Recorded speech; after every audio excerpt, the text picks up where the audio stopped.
This is Audible. HarperCollins presents What Does This Button Do? An autobiography by Bruce Dickinson. Read by Bruce Dickinson. Forward. I'd been circling for 2 hours over Murmansk, but the Russians would not let us land. "Landing permission denied," said in the best Star Trek original series Mr. Chekhov accent. I didn't know if this controller was an Iron Maiden fan, but he would never have believed me anyway. A rock star moonlighting as an airline pilot. Incredible. In any case, I didn't have Eddie on board, and this wasn't Ed Force One. It was a fishing expedition. A Boeing 757 from Australis Airlines with 200 empty seats, and me as a first officer. There were only 20 passengers from Gatwick to Murmansk, lots of men called John Smith. Close personal protection, all of them armed to the teeth. Not that Lord Heseltine needed it. He was pretty good at swinging the mace around when he had to. Then there was Max Hastings, former editor of the Daily Telegraph. He was on board too. I wondered if the Soviet controller had ever read any of the leader columns. I thought not. "What sort of fish are there in Murmansk?" I had inquired of one of the John Smiths. Special fish," he deadpanned. "Big fish?" I offered. "Very big," he concluded as he left the cockpit. Murmansk was the headquarters of the Soviet Northern Fleet. Lord Heseltine was a former Secretary of State for Defence, and what Max Hastings didn't know about the world's armed forces wasn't worth printing. The world below us was secret and obscured, submerged beneath a cotton-wool bed of low cloud. To negotiate, I had a radio and an old Nokia mobile phone. Incredibly, it got a signal halfway round each holding pattern, and I could text our airline operations, who would talk to Moscow via the British Embassy. No sat phone, no GPS, no iPad, no Wi-Fi. As James Bond says to Q at the beginning of Skyfall, a gun and a radio. Not exactly Christmas, is it? After 2 hours of going round in circles, physical and metaphorical, the rules of the game changed. "Unless you go away, we will shoot you down." One day, I thought, as we turned and headed towards Ivalo in Finland, I should write a book about this. Chapter 1. Born in 58. The events that aggregate to form a personality interact in odd and unpredictable ways. I was an only child, brought up as far as 5 by my grandparents. It takes a while to figure out the dynamic forces in families, and it took me a long while for the penny to drop. My upbringing, I realized, was a mixture of guilt, unrequited love, and jealousy, but all overlaid with an overwhelming sense of duty, of obligation to do the very best. I now realized that there wasn't a great deal of affection going on, but there was a reasonable attention to detail. I could have done a lot worse, given the circumstances. My real mother was a young mum married in the nick of time to a slightly older soldier, and his name was Bruce. My maternal grandfather had been assigned to watch over their courting activities, but he was neither mentally nor morally judgmental enough to be up to the task. I suspect his sympathies secretly lay with the young lovers. Not so my grandmother, whose only child was being stolen by a ruffian, not even a northerner, but an interloper from the flatlands and seagull-spattered desolation of the Norfolk coast. East England, the fens, marshes and bogs. A world that has for centuries been the home of the non-conforming, the anarchist, the sturdy beggar, and of hard-won existence clawed from the reclaimed land. My mother was petite, worked in a shoe shop, and had won a scholarship to the Royal Ballet School. But her mother had forbidden her to go to London. Denied the chance to live her dream, she took the next dream that came along, and with that came me. I would stare at a picture of her, on point, probably aged about 14. It seemed impossible that this was my mother, a pixie-like starlet full of naive joy. The picture on the mantelpiece represented all that could have been. Now, the dancing had gone out of her, and now it was all about duty, and the odd gin and tonic. My parents were so young, it's impossible for me to say what I would have done had the roles been reversed. Life was about education and getting ahead, beyond working class, but working multiple jobs. The only sin was not trying hard. My father was very serious about most things, and he tried very hard. One of a family of 6, he was the offspring of a farm girl sold into service, aged 12, and a raffish local builder, and motorcycle-riding captain of the football team in Great Yarmouth. The great love of my father's life was machinery and the world of mechanisms, timing, design and draftsmanship. He loved cars and loved to drive, although the laws relating to speed he deemed inapplicable to himself, along with seatbelts and driving drunk. After losing his driver's licence, he volunteered for the army. Volunteers got paid better than conscripted men, and the army didn't seem picky about who drove their jeeps. Driving licence at military, instantly restored, his engineering talents and tidy hand led to a job drawing up the plans for the end of the world. Around a table in Dusseldorf, he would carefully draw the circles of megadeaths expected in the anticipated Cold War apocalypse. The rest of his time was spent drinking whiskey to drown the boredom and the hopelessness of it all, one imagines. While still enlisted, this beefy Norfolk swimming champion, butterfly no less, swept my waif-like ballerina mum off her feet. As the unwanted offspring of the man who stole her only daughter, I represented the spawn of Satan for my grandmother Lily, but for my grandfather Austin, I was the closest he would ever have to a son of his own. For the first 5 years of my life, they were de facto in loco parentis. As early childhood goes, it was pretty decent. There were long walks in the woods, rabbit holes, haunting flatland winter sunsets, and sparkling frost shimmering under purple skies. My real parents had been travelling and working in a succession of nightclubs with their performing dog act, as in poodles, hoops and leotards. Go figure. The number 52 on the house at Manton Crescent was painted white. It was a standard brick-built, semi-detached council house. Manton Colliery was a deep coal mine, and it was where my grandfather worked. My grandfather had been a miner since the age of 13. Too small to be legal, he cunningly and barefacedly lied about his age and his height, which, like mine, was not very much. To get round the regulations that said you were tall enough to go down the pit if your lantern did not trail on the ground by its lanyard while suspended from the belt, he simply put a couple of knots in it. He came close to going to war, but got as far as the garden gate. He was in the Territorial Army, a part-time volunteer, but as coal mining was a reserved occupation, he didn't have to fight. So he stood in his uniform, ready, as his platoon marched off to fight in France. It was one of these back-to-the-future moments, when opening that garden gate and going to war along with his mates would have prevented a lot of things happening, including me. My grandmother stood defiant, hands on hips, in the front doorway. "If you bloody go, I won't be here when you get back," she said. He stayed. Most of his regiment never came back. With a miner for a grandfather, we got the council home and free coal delivered, and the art of making the coal fire that heated the house has turned me into a lifelong pyromaniac. We did not possess a telephone, a refrigerator, central heating, a car, or an inside toilet.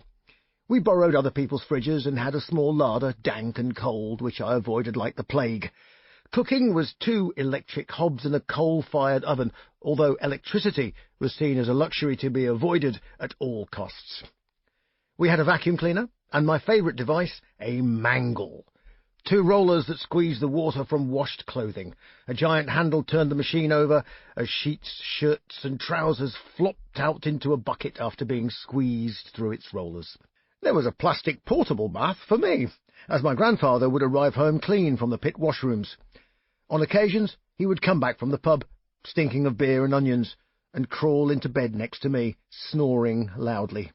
In the light from the moon, through the wafer-thin curtains, I could see the blue scars that adorned his back, souvenirs of a life underground. And we had a shed, in which bits of wood would be hammered and banged. To what end, I have no idea, but for me, it was a place to hide. It became a spaceship, or a castle, or a submarine. 2 old railway sleepers in our small yard served as a sailing boat, and I fished repeatedly from the side, catching sharks that lived in the crevices of the concrete. There was an allotment and some short-lived chrysanthemums that went up in smoke one bonfire night after a rocket went astray. We had no pets, save a goldfish called Peter, who lived for a suspiciously long time.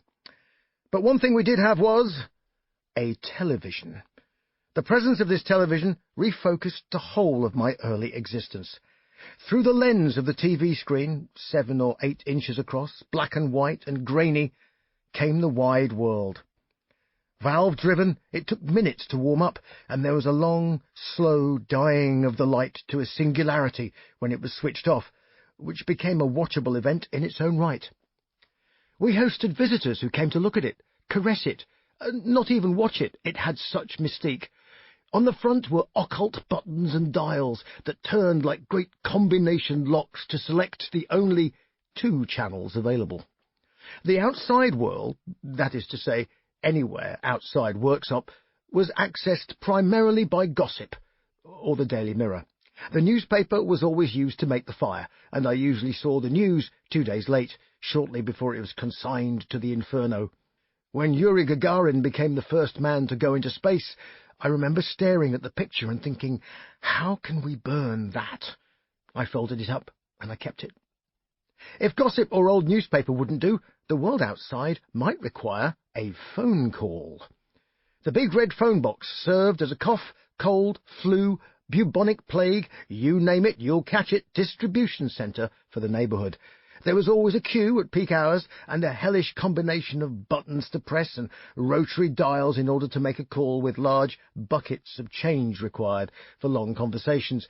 It was like a very inconvenient version of Twitter, with words rationed by money, and the vengeful stares of the other 20 people waiting in line to inhale the smoke and spit-infused mouthpiece and press the hair-oiled and sweat-coated Bakelite earpiece to the side of their head. There were certain codes of conduct and regimes to obey in Worksop, although etiquette around the streets was very relaxed. There was little crime and virtually no traffic.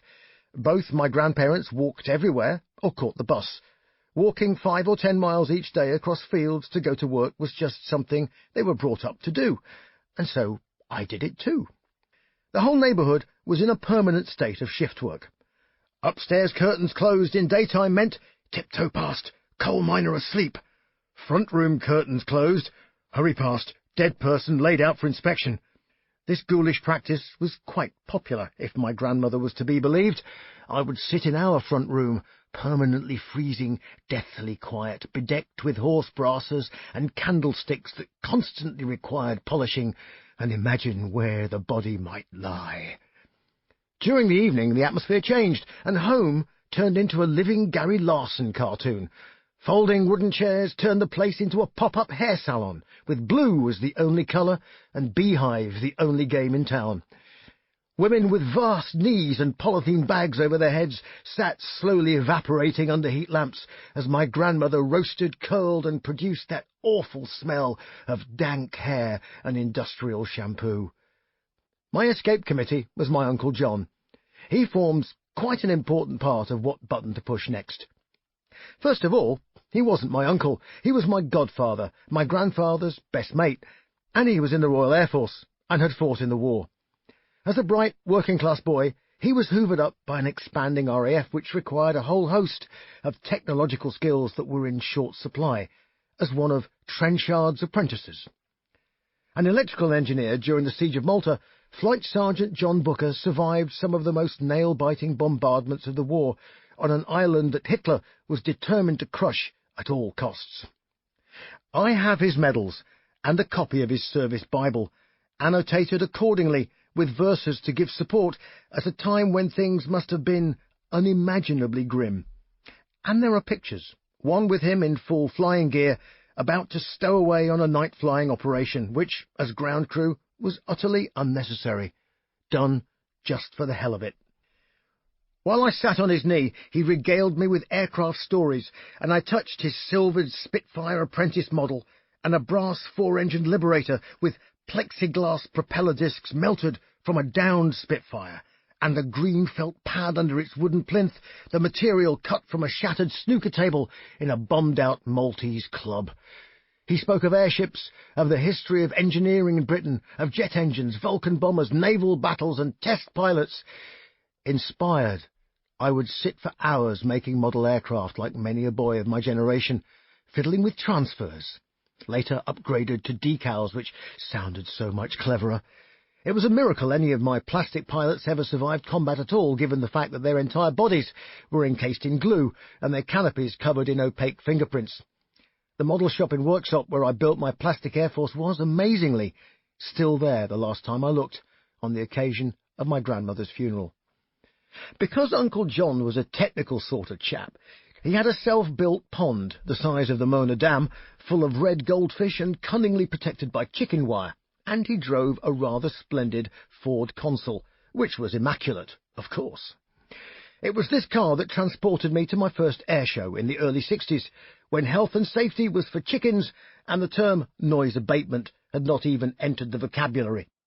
Earthquaking jets like the Vulcan would shatter roofs, performing vertical rolls with their giant delta wings, whilst the English Electric Lightning, basically a supersonic firework with a man perched astride it, would streak past inverted, with the tail nearly scoring the runway.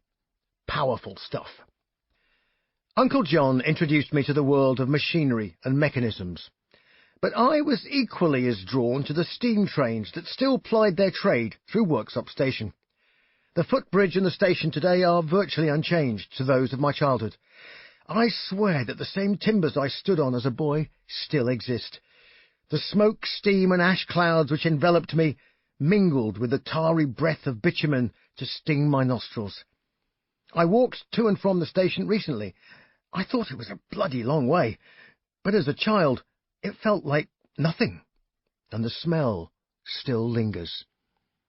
In short order, I would have settled for steam train driver, then maybe fighter pilot, and if I got bored with that, astronaut was always a possibility, at least in my dreams. Nothing in childhood is ever wasted. Somewhere the fun has to stop, and so I went to school. Manton Primary was the local school for coal miners' kids. Before it was closed, it achieved a level of notoriety with Daily Mail readers as the school where 5-year-olds beat up the teachers. Well, I don't recall beating up any teachers, but I was given the gift of wings and also boxing lessons, after a fracas over who should play the role of angel in the nativity play. I was lusting after those wings, but instead got a good kicking in the melee that continued outside the school gates. The outcome was far from satisfactory. When I returned from school, dishevelled and clothes ripped, my grandfather sat me down and opened my hands, which were soft and pudgy. His hands were rough, like sandpaper, with bits of calloused skin stuck like coconut flakes to the deep lines that opened up as he spread his palms in front of me. I remember the glint in his eye. "Now make a fist, lad," he said. So I did. "No, not like that. You'll break your thumb, like this." So he showed me. "Like this," I said. "Aye. Now hit my hand." Not exactly the Karate Kid, no standing on one leg on the end of a boat, no wax on, wax off Hollywood moment. But after a week or so, he took me to one side, and very gently, but with a steely determination in his voice, said, "Now go and find the lad that did it, and sort him out." So I did.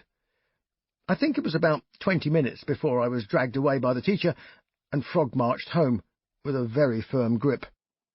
My boxing lessons had been rather too effective, and my judgment at the age of 4 or 5 rather less than discerning. The rat-a-tat-tat of the letterbox elicited an impassive grandfather. Slippers, white singlet, and baggy trousers. I don't remember what the teacher said. All I remember was what my grandfather said. "I'll take care of it." And with that I was released. What I got was not a beating or a telling off, but quiet disapproval and a lecture on the morality of fisticuffs and the rules of the game, which were basically don't bully people, stick up for yourself, and never strike a woman. A gentle, forgiving, and thoroughly decent man, he never failed to protect what mattered to him. Not bad for 1962. In the midst of all this, my real parents, Sonia and Bruce, were back from the dog show circuit and living in Sheffield. They would visit on Sunday lunchtimes. I still have the cream and brown Bakelite radio set that was on at these occasions. They were always rather strained affairs, leaving me with a lifelong horror of sit-down meals, as well as gin and lipstick. I would push food around the plate and be lectured about not eating my Brussels sprouts and the perils of not eating food when it was rationed, which of course it wasn't anymore, but no one could comprehend that reality. The same post-war hangover restricted you to 3 inches of bath water, anxiety over the use of electricity, and a morbid fear of psychological dissipation caused by speaking on the telephone excessively. Conversations were peppered with local disasters. Oh, so-and-so had a stroke, auntie, somebody had fallen downstairs, teenage pregnancy was rife, and some poor lad had sunk through the crust of one of the many slag heaps that surrounded the pit, only to find red-hot embers beneath, leaving the most horrific burns. It was following one particular Sunday lunch, when I'd eaten the Brussels sprouts and the chicken, formerly wandering around in the garden allotment, that it was time to move on and in with my parents. With my Uncle John I always rode in the front seat, but now I was in the back, staring through the rear window, as the first 5 years of my life shrank away into the distance and then around the corner. I finally faced forward into an uncertain future. I could fight a bit, had caught several nasty bugs, commanded my own air force, and was pretty close to defying gravity. Living with parents, how hard could it be? Chapter 2. Life on Mars. I have never smoked tobacco except in the odd joint when I was aged 19 to 21, which we'll address a little bit later on. I say this because, in fact, I probably smoked a pack a day just by being around my parents. My God, could they puff away! Aged 16, they tried to enlist me in the Filthy Weed Society, but it was my greatest act of rebellion to evade their yellow-stained clutches. Drink was frequent and frequently reckless. My father was violently anti-seatbelts on the grounds that they might strangle you, and I lost count of the number of times he drove home blind drunk. Nothing in childhood is ever wasted, except occasionally parents. So now, I really don't recommend drinking anything alcoholic at all and then driving. Not even one.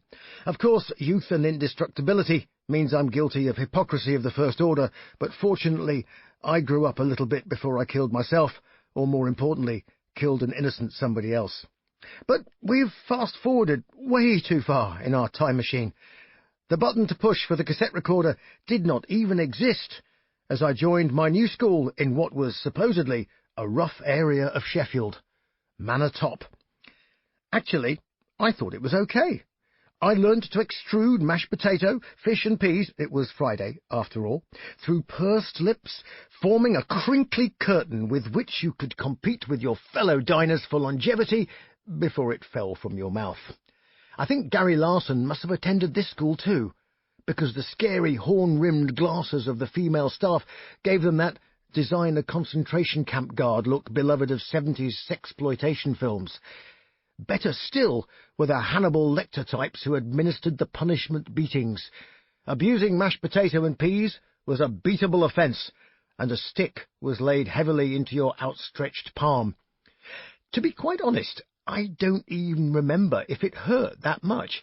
It just seemed a bizarre thing to do, witnessed and solemnly entered in the punishment book. I felt as though I should have been wearing striped pyjamas on Devil's Island. I didn't stay at that school for long, because we moved. Moving was to become a feature of my life forever, but as a family, our stock in trade was moving house, mainly to make money. My new abode was a basement, which I shared with my new sister, Helena, who was by now a sentient being, capable of actual words. There was a window the size of an iPad which opened into a gutter full of dead leaves. There was a refrigerator with an enjoyable electrical fault. I would hang on to it with a damp cloth and see how much electricity I could take before my teeth started rattling. Up the stone steps was the rest of humanity, and oh, what humanity! I was living in a hotel, a guest house. My parents ran it, my father had bought it, he sold second-hand cars from the front of it. Dramatically, the house next door was purchased. Suddenly, the empire struck back and built an extension linking the two properties. Dad rolled out his blueprints, which he'd drawn and designed himself. I found a piece of wallpaper and tried to design a spaceship with life support systems to go to Mars. Builders appeared, and they seemed to be working for him as well. As for me, I gained useful if poorly paid employment. I didn't put up buildings, but it was bloody good fun knocking them down. Demolishing toilets was my speciality. When I was at university later on, I could never take seriously the exhortation to smash the system. I knew much more about smashing systems than they ever would. It was all very impressive. Next, the hotel, the Lindrick, had a bar constructed to Dad's own design. As far as I could tell, the Lindrick never really closed at weekends, especially with Dad behind the bar. I would hear the tales on Monday from Lily. "Oh, that Mr. So-and-so head-butted Mr. Rigby, and then that other fellow was dancing on the table and fell over. Oh, and he broke the table in half, you know. It was teak as well. I think it was his head what done it." It was all bed-hopping amongst the travelling salesmen, and some of the people who stayed were just plain odd. One creepy individual stayed for 2 weeks and gave me a card and whispered, "Hey up, I practice karma yoga." He would then leave at 7 p.m. and walk the streets till dawn. And no, he didn't have a dog to walk. Other people came, and some never left. A few dropped dead in bed, and if it was a horrible death, everyone was kept informed by Grandma Lily. She were burnt to death in a car. One evening, 2 gentlemen surprised each other in the dark, each of them assuming that they'd been fondling a female guest, and that took quite some sorting out in the morning. It was like living in a permanent state of farce. More bits were being added to the hotel all the time, and more of the family moved up to Sheffield. My paternal grandparents, Ethel and Morris, sold up their seaside boarding house and moved in down the road. Grandad Dickinson was a dead ringer for rascally actor Wilfrid Hyde-White, only with a broadish Norfolk accent. A roll-up behind one ear, a pencil behind the other, and the racing paper in hand, he set about what would now be called repurposing buildings. In practice, that meant knocking them down, but using the dressed stone to put them up somewhere else. Grandma Dickinson was a formidable woman, 6 foot tall, with intense black curly hair and a gaze that would fell a tree at 20 paces. She'd worked as a servant girl and had been purchased from the railway carriage where she lived with 18 other girls on the land. She was fleet of foot and might have had an athletic career, but she couldn't afford shoes. 200 metres barefoot was no match for the opposition in spikes. She never forgot the humiliation till the day she died. Whilst Ethel baked cakes, Morris would emerge from the toilet with a half-smoked roll-up and lots of boxes ticked for the horses. "Here you are, sonny, don't let on," he'd say, and would slip me half a crown from his hand, clawed from years of laying bricks and handling trowels. At a family summit, spent drinking all afternoon in our hotel bar, my Uncle Rod did me several favours, one of which was to persuade me never to have a tattoo. Uncle Rod, who was actually my uncle, my dad's brother, was charismatic, to say the least, and frankly looked a bit like one of these roguish gangsters who might be surrounded by women of easy virtue.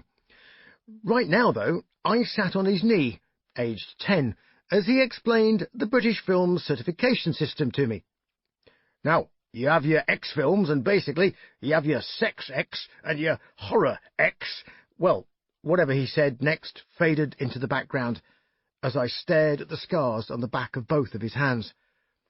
Uncle Rod had a habit in his youth of misplacing other people's motor cars.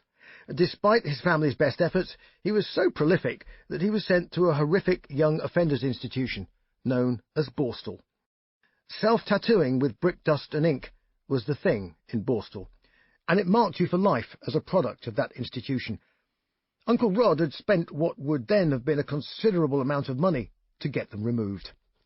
It was early skin graft surgery, and these days it would qualify as a special effect in a low-budget horror movie. I just thought, I think I'll stick with what I've got. That really doesn't look like much fun. Then Uncle Rod reverted to talking about war films. Well, I'd seen loads of them with Grandfather Austin. 633 Squadron, The Dam Busters, Battle of Britain, The Charge of the Light Brigade, and what about Ice Station Zebra? I piped up. "Haven't seen that one," he grunted, and went back to his pint. Ice Station Zebra was the movie that introduced me to my first rock and roll band. Yes, with a truck, electric guitars, and gigs. The band were called the Casuals. They'd had a hit with a track called Jessamine, and were now playing residencies at clubs for a week or so at a time. They stayed in the hotel, and during the daytime, which for them, being creatures of the night, didn't start till midday, they would surface, bleary-eyed and long-haired, in stack-heeled boots and white trousers, for a late breakfast of tea and toast, provided by Lily, who was all of a twitter. I'm sure I must have appeared precocious with my questions about rockets and submarines, and it was probably a way of levelling the playing field that the guitarist brought down his electric guitar. I held it. It was surprisingly heavy. He explained carefully how it worked, and I just stared at the round steel discs under the strings and tried to imagine how sound really worked, produced from such tiny fragments with the tiniest-sounding, twanging strings. Like most bands, they were bored silly during the day, and they decided to go to the cinema. Ice Station Zebra was on at the Sheffield Gaumont. Popcorn in hand, aged 10, sitting in a cinema with a rock and roll band, watching a war movie about nuclear submarines and rockets. This, I thought, is living. Dad expanded his empire and purchased a bankrupt petrol station. It was a huge property, an old tram garage with 4 ancient petrol pumps, no canopy, and workshops full of caked oil and dirt, half an inch thick, adhering to 50-year-old bricks. The motor trade started to dominate our lives. I pumped petrol in between falling off scaffolding, repurposing buildings, and polished cars and scrubbed wheels with wire wool until my fingers turned blue in winter. I washed windscreens, checked tyres, and watched the growing number of cars coming and going as sales picked up. Dad was an encyclopedia of motorcar components. He was a natural engineer and would go straight to the heart of the problem. His diagnosis was seldom wrong.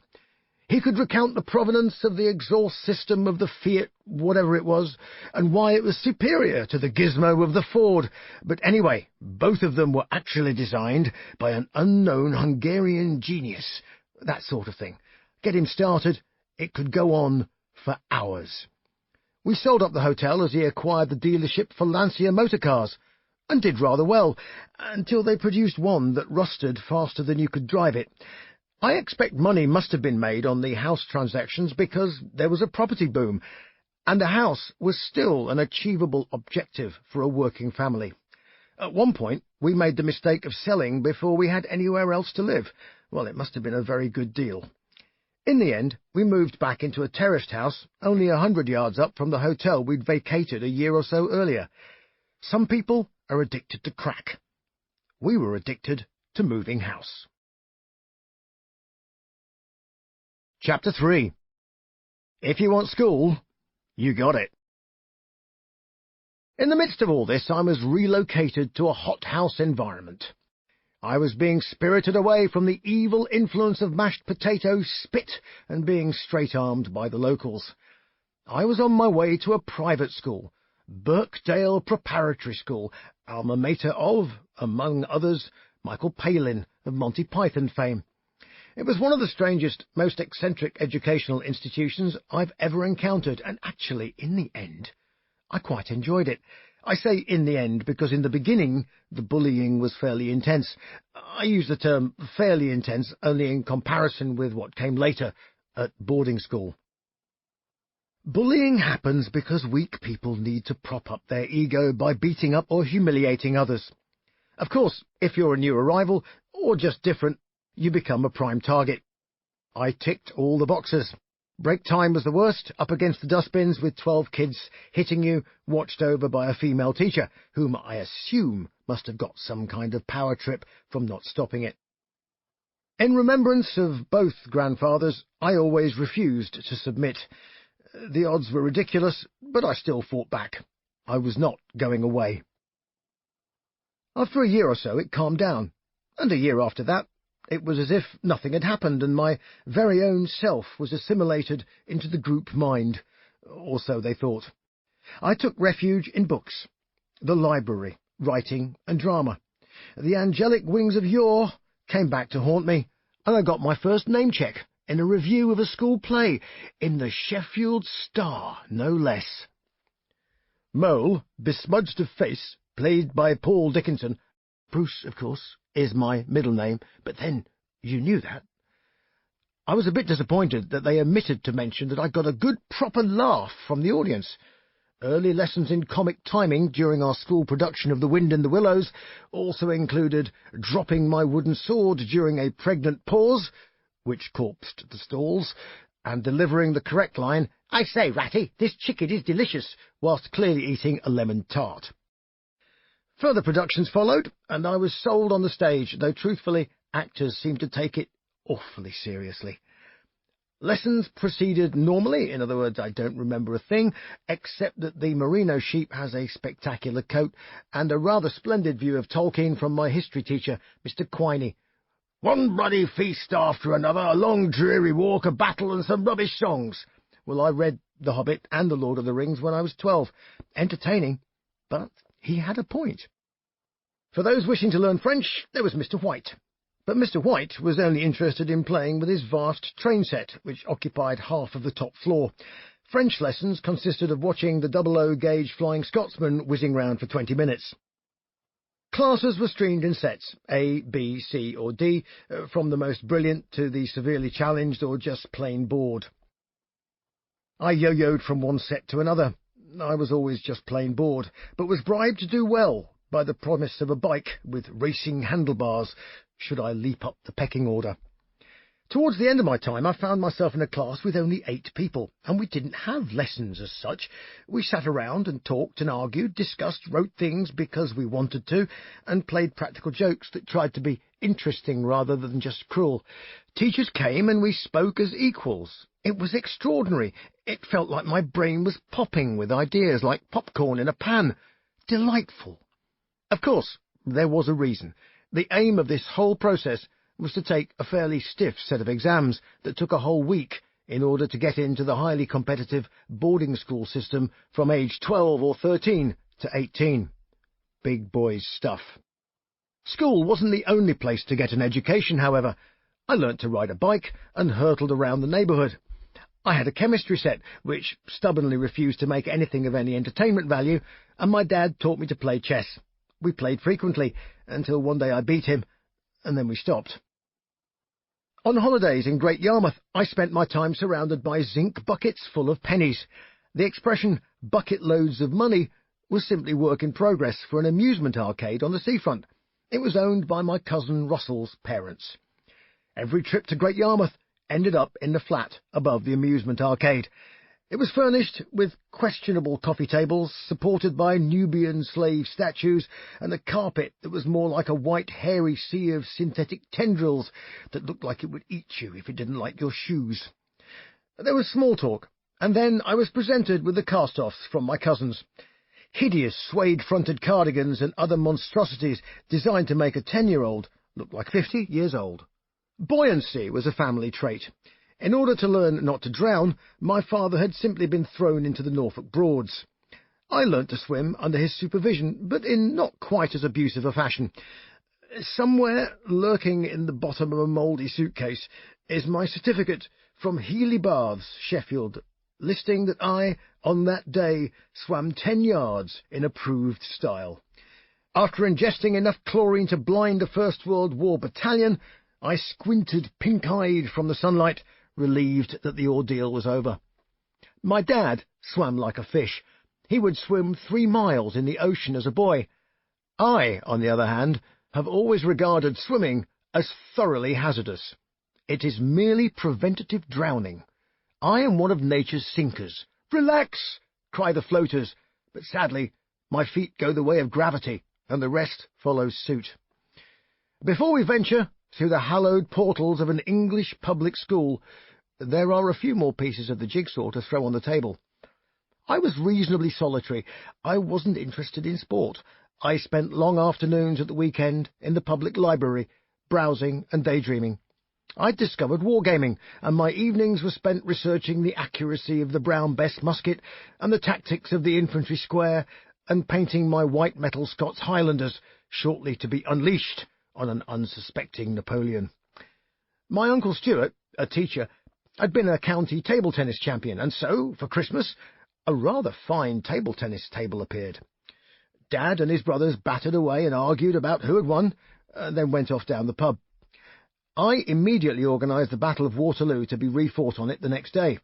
It was green, and it was flat. Perfect. It was one of many small events that caused my father to regard me somewhat strangely, as if subverting a table tennis table was somehow unmanly. I had developed a wonderful set of spots as I approached the day I would leave home and take up residence for the next 4 years at Oundle School in Northamptonshire. Not great, but seeing as there were no girls anywhere on the horizon, not a showstopper. What made them break out into suppurating sores was the application of engine oil, burnt rubber, and grime-encrusted fingernails. Just before semi-leaving home, I'd been introduced to motor racing. Tim, a friend at school, and his elder brother Nick had a very enthusiastic father. He drove a massive Cadillac and had a huge trailer in which was a miniature racing team for his sons. As far as I could gather, he owned a nightclub and drank a great deal of barley wine. The karts were 100cc rotary valve, and they were very fast. I had never even turned a wheel before, but I just got in the seat, got my bump start, and hurtled off towards the first corner, down the long straight at Lindholm, the former RAF base.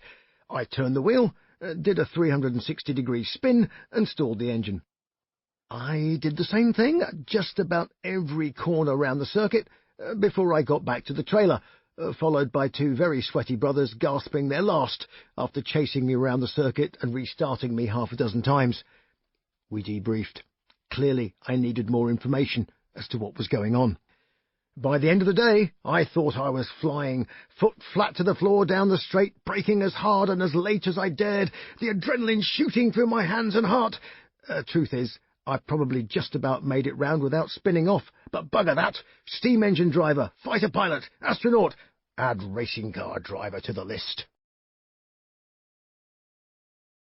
Chapter 4. Angelic Upstart. Before we go to boarding school, with all that entails, can I just have a word about religion?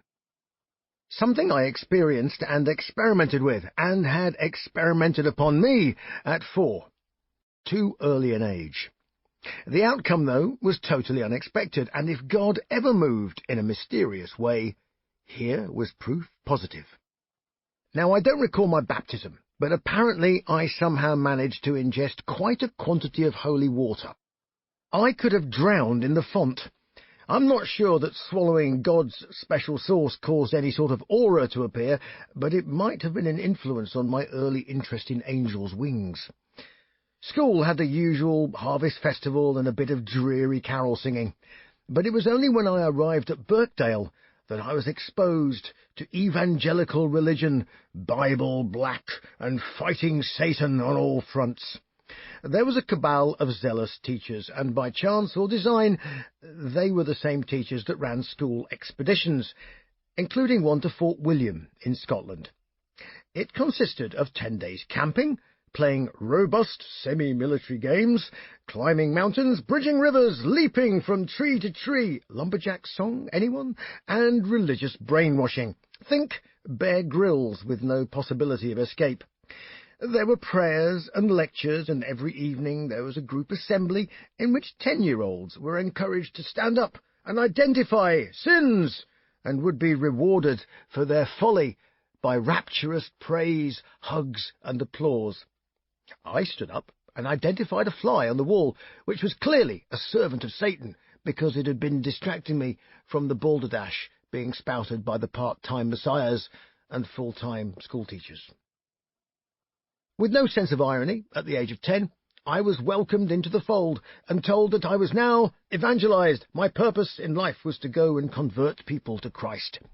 Well, being a mission-orientated sort of chap, I sallied forth into the town and set about converting a couple of Highland girls by handing them a leaflet and inviting them to the campsite for a fun evangelical evening of happy-clappy hymns accompanied by bad guitar playing and Aran sweaters. "Fuck off, you twat," was the robust response. At home in Sheffield, I was enrolled in the Christian Union, where I wore a little badge and was encouraged to read the Screw-Tape Letters and lots of other rather less inventive tracts, some of which covered subjects like masturbation and marriage. Confused, I thought. Did they go hand in hand? My parents were a bit bemused, having seldom been near a church since I half-swallowed one when I was 9 months old. However, they tolerated it on the basis that it seemed harmless enough and gave me something to do on Sunday mornings. Not too long after this, hormones kicked in, and I began to look at girls in a rather different light. I no longer wanted only to convert them. There was something more that you could diddle about with. I just couldn't put my finger on it. My school friend Tim was discussing the subject of exactly where to put fingers. Incredibly, it was the only time anybody had spoken about sex thus far, other than being told it was, by and large, sinful, except for making babies. Further in-depth inquiries about what this fairly sexually advanced chap got up to revealed that he did something on his own time involving a sock and his pyjamas. "Then what happens?" I asked, trying to picture the scene. So he told me. Really? Well, this is all news to me. Well, God hates a coward, as the expression goes, and my monastic existence turned into an onanastic one. As for Sunday school, well, given a choice between wanking yourself silly and Christian Union, there was a clear winner. It was masturbation and libraries that saved my soul from the narrow-minded, proselytizing, and a stifling evangelical straitjacket. And thank God for that. But I never got around to telling you the good bit about God and his mysterious ways. The official custodian of our spiritual health at Birkdale was the Reverend B.S. Sharp, at the time the vicar of Gleadless at the splendidly dark Victorian Millstone Grit Church. Unlike the part-time evangelical types, Batty, as his nickname suggested, was more than a little eccentric, and he was stone-deaf. As reverends go, he was regarded as being harmless. Batty would conduct hymn practice, and the entire school would traipse into his church and commence singing, whilst he walked up and down the aisle, waving his arms about, seemingly oblivious to the out-of-time, out-of-tune, and smirking schoolboys, no girls, of course. As he passed me, I was standing at the end of a pew, singing, or rather, mumbling. He paused. He cocked his head, rather like a parrot, and peered round at me. I suspect he was positioning his good ear. "Sing up, lad," he said. So I sang a bit louder. He brought his entire face close to my mouth. I realised he was missing a lot of teeth, and I tried hard not to laugh. "Sing up, lad!"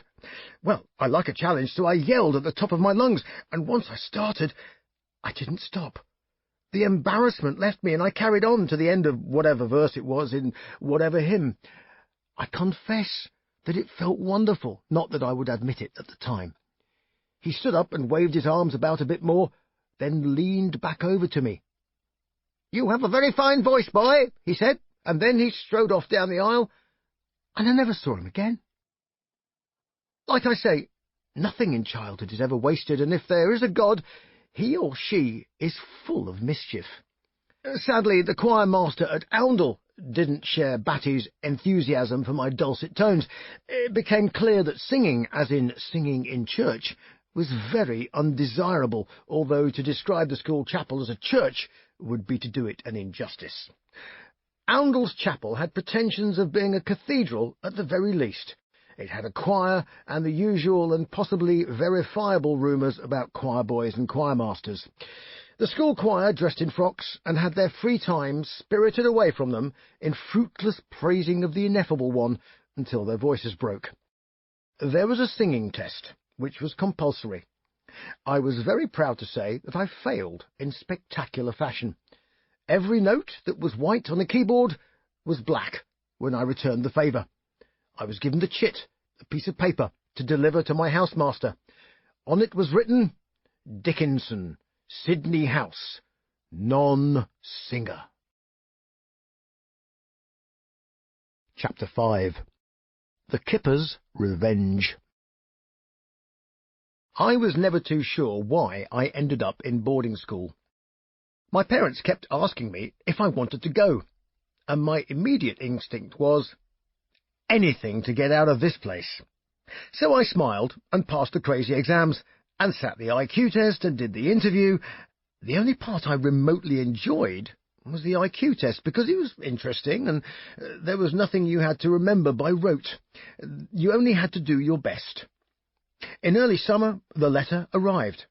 I had passed. Here are the uniform restrictions, and please pay lots of money. Oundle was, and still is, a small market town near Peterborough in the rolling countryside of Northamptonshire.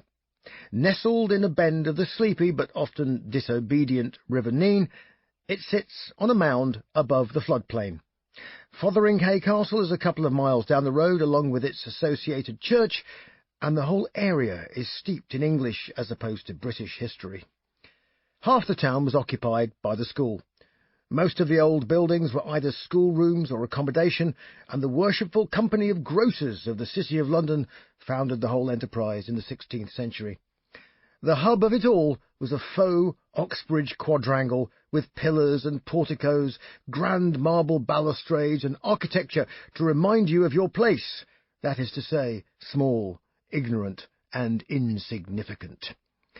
Hundreds of alumni hung on boards at every turn in the quadrangle: rugby, fives, athletics, classics, mathematics, and all those boys whose names never got written down until they came back in body bags as dead heroes from 2 world wars. There were quite a few of those. I still didn't know why I was here. Well, it got me out of the house, was my best guess, and I must have proved something by passing all the wretched exams. One reason, though, could have been that my aunt was the cook. There was no clear logic to this, and even I was confused as to the relationship between school dinners and academic excellence, but there was some suggestion that life might be easier for me if people knew that my aunt cooked the school meals. No one in my family, from any branch of it, had ever been to a private school. My father had been denied a place at university after getting into grammar school, because Ethel could only afford to send one son out of 4 to higher education. Stuart was the eldest, so he received the college education. Dad never forgot that. My sister was to go down an entirely different path, leaving school with few academic qualifications and taking a long, hard road, virtually self-taught, to becoming one of the world's leading show jumpers. When I was dragging my 19-year-old arse around East London playing pubs to 3 people, my 14-year-old sister was debuting a horse she'd trained herself in the Horse of the Year show at Wembley Arena.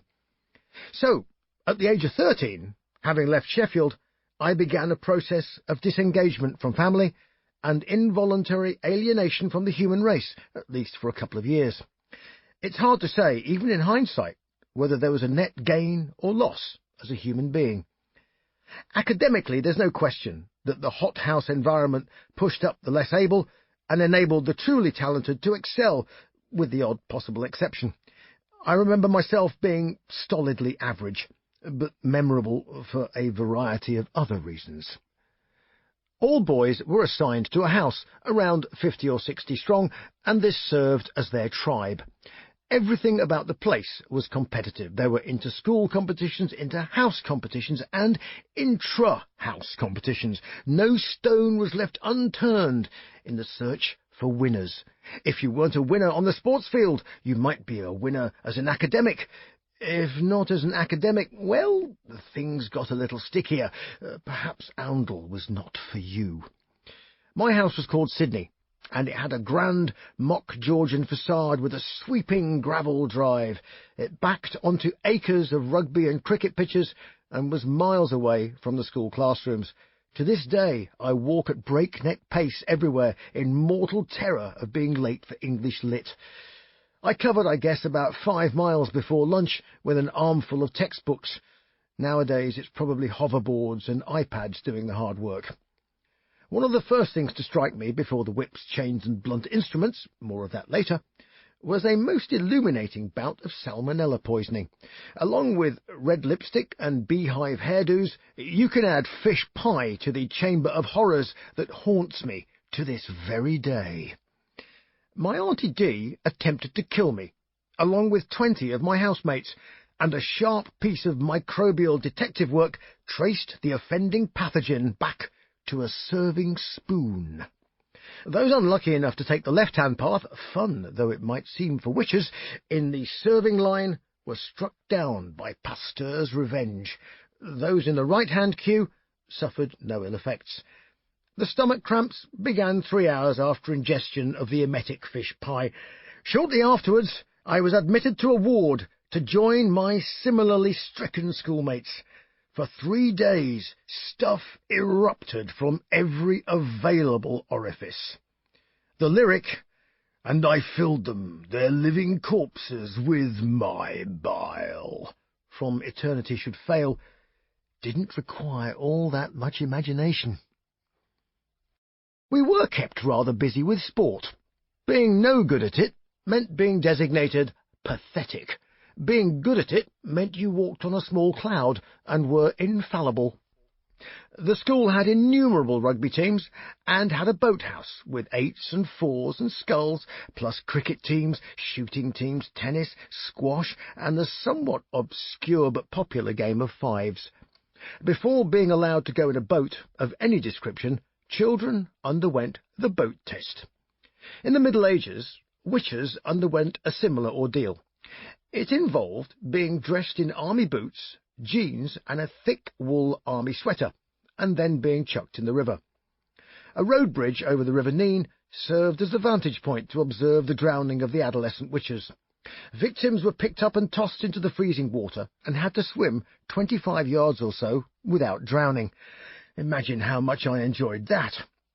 I was regarded as being a possible rower, so I had a discreet second attempt, and a third. I think they would have just carried on until I drowned, so I gave up breathing, thought of my baptism, and swallowed a lot of water before finally being fished out by a boat hook.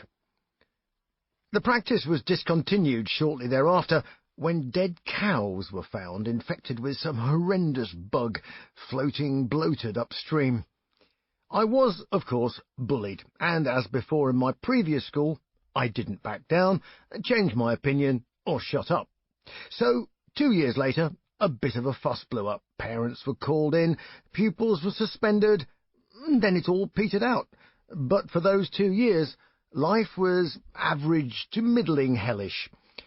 We slept in dormitories, army barrack style, cold, giant windows with no curtains, and 2 lines of iron beds, a thin mattress on a chipboard base, a couple of blankets and cotton sheets. There was no privacy, no locks on drawers, and it was communal baths and washrooms. Things got interesting after lights out.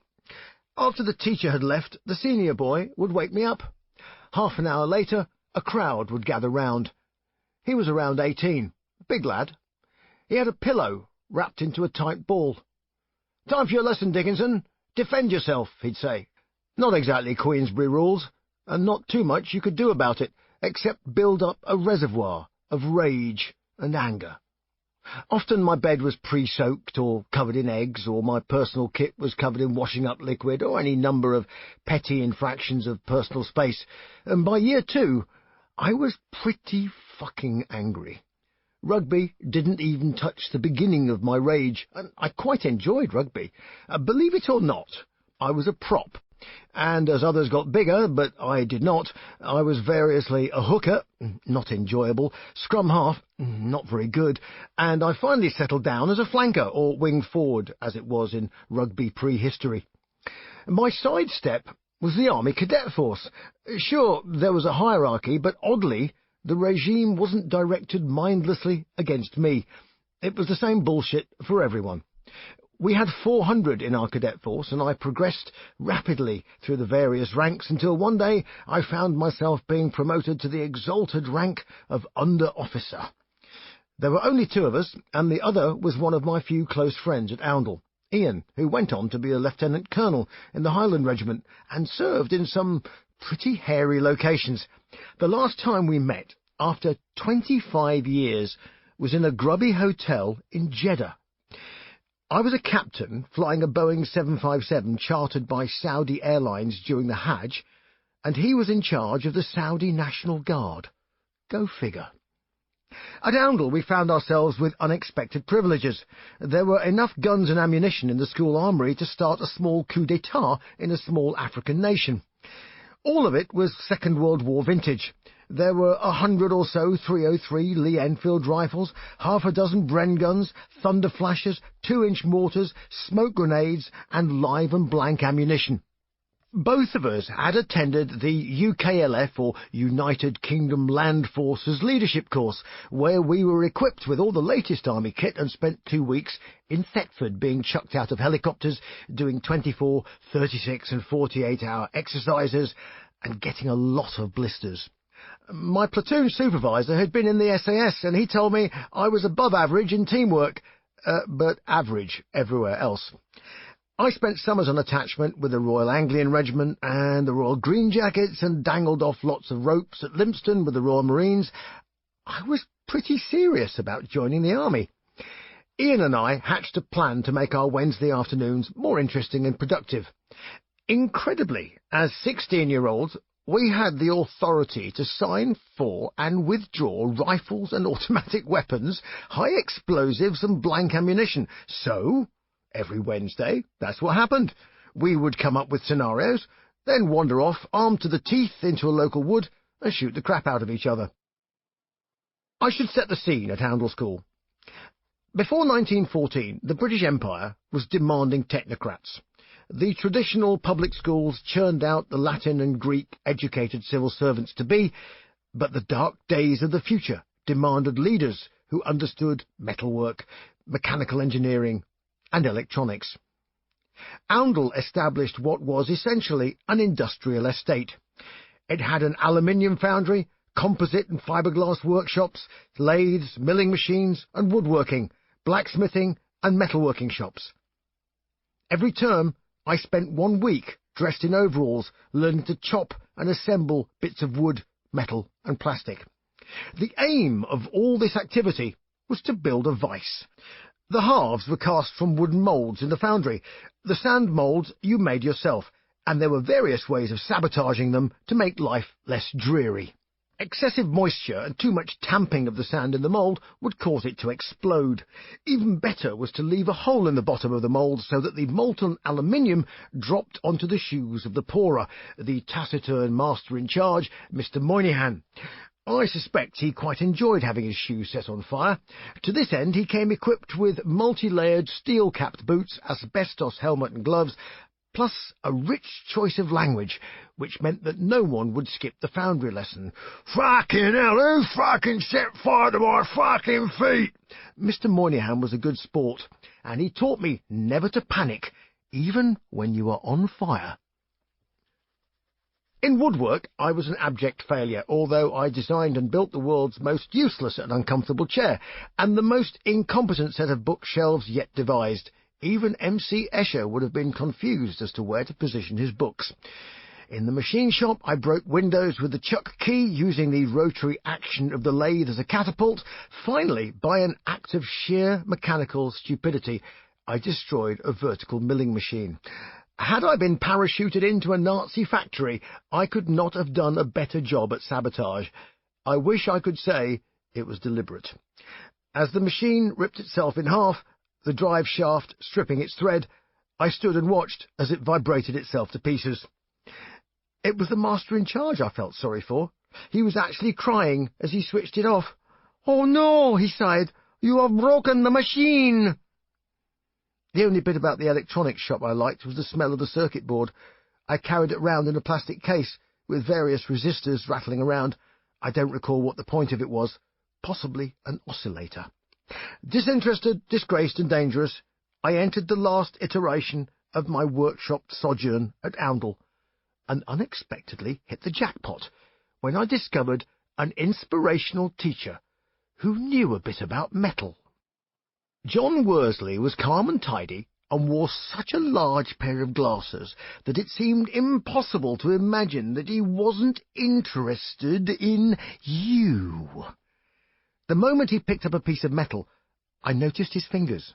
They were thin and nimble, and they floated across the surface of the billet of steel, as if he was imbuing it with some otherworldly quality.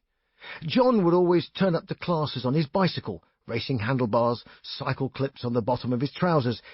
He had a curious gait, as if one side of him was a sailor and the other had been employed in a previous incarnation as one leg of a tarantula. One of his favourite words was plangent, and it was an odd, almost archaic-sounding expression. John Worsley was like a hybrid between a bicycle repairman and Gandalf. Metalworking covered wrought iron, forging, silversmithing and jewellery, plus welding and associated skills. Our project was to make a nickel-silver bracelet, which I quite enjoyed and was rather proud of. When I brought it home, Dad regarded it with deep suspicion. John Worsley had a plan to get our attention.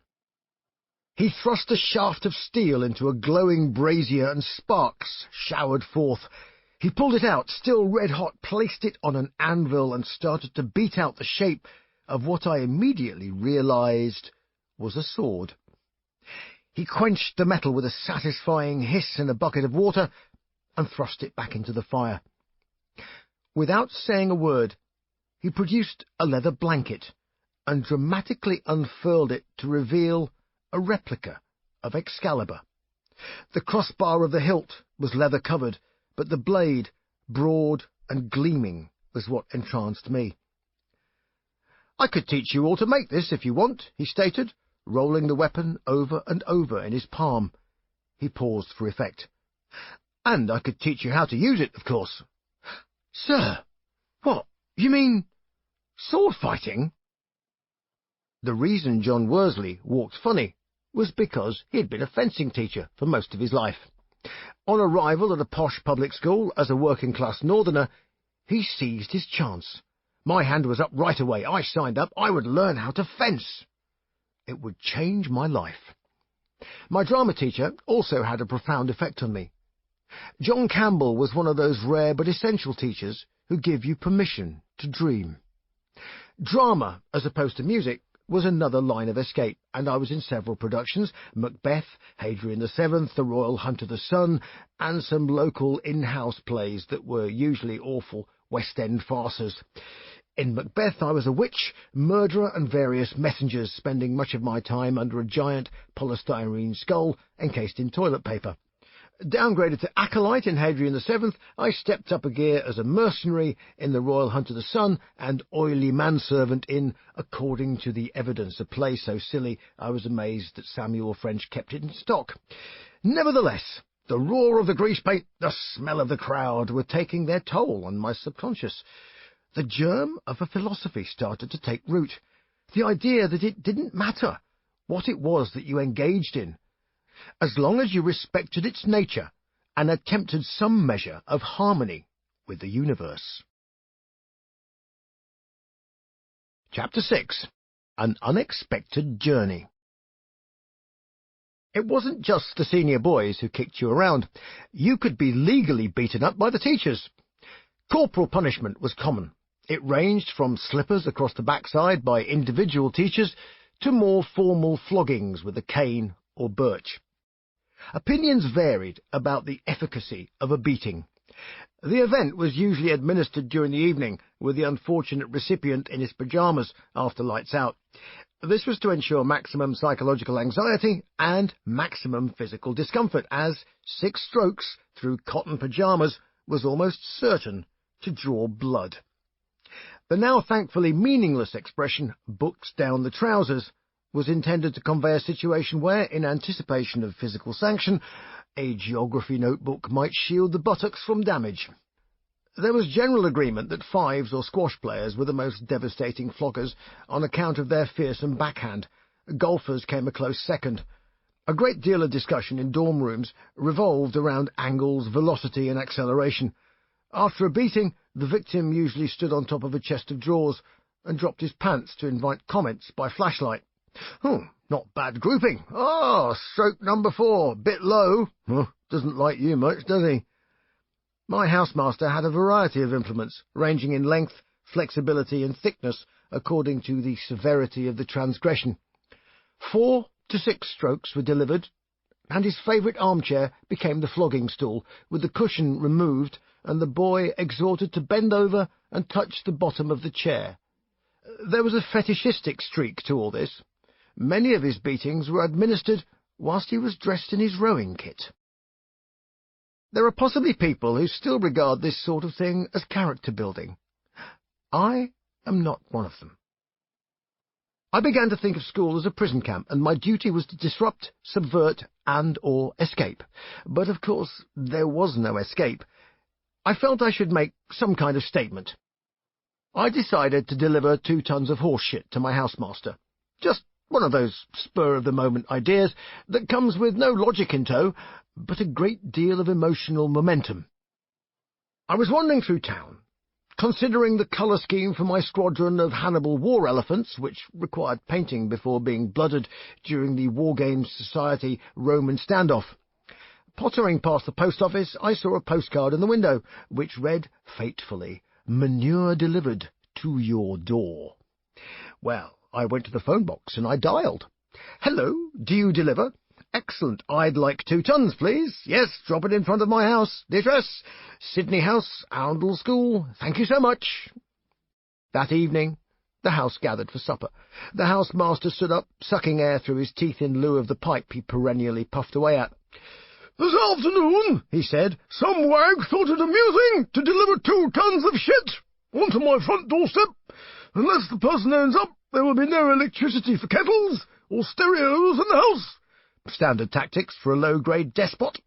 The stereo was an essential part of student existence. There were no CDs, and cassette recorders were in their infancy. Chronic audiophiles with rich daddies had reel-to-reel studio recorders and busily spliced tapes together to make compilations from their vinyl collections. It was only in your 3rd year at Oundle that you were allocated to a study, a room not quite of your own, but which you shared with 1 or 2 others. Decoration was possible, and inevitably a music system was essential. By strolling past open study doors on a Sunday afternoon, it was possible to sample most of the premier rock bands of the 60s and 70s. To cut off this lifeline to sanity and escape from the Oundelian Alcatraz, if only in spirit, was a dark and cruel punishment. After supper, I knocked on the housemaster's door. "Come!" Seldom was the word "in" ever used. I entered. He looked around from where he was seated, at his desk, yellow pipe clenched in his teeth. "Oh, Dickinson! I thought it might be you." Actually, I was quite pleased. "Very amusing," he said. An unexpected compliment. He looked down. "Of course, I'll thrash you for it." I heard the clack of his teeth on the pipe stem. Was he salivating? He looked up, startled. I just continued to stare. He dismissed me with an imperious wave. On the dot, at 9 p.m., I heard the squeak, squeak, squeak of rubber soles, and then the knock at the door. "I'll see you now," the housemaster said. He'd changed into his rowing kit. Shorts, chunky V-neck sweater, and tennis shoes. His legs were ridiculously skinny and covered with a childlike coating of thin red hair. With every step, I respected him less. He was using an extra-long cane, so he needed space for a good swing, and he was an amateur golfer, which did not bode well for the next 30 seconds or so. Really, these people should have been locked up. Thankfully, amongst the sadistic floggers and the failed Oxbridge dons, existed a small core of decent eccentrics. In this perverse society of dystopian hypocrisy, with its own internal politics and rigid hierarchy, the brown, smoky common room inhabited by the staff had a secret cabal of visionaries who made our lives worth living and gave us hope. As well as Mr. Campbell and Mr. Worsley, we had an art teacher who somehow managed to promote rock concerts in Oundle's Great Hall. It's probably time to come clean about music and how I ended up singing. Music, not singing, came first, and it's one of the peculiar schizophrenic traits of my academic boot camp that it introduced me to rock and roll more close-up than you could possibly imagine. The first band I ever saw was called Wild Turkey, then Van der Graaf Generator, and in similar prog rock vein we had String-Driven Thing and the prog folk band Comus. Queen almost played, but they cancelled when they became massive overnight in America. The big story was that Genesis had played the year before I arrived, complete with Peter Gabriel wearing a box on his head. Wild Turkey Had ex-Jethro Tull bass player Glenn Cornick in their lineup, and their first album, Battle Hymn, stands the test of time to this very day. Out of my mind on Fanta and Mars bars, raging with hormones. I was on a high for days. Every square inch of me was drenched in sweat as I staggered back to my dormitory across the forbidding lawns, topped with dark shadows from academic spires. My heart was thumping, my ears were ringing, and it seemed like my head was full of bells, with a madman tugging at ropes to ring the changes and pulling at the back of my eyeballs as if to say, listen to this feeling and never forget. Wild Turkey actually name-checked the gig in an interview as one of the craziest reactions we've ever had. Well, that was me, with my head stuffed in the bass bin. Afterwards, a long succession of prog bands took over, all very cerebral, but with the exception of Peter Hamill and Van der Graaf, not nearly so visceral. Nevertheless, when wandering the corridors with music drifting out from the individual studies in Sydney House, I was stopped in my tracks. What the fuck was that? I knocked, tentatively. The senior boy looked at me, scathingly. What do you want? What's that track? Oh, that. Deep Purple, Speed King, Deep Purple in Rock. He rolled his eyes and shut the door. My insides continued to churn. I wanted music. My first record was a sampler called Fill Your Head with Rock, comprising mainly West Coast American CBS Records acts, and although I played it to death, it was barely satisfactory. I wanted a straight shot of adrenaline. A second-hand Deep Purple in Rock, scratched to bits, cost 50 pence in an auction of albums because somebody needed to pay their tuck shop bill. Now, my friends, we were cooking on gas. A family trip to Jersey, that's the Channel Islands, not New Jersey, folks, netted brand-new gatefold versions of Van der Graaf Generator classics, H2HE and Pawn Hearts. The latter was such a manically depressive album that you could actually empty a room with it after a couple of minutes. On the other hand, I could listen to it for hours on end, in solitary confinement, probably because I'm not a manic depressive. Anyway, I took the two albums out of their brown paper bag. The gatefolds had some rather splendid surrealistic artwork by Paul Whitehead. I showed it to my father, who was an amateur oil painter. What do you think? I offered. Degenerate, he replied scathingly. We spent the rest of the day in silence. I decided that, given a choice between being beaten at waterboarding school or being looked at as if I had two heads, I would take my chances back at school. I was determined to spend as much time as possible away from home, and set about signing up for school trips, army placements, and whatever I could lay my hands on. During summer holidays, I moped around town, hanging around record shops and pressing my nose up against the glass of guitar and amplifier stores, lusting after speaker cabinets and hardware. My exposure to bands, albums and the stage had grown into a fantastic dream world.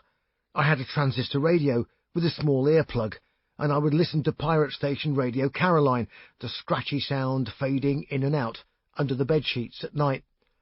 I had memorized Deep Purple's Made in Japan, note for note, every drum beat, every thud of Ian Pace's bass drum beater I had tried to replicate.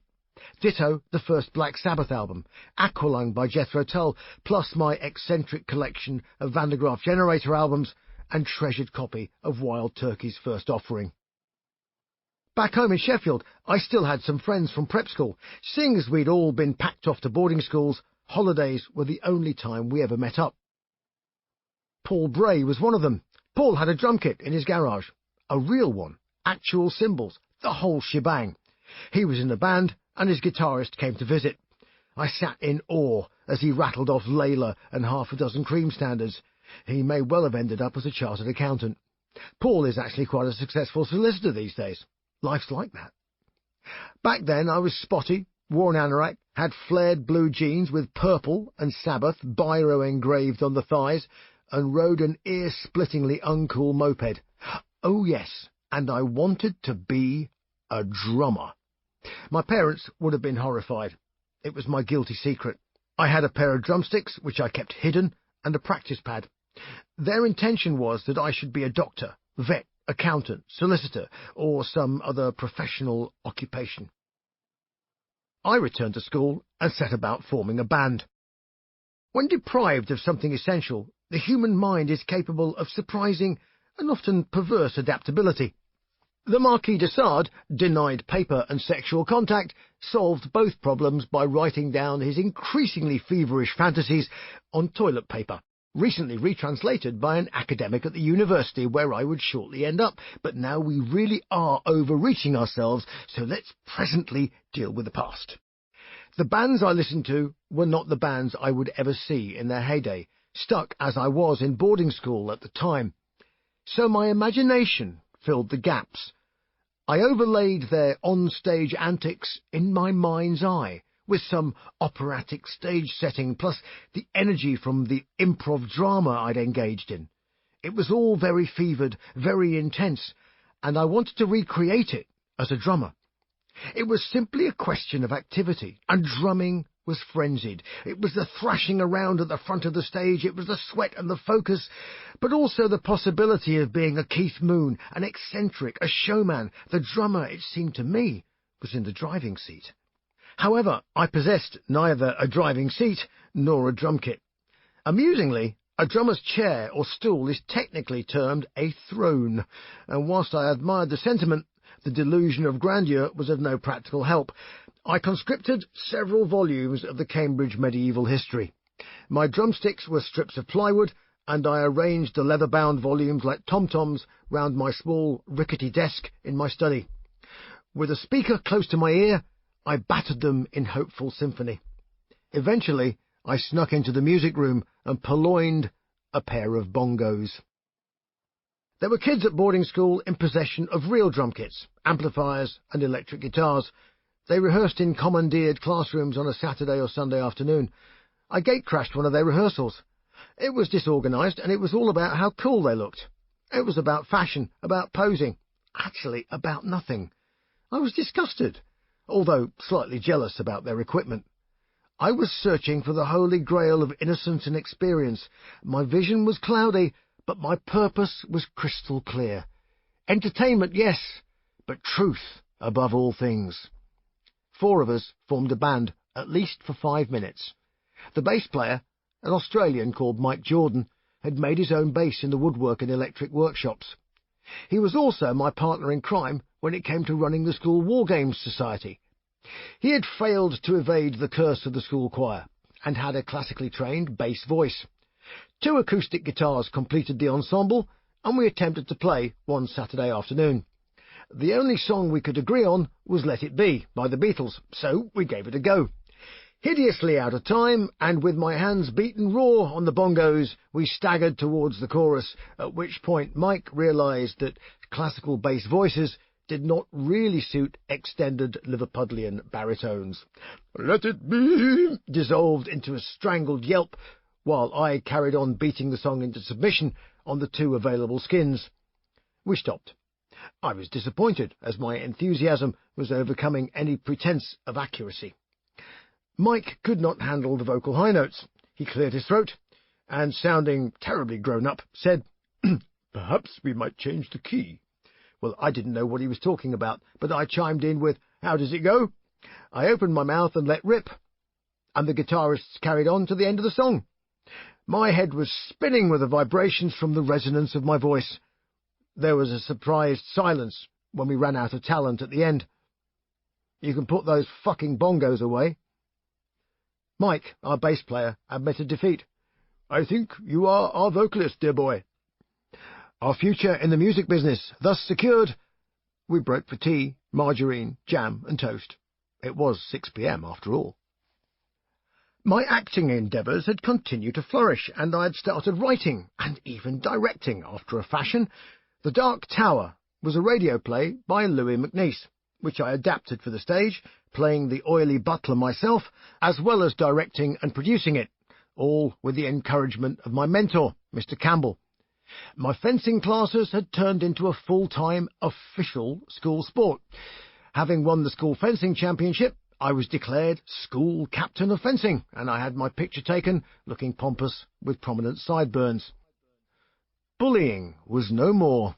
I began to resemble the institution that I had resented. I was being assimilated, absorbed into the fabric, as if the beatings and hypocrisy were simply a test, something every chap has to go through before he changes from a caterpillar to the right sort of social butterfly. My status, I suppose, was best described as slightly eccentric but acceptable. All that was to change on a dark November evening in 1975. The week leading up to my exit was unremarkable. I spent spare afternoons in the study of my guitar-playing friend Chris Bertram. An unlikely duo, we pillaged the B.B. King songbook, murdering the blues, and I discovered that I could scream like a banshee and rather overdid it. But then, that's what adolescence is for, isn't it? By now, I was in the sixth form, only months from taking English, history and economics at A-level. There was no element of coursework. It was sudden death. 3 hours of essay writing, and if you kept your wits about you, you might do okay. A couple of evenings before my demise, there was a comical but depressingly despotic event that took place at a lecture on Machu Picchu and the archaeology of the Incas. It was delivered by an academic explorer who also happened to be a personal friend of the headmaster, the automotively initialed BMW Trapnell. Trapnell was a cosmologist by trade and had an emollient effect on parents and also, one imagines, school governors. 5 minutes into the lecture, the plug was pulled on the slide projector, and in the chaos the slides were cruelly rearranged in what was clearly a very cleverly executed hit. The aftermath descended into a Nazi-style persecution. Names were taken, and the order from the top was clear. Punishment beatings were in order. Pride was at stake. A birch was used to personally beat those deemed to be the ringleaders, and it was administered by Mr. Cosmology himself, a big man, and sadly for their bottoms, a very good fives player. After the event, there was tension in the air. The school was in an angry mood, but no one would storm the Bastille. Most inappropriately, therefore, 2 days later, there was to be a celebration in Sydney House, the joyful construction of a new dwelling for our illustrious housemaster would be commemorated by the convocation of the entire authority structure of the school. The flogging cosmologist, the deputy flogging cosmologist, plus the flogging rowing kit fetishist, and all the school prefects assembled at one dinner table. The food was to be cooked by the more minor prefects in the house. There was an atmosphere of quiet anarchy. I sat in a study with Neil Ashford, who was 16 and pretty bright, to be honest. We had a one-ring electric hob and a bottle of cheap sherry under the desk. We were just chatting, minding our own business, and slightly tiddly, when there was a knock at the door. The sherry was hurriedly stowed, and a prefect stuck his nose round the door, holding a block of frozen runner beans. "I say, I couldn't borrow your hob, could I? We've run out of cooking rings," he said.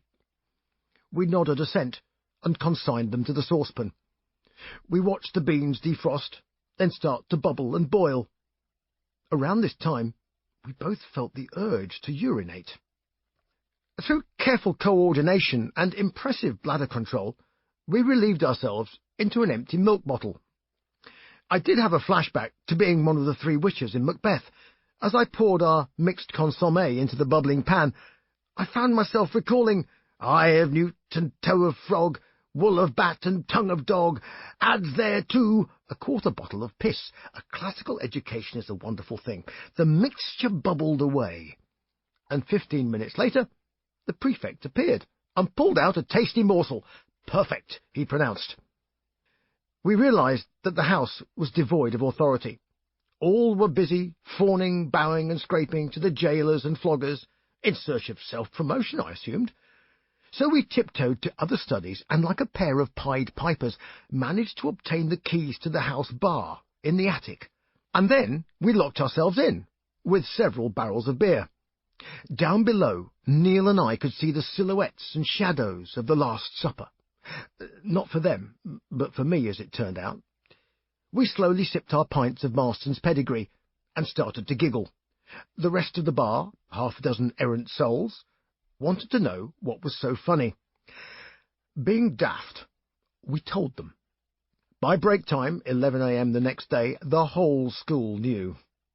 I realized that I was some kind of breathless hero until lunchtime, when one of our house prefects declared me depraved, disgusting, and an abomination.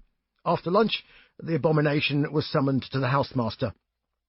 "There's nothing I can do to save you," he told me. Well, this was a surprise to me. I never thought of him as the Messiah, and I certainly didn't now.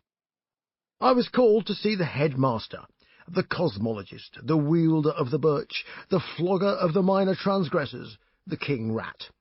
I put on my overcoat and took a contemplative slow walk through the dark November fog. I would be out, but I would not be broken. After all the bullying, the fencing, the drama, the music, this was it, the showdown. Admitted to the warm head magisterial study, I sat down in front of Mr. BMW. His feet were crossed over. Very big feet, I thought fleetingly. He spoke, almost absent-mindedly. "This is not the kind of behaviour we tolerate in a civilised establishment.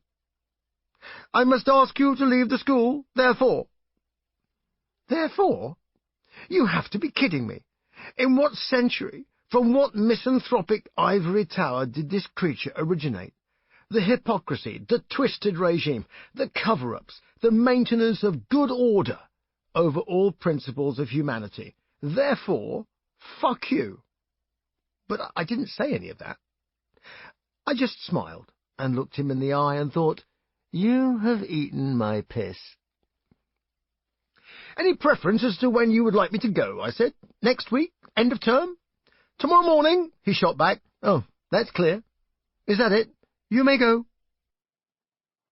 I closed the door gently, with a satisfying click. The cold, damp air felt good. I was out. I was on my own.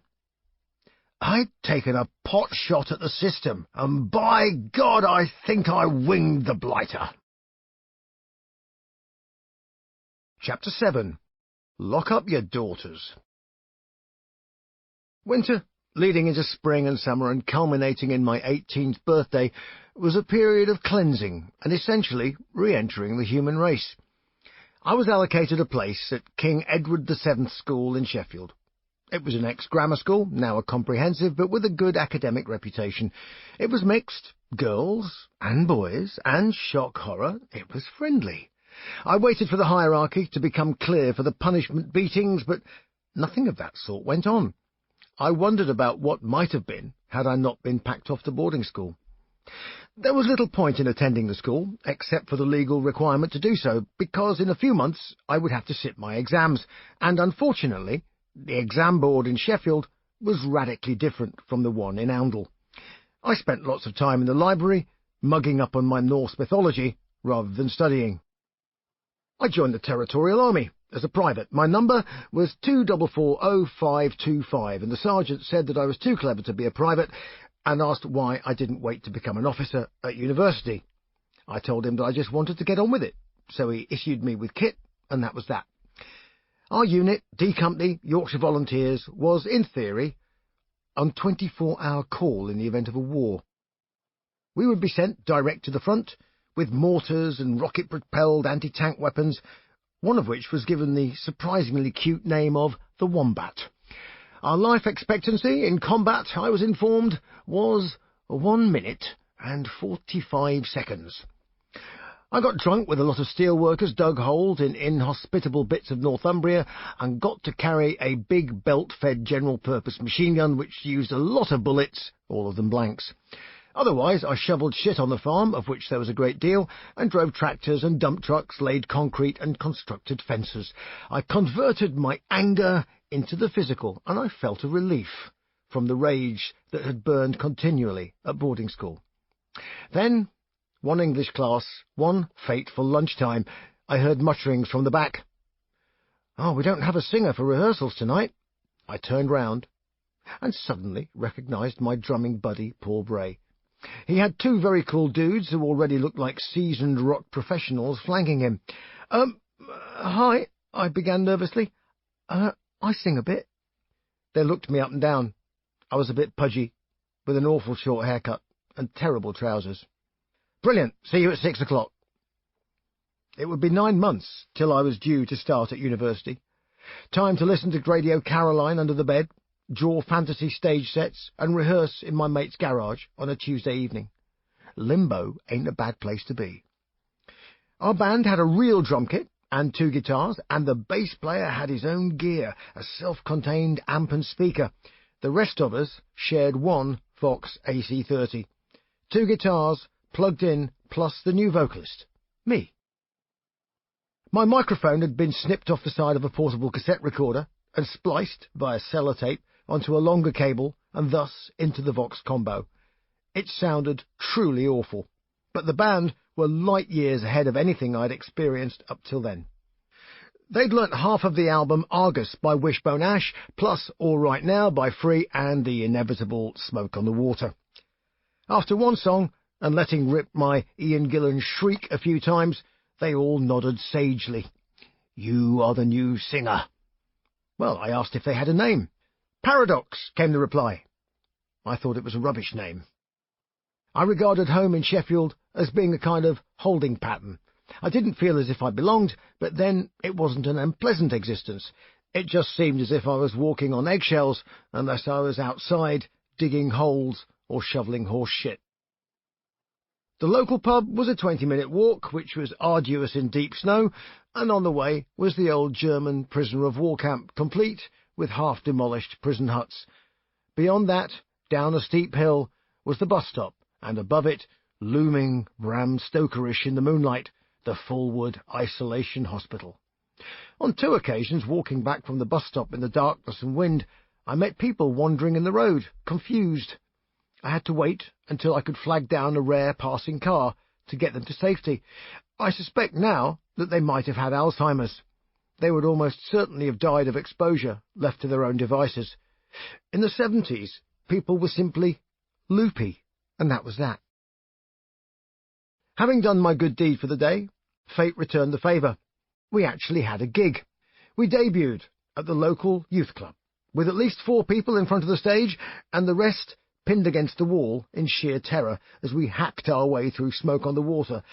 I think they had the 4 Tops more in mind. I'd spent 15 quid on a half-decent mic, a Shure Unidyne B, which had a ridiculous stand that could lose its legs and vertical integrity suddenly and for no obvious reason.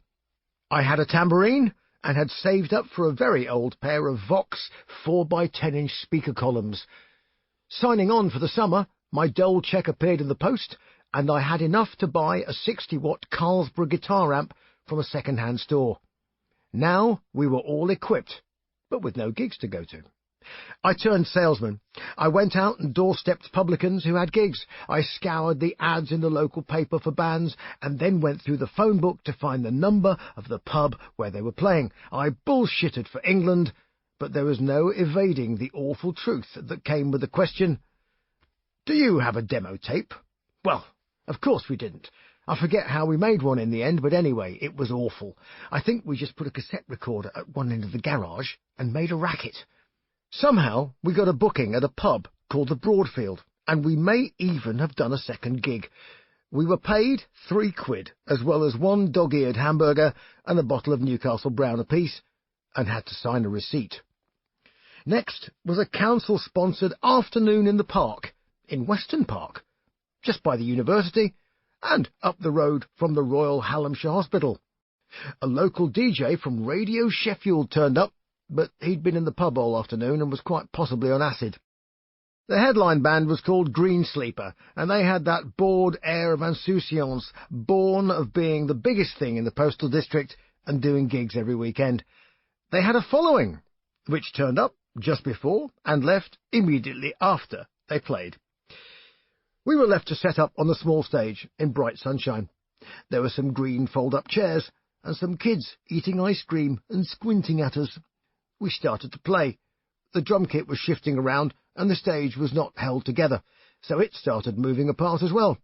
At which point, a ne'er-do-well gentleman jumped on stage shouting, "Shut up, I'm trying to sleep!" He pushed the guitar amp off the back of the stage, which was only 2 feet off the ground in any case.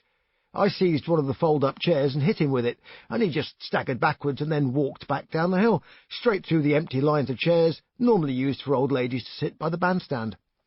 Fuck, I thought. This is like The Who! But it wasn't really, and the DJ on acid said so in his radio programme that night. Nevertheless, with our newfound notoriety, I pressed hard for playing our own material and a name change. Paradox was too wishy-washy. We needed something legendary. How about Styx, I suggested. Isn't somebody else called that? Oh, they won't notice, I stated confidently. Our second appearance at the Broadfield was also our swan song, but our first, as Styx, we even had badly photocopied handouts with wiggly letters made by sticking individual letters to paper with glue, but not quite in a straight line. The tambourine was now polished aluminium, and it twirled around, but you had to be careful in case it severed the blood vessels around the base of your finger. I was trying to be cool. Picture this. Lumberjack shirt, because Rory Gallagher wore one, waistcoat with lots of badges on it, and hush puppies. Lock up your daughters, South Yorkshire. We had one self-penned song called Samurai. The lyrics were not mine, but a fellow sixth-form poet who contrived to combine the samurai with vultures and to rhyme flesh with creche in the same line. Cool, I said. What's a creche?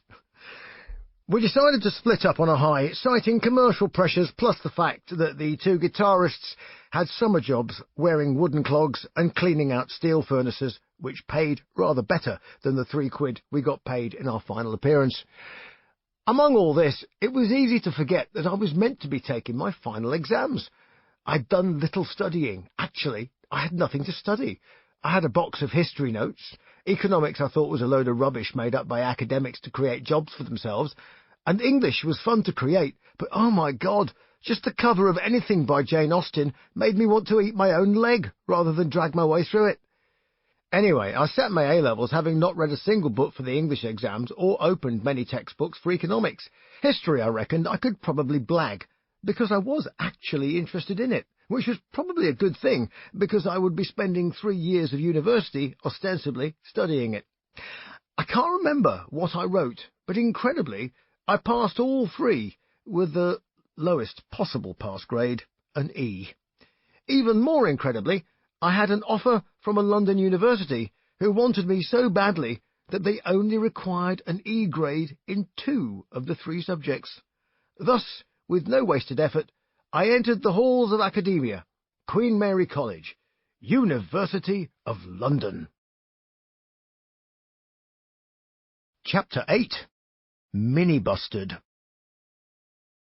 I was in London, with an agenda, an aim, but no plan, and a government grant, putting actual money in my pocket. My first problem was surviving the day I arrived. I was immediately summoned to the head of the history department, Professor Leslie. He held up the piece of paper with my A-level grades. "What is the meaning of this?" he demanded.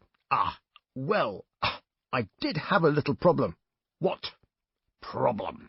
"Well, you see, I was chucked out of school, and I had to home study." "Why? Why were you thrown out?" Drinking," I offered. He pointed at me, and his eyes looked like giant gobstoppers behind the twin television screens that were his glasses. He also had an alarming resemblance to Mr. Toad. "I have got my eye on you," he declared. "My spies will be watching you. A student needs only a bed, a chair, a desk, and a suitably illuminated light." "Well, thank you very much," I replied, and, breathing a sigh of relief, I headed directly to the Student Union bar, where a fantastic pint of Bass lay in wait, priced at a quarter of the cost of beer in a pub. Happy days. I had a plan, cunningly concealed from my parents, and in truth, even from myself. They were puzzled by my choice of a history degree. "What use is that?" they asked. "Useful in the army," I replied, but the thought bubbles around my head told a different story. I had a plot. Anything to get out of here, and if I'm going to be a rock singer, it must be London. But I can still join the army if it all falls apart. And here I was, almost out as soon as I'd arrived. I sipped my pint. Priorities, I thought. Number 1, virginity. Must lose it, and fast. I put an end to my military ambitions once and for all by joining the London University Officer Training Corps. I won't dwell on the subject. I turned up to the drill nights, and they were dreary affairs compared to running around the Northumbrian desolation of Otterburn with machine guns and steelworkers. It was more a gathering of chinless wonders intent on dressing up in ill-fitting uniforms and boots that had never seen mud. I soon fell in with a lot of drunks, a very mixed crowd, and discovered they were called medical students. This, I thought, was the beginning of the end for virginity. So I began a career washing coffee cups late at night after the pub shut, in the mistaken belief that doing useful things might make a 19-year-old dental student swoon. Well, eventually she did swoon, but not before I discovered that she was a virgin too, and worse, could recite chapter and verse the pharmacology of birth control. Well, this removed the frisson of pure lust, but replaced it with a comforting reliability based on sound clinical practice. Practice we did, though. That taken care of, I set off in search of rock and roll and the secret of the universe, and it was only Friday afternoon. You don't have to be Sherlock Holmes to spot musicians, especially rock musicians. Either wandering around in a daydream or driven by a burning ambition, they're often given away by guitar cases, drumsticks, or a copy of the Melody Maker turned to the classified adverts in the back. As quaint and faintly ridiculous as it sounds now, Melody Maker was the only serious magazine for adverts of musicians wanted, gear for sale, studios available, van for hire, and all things rock and musical. It was a broadsheet, basically black and white. Interlopers like Sounds magazine had colour centrefolds of newspaper-grade quality, large sheets of toilet paper, in order to make inroads into Melody Maker's circulation. So I just spotted a Gibson SG being carried, out of its case, by a slight, curly-haired guy. "Hiya! Nice guitar. What kind of stuff you into?" I asked. Priest, Sabbath, Purple." So in the space of 30 seconds, we had a band. Martin Freshwater was his name, and he knew a bass player called Adam. Then we unearthed Southend's very own John Lord, Noddy White. Bits of Noddy looked like Noddy Holder of Slade, hence the name, and I never found out if he had been born with another one. Noddy taught guitar, had a double-neck bass and six-string combo, and an organ that didn't sound nearly as impressive as it looked. All we lacked was a drummer. Steve was the only non-student, and I've utterly forgotten how we found him, but he lived in Catford and had more drums than I'd ever seen in my life. We found a large room in the disused kitchens of the halls of residence, set up some kit, and made a noise. The walls were tiled, and the stainless steel sinks created a natural tinny reverb, so the whole experience was like playing inside a biscuit tin. I asked Noddy to show me how to play guitar, and I slowly crabbed and clawed and contorted my stubby fingers into the requisite shapes. Immediately I started to write, and the first thrill of creation soon turned to frustration without the ability to create form and structure. I never forgot the initial joy, the thrill of that moment of inception, of meaning. Even if it only meant something to myself, and even if it ultimately was deemed rubbish. There was a purity in the art of creation. By now we'd worked up a small repertoire, and all the material was our own. We were basically ready, or so we thought, to get some gigs. But we needed a name. Names are vexatious things. They can unwittingly define and doom a band to perdition, or, even worse, to be damned by faint praise. A name creates the tightrope that every band walks. Rock music walks that tightrope for eternity. Too pomp, too punk, too serious, too laughable, too out of tune, too technical. Actually, none of it matters as long as you stay on the tightrope. In fact, it's exciting to watch as you wobble, but it's hell if you fall off. In 1977, punk was in full flow, and Queen Mary College, Mile End, the East End, was smack bang in the middle of it. The Pistols, Secret Gigs, The Jam, Bethnal, a punk band with a violinist. What's in a name? We played way too fast, and the more excited we got, the faster we played. Speed, Noddy suggested. Speed? I queried. Yeah, 'cause we played too fucking fast. None of us, and I mean none of us, had any idea that speed was a drug, and a rather popular one for a culture that hadn't discovered and anyway couldn't yet afford cocaine. Beer was the only drug in town. In the student union, after 5 p.m, there was a gaggle of music fiends who stood by the jukebox and fiercely disagreed every day about the same things. They shouted at each other and remained friendly at the end of it. Future world leaders and football supporters, take note. The Union Bar contained all shades of red, from light pink in high heels to communist scarlet with blood-stained hatchets to bury in the heads of the filthy capitalist oppressors. As an avowed contrarian, I stood up and opposed a few of the more silly motions in public debates. It was worth it just to wind up these po-faced and self-important arbiters of student political opinion.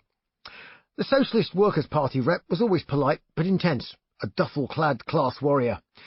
We would have entertaining arguments before he decamped to plot the coming apocalypse, leaving me with the thought that I was on the list. The Titanic, I reminded him, also had a list, and look what happened there. There were, however, departments in the student union that actually did things as opposed to talking about doing things. Entertainment seemed absolutely the place to go. The entertainment officer was elected by students along with his or her deputy and essentially became a student union-funded concert promoter. Queen Mary had, and still does have, an extraordinary facility, the Great Hall. Built in the 1930s as the People's Palace, it had one of the largest proscenium stages in London. Now it's been modified as more of a multi-purpose space, but back in 1977 it was still a theatre with a seated balcony and a large floor which, for gigs, was devoid of chairs. I started out as a volunteer by pushing boxes around and loading in and out for various bands. I assembled the Atom Henge for Hawkwind, and these days I drink in my local pub with the drummer, who's now one of the UK's leading authorities on waste recycling. At the same show were the Reformed Pirates, minus Johnny Kidd himself, who of course had been killed in a car crash some years before. The guitarist, sadly now deceased, was called Mick Green, and he is pretty essential listening for any guitar player. Variously, Manfred Mann's Earth Band, Ian Dury and the Blockheads, Lone Star, Racing Cars and Supertramp all adorned the People's Palace stage. The BBC used it for a series of sight and sound in concert broadcasts, and all the shows were open to the public. I did a bit of everything, from front of house to backstage and security, and a lot of truck loading. From the sold-out psychedelia of Hawkwind to the smell of dirty old cookers and musty carpets was a reality check, but in our little rehearsal biscuit tin, Speed built up a repertoire that was an interesting but very odd mix. If we were a garden of sound, we would have been a mangled tornado of dead leaves and twigs, with the occasional daffodil visible through the browned gale-force fugue. My two self-penned, very primitive guitar riffs were called FBI and Snoopy. I possessed a large stuffed version of the cartoon character created by Charles Schulz. Snoopy abuse was a prominent feature of the show, and I wish I could tell you why. Our first gig was at the Green Man in Plumstead, where we played to not a lot of people. Snoopy was disemboweled and we played extremely fast and largely out of tune. It went down a storm and the promoter gave us a residency once a month. To get to and from gigs, we borrowed the college minibus. It had seats and windows, so the seats had to be removed and the bus loaded up out of sight, then rapidly driven through the gates before somebody realised that the windows were full of Mr. Fender, Mr. Marshall and the big stuffed white dog with the black nose. After all the gear was in, there was no room for people, so we had to travel by train. We would then sneak back after the gig and replace the seats before dawn. My first year at university wasn't half bad. I saw a lot of bands and played in a band. I learnt to play bad guitar, wrote my first songs, and did gigs. Time to move on, up and in, or maybe that should be down and out. Chapter 9. Going to the Dogs.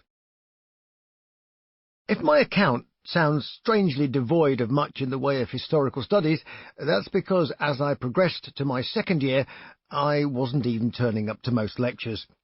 Very occasionally I would drink 2 or 3 pints at lunchtime and wend my way into my medieval history tutorial. My tutor was a very nice old lady, and I think she might actually have experienced most of the Cambridge medieval history she so adored.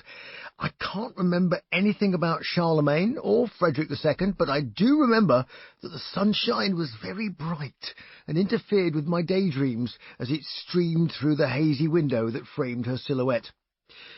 I was now the full-on entertainment officer. I had an office, went to committee meetings, and I had a budget. Most crucially, I had a telephone with an outside line and a hotline to every agent in town.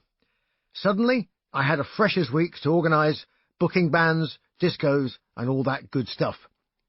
I think I ended up with Fairport Convention as the main event, and the whole week was extremely profitable. I made about 20% on top of my expenditure. I was hauled before the committee and told I was a disgrace.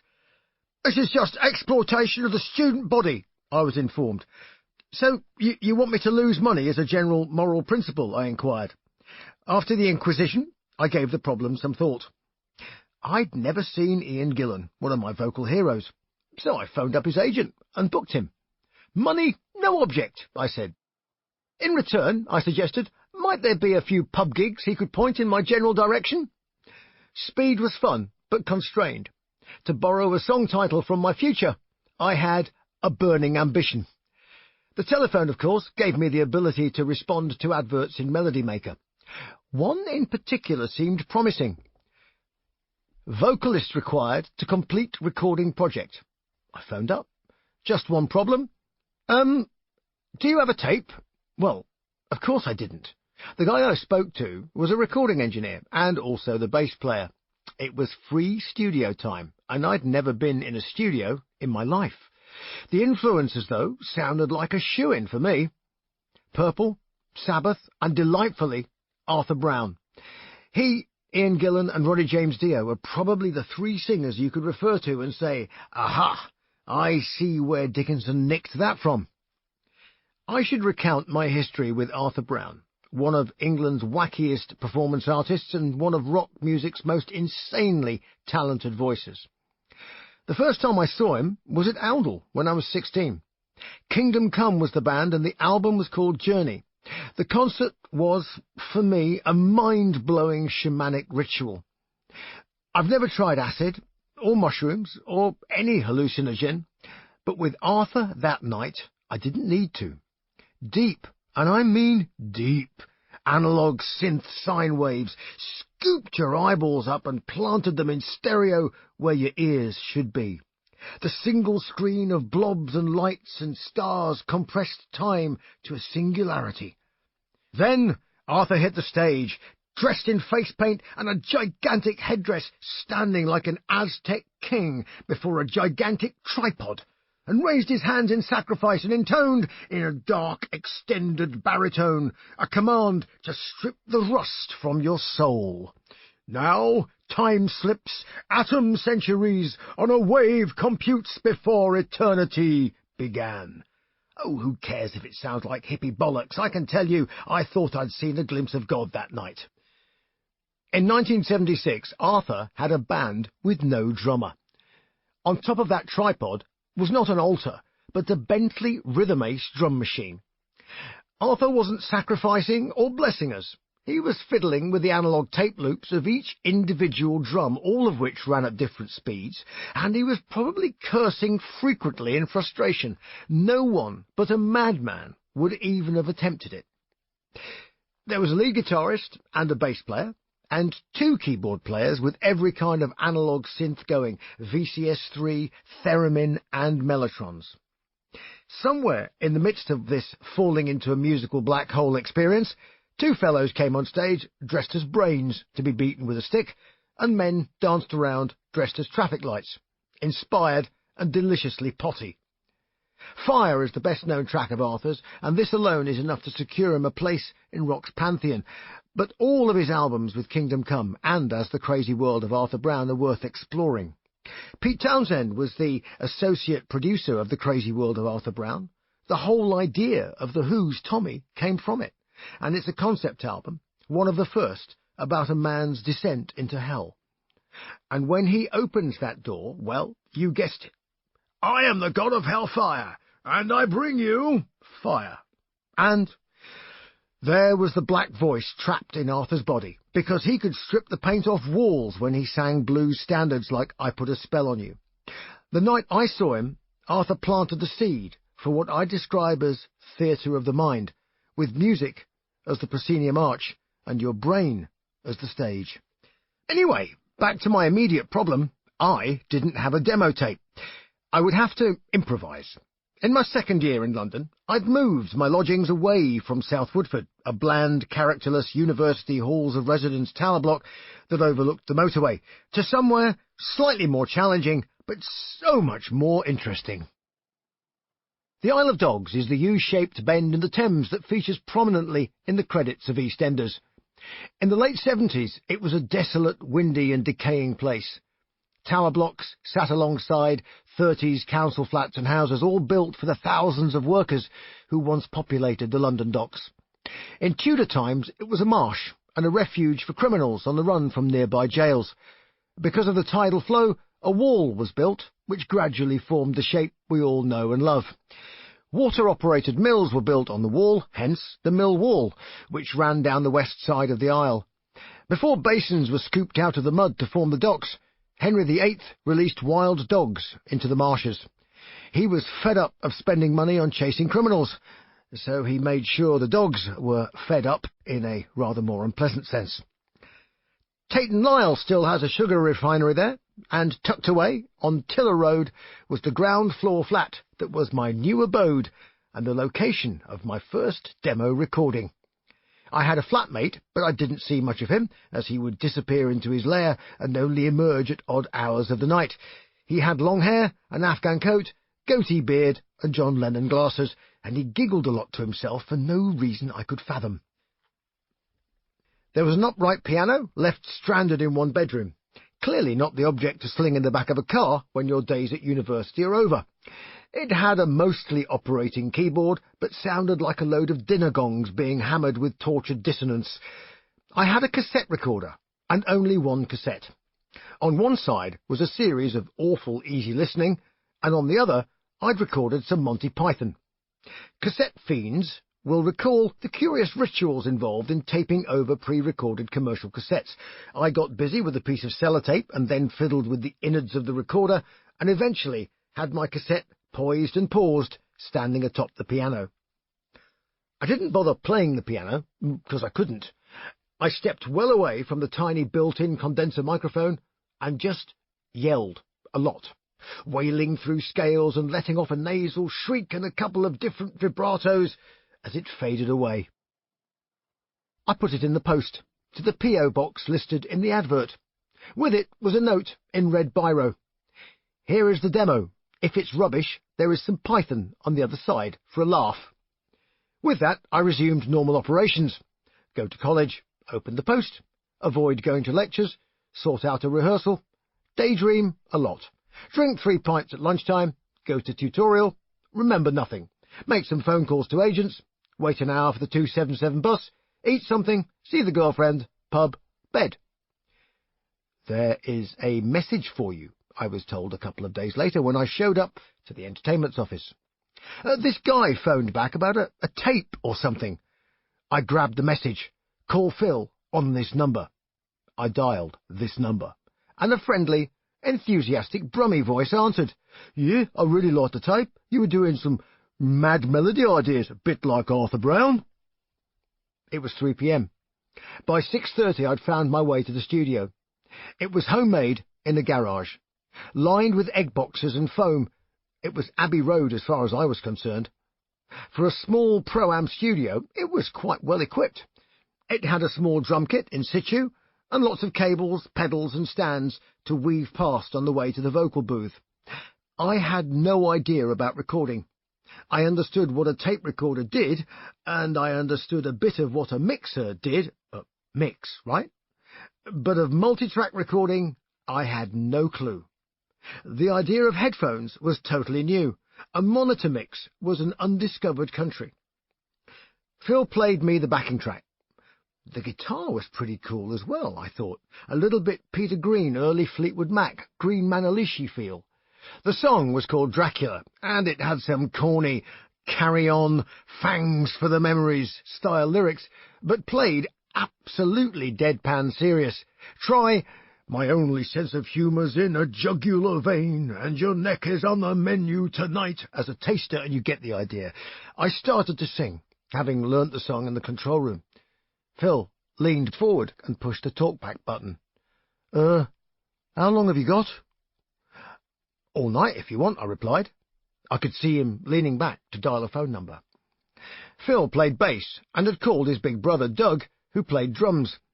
Together, we all listened back at 4 a.m. I'd never double-tracked or harmonised with myself, but I did that night. 3-part ascending choir vocals, big doubled choral pieces. If only the owner of that 3-bedroomed semi whose garage it was knew what he started that night. "We'd better start a band then, I suppose," said Doug. I was most impressed by the fact that they had a battered blue transit van. It performed parcel deliveries by day, and at night it would turn into the most exotic 4-wheeled magic carpet, transporting our merry souls to La La Land until dawn, when we all went back to the pumpkin patch with the rest of humanity. But before we could sprinkle fairy dust into that petrol tank, we had to find a guitarist. So an ad was put in Melody Maker. "Guitarist wanted for pro recording band. Good prospects." My God, I came over all of a twitter. Pinch yourself, Dickinson. Here comes the big time. Chapter 10. Dope Opera. Speed was not so speedy anymore. We had all moved and were spread across East London. Varying degrees of work plus geography put paid to us, and in any case, our drummer couldn't get off from his job in Catford. Plumstead became Glumstead as we played our last gig, but not before a puzzled audience saw me disembowel Snoopy on the stage at the People's Palace. I knew they were puzzled because I could clearly see the bemusement on the 6 faces in the cavernous venue. Perhaps they thought they had encountered a strange art installation, or they were simply so appalled that they stayed to see the car crash. Actually, we weren't that bad, just not that good. Doug and Phil lived in a rather swish rented mansion block in Battersea in southwest London. In the 70s, and the 80s for that matter, rents in London were affordable and houses were cheap. One enterprising lad on a social sciences course actually bought a flat during his time at university using his grant as a deposit. Smart cookie. I did something quite different with my grant money. I spent most of it on a PA system for the new band. It consisted of 2 large pieces of furniture with 2x15-inch speakers buried in the cabinetry. Sat atop were a pair of integrated double 12 inches with a tweeter on top, powered by 4 200-watt valve amplifiers, designated as slaves. Power slaves, in fact. I had upped the ante in the microphone stakes and now gripped a gold AKG something or other with a cannon plug at one end and a jack plug at the other. I was halfway to paradise at least. All of which depleted my bank account to almost zero. The nice people at Barclays had given me a chequebook, a bank card, and what seemed to be a free overdraft, which was how I fed myself. I was also responsible for not paying my rent. I managed this by not being present between the hours of 9 and 5, Monday to Friday, and if I was present, I hid behind the cooker. After a couple of terms of this, letters started to arrive. Quite a lot of letters, really. Never mind, I thought. One day, all of this would be in a book. In the meantime, I manned the telephone in the rather swish mansion block in Battersea and waited for prospective guitarists to phone. By day 3, I was losing the will to live. If auditioning disciples was like auditioning guitarists, then no wonder Jesus ascended to heaven. At first I listened, and they talked, and they talked. I had maybe 100 names, and we booked them in over 3 days at a rehearsal studio over the Rose and Crown in Wandsworth. I made notes on their stories and their influences and styles. Well, I think I'm as good as Jimmy Page, but maybe not as clever. I like to think myself as a cross between Ritchie Blackmore and Mozart. I think the guitar is, for me, an extension of my entire personality. Phil and Doug just jammed on a couple of chords, and we watched as the helpless, the hopeless, the hapless, the naive and the outright lunatic failed to negotiate any musical material or collaborate with any rhythm at all, not even their own pulse. At the end of 3 days, and after nearly throwing myself off Albert Bridge into the Thames in frustration, 2 shiny nuggets appeared. Both were over 30, which seemed an impossibly distant age. There was a fantastic Irish guy who'd played in show bands, total pro. Music was like flicking on a light switch for him. But then in walked Tony Lee. Tony was a chilled-out Australian with presence, and when he played, which he did effortlessly, he gurned in a most agreeable manner. He was 30 years ahead of his time as far as facial hair was concerned, and in short, he looked great, and boy, could he play guitar. We called ourselves Shots, but we could have called ourselves Anal Catastrophe and only had to change one letter. It was the era of punk after all.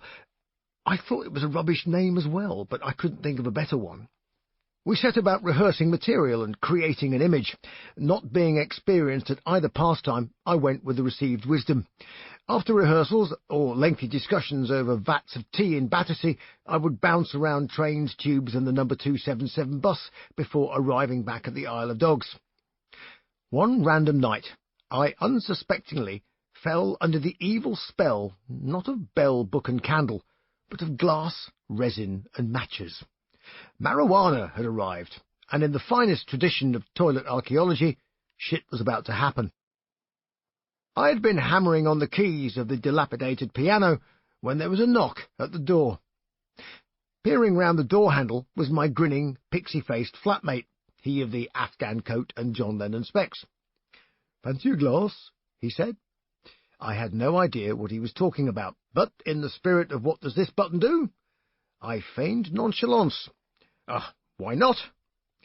I tentatively followed him into his lair. It was full-on hippie headband joss-stick heaven, carpets on the walls and ceiling, even on the floor. It was a male boudoir and a temple to a fragrance I couldn't quite identify. He giggled a lot. He was still giggling when he took a badge from his lapel. Students always wore at least 10 or 15 badges, then laid it down, bending the sharp end of the pin to vertical. This was intriguing behaviour.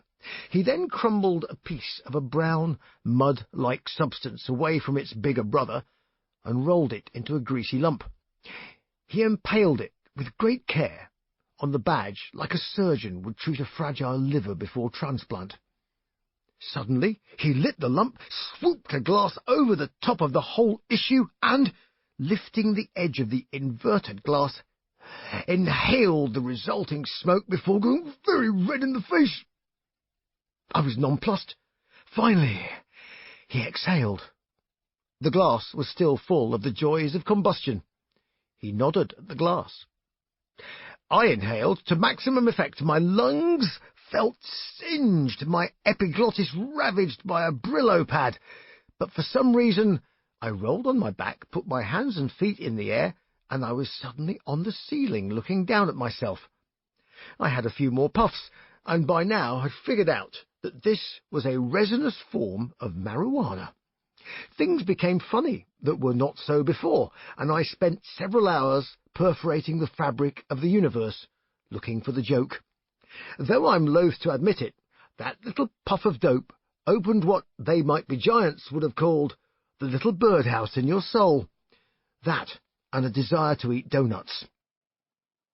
I never got the chance to thank my flatmate, because the police arrived and took him away a few days later. He was a generous soul, and had sent a large lump of hash in the corner of an envelope via Her Majesty's postal system. Whether impaired by his own fumes, or simply impaired in his judgment, he addressed the envelope to the wrong house. The recipient opened it, called the police, and kindly gave them the name and address of the sender, helpfully provided within. I think he was fined £400, and I never saw him again, but whatever was in that piece of dope had not gone away. My yearning was to transfer the theatre spinning through the cosmos of my brain into the very soul of an audience. But there was the problem of image. It was clear to me that I didn't look the part. I also couldn't bring myself to fall into the mire of the fake American rock and roller. Image in entertainment can be everything and nothing at the same time. I had to be substantial. I had no choice, because, judged on image, I was a walk-on disaster. In case you think this judgment too harsh, there's a wealth of photographic evidence. Because the recording of Dracula seemed to be in the right vein, we concocted a sort of pastiche, screaming Lord Such, bargain basement, shock horror band personality. Our lanky Australian wore a cape and a lot of eyeshadow. Our bass player wore a rubber 80-year-old man mask, and I wore green army long johns, boxing boots and a grandad shirt. The pièce de résistance was a gold lame jockstrap. Now, in case you think this may just have been a terrible accident during a game of blind man's buff in a charity shop, I had the gold lame jockstrap handmade. Up in Hackney, East London, was a legal squat, basically a commune of 3 streets in a triangle. In the middle of it were all manner of vegan cafes and rainbow coalitions. There dwelt a lesbian seamstress, who measured me up, somewhat unimpressed, and produced my sparkly willy cover. I had in mind Ian Anderson, he of the tramp overcoat and codpiece on Jethro Tull's Aqualung. Although I didn't sound like Ian Anderson vocally, I was a massive Jethro Tull fan, and of course Glenn Cornick, the founder of Wild Turkey, had been an original member. I started to use my limited dramatic skills. A great deal of prancing went on in confined spaces during rehearsals, and twirling inanimate objects while standing on one leg. Fast approaching was our first gig. The owner of the Rose and Crown took pity on us. I suspect because we spent a lot of money in his rehearsal room. There was one person in the audience, and there's nothing quite so lonely as one man in a disco. He sat at a table in the middle of the dance floor, the blue flashing lights reflecting off the mirrored walls. No matter how many mirrors, it still didn't look like a crowd. More gigs followed, and our fame spread as far as Croydon. There we suddenly came to the attention of an agent who wanted to sign us. He made all the right noises, but said all the wrong things. He had red hair and a comb-over, and was an agent for rockabilly bands, 50s revival acts, teddy boy cover groups, and any form of novelty to entertain awful people. "Brilliant, lads," he said. Love it, comedy, heavy metal, hilarious, love the banter, come up to the office, sign the contract," and then he was gone. The office was on a damp-smelling first floor, above a curry house in Finsbury Park, just around the corner from the Tube and not too far from the Rainbow Theatre, a legendary rock venue, now, sadly, an evangelist church. That, of course, was where we really wanted to be, but this seemed better than nothing. We signed the contract. It said that we promised to do everything, and that he promised to try to do something, but with no guarantees. "Brilliant, lads, fantastic, great, comedy, heavy metal, bring the house down." We went away feeling strangely glum and unfulfilled. After a few weeks of nothing in particular from this gentleman, we were offered a gig at an army base in Arbroath, Scotland. Research, plus a map, revealed the truth about economics espoused by Dickinson. When the petrol bill to drive from one end of the country exceeds the total fee available, result, misery. Arbroath being notable for its smoked fish, I went down to the fishmongers and bought some boil-in-a-bag kippers to give us a taste of what might have been. Our agent protested. "Well, frankly, lads, you're blowing a great chance. Extremely disappointing."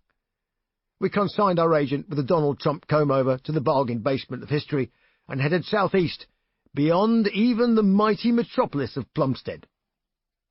Gravesend is one of those town names like Leatherhead or Maidenhead, which make Americans scratch their heads and wonder, why? The why, in this case, was probably nautical, and may have alluded to the end of the line, for ships of the line.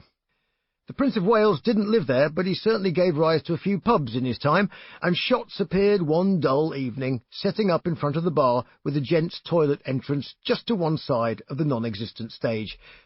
Masks on, jockstrap firmly strapped, and silver tambourine twirling away, we were enough to stop conversation at the bar, which is always a good start. The big challenge came when patrons attempted to use the toilet facilities, and I decided to conduct a few improvised interviews with them as they stepped into our territory. The more humiliating the better, and the landlord rebooked us.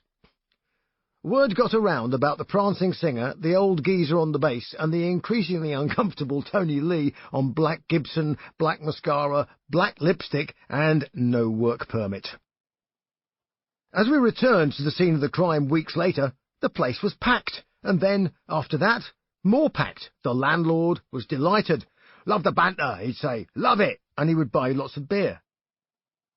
Summer of 1978 was, for me, stunning. I was free to roam the London streets with only dreams as my guide, and even then the liberty to forget at will. I'd resigned as entertainment officer, so I just pottered about the East End, getting a builder's suntan. Because of punk and its DIY attitude to records and record companies, everyone was in on the act now. Self-produced singles on vinyl were standard for rock bands too, but as shots we were at a disadvantage. We didn't have the cash to have one pressed. Tony, our Antipodean vampire, was showing signs of ultimatum fever. He was older, had actually earned money out of music, and was in a reasonably tearing hurry to do so again. Throughout my third and final year at university, we resumed our gigs in small pubs and clubs around London. We could have papered the walls of a small hamster cage with rejection slips for Dracula. The Prince of Wales was starting to get bored of us, and I think the feeling was mutual. There are only so many times you can try the same gags and the same songs before people begin to drift.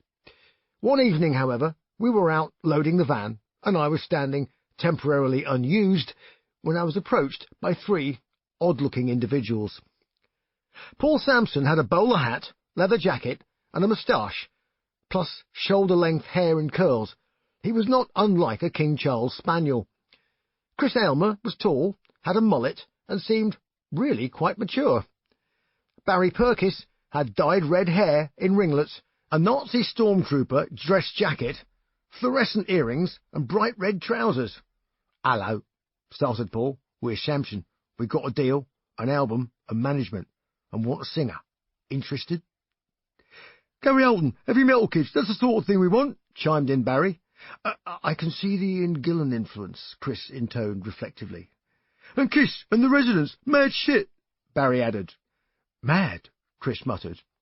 "Yeah, mad," Paul chuckled.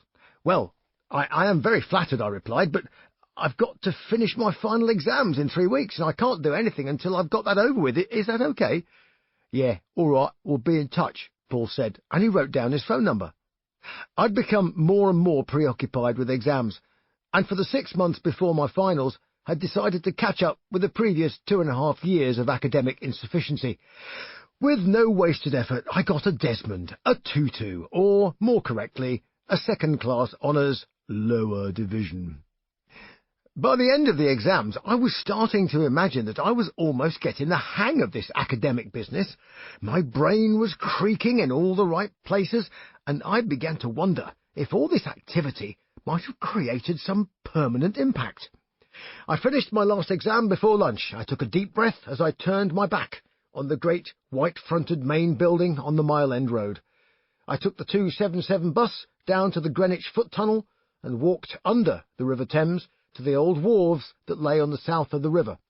Woodwharf Studios was a rehearsal room with a panoramic view of the water, but for today my destination was the small portable shed around the back. Head still buzzing from cabinet papers about Munich, appeasement, and the fall of France to the Nazis, I opened the studio door. It was 1979. I was 20 years old, and I was about to start singing, full-time, with Sampson. Chapter 11. A Heavy Metal Crusade. It was not quite what I expected. There was more gear than I had ever seen in a rehearsal room.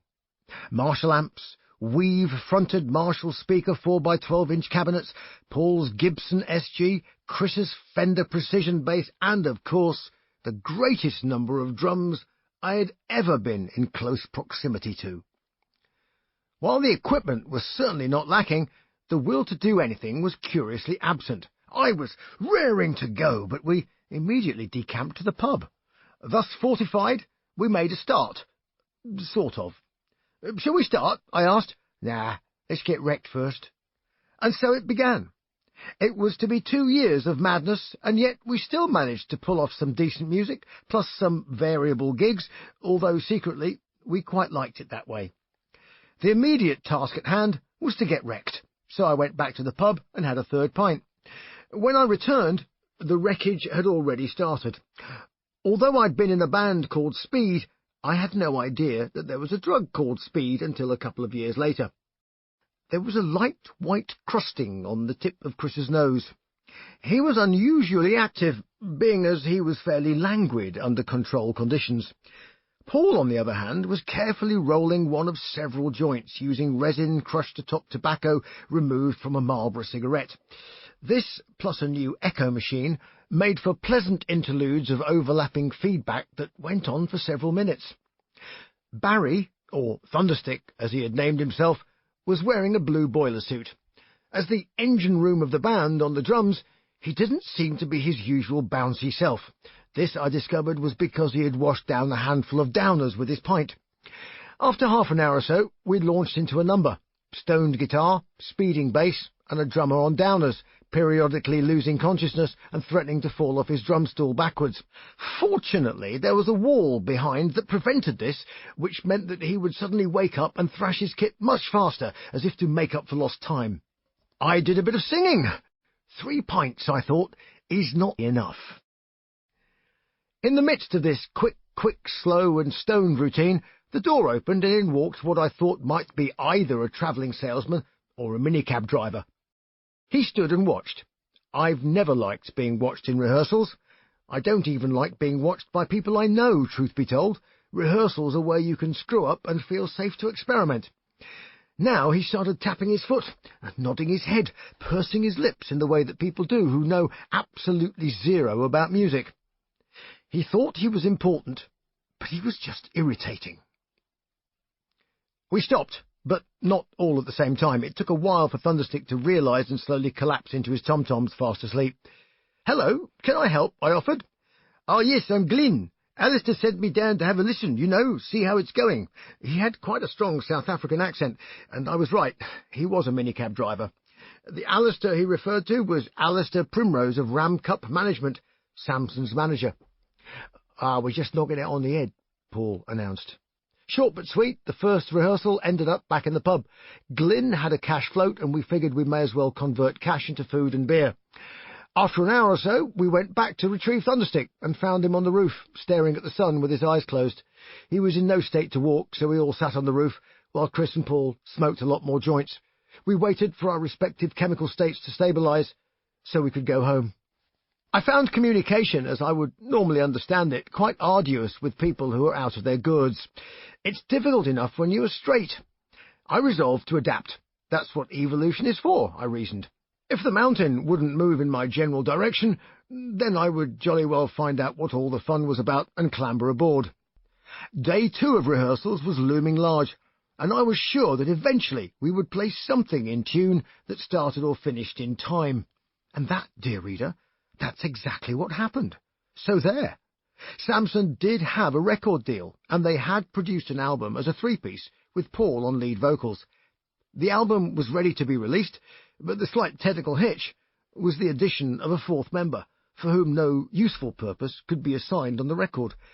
The record label was an independent one, Laser Records, and the album was called Survivors, featuring a kindergarten bad taste painted sleeve with the band standing atop a mound of dead rock stars. On the credits were instructions to play loud when wrecked, and it was certainly advice that we heeded for the next couple of years. It's safe to say that almost every mishap, catastrophe and legal disaster that could befall a band happened to us over the next 2 years. We were sued, injuncted, arrested, on the run for various offences, and utterly misunderstood by everyone except our own mothers. The management were all accountants or company secretaries, and their skill set was recruiting accountants and financial personnel. They had offices on the top floor of a building in Blackfriars, wore suits, and were drunk for 50% of the day as part of their job description. There was some money they had obtained from a mystery backer, and that funded their foray into music. The other band they managed were the UK Subs, a hardcore punk band led by the evergreen Charlie Harper. I received a paycheck, £30 a week. In fact, it was an advance, so just a loan, really. It was thought great sport to fill in my first cheque payable to Bruce, as they had tied themselves in knots one drunken evening trying to remember the Bruce's Monty Python sketch. I wasn't very amused because I couldn't cash the cheque and I had to eat. Bruce then went down the slippery slope of acceptance as my stage name, something I was not entirely happy with. I thought it pretty stupid, really, although not nearly as daft as the name of the movement that I had suddenly been co-opted into, unaware as I was of its existence. The new wave of British heavy metal was cooked up as a musical movement during a boozy lunchtime session involving journalists from Sounds magazine. Fed up with being seen as the idiot brother of the New Musical Express, they decided to fight back with a new wave of their own. It was a preposterous title, shortened to the equally incomprehensible NWOBHM, pronounced New Wobbum. The bands involved suddenly found themselves in a national music paper, to their great surprise in some cases. The New Wobbum was nothing of the sort. It was an old wave that had been ignored by the mainstream media in favour of punk, which, with its Vivienne Westwood fashion links and faux class war rhetoric, was more palatable to journalists who had aspirations beyond mere music. The bands that inspired this New Wobbum were solidly traditional and, in the main, still going strong. To read contemporary music criticism, you could be forgiven for thinking that rock music had ceased to exist in 1979. Far from it. Judas Priest, Motorhead, the Scorpions, and various offshoots of Deep Purple were all selling out theatres and arenas in spite of the media attention lavished elsewhere. In Samson, I was suddenly a member of the New Wobbum. Alistair Primrose claimed to have invented the roadshow that fated the movement.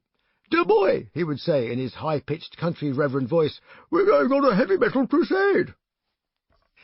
Two of my earliest shows with Samson were heavy metal crusades, and they were eye-openers. At a half-empty Surrey university, I sat and watched Saxon do their stuff. I hadn't seen them or heard much of them before. They came from Barnsley, not a million miles from Worksop, and had a biker boogie sort of sound with epic overtones of Vikings, Crusades, and subsequently plummeting Boeing 747s. Biff Byford, the singer, produced a large knife on stage, which he brandished triumphantly during one song. I watched with great interest as he tried to hurl it into the wooden stage, where it would embed itself menacingly. Except it didn't. It bounced off and clattered all about the floor. Bending over and picking it up to try again did not improve the situation, and even though it did end up stuck in the wood eventually, the drama had rather vanished. Note to self, when things go wrong on stage, either ignore and move on, or make a meal out of it and create its own narrative within the performance. Oh well. Samson nearly always headlined at heavy metal crusades, mainly because our management paid for the shows, and thus the world discovered Barry's alter ego, Thunderstick.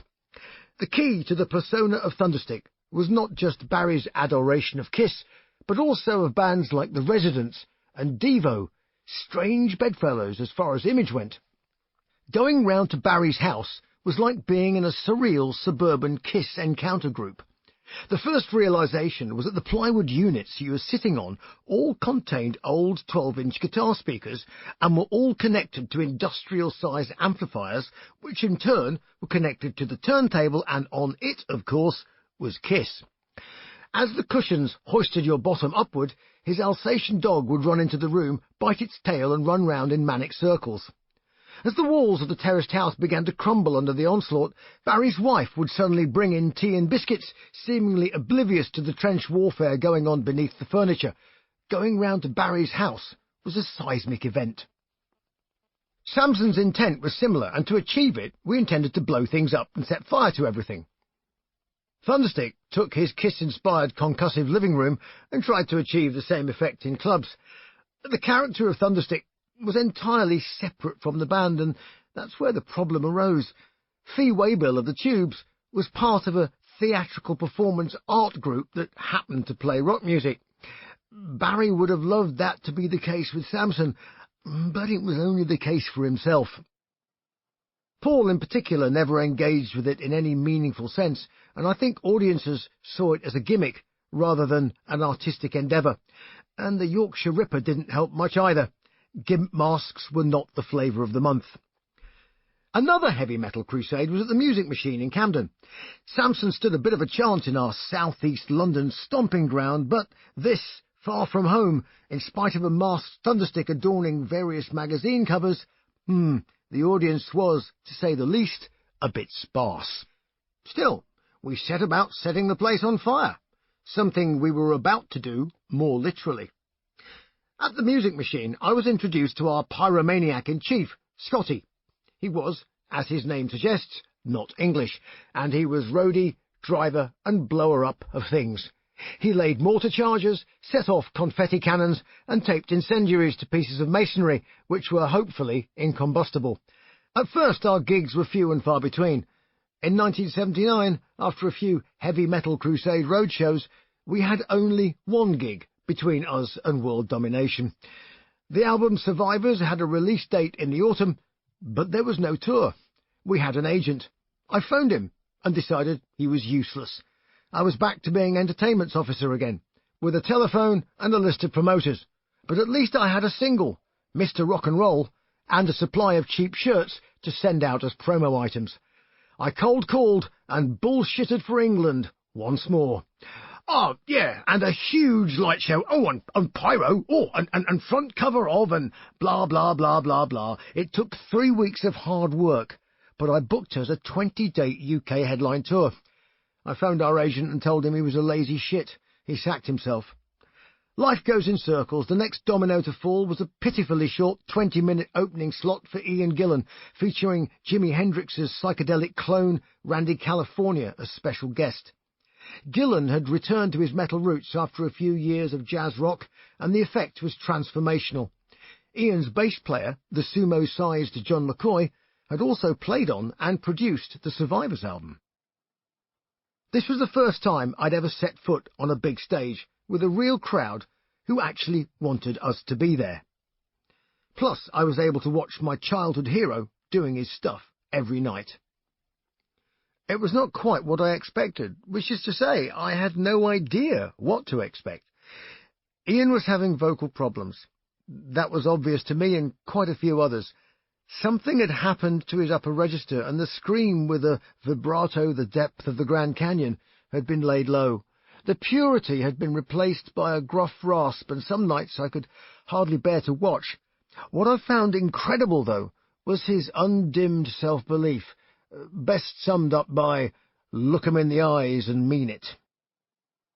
At the end of the show, he walked on with his guitar for a cover of Lucille. He was strumming away, looking very uncomfortable, it must be said. Lead vocalists seldom look comfortable wearing a plank, especially so when it's hoisted up to nipple level. Lucille would suddenly stop, and Ian would punch out some strange a cappella bluesy incantation, beautifully in time and in tune, but incomprehensible. I stood on the sound desk every night, trying to make out what he sang. "I can't hear the guitar," I'd say. It's not switched on." "Oh," I thought for a moment. "What's he saying at the end?" "No fucking idea. He's pissed. He just says random shit."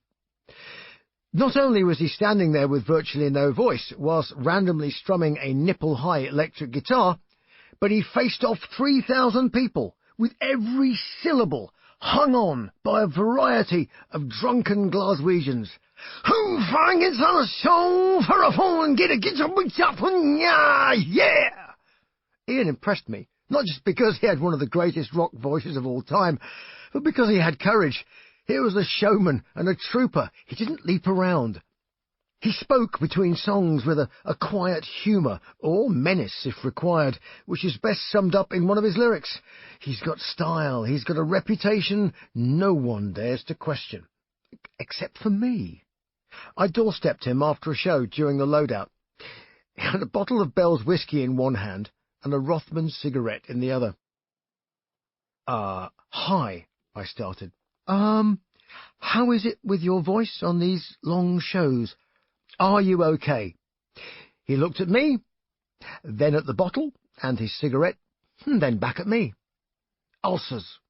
Got some ulcers," he said. He glanced back at the Bell's whiskey. "Sort some right out." And with that, he turned away. I felt touched, he'd even bothered to reply. But I was genuinely worried for him. The voice is a precious instrument, an emotional instrument. There's nothing between you and your audience. There's no guitar plank to hide behind, no giant stack of keyboards, no battery of tom-toms. There is nothing and no one to blame except yourself. And an audience will murder you and dance on your grave in a heartbeat if you let them. Survivors came out and did okay, not brilliantly, but the tour and the press were fantastic. We got front covers of national music magazines, but of course it was all about Thunderstick. I was credited with backing vocals and guitar on the album, all absolute rubbish. I was nothing to do with it, and all the songs were in the wrong key for me. My voice was barely getting warmed up singing them.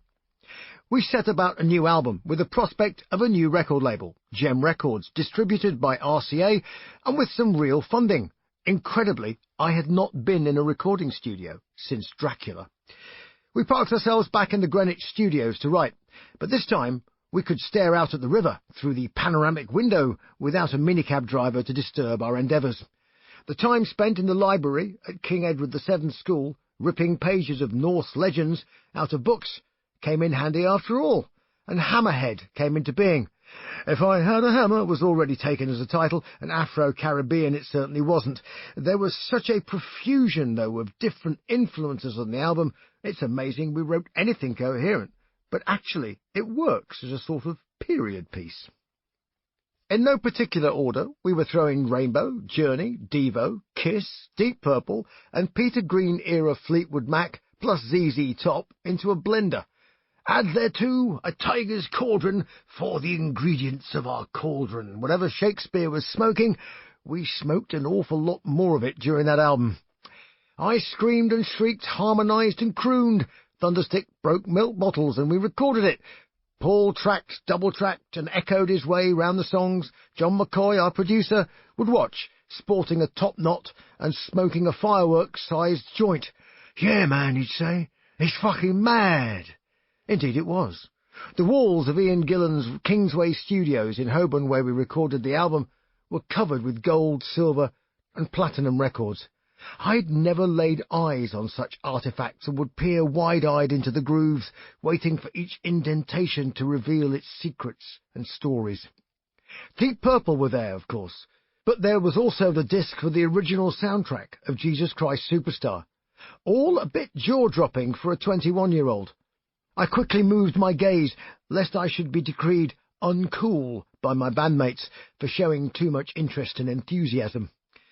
We finished the album and played it back several times, easily convinced of our own genius. It was called Head On, a name dreamt up by the label.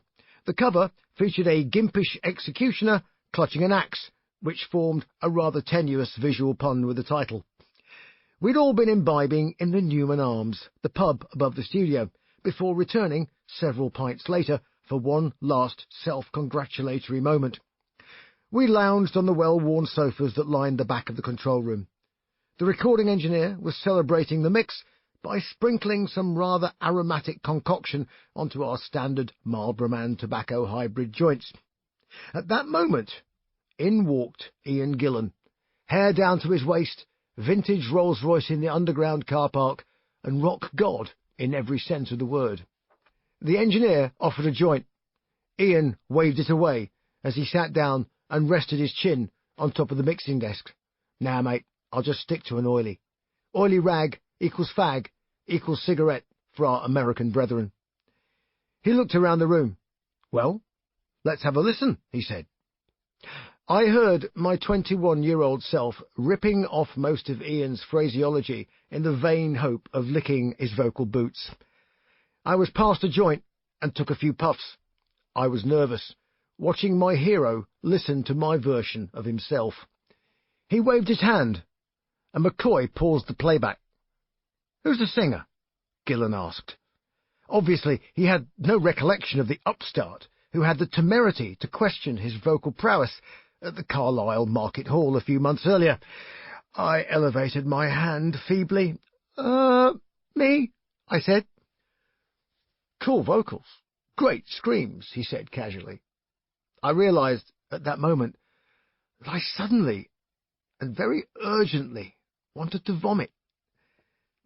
It wasn't something he said. It was the something I'd smoked on top of the 4 pints in the Newman Arms. I'm still not sure what temple balls are, but I can tell you they disagreed with me.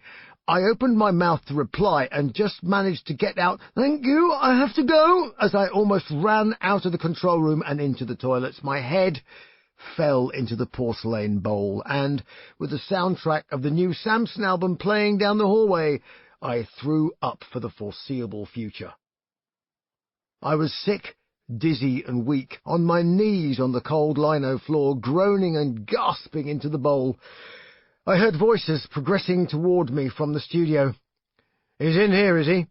The door was kicked in, and a strong pair of hands dragged me backwards. Ian Gillan wiped the vomit from my mouth, sat me upright, and put me in a cab home. This was not my finest hour, as he would remind me every time we met for the next 20 years. "Hiya, mate. You're not going to throw up all over me again today, are you?" How not to meet your maker.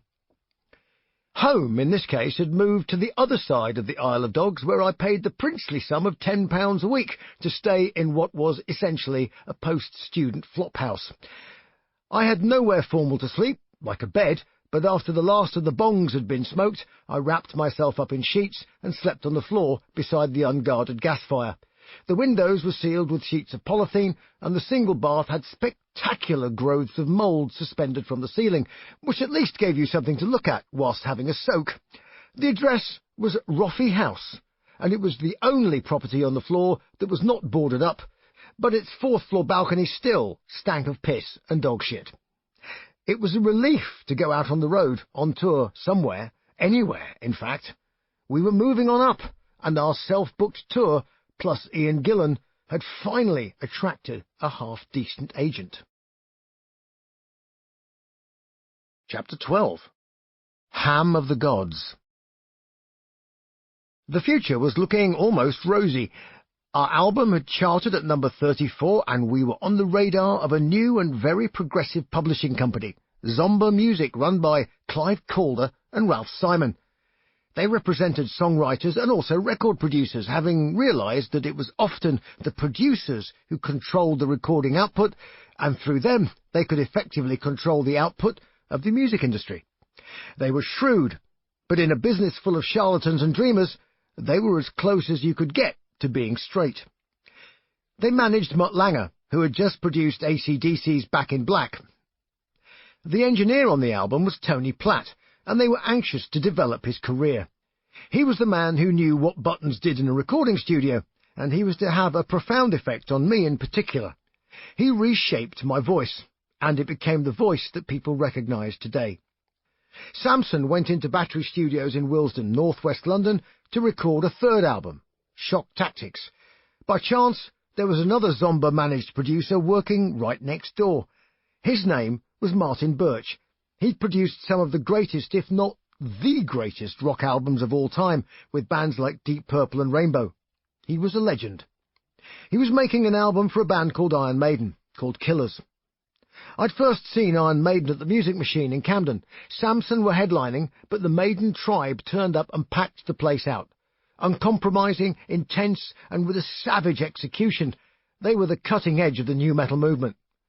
When I'd listened to Deep Purple in Rock and Speed King from behind a closed door at 15, I'd felt an upsurge of adrenaline, of chills running up my spine and up to my fingers. When Maiden launched into Prowler, I got the same goosebumps. This was a modern-day Purple, but with a theatrical side. I regret to say that, from the moment they took the stage in Camden, I knew I would be their singer. This was going to be a theatre of the mind, and I could do it with them. Darth Vader didn't stand there hissing and clanking, saying, "It is your destiny." He didn't have to. They had Eddie.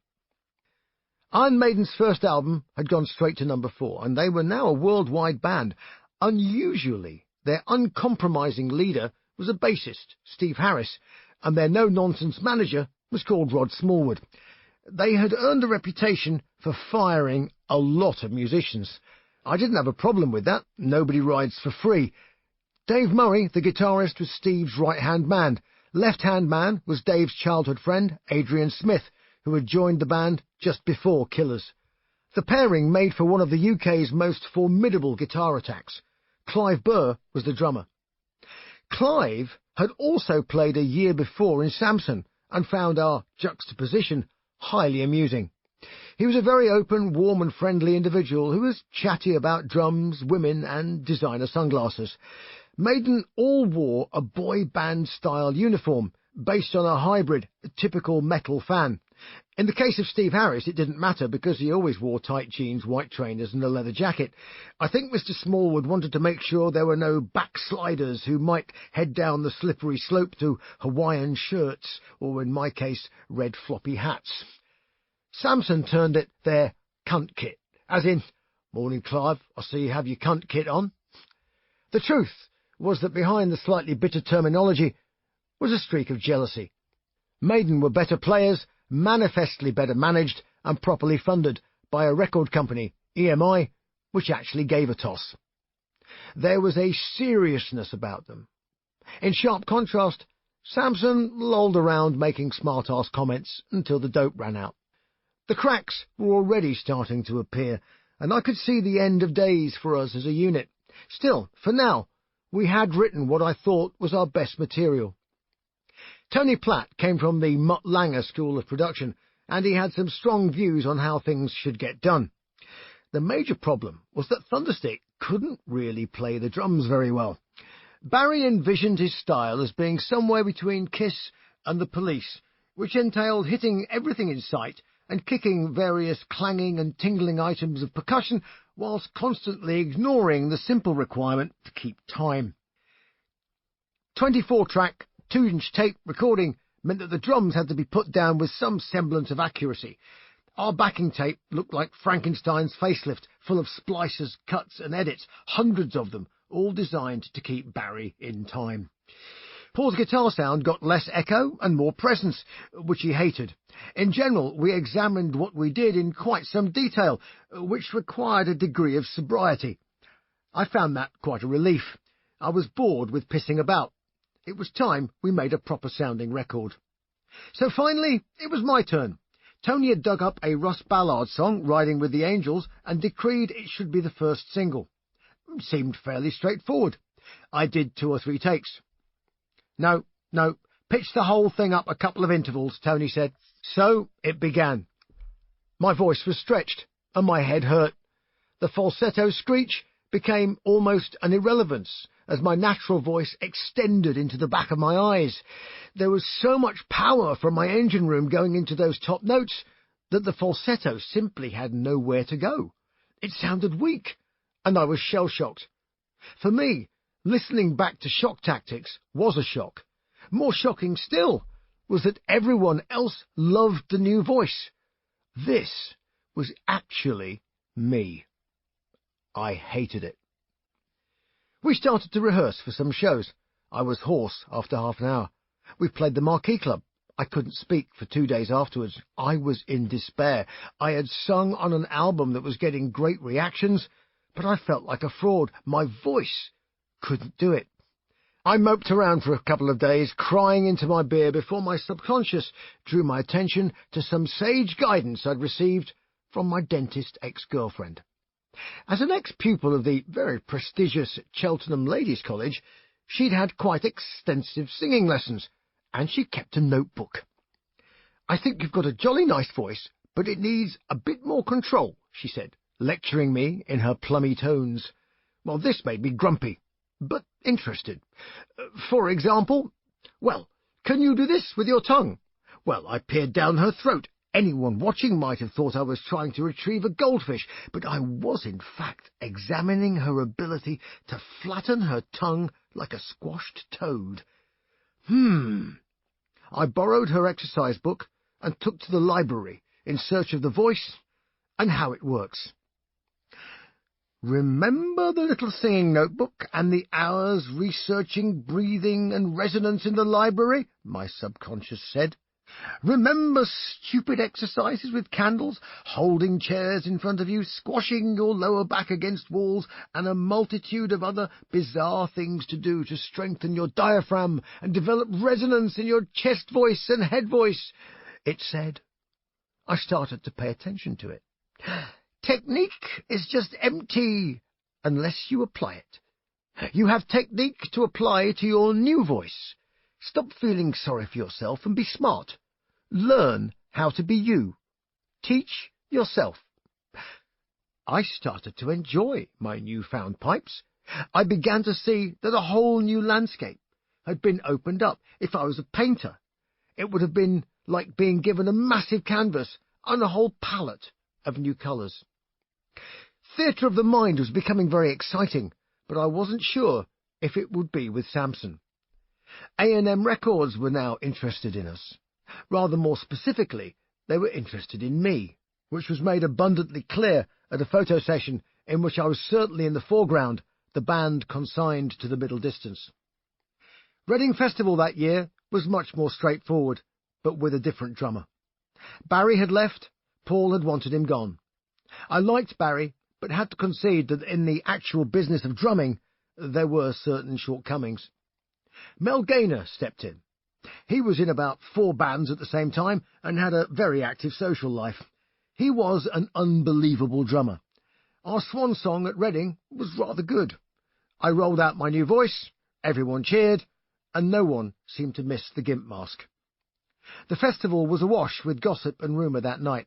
There was no mud. It was fine and dry, and alcohol and chemicals were doing a fine job of creating mental instability and inability. In the middle of a clearing, surrounded by hospitality chalets and beer tents, was a single large pole with bright white lights on top. I was in a corner of a beer tent when Rod Smallwood approached me, saying, "Let's go somewhere quiet where we can talk." We walked out and stood, illuminated, for all the world to see, under the pole in the middle of the backstage area. I felt sure he was working up to something. "Do you want to come back to my room for a chat?" he said. I felt sure he didn't have any etchings for me to see. Reading Holiday Inn became a low-ceilinged rabbit warren of debauchery for a week around the festival, if, of course, you could get a burrow. Back in the room, away from prying eyes, Rod laid out his cards. "I'm offering you the chance to audition for Iron Maiden," he said. "You interested?" Well, there'd been enough beating around bushes and tap-dancing around issues, I decided, so I told him what I thought.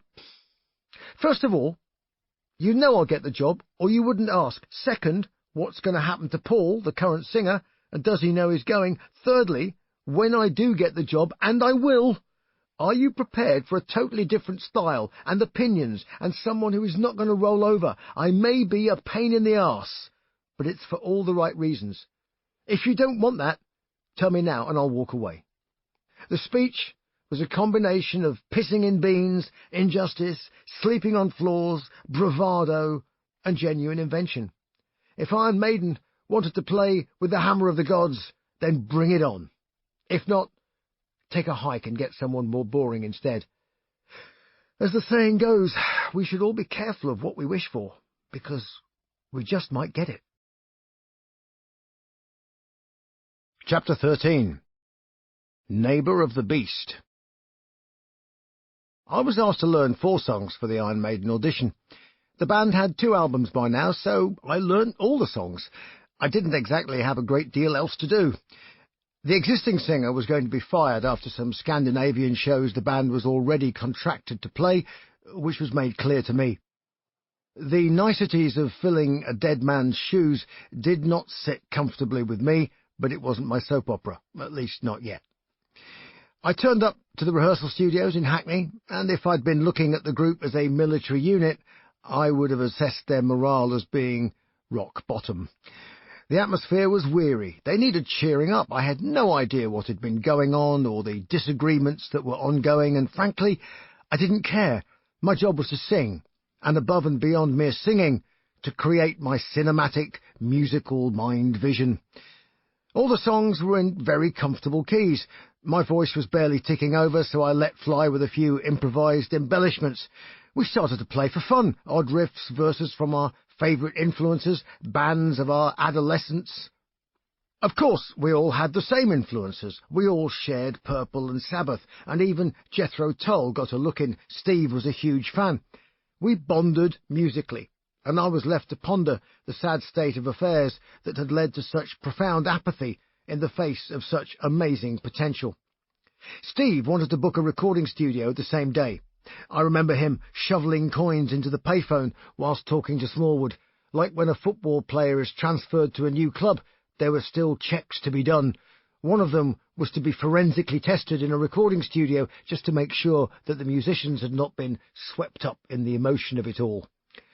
I had to wait a few weeks until Paul Di'Anno had been fired, and then I found myself back in Battery Studios. I overdubbed vocals on 4 live tracks.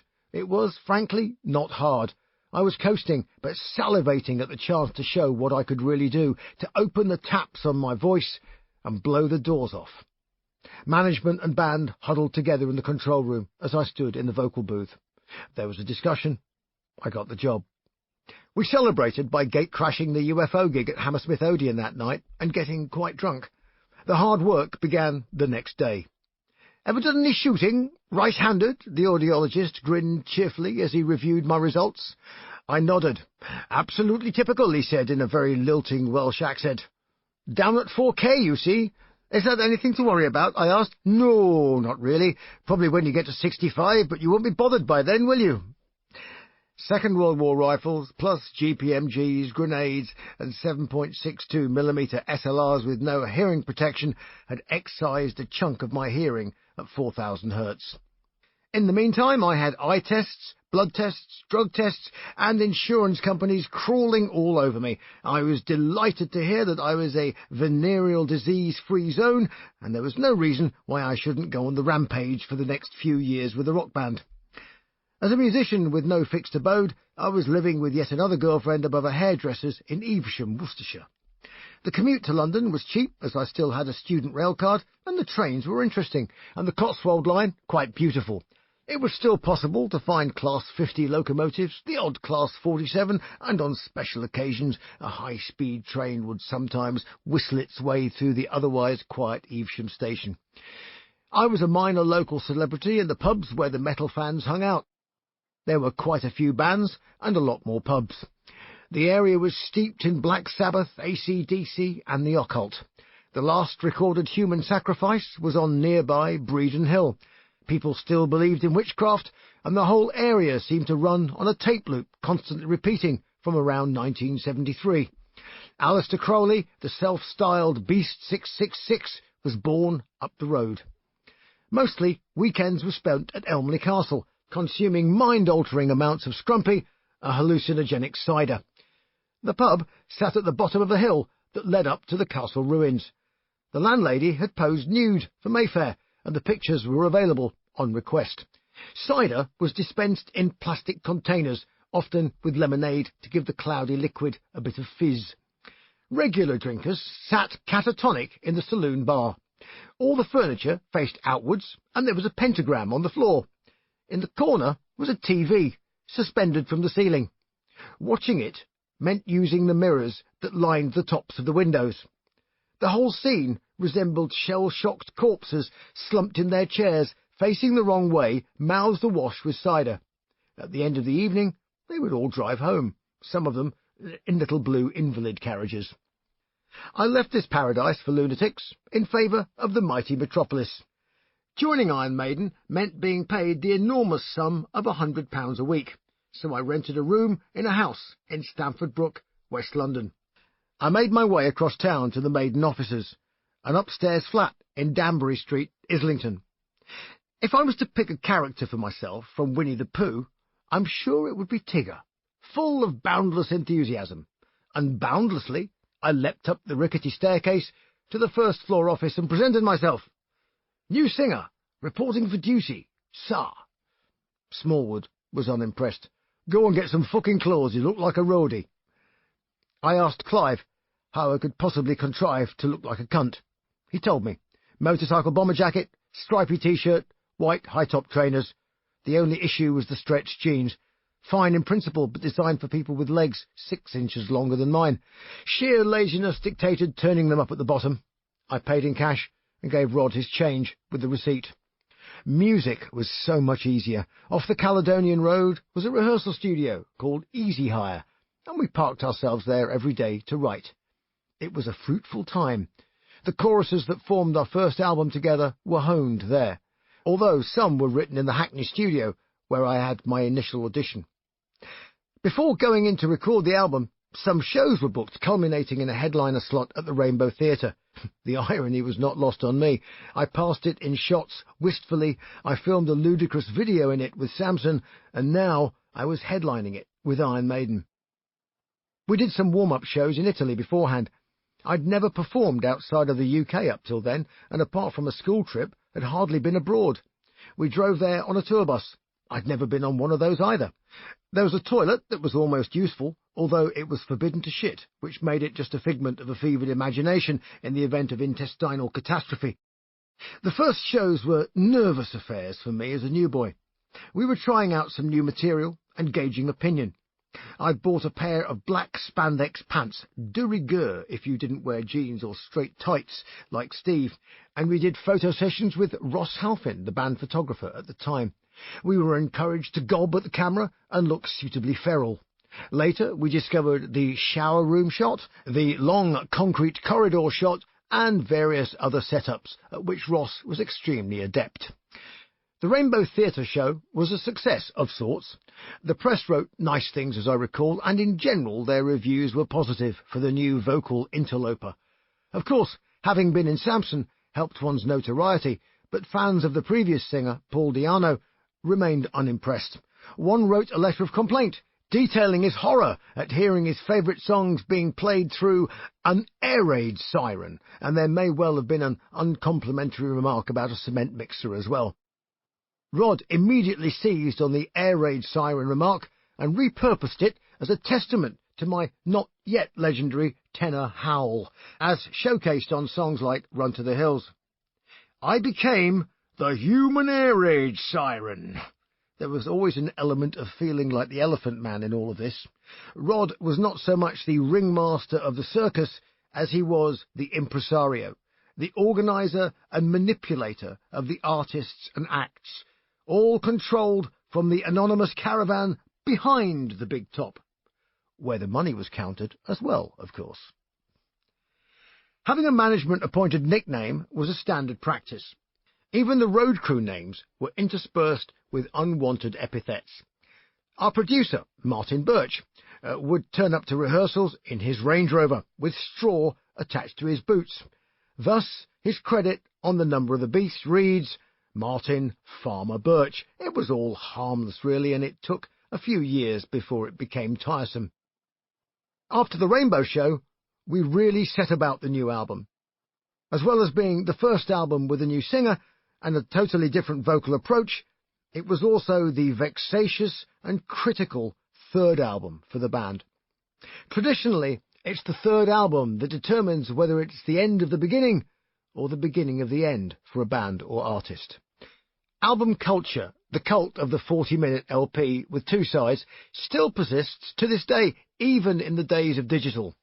I think there are several reasons why this is, and the recording format itself has shaped the artistic vision in positive ways. To write tight, concise material that takes a listener on a musical journey is quite a demanding task. Doing 40 to 45 minutes of new music every 14 months is complex and hard work. Commerce demands that albums follow in quick succession, that tours can be enabled and follow-ups can happen based on the sales of the previous record. All this puts a strain on the creative elements in the group. Write, album, rehearse, record, perform for 8 months, then do it all again, and then do it all again. After 2 cycles of that kind of behaviour, many bands would simply be emptied of ideas and exhausted by touring or dispirited by lack of success. The third album, then, becomes the watershed. Even successful bands, and Maiden were very successful when I first joined, were fragile. With our third album, we had the whole world to play for. If we dealt the right hand of cards, we would be the leader of the pack.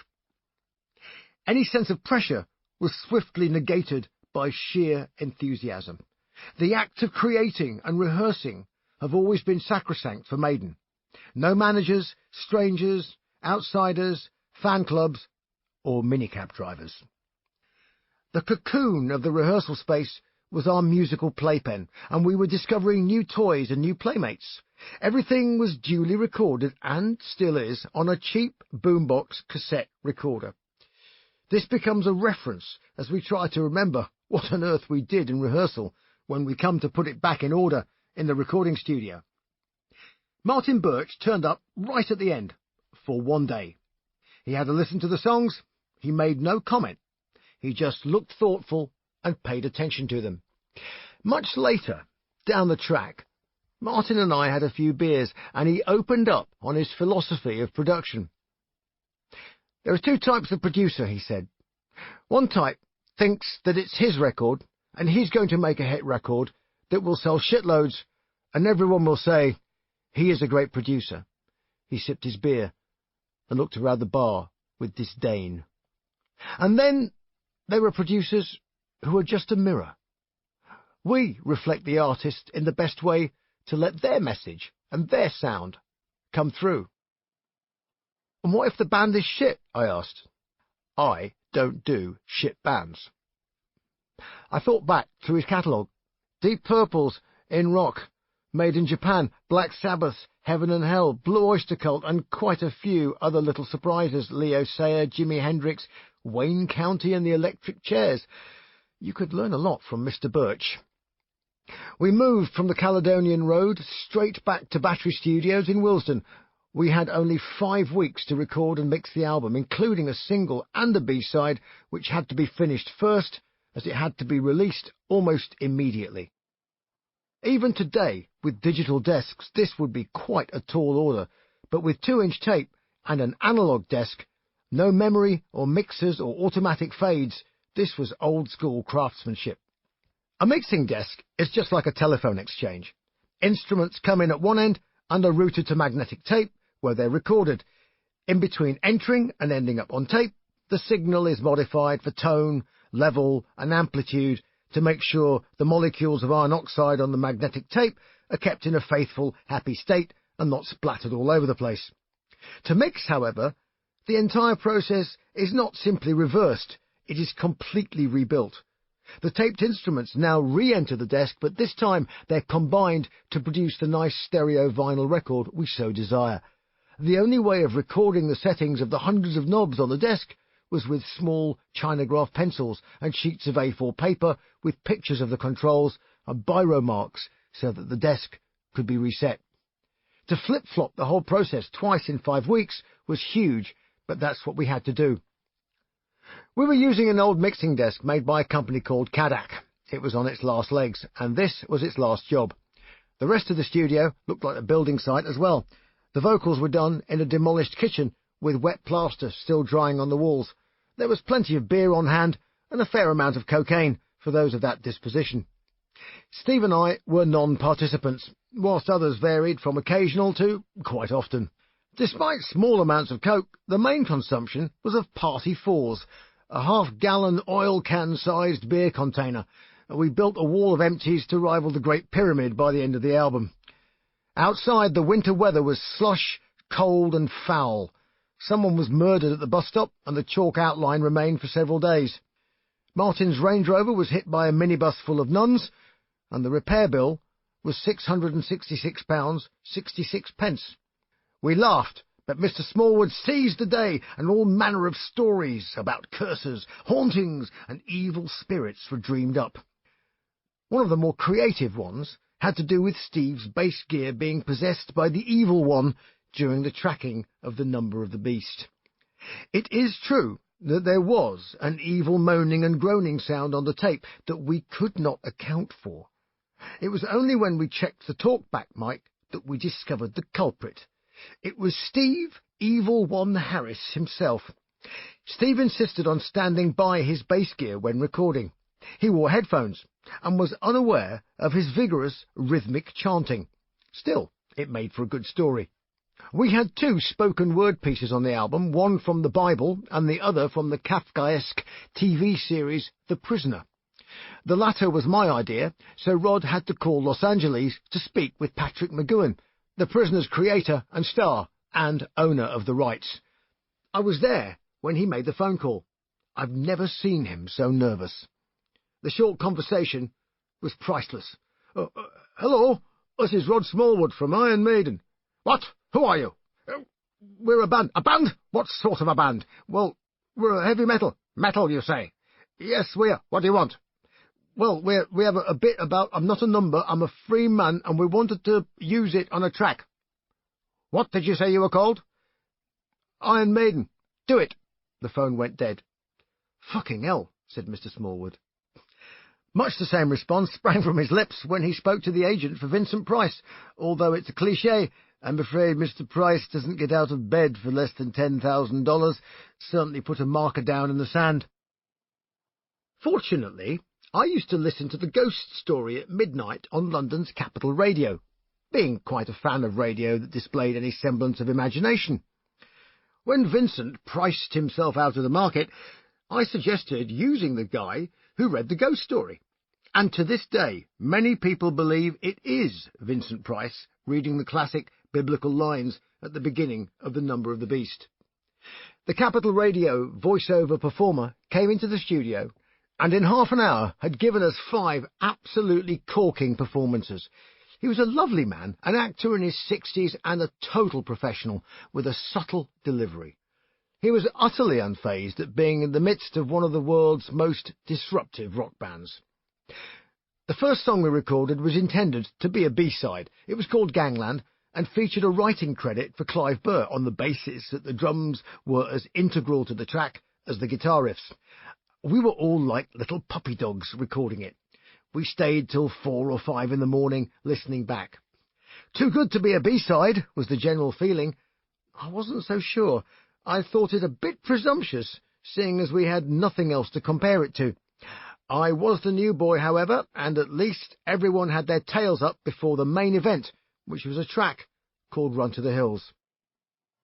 The layered harmony vocal was such a colossal change for the Maiden sound. Our jaws dropped as we heard the rough mixes. There are some songs you can feel in your bones will be huge. In our case, the third album, the expectation and the curiosity all colluded to make Run to the Hills the perfect storm as a showcase to the world of the delight to expect from the forthcoming album. The only slight disappointment in hindsight was the choice of the B-side. With Gangland destined for the album, we had no spare tracks, save Total Eclipse, an excellent presage of global catastrophe, climate change and the end times. It was an extra track on the Japanese version of the album, and I suppose it was an unexpectedly good B-side. The title track of the album, The Number of the Beast, needs little in the way of description, as it's one of the greatest metal tracks of all time. Steve had a habit of whistling softly into a portable cassette machine and then transposing this into a vocal line or guitar riff. I only discovered this when he played me his original songwriting tape for The Trooper, which sounded like a cheerful postman walking up the garden path to deliver the mail. I suddenly understood why a lot of Maiden vocal lines were virtually unsingable, or at least required careful attention to phrasing to ensure you didn't bite off the end of your tongue whilst wrapping your gills round the unnecessary consonants. For Steve, the words exist in rhythmic space, first and foremost. Then, perhaps, lyrical or poetic space, and lastly, in a format designed to make the most of the human voice. It took me years to figure this out, and when the penny finally dropped, it was a relief. I didn't get nearly so cross and frustrated at the melodies and lyrics produced by Steve once I understood his motivation. In return, over the years, Steve has learned to live with a voice as an instrument, which bends and shapes to create moods and is not simply an assembly of Lego bricks. Clive found The Number of the Beast very tough, in part because the drum timing is very much an extension of the melody, and thus it's almost spoken, as in the song's intro. The problems lay in interpreting the lyrical riffs in Steve's head and placing them into a definitive format that musicians could write down and reproduce. In sharp contrast, a track like Hallowed Be Thy Name is utterly straightforward. When the time came to sing before Mr. Birch, it was a mixture of curiosity and frustration. The frustration was born out of Martin's tactic of making me wait. The curiosity was finding out what he could teach me. This was a guy who'd had some of the greatest voices and some of the greatest vocal performances on his watch. I wanted to get stuck into bashing out the vocals, to bask in the glory. Martin was not interested in such frippery, and in the nicest and most polite way, he taught me not to take things for granted. Consider the opening sequence to The Number of the Beast. Before the blood-curdling scream a la Won't Get Fooled Again is an almost whispered intro building into the climactic shriek. It's not very high, and it's physically undemanding. I thought I could polish it off in a few takes and move on to being loud and bombastic. Martin, Steve and I spent all day and all night on the first 2 lines. Again and again, until I was so sick of it I threw furniture against the walls in frustration, taking big lumps out of the damp plaster in the half-completed kitchen. We took a 2-hour break. I sat glumly with a mug of coffee. Martin was positively chirpy. Bastard, I thought. Not so easy, eh? He grinned. Ronnie Dio had the same problem on Heaven and Hell. My head, which ached, and my eyes, which ached, started to pay close attention. Like, how? Well, he came with the same attitude as you. Let's bash this one out. And I said to him, no, you have to sum up your entire life in the first line. I don't hear it yet. Of course, I know the song. The opening line. Your whole life is in that line, said Martin. Your identity as a singer. Dimly, I started to see the difference between singing a line and living it. I went for a walk around the rest of the studio. It was deathly quiet. No musicians around. The silent drum kit. The guitars lying around and the faint odour of dust roasting on the valves that were still switched on in the amplifiers. I left alone. My mind was blank. I needed time to think, to get the memories from my mind, and that's who I was when I came back to the microphone. Just what I saw in my old dreams, and so it went on. It was like Martin was a can opener, and I was the can of beans. Once the crack had appeared in my self-constructed dam, the flood happened. The wall I built was my ego. Everyone needs one, especially if you want to own 100,000 rock fans. But you don't bring it into the studio. What possesses you in the studio should be the song, like a film that unfolds before you. All I do is sing the words that paint the picture. I thought I'd invented theatre of the mind, but Martin Birch had been doing it for years. The level of intensity involved in all this was considerable, and the stress and strain on Martin even more so. We had an engineer to assist him, the very amiable Nigel Green, who was on his last mission as an engineer before becoming a producer in his own right.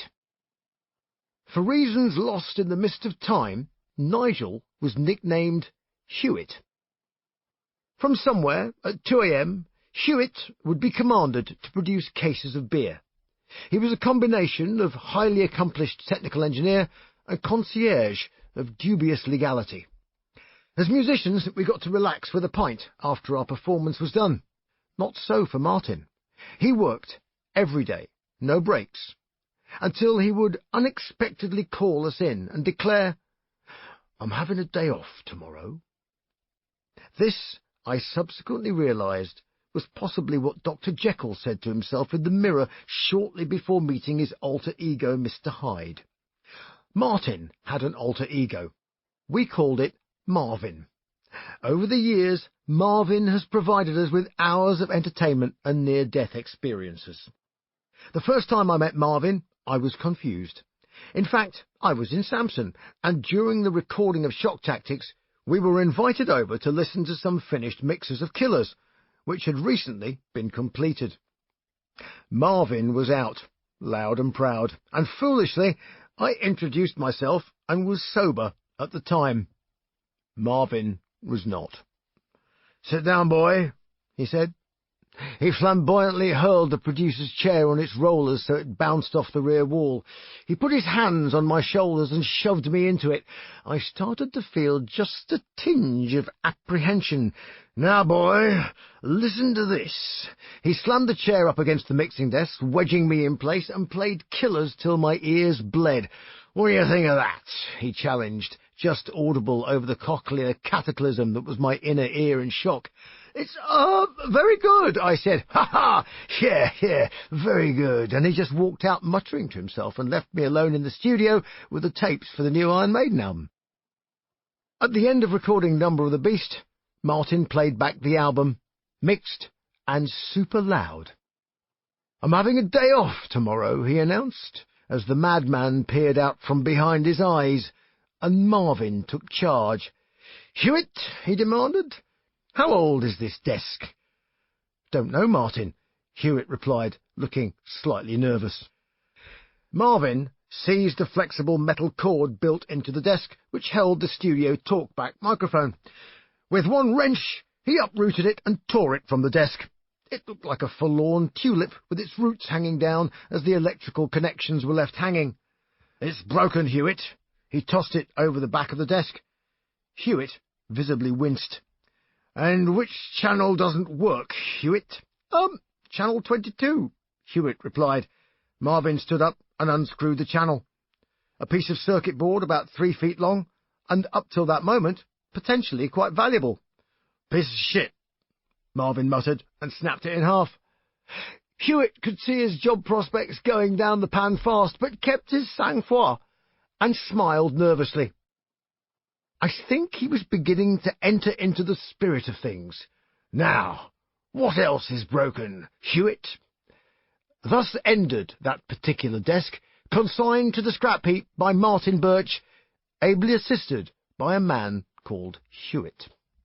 The next day Martin was gone. Zomba had him straight on a flight to LA to start another album with Sabbath or Whitesnake or whoever. I saw how much he put into making records, how much of his psyche was chucked into a mincing machine every time. I wondered how long he would be able to keep up the pace. For us, though, the pace had started to quicken, and there was no going back now. Chapter 14. The Big Dipper. Being in a band in global demand with a #1 album was like being on a roller coaster. The difference in our case was that the roller coaster didn't stop or even slow down for the next 5 years. We had cranked our way up the clunky railway and now stood at the threshold of the drop. As we toppled over the edge and tumbled into free fall, we went straight down, screaming, hair standing on end, adrenaline pumping. 5 straight years of this sort of thing can seriously wobble whatever internal gyroscopes you might rely on. For now, however, we just enjoyed the rush. Almost as soon as the album was mixed, the single Run to the Hills was released and sold nearly 250,000 copies in the UK. Before the album was officially released, we were in the midst of a UK tour, and we had the first of several spats that would crop up over the years. We were on a totally ridiculous schedule: 8 shows, day off, 7 shows, day off, and so on. These were 2-hour shows, and the vocals were not the world's easiest. The on-stage setup caused friction immediately. I was quite traditional about basic stagecraft, like, hey, if I'm singing, I stand at the front. If you're playing a solo, you stand at the front, that sort of thing. Steve Harris had other ideas. He wanted to stand in front of everybody and run all over the stage. I wasn't having it. I wasn't going to sing to the back of the bass player's head. The wedge monitors we used were equally spaced out across the front of the stage, which meant there was no focal point when I sang. We did the sound check, then we did the show. The first thing I did was move my wedge monitors to the front and centre of the stage. Steve grumbled, and then the roadies moved them back. So I moved them back again to the centre. When I was singing, half a bass guitar was being stuck up my nose, because clearly there was some demarcation zone I had infringed. I countered by putting ludicrously long legs on my mic stand. The base of it now resembled a TV aerial, and in my peripheral vision I could see Steve careering towards me, so I positioned it as a sort of anti-bass player tank trap. I have quite a few chips in my teeth, as he would still run into it full tilt. It all came to a head when we played Newcastle City Hall.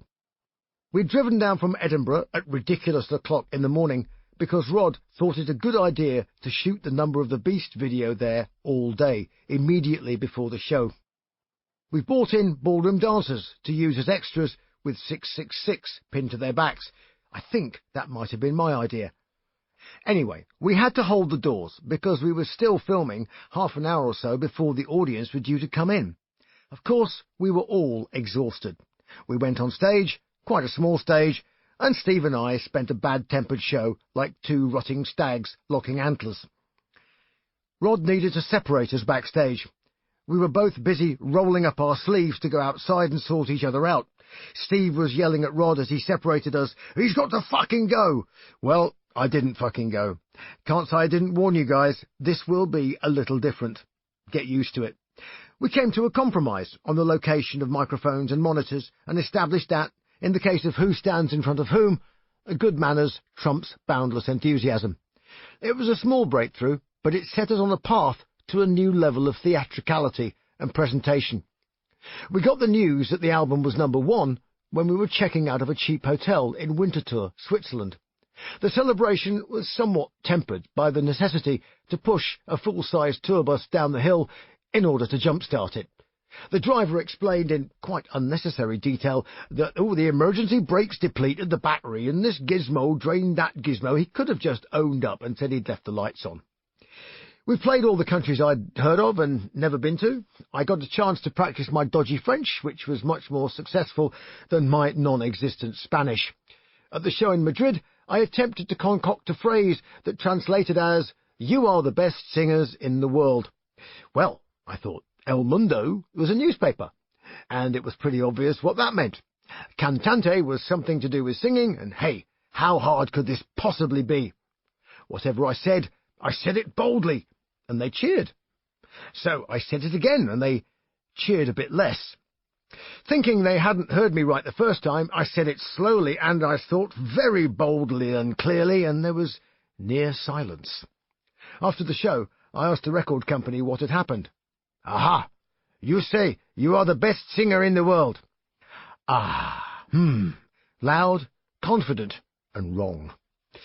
Now we were out of Europe, having triumphantly bashed our way round anywhere with a government worth speaking of, we were off to the United States, a place so impossibly exotic I couldn't bring myself to go to sleep for a week thinking about it.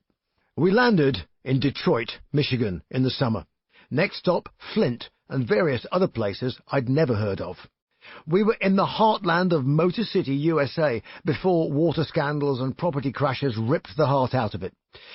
To start our US onslaught, we were third on the bill to a most peculiar pairing, Rainbow and 38 Special. The last time I'd toured with Rainbow was when Graham Bonnet was in the band.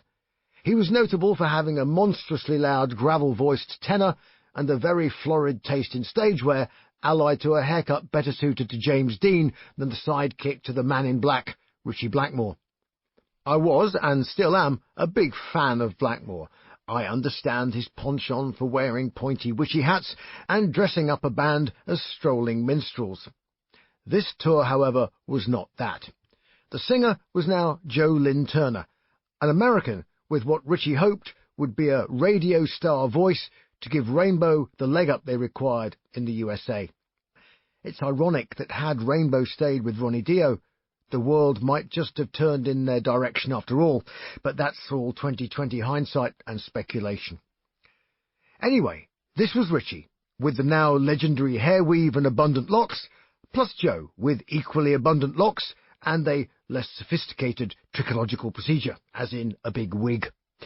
On the other hand, 38 Special were equipped with 5 singers, one of whom was basically a mascot. The guitarist was the principal songwriter and the principal male voice, but there was a Van Zandt, Southern rock royalty, in the band, complete with Southern rock trilby hat. There were 2, perhaps 3 backing singers, all wearing prodigious crinolines better suited to a Mississippi riverboat of the 1900s. Then there was us. 5 English terriers snapping at everyone's heels and pulling faces at frightened Americans who thought they had come to see some adult-orientated rock and instead got 20 minutes of West Ham laid across their stoned brains like an iron bar. We actually got on quite well with everyone, but all was not peace and love between the Southern rock fraternity and the darkened offspring of Paganini's ghost. There were constant arguments about who should headline, which revolved around who each band manager thought had sold the most tickets, and the system of alternating headline status started to break down. In the end, Iron Maiden headlined one show because no one could agree who should go on last. Rod Smallwood had determined that a tour bus was a waste of money, so we drove around in 2 large Ford LTD estate cars, one driven by Rod, the other by our tour manager, Tony Wiggins. There was always plenty of space in Rod's car. It's silly things that start a corrosive process in a band. In our case, it was Clive Burr's luggage, which exceeded the allocated space and meant that we were often delayed leaving hotels. Dark mutterings were heard. Of course, if we'd had a tour bus, no one would have cared. America was an undiscovered country, with strange procedures and unusual devices to which a lad from Worksop had not been exposed. We stayed in the road crew hotels, and on the first night at the Ramada in Flint, Rainbow's sound engineer introduced himself, saying, "The lads are going to a hot tub party if you fancy it." Well, this left a curious image in my mind.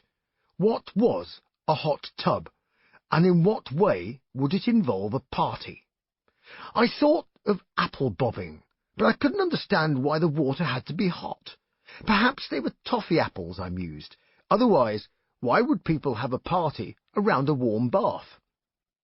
My curiosity piqued, the cab pulled up outside a sprawling, single-story suburban house, and I had my first glimpse of American teen spirit. The kitchen was full of girls drinking wine.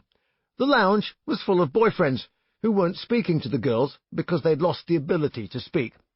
Elmley Castle had come to Michigan, but instead of hallucinogenic cider, great mushroom clouds of dope billowed up towards the ceiling as they concentrated on playing Pong, a primitive video game. My Falstaff days were long gone. I drank beer, but that was it. I moved through to the back, which is where I discovered the bubbling jacuzzi, full of roadies and females who were not roadies. Apple bobbing was not the game in town, and the other American invention, the waterbed, was available for relaxation in the bedrooms. I went back into the kitchen and struck up a conversation about the motor car industry and the local economy with a girl who seemed to have a bit more about her than the others. After only a few moments, she tired of the subject, asking, "Shall we go to the hot tub?" I couldn't help but notice her broken arm, firmly set at right angles in a very robust cast. "Aren't you worried your cast will get wet?" I said. "Oh, no, I'll rest it on the side." My first hot tub was an interesting experience. Rainbow's sound engineer served us drinks as we bubbled our flesh, but conversation was somewhat stilted with the other occupants of the tub. It's difficult to have a chat about backdrops with your stage manager when he's about to ejaculate. The bubbles temporarily ceased, and I leaned over to the silver button. I know exactly what this does, I thought. We drove around the USA in our LTD Fords. We stayed in strange motels and ate hamburgers in Louisiana, served by men with faces full of warts. We were pulled over several times for speeding, a la Smokey and the Bandit, and we finally finished the tour in Norman, Oklahoma. We were due to fly to Canada for a short headline tour before returning to America to start a special guest slot with Scorpions. I've always loved Canada, and Canada returned the favour by faithfully following Maiden for years. Canada espoused the band well before the USA and eschewed the vagaries of fashion and radio popularity to supporters, which they continue to do, undimmed, to this very day.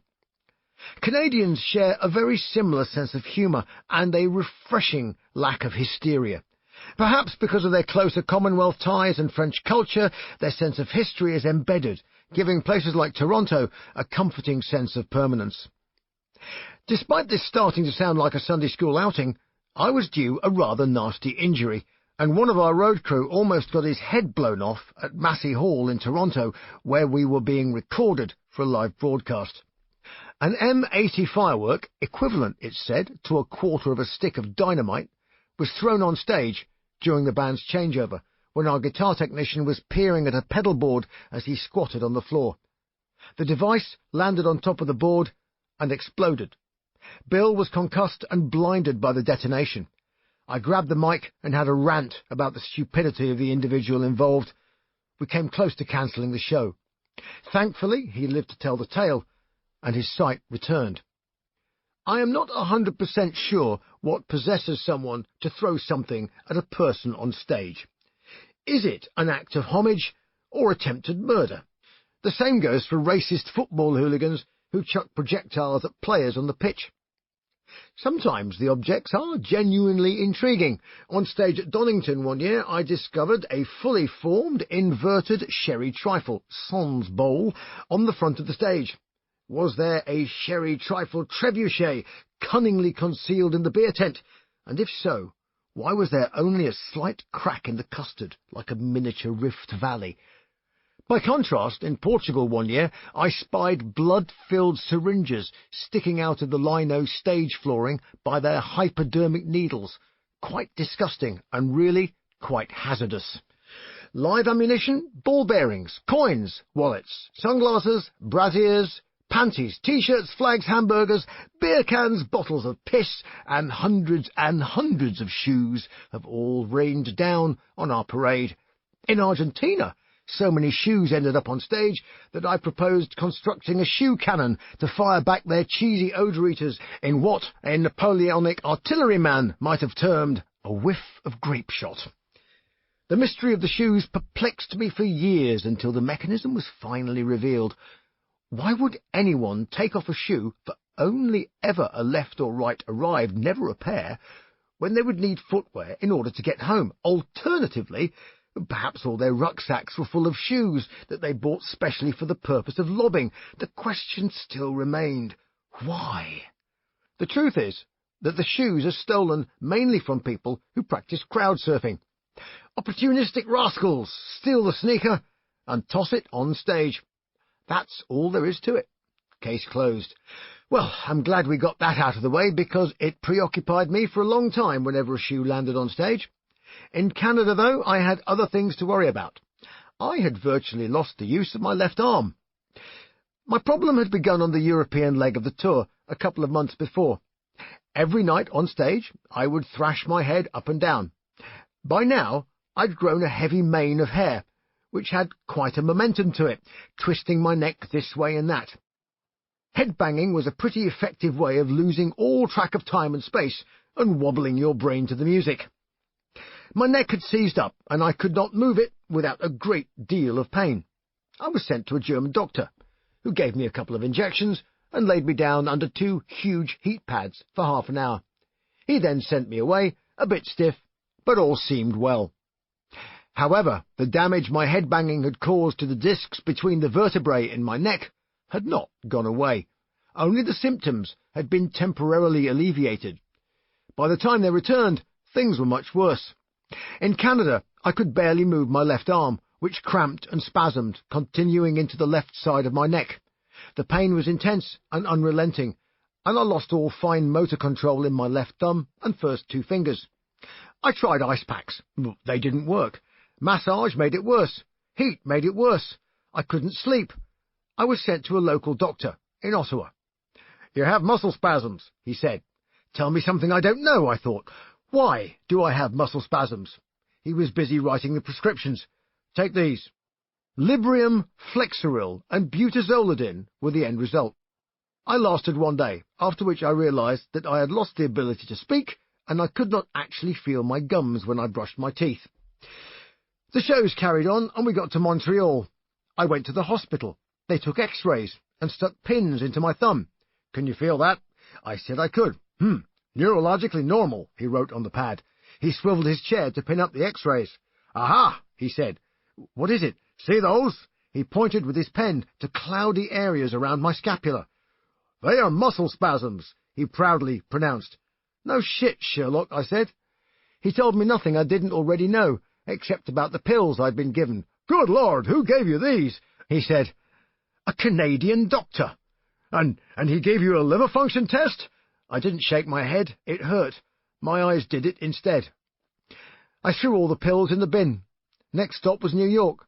There had to be somebody there who knew what they were talking about. I paid $100 for 5 minutes with a sports doctor. He treated Muhammad Ali, ballet dancers, and American football players. He pressed with his fingers. Here, ouch. Then he cradled my head and gently lifted upwards, taking pressure off the spine. "How's that?" He took an X-ray. It wasn't pretty. "You have a herniated disc at the top of your neck, C4 and C5. I can fit you in for the operation on Monday."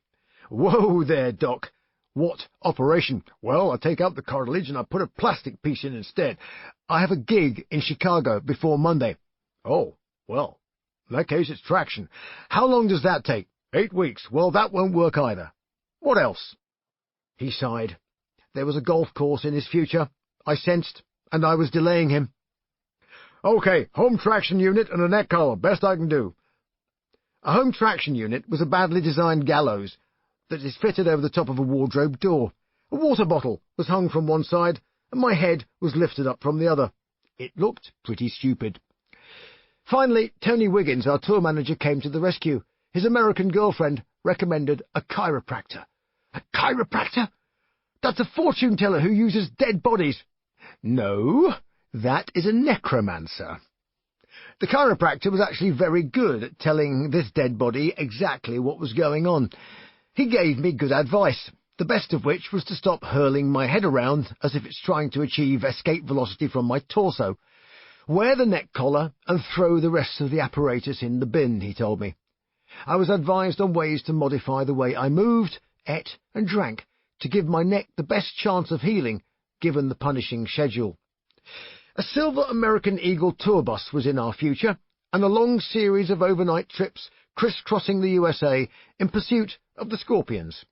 We were the special guests in a 3-act show with a good chunk of time to develop a connection with an audience who were ripe for conversion. It's taken a while for European tour buses to catch up with their American cousins, and back in 1982, there was simply no comparison. The American Eagle was like a whorehouse on wheels.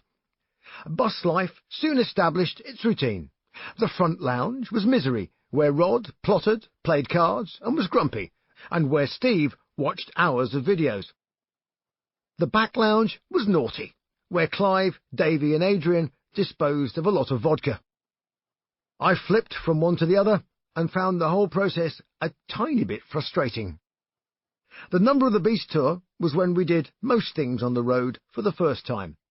As time went on, it became clear to me that the novelty would soon wear off. The joy of getting brainlessly mashed every night just to get through the next pointless 18 hours soon paled into a hopeless numbness until the next show brought light and life to our world. The biggest factor that changes Saturday night out with the lads in a band to every Saturday spent in rehab or therapy is money and drugs. Access to either can seriously damage your mental health. We didn't have much money, actually. I don't think any of us had a credit card between us, but everyone wanted to give us drugs. Lots of them, and all for free. I'm loath to attribute drugs as the root cause of Clive's growing estrangement from Steve, but slowly, yet surely, niggles and arguments crept in backstage. Clive's luggage was an issue. Clive got more luggage. Steve jumped on the drum riser, telling him to play faster. Clive slowed down. The front of the bus became the front line, and the back of the bus turned into a bunker for the bad boys. They had such a terrific on-stage row in Kiel Auditorium, St. Louis, that Clive went into slow motion in protest. I didn't help matters by bringing out a pillow and 2 blankets and pretending to go to sleep in the middle of the stage in protest. "I thought that was a bit out of order," Steve said. "Fair enough," I replied. Once the rot starts in a band, it's like a dog with a bone, always there, waiting to be gnawed on. We were too busy to talk about it, too close to escape from it, and too tired one minute and full of adrenaline the next to be rational about it. The juggernaut rolled on, but one wheel was wobbling.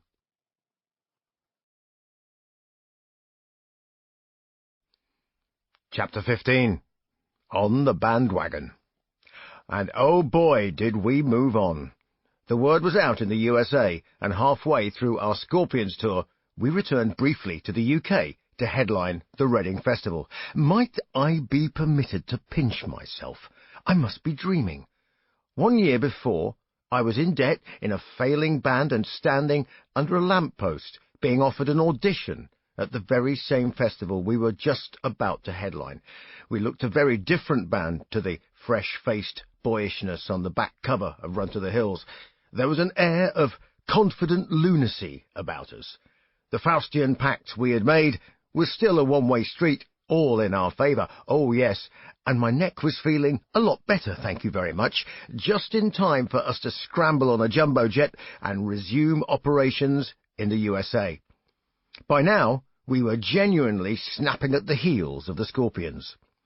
The bus rolled on, and we went from West Coast to St. Louis, and it was time to begin with Rob Halford and Judas Priest, and the combination was one of the hottest tours in the country. Priest were incredibly reliable, and their sound engineer was phenomenal. Actually, the last time I'd seen him was in a hot tub in Michigan. Life really did seem to be going in ever-increasing circles.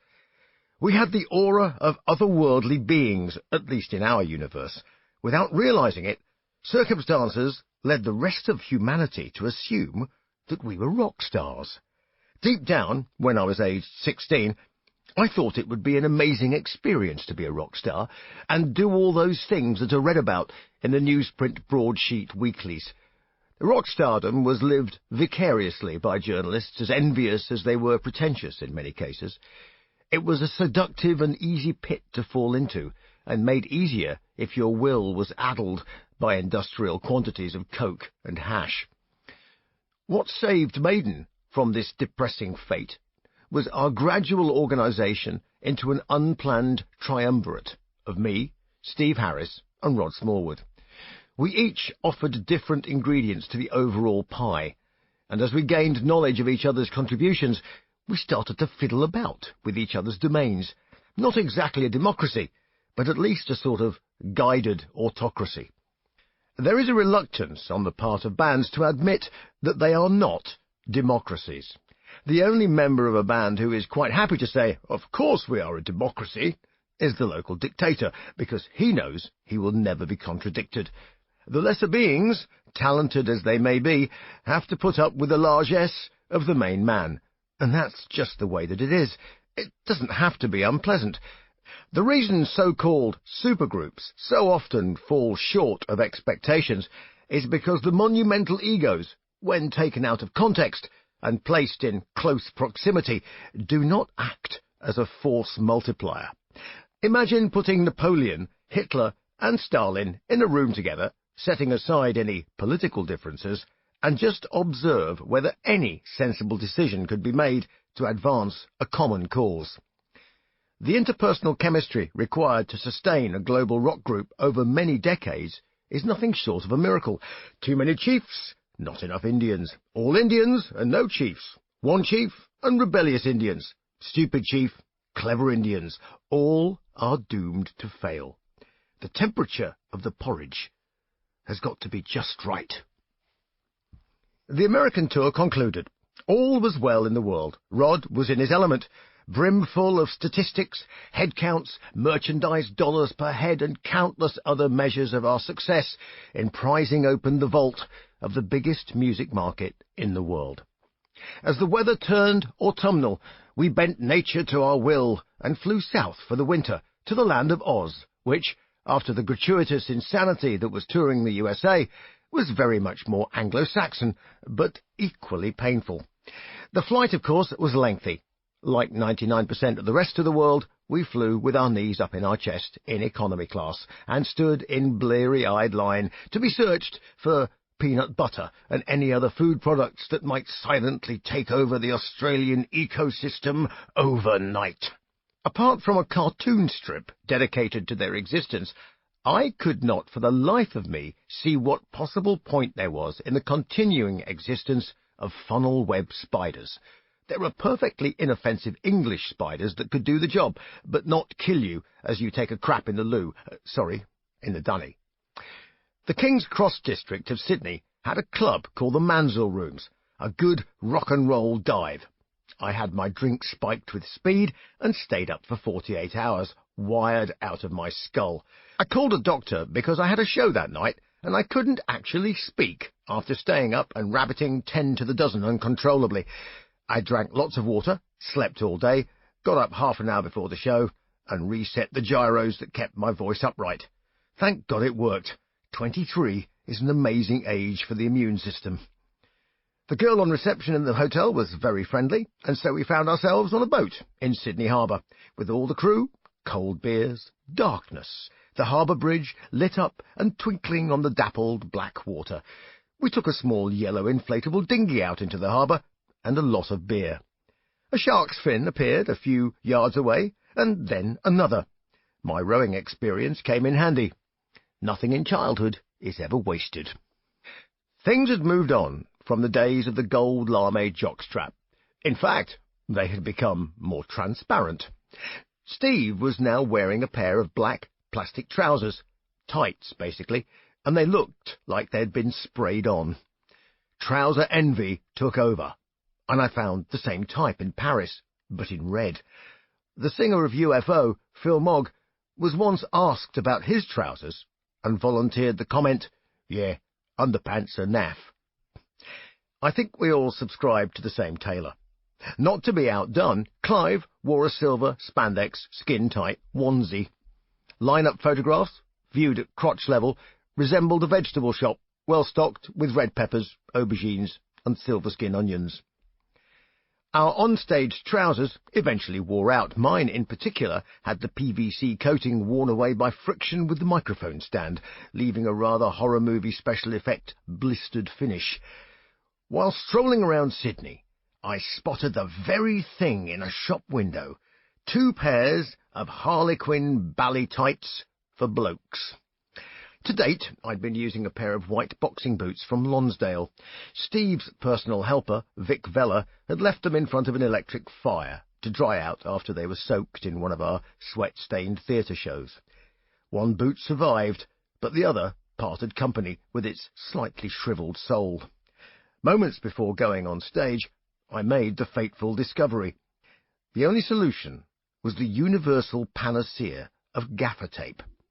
I taped around the top and bottom of the front of the foot, and it worked just fine.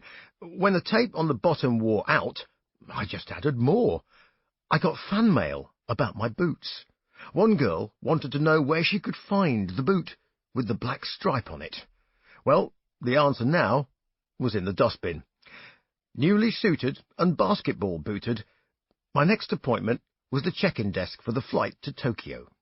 I was on my way to the land of samurai and sumo, bullet trains, temples, and Mount Fuji, and electronic gadgets and video game nirvana. Maiden were already big in Japan. The band had a live EP, Maiden Japan, which obviously was a pun on one of the greatest live albums of all time, Deep Purple's Made in Japan. When I stepped off the plane and went to immigration at Tokyo Narita Airport, a couple of things struck me immediately. First, it was unbelievably clean. There are hospitals in the UK that could only aspire to the antibacterial regime clearly prevalent in Japanese transport hubs. Secondly, this was the first country I had ever visited where not just the language, but the alphabet itself was alien. The latter problem was solved by a combination of bilingual forms and traffic lights, whilst awaiting bags arriving in the operating theatre sterility of the luggage carousel.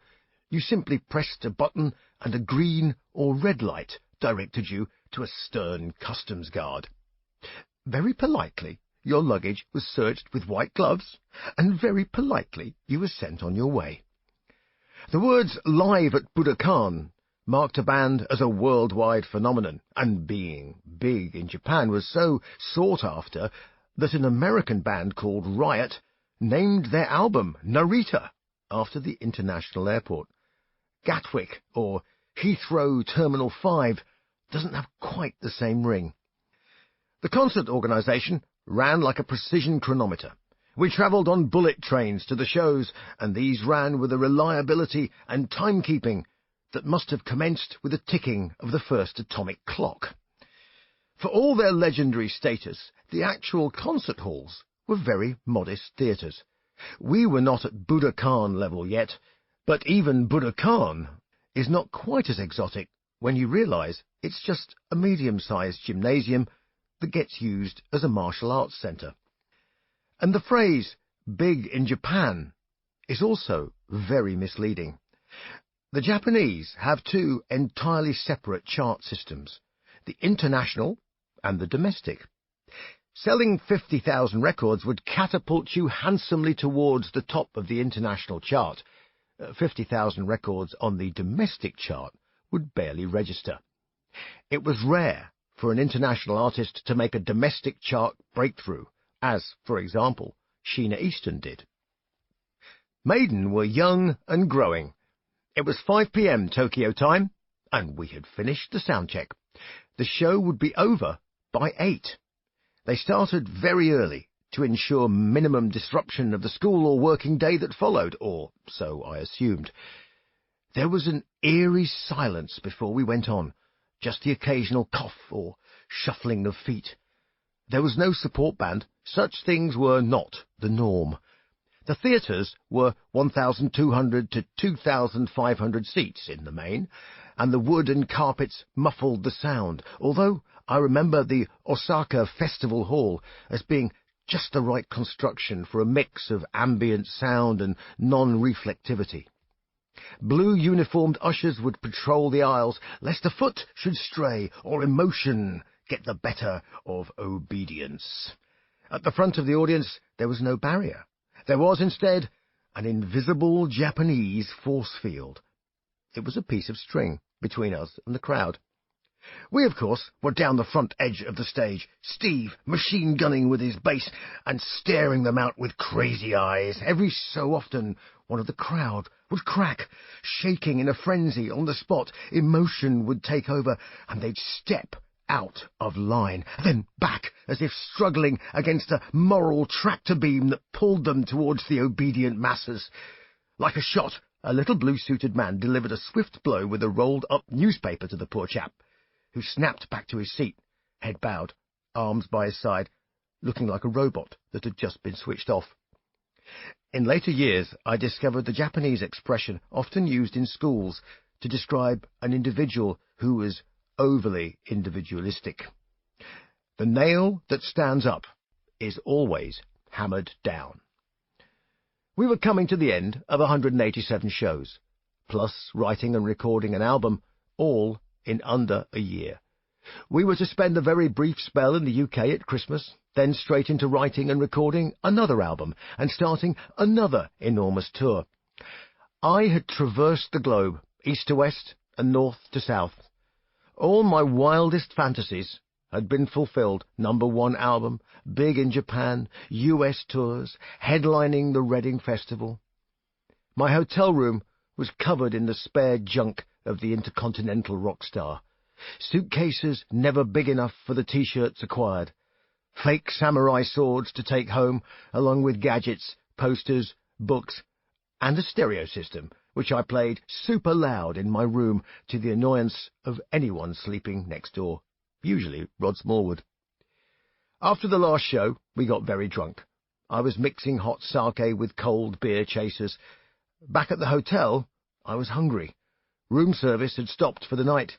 I crawled on my hands and knees down a hotel corridor till I found a used room service tray with 2 old bread rolls and a slab of butter. I caught sight of my reflection in the mirror by the lift. There is a William Blake painting, Nebuchadnezzar, which is on the cover of Atomic Rooster's album, Death Walks Behind You. The king's face looks out in horror as he realizes what he is becoming. He's transforming slowly into a beast. That painting was my reflection. What has happened to you for the last year? I asked myself, and what can you do to stem the insanity? I checked if my foot was morphing into a beast's. It wasn't. Not yet, anyway. There was still time, and I did have 2 bread rolls in hand. Chapter 16. New Battery. Christmas was a strange affair. Life not on the road. I owned a house now, a small, new-build terrace in West London, the spoils of war and having a #1 album. Rod Smallwood came round for dinner. His Christmas present was an ornate box to hold playing cards, because he was quite fond of gambling, but only in the right circumstances. The cards came out. After he won, hands down, he pocketed the cash from everyone at the dinner, and then left. It was, I suppose, his managerial instinct. If you invite a saber-toothed tiger round for a cup of tea, don't be surprised if it eats you. It's not to be taken personally, it's just what saber-toothed tigers do. The next 3 albums and tours equated to the next 5 years of my life. All of it, though, would be done without Clive Burr, let go at the end of the Number of the Beast tour. It wasn't about luggage, and it wasn't about partying or girls, because anybody and everybody was guilty of that at some time or another. Artistic differences would be to overstate his creative input. The closest phrase I could get would be self-fulfilling, irretrievable disagreements. The breakdown of the relationship between a drummer and bass player is pretty fundamental, especially if the bass player also happens to be the principal songwriter and bandleader. Clive always regarded the Maiden setup with a jaundiced eye, even as he was held in high regard by the fans. I loved his drumming feel, essentially because his sweet spot was of the big band swing-time variety that guys like Ian Pace of Deep Purple had going for them. Where we didn't see eye to eye was in the intricate and often eccentric fills and time signatures dreamt up by Steve. Their personalities were increasingly on a collision course. Steve was shy offstage, but aggressive and precise onstage. Clive was Mr. Outgoing offstage, but often Mr. Approximate when it came to precision onstage. Throw the whole mélange into a pot, and it got messier and messier throughout America. By the end, Steve took me to one side and said, "He's got to go. I can't fucking take it any longer." On the one hand, Steve and I had come a long way since near fisticuffs in Newcastle City Hall. On the other, I would be sad to see Clive go, but things had clearly been bubbling under for a long time.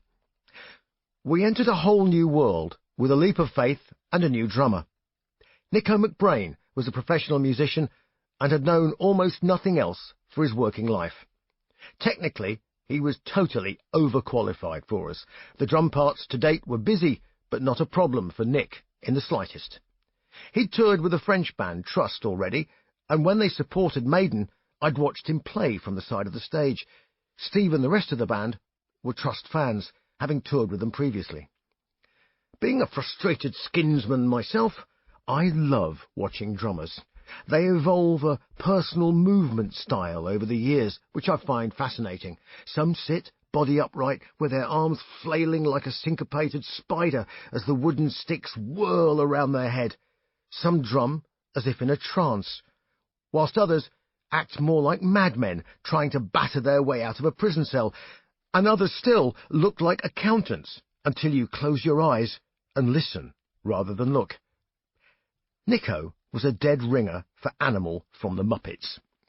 His face would light up as he started to play, and the drums would each receive their individual encouragement vocally, very similar, in fact, to Steve's nocturnal mumblings on the Number of the Beast. When cymbals were struck, and Nick has always liked to spank a nice piece of metal, they were always treated to special intimacies. Fuck off, fuck off, fuck off, fuck off. Over the years, we've considered gagging him in the studio, but live there is simply no concealing the musical Tourette's that comprises the McBrain damage. His volatility extended to his long-suffering drum roadies. A few months after he joined, I was woken up by a commotion outside my hotel window in San Sebastian, Spain, where Maiden were doing pre-production rehearsals. There was Nico's drum roadie, sitting in a fountain, clutching a brick and shouting, "Kill me! Kill me now!" Nico's advice had sound therapeutic value. Fuck off and don't be a twat. Otherwise, it was a very pleasant Sunday evening in the town square. We enlisted the services of Steve Gadd to look after Nico. Steve was also a drummer and had quite a distinguished career with the band Charlie. He understood the mania that inhabits the drummer's brain, but for him it manifested in a gently ironic and very relaxed view of the universe. It was as if he had some invisible duck on his head, and all the water thrown on it just rolled off its back. Eventually, Steve got time off for good behaviour and became our most trusted assistant tour manager. In the new year of 1983, the band decamped to the island of Jersey, together with Martin Birch. We took over Le Chalet Hotel in its entirety. Sadly, it no longer exists. It's been erased from the hillside on which it perched. Either that, or it fell off. For the next 2 albums, it was our writing home. It had a bar that was open 24 hours a day, so help yourself, and a small ballroom which we turned into a rehearsal room to write, eat, sleep, and breathe music. The internet did not exist, and neither did the laptop or mobile phone. There was one television and a pool table. The Atlantic gales blew against the windows that faced a storm-lashed 5-mile beach below. At night, the Corbière lighthouse shone eerily, and by day, if the tide was out, you could scramble up the causeway, strewn with driftwood and seaweed. I couldn't help but think of Van de Graaff Generator's masterpiece, A Plague of Lighthouse Keepers. With the image of Blake's Nebuchadnezzar and my 2 bread rolls firmly in mind, I decided to take my fencing kit with me. My mental salvation from rock and roll torpor would be to dust off my foils and get stuck into some training. Incredibly, there were 2 fencing clubs on Jersey. I put a training plan together and showed up. Fencing interested Martin. One evening, he recounted his struggle with the music business. An engineering prodigy, marked for greatness, and with early greatness achieved, he was dragged off on tour with Deep Purple as a live sound engineer. He was a black belt in Shotokan karate, and he would take his kit everywhere on tour with Purple and train as an antidote to the madness. He would talk of the power of one blow. At one point, he came very close to quitting music altogether to study karate full-time in Japan. I was busy writing. My little 4-track cassette recorder held a few ideas, and I'd started a writing partnership with Adrian that would provide Maiden with a seam of material to line up as potential singles or radio tracks. Japan had nibbled away at me. I'd bought a copy of Miyamoto Musashi's philosophical The Book of 5 Rings. Touted as the go-to text for business warriors, it was written as a treatise on combat, life and art by one of Japan's most legendary ronin. Musashi's life has been serialized and put into an epic novel, and as a character he impinges on much of Western movie culture, from The Magnificent Seven to Clint Eastwood and the outlaw Josie Wales. The Japanese ultranationalist Yukio Mishima became obsessed by him and caused mayhem when, as one of Japan's most revered poets, he disemboweled himself and was decapitated by a faithful assistant during a failed coup d'etat. The inspiration for our song Sun and Steel came from one of Mishima's best-known novels, but the lyrics are not about Mishima. They are about Musashi. The song's short and quite simple. I kept the guitar riff straightforward because I'm not very good at guitar. Adrian plays it far better than I could have imagined. Ross Halfin turned up, and we stood on rocks by the lighthouse, windswept and trying not to look freezing cold. Flashbang wallop, what a picture, what a photograph. Steve rolled out the Trooper after whistling a happy tune into a Sony Walkman, and I pinched a verse from the English hymnal for the first lines of Revelations. The opening drum sequence to Where Eagles Dare I can take partial responsibility for. It was based on Cozy Powell's intro to Stargazer by Rainbow, although it's the effect, rather than the notes played, that I was after. We toyed with different things, and I mentioned that there was a terrific tom-tom fill I remembered on an obscure hit from a guitarist called Gordon Giltrap. Oh yeah, Heart Song, that was me. Of course it was. Classic McBrain drumming. We took that fill and infilled it with triplets before it goes into the main riff. The bass drum part was extreme. It was like Woody Woodpecker having an epileptic beak attack. "You can't play that on a single bass drum, it needs a double pedal," Nico declared. Well, I was inclined to agree with him, but that wasn't the point. I bet you Ian Pace could do it. The work rate required to get his single foot to play the pattern was extraordinary. To his eternal credit, he worked at it for days, and he succeeded. "Fuck me, I'm glad that's done. We ain't ever going to do that live. Fucking hell." We ended up opening the show with it every night. Oops. Rod Smallwood showed up and we all drank heavily. Apart from writing and rehearsing, there was not a great deal to do. Steve organised a pool tournament and arranged for an enormous trophy. There was one rock night per week in a desolate pub down by the beach, and when we turned up, we instantly doubled the attendance figures. In the bar, arguments ensued and questions of philosophy were answered. The meaning of life, according to Rod, was simple. Pride and ego. Pride to do your very best, and ego to take it that bit further. I thought there might be more to it than that. Martin had also pitched in, and Marvin made an appearance as he started standing on the furniture, muttering, "Death, one blow," and striking one-legged karate poses. We thought it might be a good contest to see who would win between karate and fencing.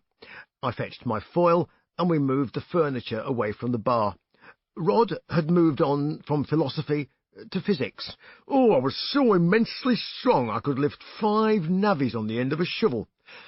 Combat preparations momentarily ceased as Martin and I both looked askance. "How does that work?" "That's bollocks," we said. "No, it's not. It's bloody physics, that's what it is," said Rod. I failed physics O-level, and Rod studied architecture at Cambridge, but clearly not bricklaying. Anyway, Martin and I squared off. He bowed, and I gave a fencing salute. After a bit of unsteady toing and froing, he unleashed a roundhouse kick that sent the bar stools flying. I stopped toing and froing and knocked over a plant pot, and somewhere in the midst of all this two-bulls-in-a-china-shop chaos, the point of my foil had nestled comfortably in the middle of his chest. "Ah, Ippon," Martin said, bowing deeply.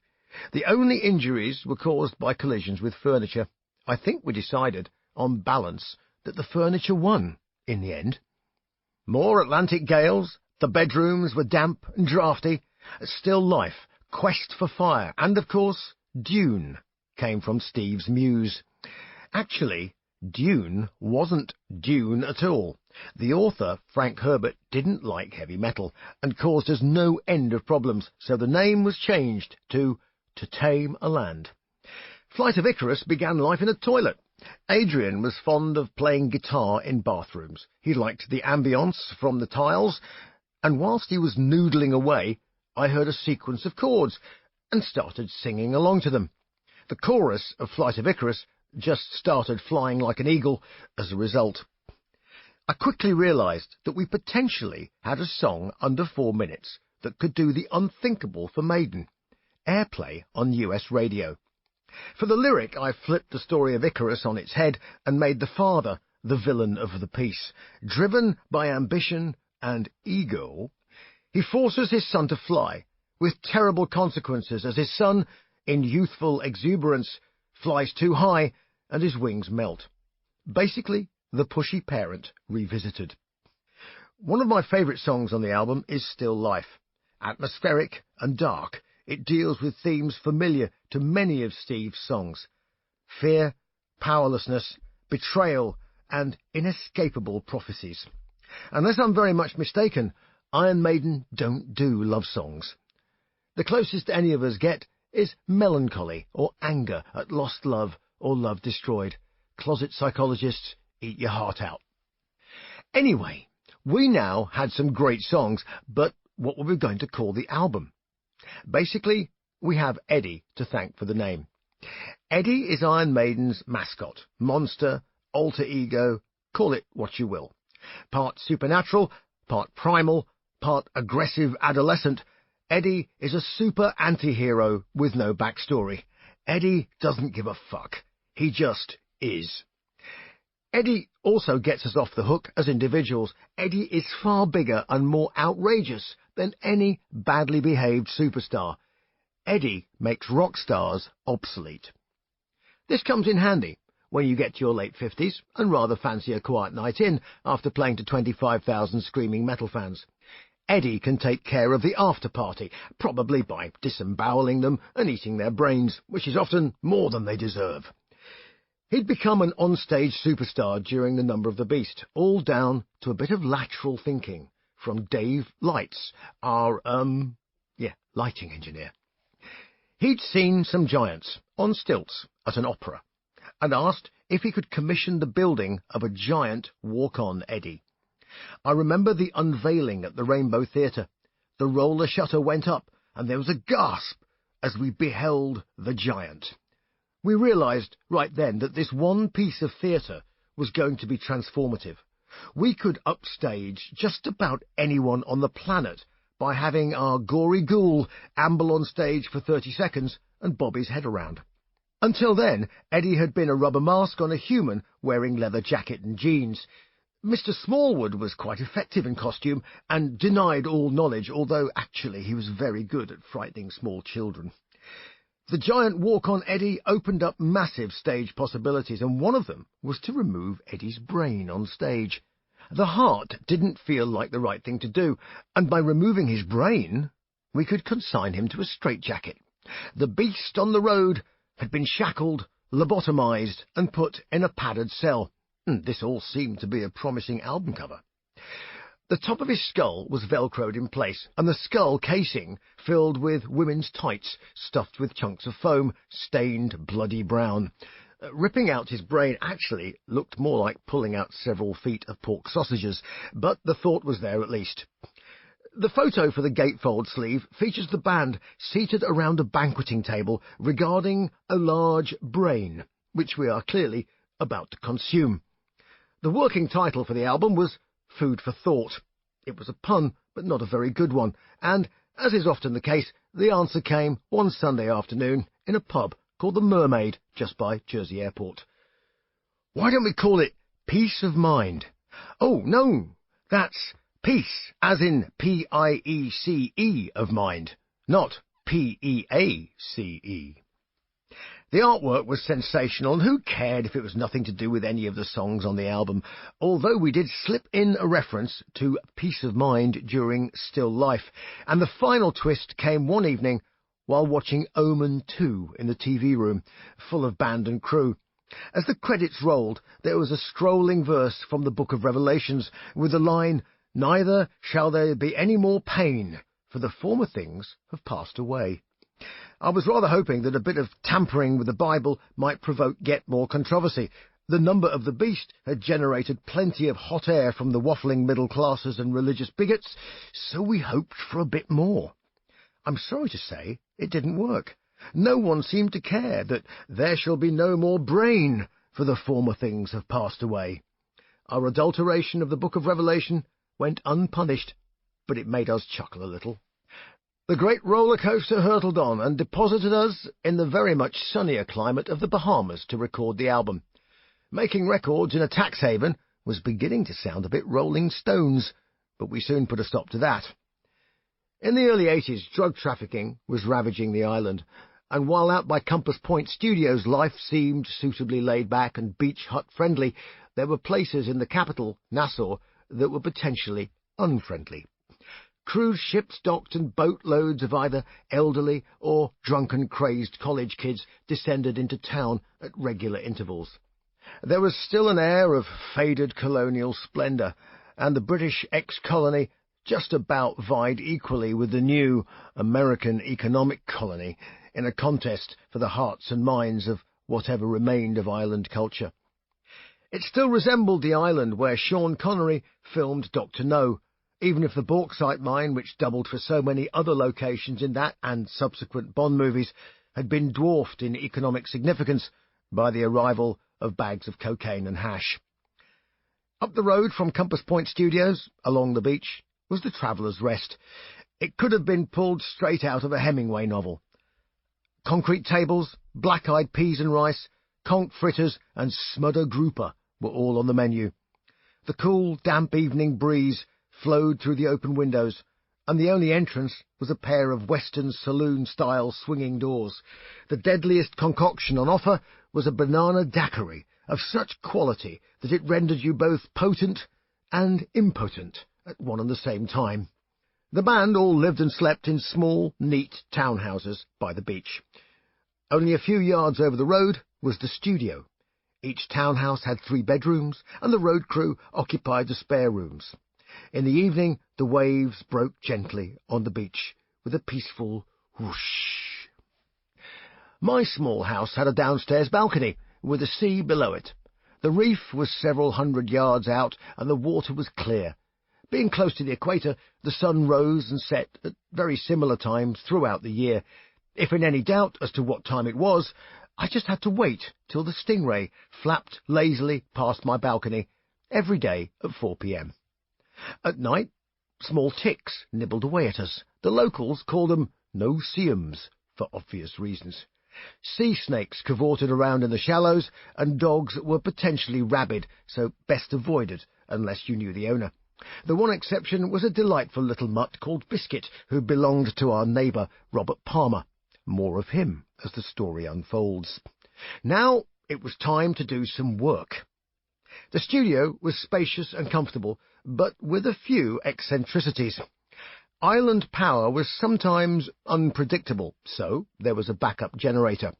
All well and good, but the power spike when the generator kicked in would send a surge through the magnetic tape heads of the 24-track recorder, erasing or damaging whatever content happened to be in contact with the head at that moment. A power cut was therefore a critical moment. The room would suddenly plunge into darkness, and tape operators would lunge for the recorder to pull the tape away from the heads. You had about 10 seconds to do it before an entire swathe was wiped from the tape. Except when it came to the power supply, we took our time. Rod had decided to go for broke in the USA and had gambled on us being able to do the business as an arena headliner. Social media did not exist.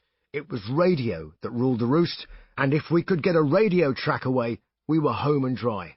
Hard work and touring would do the rest.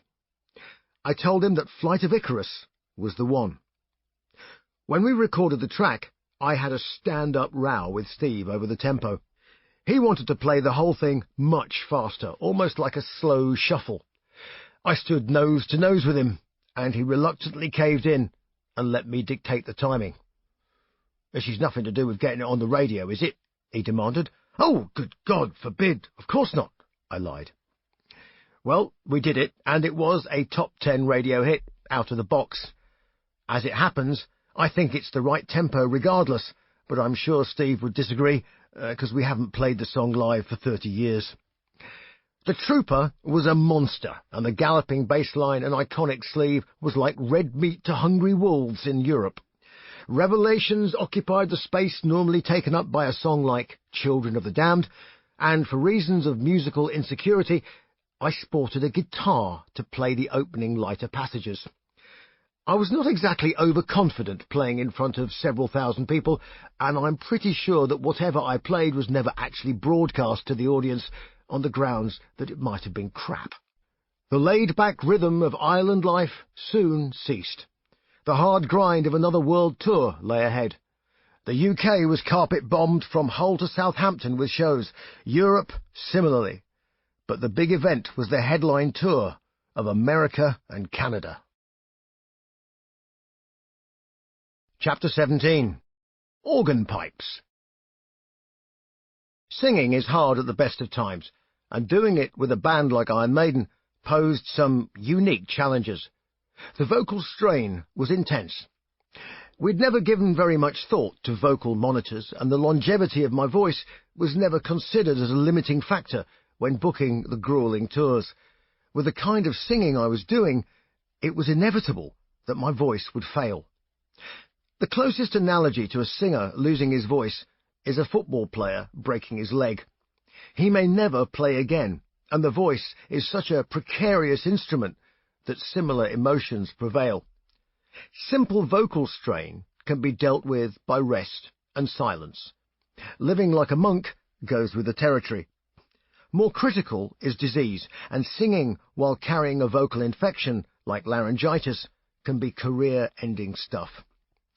The pressure on singers in these situations is unrelenting and often self-inflicted.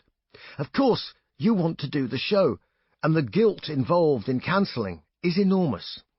Managers, agents and the like are often unsympathetic at worst and neutral at best. Thankfully, it hasn't happened too often over the years, but the work rate and lifestyle for the first 5 years meant that some degree of incapacitation was bound to happen. The best way to preserve a voice is to get loads of sleep in a quiet room with no air conditioning, just an even temperature and good humidity. Preferably take regular rest days and avoid unnecessary speaking and especially shaking hands with lots of strangers. Absolutely the best chance of catching colds and flu. Have an even and unremarkable diet with plenty of fresh vegetables, avoiding too many dairy products and other foods that produce excess mucus. Excess or sticky mucus is the death of the singing voice. The pathetically fragile vocal cords need only the tiniest blob to adhere to them, and the uneven vibration that results sounds like a piece of paper being played through a comb. Vocal polyps, essentially calluses caused by harshly rubbing the vocal cords together repetitively, as in shouting for days on end, are permanent manifestations of the same phenomenon. A German opera singer wrote a treatise on the subject of phlegm, in which she identified more than 50 types, almost as many words as the Eskimos have for snow. It goes without saying that drugs of most description are eventually fatal to the voice, especially ones like cocaine and speed, which are snorted into the delicate mucosa in the sinus cavities. Cigarettes and hash appear to work for some people, but certainly not for me. Lucky if you can survive the onslaught, but how lucky not to do it at all and sing even better. The vocal cords are only the start of the process. My style of singing is very physical, and I'm drained at the end of a rehearsal. My belly aches, my head hurts, and my eyes feel like they want to pop out of my head. The diaphragm is the engine room of the voice, and singers breathe in a way more familiar to people who meditate or do yoga. Very seldom will you observe the shoulders of a good singer rise up when he takes a breath. Indeed, taking a breath may be almost imperceptible.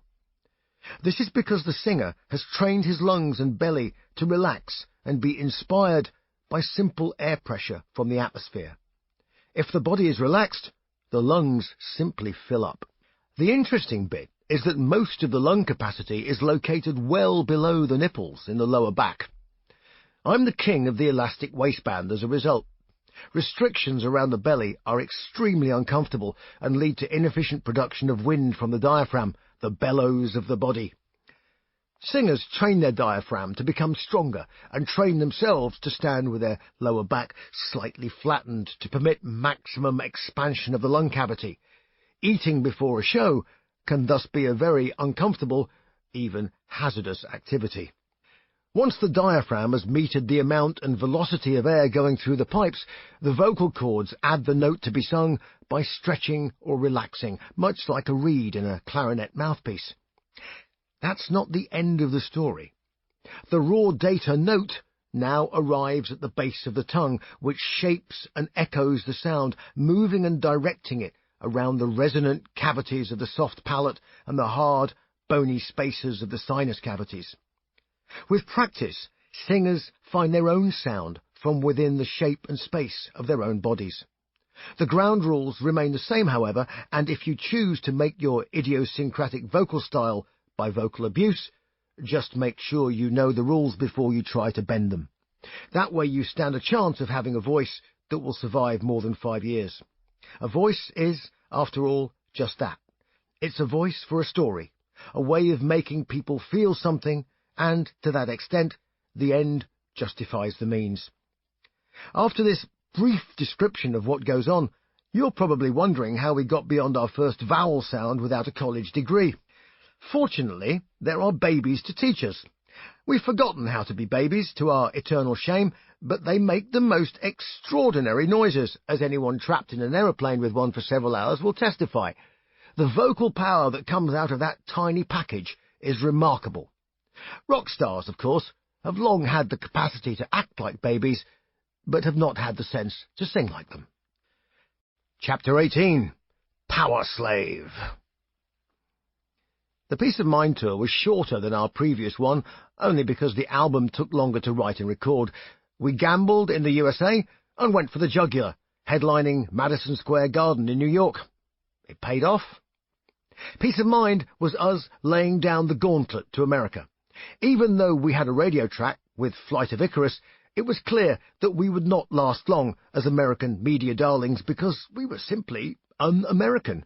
We disliked limousines and were more likely to be found playing darts than smoking crack.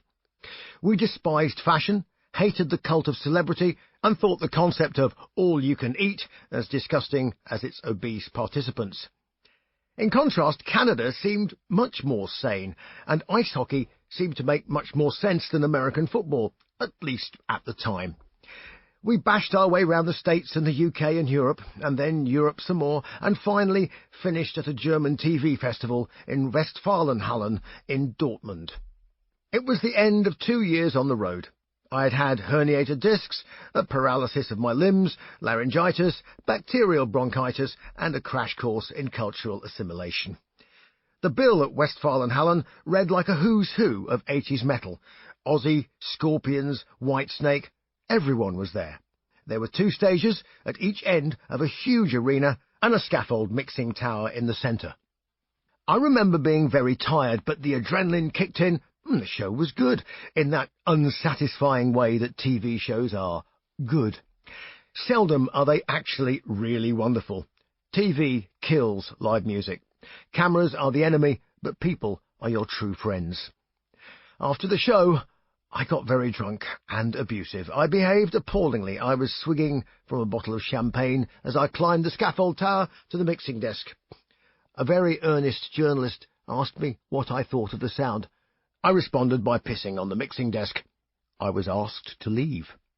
Unchaperoned and with my willy hanging out, I interrupted a photo session of Quiet Right and inserted my dick into the singer's ear, thus becoming a new member. I was escorted from the building and placed in a car, with the driver given instructions to put me to bed. Unfortunately, I was in the front seat, which was bad for him, as I insisted on selecting reverse gear when he was at traffic lights. After I attempted to open the door at high speed, I was escorted from the front of the vehicle and put in the back, where there were child-proof locks. Who said we had forgotten to behave like babies? Peace of Mind had given us a new confidence and a desire to break out of the angry East End punk metal identity that we'd been saddled with by the media and which we never were. Fierce, yes. Punk, never. And East End, well, that was almost true. I'd been busy fencing away and was taking lessons from the British national coach, Brian Pitman. His son, Justin, happened to be a friend of mine, and he also placed 4th in the World Under-20 Championships alongside future world champions. We became sparring partners, and a certain amount of drinking was involved. Fencing's a paradoxical sport.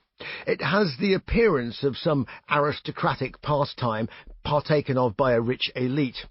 This is a very convenient and lazy way of thinking, but since when has rigour ever got in the way of a good cliché for an idle journalist? The paradox in fencing comes in the conflict between availability and opportunity.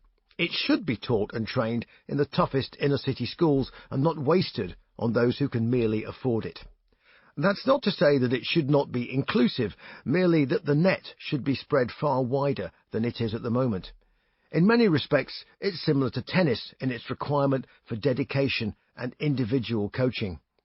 It is, of course, a combat sport. The aim, in times past, was to kill your opponent, and sport had very little to do with it. I have a collection of old fencing books and books on duelling. There's no more lethal way to dispense with a human being, other than a firearm, than by running him through with a sword. I took my fencing kit with me on tour, and in every town we played, I tried to train and fight at the local club. It made a change from the rock and roll ghetto of the tour bus. I just turned up and fought, and then we went off and drank beer and talked about fencing, and very little about music, because nobody was bothered one way or another. I entered competitions if I could prize my way out of tours, and I still have some of the bizarre medals I won around the USA. On one occasion I ended up fencing outdoors at the Renaissance Fair in California, amidst a crowd of pointy-hatted wenches and stout gentlemen wearing Elizabethan dress, shouting "Prithee" in a Californian twang in 100-degree heat. After I cleaned the cow dung off my kit, I was presented with a rosette that read, "For Valour." Errol Flynn, eat your heart out. Actually, I took lessons from the fencing master who taught Errol Flynn, and who doubled for him in several movies. Ralph Faulkner also taught Basil Rathbone and Stuart Granger, I think, and well, pretty much anyone in Hollywood. He had his own studio, Faulkner Studios, out in East Hollywood, in what is now a low-rent district. He must have been well into his 80s and still teaching. Drumming and fencing have much in common. Both require tempo, but the combat element requires timing, which is quite different, but reliant on tempo. Timing is the ability to deliver the punchline, as in, the secret of a good joke is, wait for it, timing. In the space between people's intentions, or the space between successive actions, there is time to strike. It's like watching a great boxer effortlessly jab his way to victory, seemingly reading his opponent's every intention and being 2 moves ahead. Ralph wasn't very mobile, but his hand speed and precision were extraordinary. His hand moved as if guided by a preordained groove in the air, and I struggled to achieve the required accuracy to manipulate the point of my foil around the worn aluminium guard and onto the target, his weather-beaten brown leather plastron. From behind his mask he barked commands. His voice was gruff, and it was quite difficult to understand. He would raise his mask and stare through the thick lenses of his wire-rimmed glasses. "How far?" I said. "Oh, yes," I'd reply. There was another club in L.A. run by former Japanese Olympic fencer Haizaburo Okawa, who was also a kendo champion and a bit good at golf. Not too much eye-hand coordination at work there, then. I felt at home with fencers because they were nearly always eccentric, smart, and liked a beer. My biggest problem in trying to improve was a lack of consistency in training and coaching. You simply can't get anywhere without a solid input from a proper coach. We would all be back in Jersey shortly to write the next album, but coaching was limited on the island, so I made plans to import my buddy Justin to spar with. The doomsday clock kept by nuclear scientists was ticking at 2 minutes to midnight. That sounded like a song title. Ronald Reagan was expounding about the evil empire of the Soviet Union, and just for shits and giggles, Steve threw in an epic song recounting the rhyme of the ancient mariner. In an ironic touch, I wrote the song Power Slave as a partial allegory of life as a rock star pharaoh, taking all the acolytes with him as he goes. In the end, it's all just an empty tomb, so what was the point of it all? Bleak magnificence was the sentiment in my heart, and it was starting to become what I would feel at the end of the tour, a slave to the power of death. The song started life as a little Egyptian-sounding riff on a guitar, and I always loved the image conjured up by the phrase, slave amplifier. A bit of daydreaming and staring out the window on a rainy day did the rest. The song gave us our album title too. What Power Slave really did, though, was give us the gift of Pharaoh Eddie and the magnificence of the Power Slave stage set. Suddenly we had a walk-on Eddie mummy plus a giant mummy that rose from the back of the set in a stunning finale. The theatricality was sensational. For Rhyme of the Ancient Mariner, we turned the same stage set into an old galleon. This was old school, painted backdrops, trompe-l'oeil effects and props. It was proper theatre, rather than insubstantial gimmicks. It was theatre of the mind. When we came to make a video for 2 minutes to midnight, the director was keen to show how cinematic his storyboard was, so he met us to show us Polaroids of locations. The Greenwich Foot Tunnel was one of them. It brought back memories of college and walking under the river to catch the bus to the Green Man in Plumstead. He then produced a series of drawings describing the mercenaries' hangout. "We found this fantastic location. It's disgusting, full of rats and piss. Horrible," he said. He flipped over the Polaroid. "I used to live there," I muttered. It was 22 Roffey House. How the world turns. Chapter 19. Iron Curtains. Returning to the Bahamas to record Power Slave seemed almost like coming home. Although we all had homes, none of us had actually spent any significant time in any of them for over 2 years. None of us could really comprehend that it would be another 2 years before any semblance of a normal existence began to impinge on us, and even then, only briefly. We mixed the album in the city that never sleeps, so good they named it twice, New York, New York. I love New York, and over the years the city has returned the favour. It's a daydream of cinematic proportions, and it's in the smallest details that it reveals itself. The patter of the cops, the hustle, the bustle, and the brash vulgarity that in any other city would be gross, but in New York it verges on inspirational. Early morning, winter's day, cup of coffee steaming out of a paper cup as the dust carts hammer their axles round the potholes. You are in the French Connection, and Popeye Doyle is going to step out of that office building right now. Or maybe not.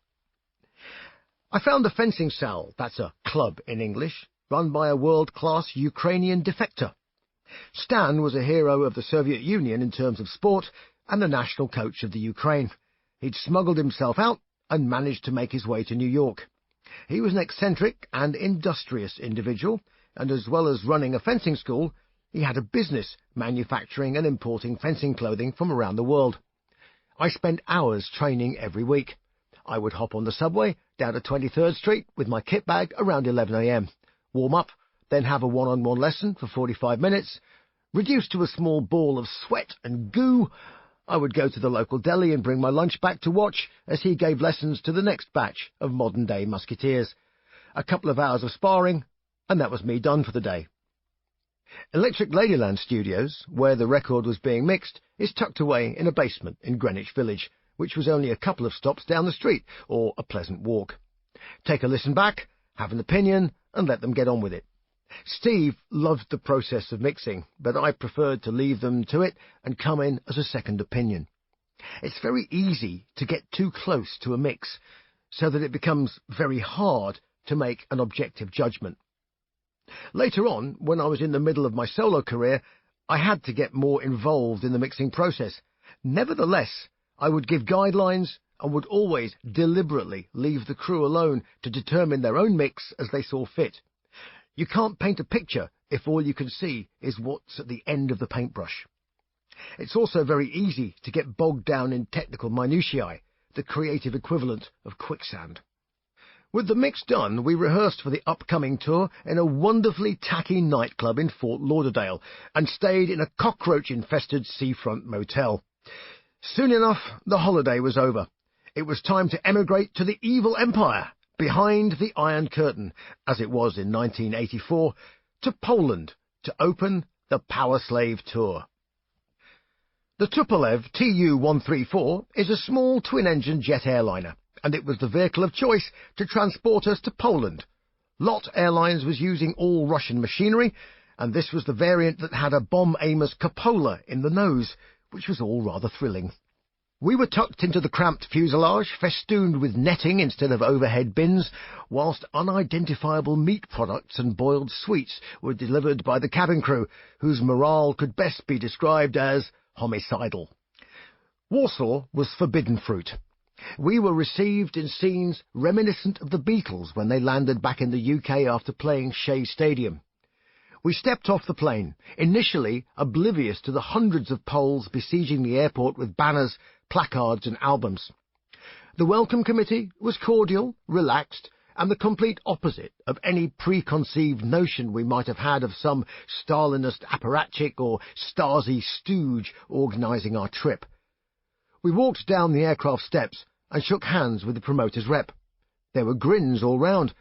We smiled, he smiled, the sun shone, and the heat wrinkled the air around the concrete apron. "Where's Rod?" the rep asked. Rod Smallwood had chosen this moment to make a bold statement.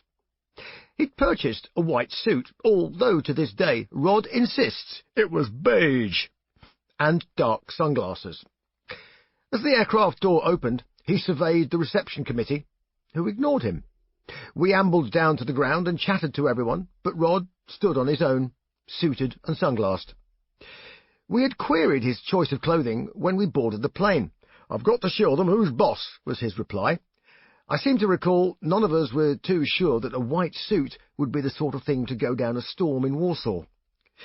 By the time we'd gone through customs and immigration, it was quite clear that the whole apparatus of the state had been infiltrated by Iron Maiden fans.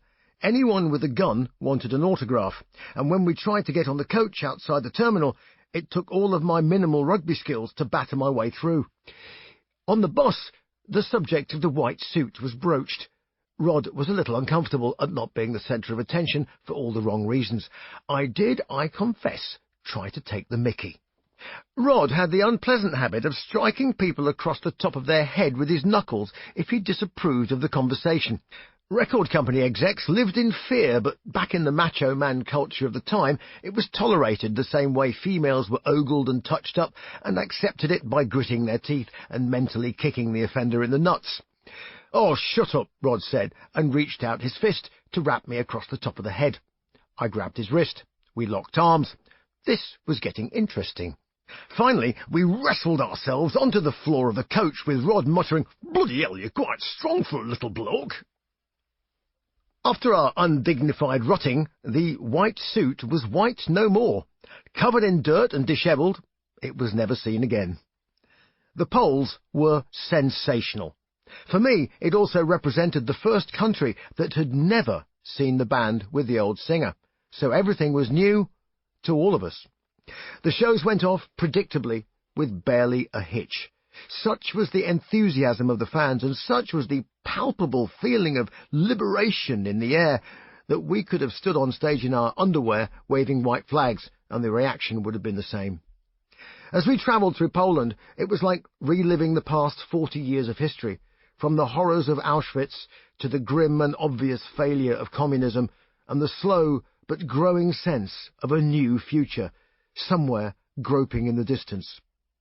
We'd been given the services of a very bouncy young chap, Joseph, who was to be our security guard for the duration of the tour. Joseph spoke very little English and had been trained to kill people in imaginative and unexpected ways by the Soviet military.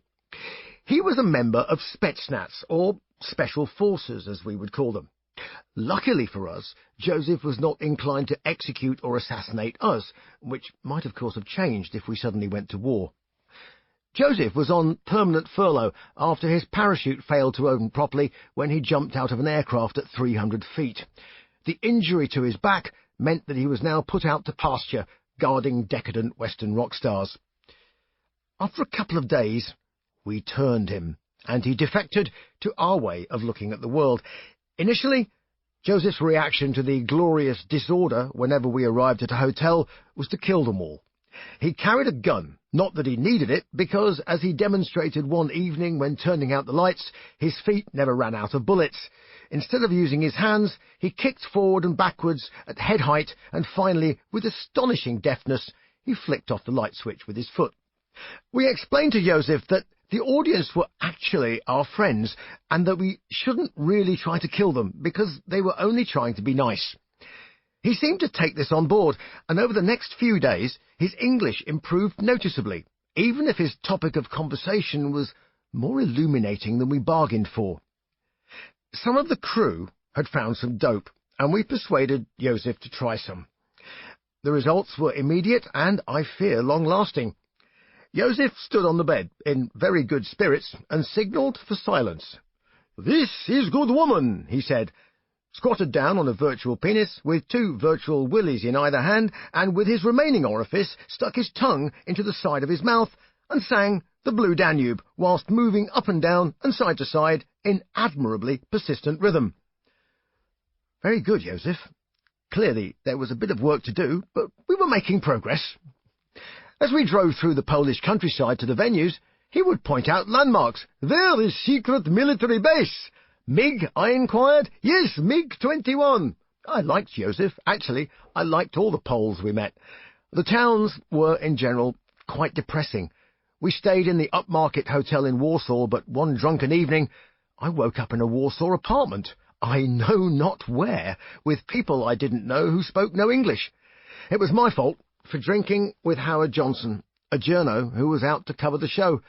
We'd ended up in a car, been stopped by the police, and our chaperones had told the police we were Polish, and thus we ended up sleeping off our hangover and listening to their cassette tapes compiled from the radio. The bright sunshine was painful. We had a few zlotys, the country's currency, and we stepped outside to find ourselves in the middle of a high-rise housing estate. The buildings were drab and in poor condition. The queues for the tram or bus were building, and there were a few vendors with a horse and cart which had vegetables for sale. We waited for an hour or so before we found a taxi, and although we had no money, it was obvious that we were foreign, and despite our long hair, we wanted to go to Hotel El Posh. Just as well, because the band was missing a lead singer for the show that night. The rest of the cities we visited were similar. We were taken shopping in a department store. There was precious little to buy.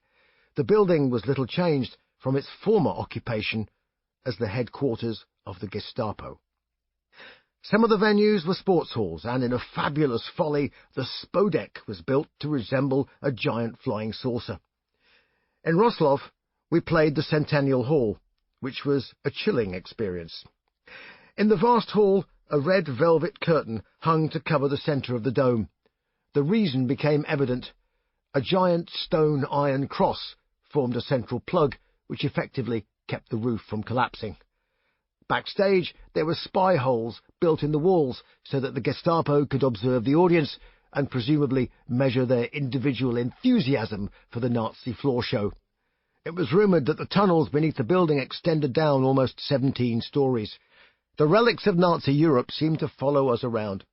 We'd been in Jersey, itself occupied and fortified.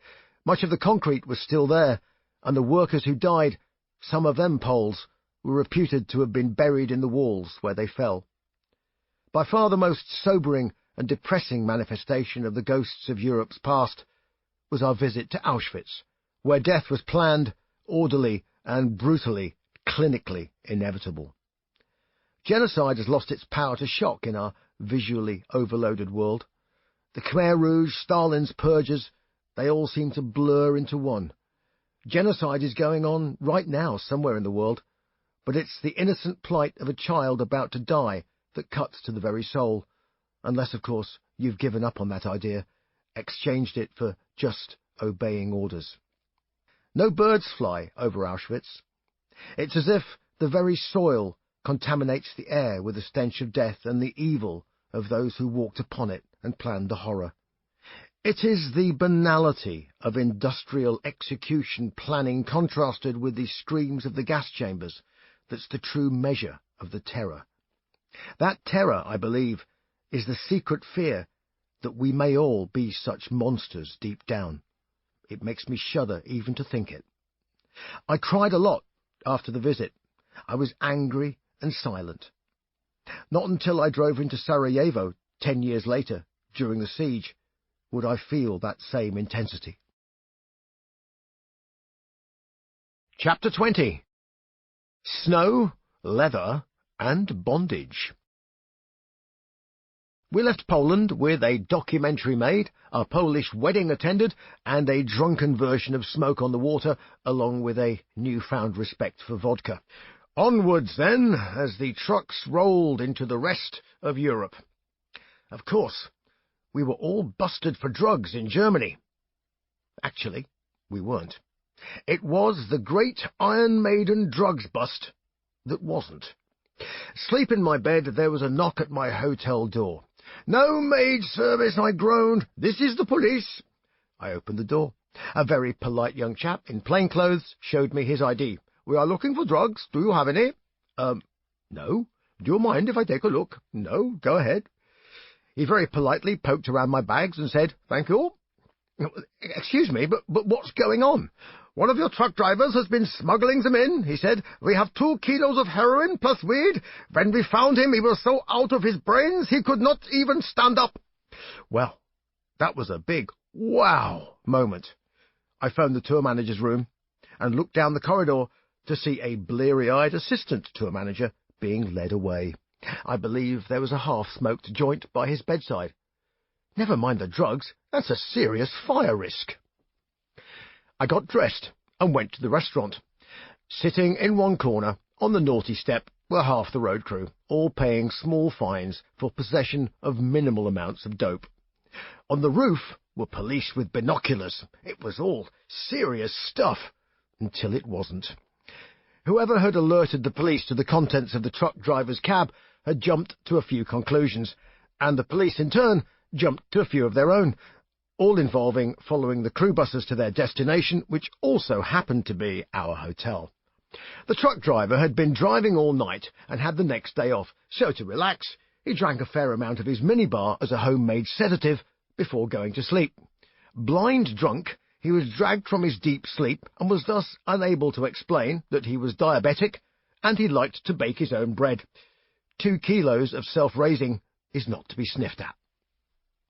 Autumn turned into winter, and Europe turned into North America. We made landfall on the east coast of Canada, in Halifax. Interesting place, Halifax.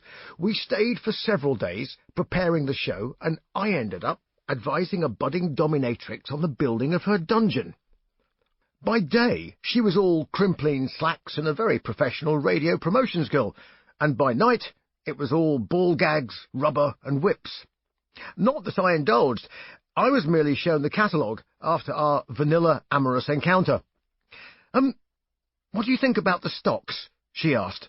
"Oh, very nice. Is there any other choice of colours?"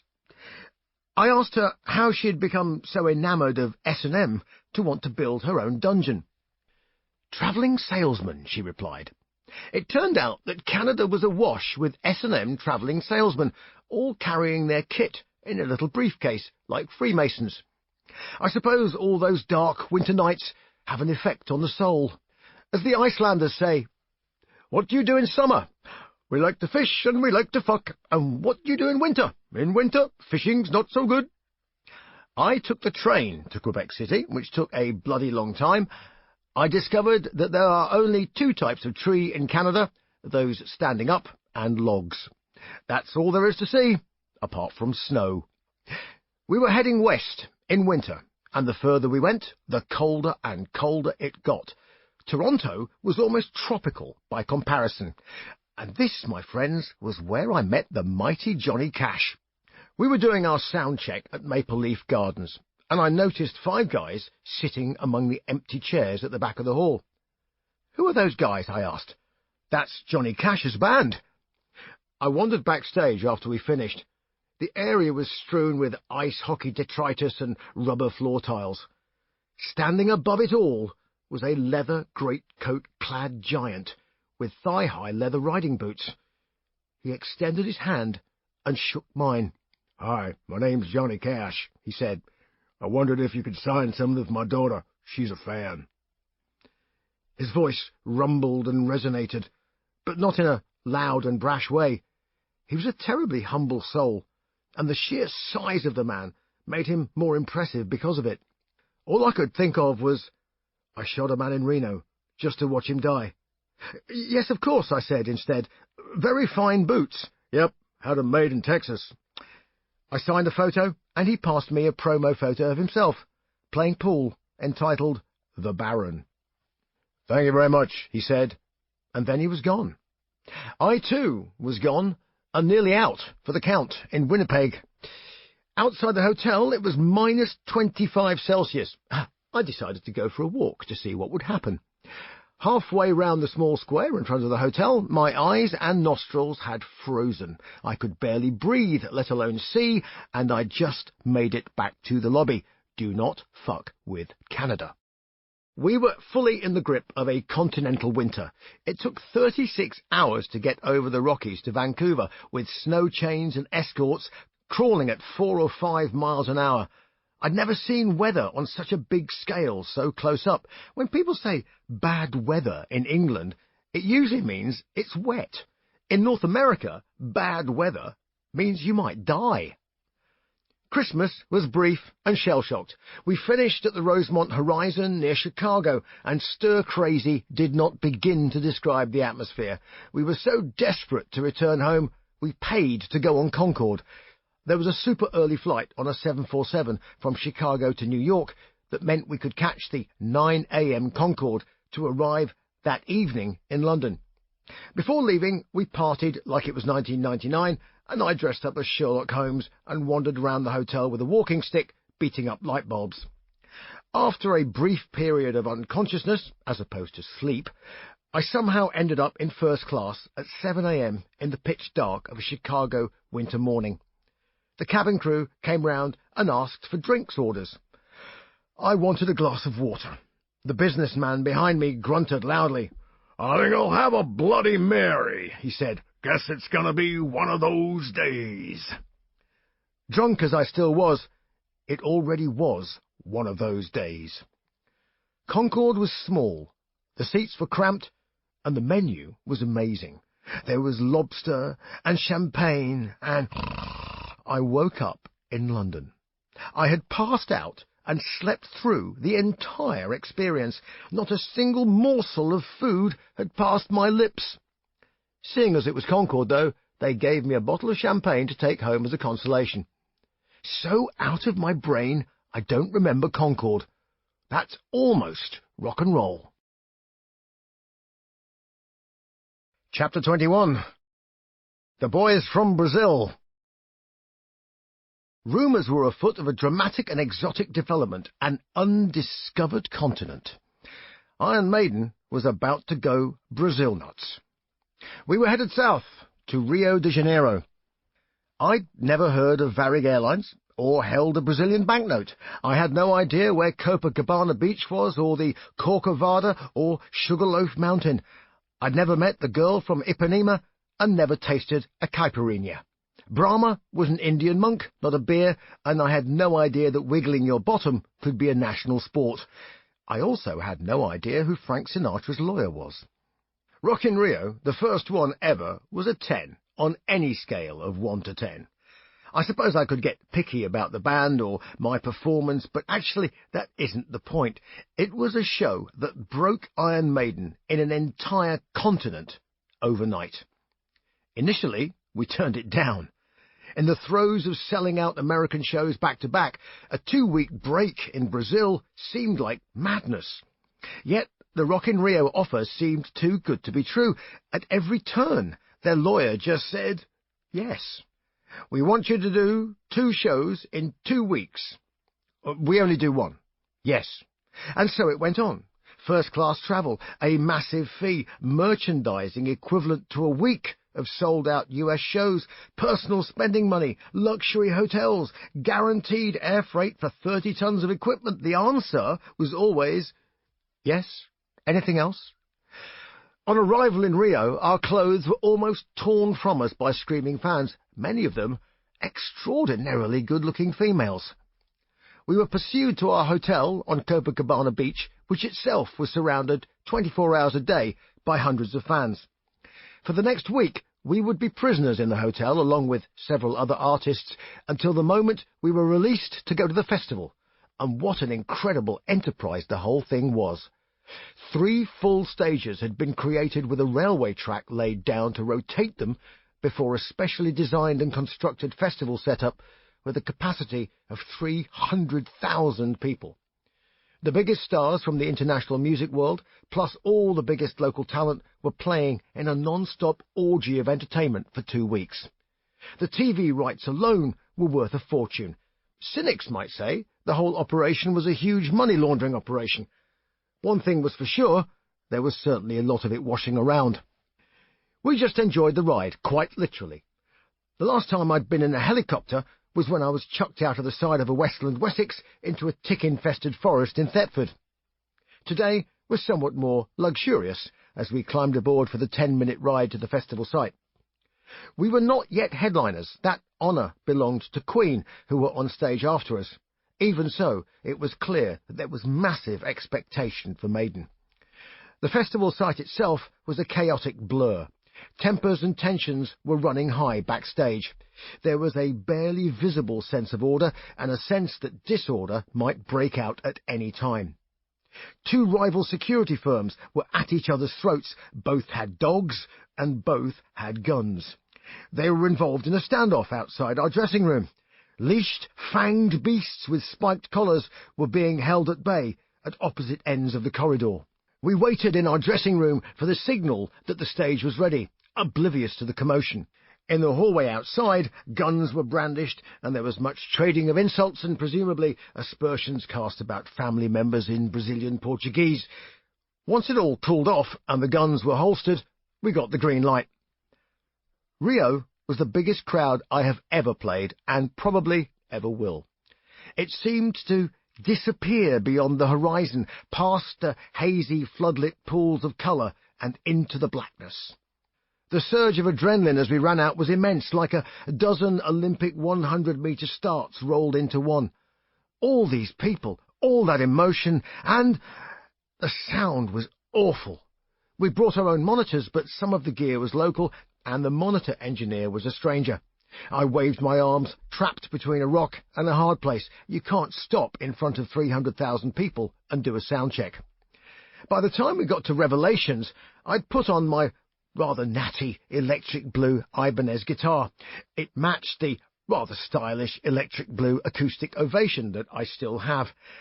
The anger built as I tried to communicate with the engineer at the side of the stage. Hot and bothered, I wrenched the guitar off over my head and split my forehead open on its wooden edge. My head was bleeding profusely as I approached the monitor board. The engineer saw the blood and looked horrified. "Fucking fix the sound! Don't fucking stand there like a goldfish!" I ranted. I expect I looked like a raving lunatic, which at that moment I was. To prove a point, I smashed my guitar across the mixing desk and broke it halfway down the neck. "Fix it!" I screamed. The sound did not improve. So, I threw all the wedge monitors off the front of the stage. Crowds love this sort of thing. They think it's showtime. Or sometimes it may be, but sometimes it's not. This whole spectacle was being shown live on TV across millions of Latin American households. I did a bit more singing and then went back behind the amps to calm down a bit.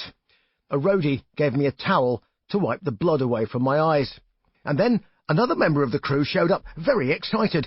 He looked carefully at the wound. "Rod says, can you squeeze it and make it bleed some more?" he says. "It looks great on the telly." Next day, the picture was front-page news.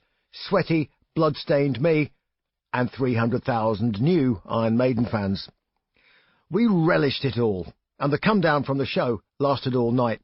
It was a late show in any case, so it was 4 or 5 in the morning when we got to the hotel. Our ears were still ringing, and alcohol seemed to have no soporific effect. The adrenaline rush was still overpowering the body's efforts to sleep. I walked into the hotel lobby at about 6 a.m. There were no fans. The road was deserted out to the beach, and the sun was deliciously, eyeball-roastingly warm, just before it would become scorchingly unbearable. It was a strange feeling to be free after 6 days under siege. I indulged in the forbidden fruit of escaping without a minder, and slowly crossed the road, took off my shoes, and sat down on the beach, wiggling my toes in the hot sand. Not long now, and then back on a plane to the middle of winter. What a fucking weird life this is, I thought to myself. I looked to my left. There was Brian May, eyes closed, face towards the sun, probably thinking something similar. I left him to it. Funny old world, really. Chapter 22.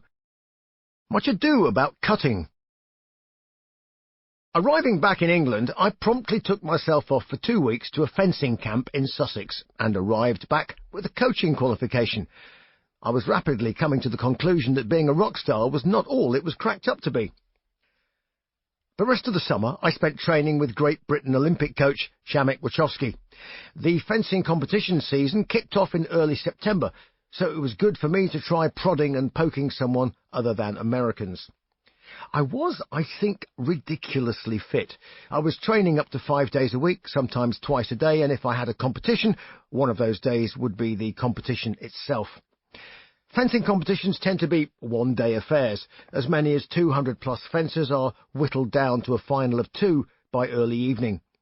To get to a final 8 would normally involve starting at around 9 a.m. with a pool of 5 others, so 5 fights up to 3 minutes each.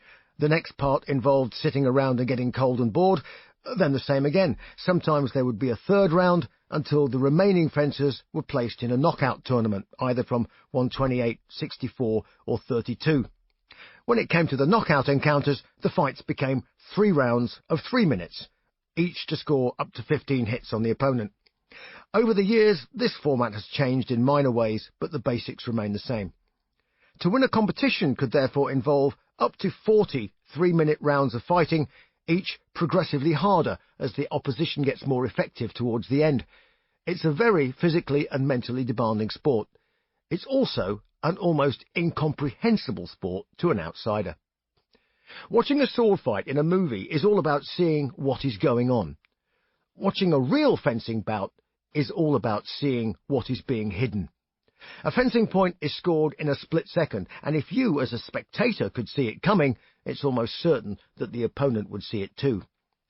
High-definition and slow-motion replays help to explain what often resembles a catfight with a wobbly knitting needle, but it's very unsatisfactory. Fencing points are not always pretty, as we expect them to be after seeing sword fights in the movies.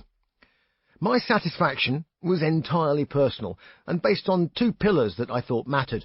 One was respect from your peers, the other fencers who shared a common sporting ethos, and the second was respect for the philosophy of the sport. What I liked about fencing was that there was no ending to it. Like other martial arts, every opponent is different, and being an expert is no guarantee of success against an awkward beginner. The enemy in fencing is as much yourself as the opponent. It's what I love the most about the sport. I learnt more than I could have imagined when I started to fence, and in just a couple of years I began to compete seriously.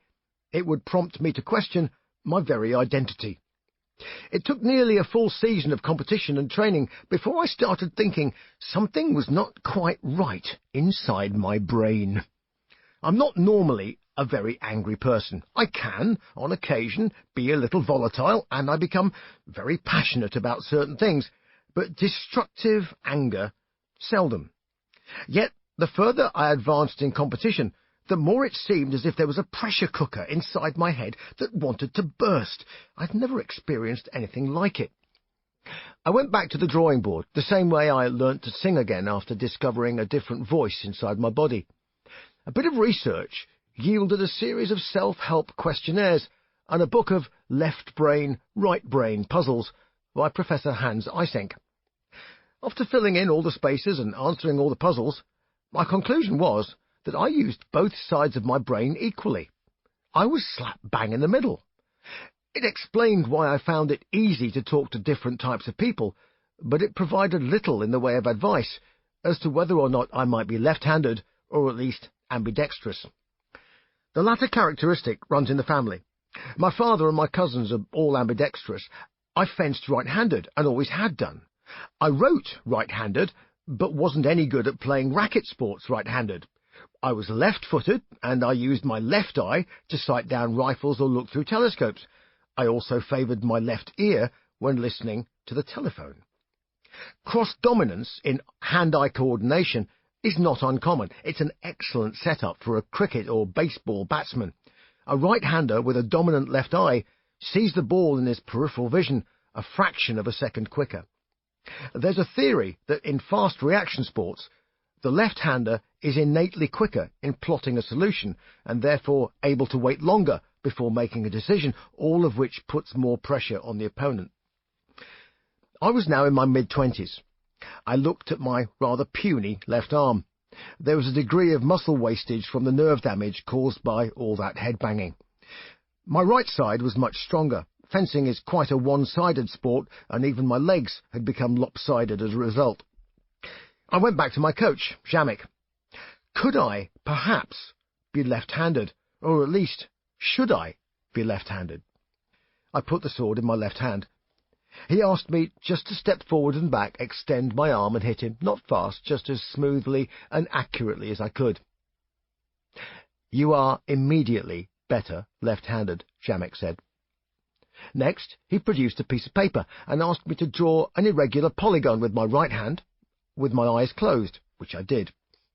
He put the pen in my left hand and asked me to draw the same shape. With my eyes firmly shut, I drew a mirror image of the shape, almost identical and exactly the same size. "I think you should be the other way round," he said. I started again, but left-handed. I was slow and my coordination painful. The muscle memory was all wrong and had to be reprogrammed. My left arm tired quickly and my neck ached. It was twisted on the side from the head-banging injury. Various small muscles in my forearm had atrophied because of the disc problem. This was the rehab for my body, but it was like a revelation for my brain. The anger was gone. The will to win and the passion remained, but the pressure cooker had disappeared. The next chance I got, I went to a squash court by myself and took the racket in my left hand. The ball went, unexpectedly, exactly where I wanted it to go. I played with the ball as opposed to being angry with it. The difference in my head was staggering, as if I'd discovered an entire universe of unexpected beauty and movement, and above all, timing. Timing, as in the space between all things, had been unknown to me. I went back to training, but now left-handed. All of my fellow fencers thought I had completely lost my mind. It was true. I had lost one mind. Now I was using another one. Chapter 23. You'll believe a drummer can fly. I came very close to quitting music after the Power Slave tour. I was in no mood for any more backstage politics or solitary confinement in tour buses or gilded cages. I didn't expect others to understand, because I'm sure for many it might seem like the ultimate dream, but I wanted more than the challenge of standing still successfully. When it came time to go back to the grind, I thought we might change radically, just for the hell of it. It's not good to be in a minority of one in a five-piece band. I was taken to one side and quietly put out of my misery by Martin Birch, who told me that my little acoustic numbers were not the stuff that was required. It was all pretty straightforward, and if you're going to be crushed, better to get it over with and move on. I'm not one to sulk for longer than 5 minutes, so I relaxed and I thought, how can I enjoy the next year? A small birdie sat on my shoulder and whispered in my left ear, "Why don't you just be the singer and let everyone else get on with it?" So instead of thinking about the big picture, I just thought about me, myself and I. For a while, it was quite a relief. We went to Jersey again, this time a different hotel, to write the next album. I didn't write any songs, so I went off to Europe to enter some fencing competitions. I had some pretty odd ideas about stage clothes. There were certainly some Spinal Tap moments coming our way, and I wanted to make sure that we were at the forefront of the excitement, however unwittingly. The album, Somewhere in Time, took a great deal of inspiration from the movie Blade Runner. The album's sleeve, and even the intro tape for the show, owed a great deal to the Ridley Scott classic. Cyborg Eddie was our most sophisticated walk-on monster, and the stage set was a fabulously complex creation of aluminium girders and ramps which rose up with inflatable clawed hands underneath. The idea was to use a lot of inflatables, but the technology was in its infancy, and so was some of the execution. Half the time, the inflatables didn't inflate, well, not fully anyway, and often it looked like the great clawed hand was giving the finger to the audience until the other digits managed to pump up the volume. Eddie's head, the great inflatable version, often took its time to get its second wind, and sometimes it just looked like a baggy bin liner. There were plans for overhead inflatable spaceships, and my favourite, a space-walking astronaut on an extendable scaffold above the audience. Alas, the spaceships either didn't fit the venue, or health and safety dictated nothing hanging over the crowd, and we just gave up in the end. At least we had an exploding singer at the end of the first song, only that didn't quite work out either. I had decided, whilst the balance of my mind was disturbed, to have some stage clothes manufactured as opposed to stealing them from fancy dress shops. I remember the instructions I gave to the seamstress. What I want is a sort of D'Artagnan outfit, but from outer space. The bottom would look like a strange space lizard, recently killed, then patched together, preferably green and scaly looking. Got that? So, now you know. In keeping with the Blade Runner theme, I wanted a leather jacket with a giant illuminated beating heart, plus rope lights pumping sequenced light around a sort of exoskeleton. I'm sure now it would all be done by CGI, but back then it ended up being designed by our monitor guy, John Thompson. The jacket weighed about 10 kilos, about 20 pounds.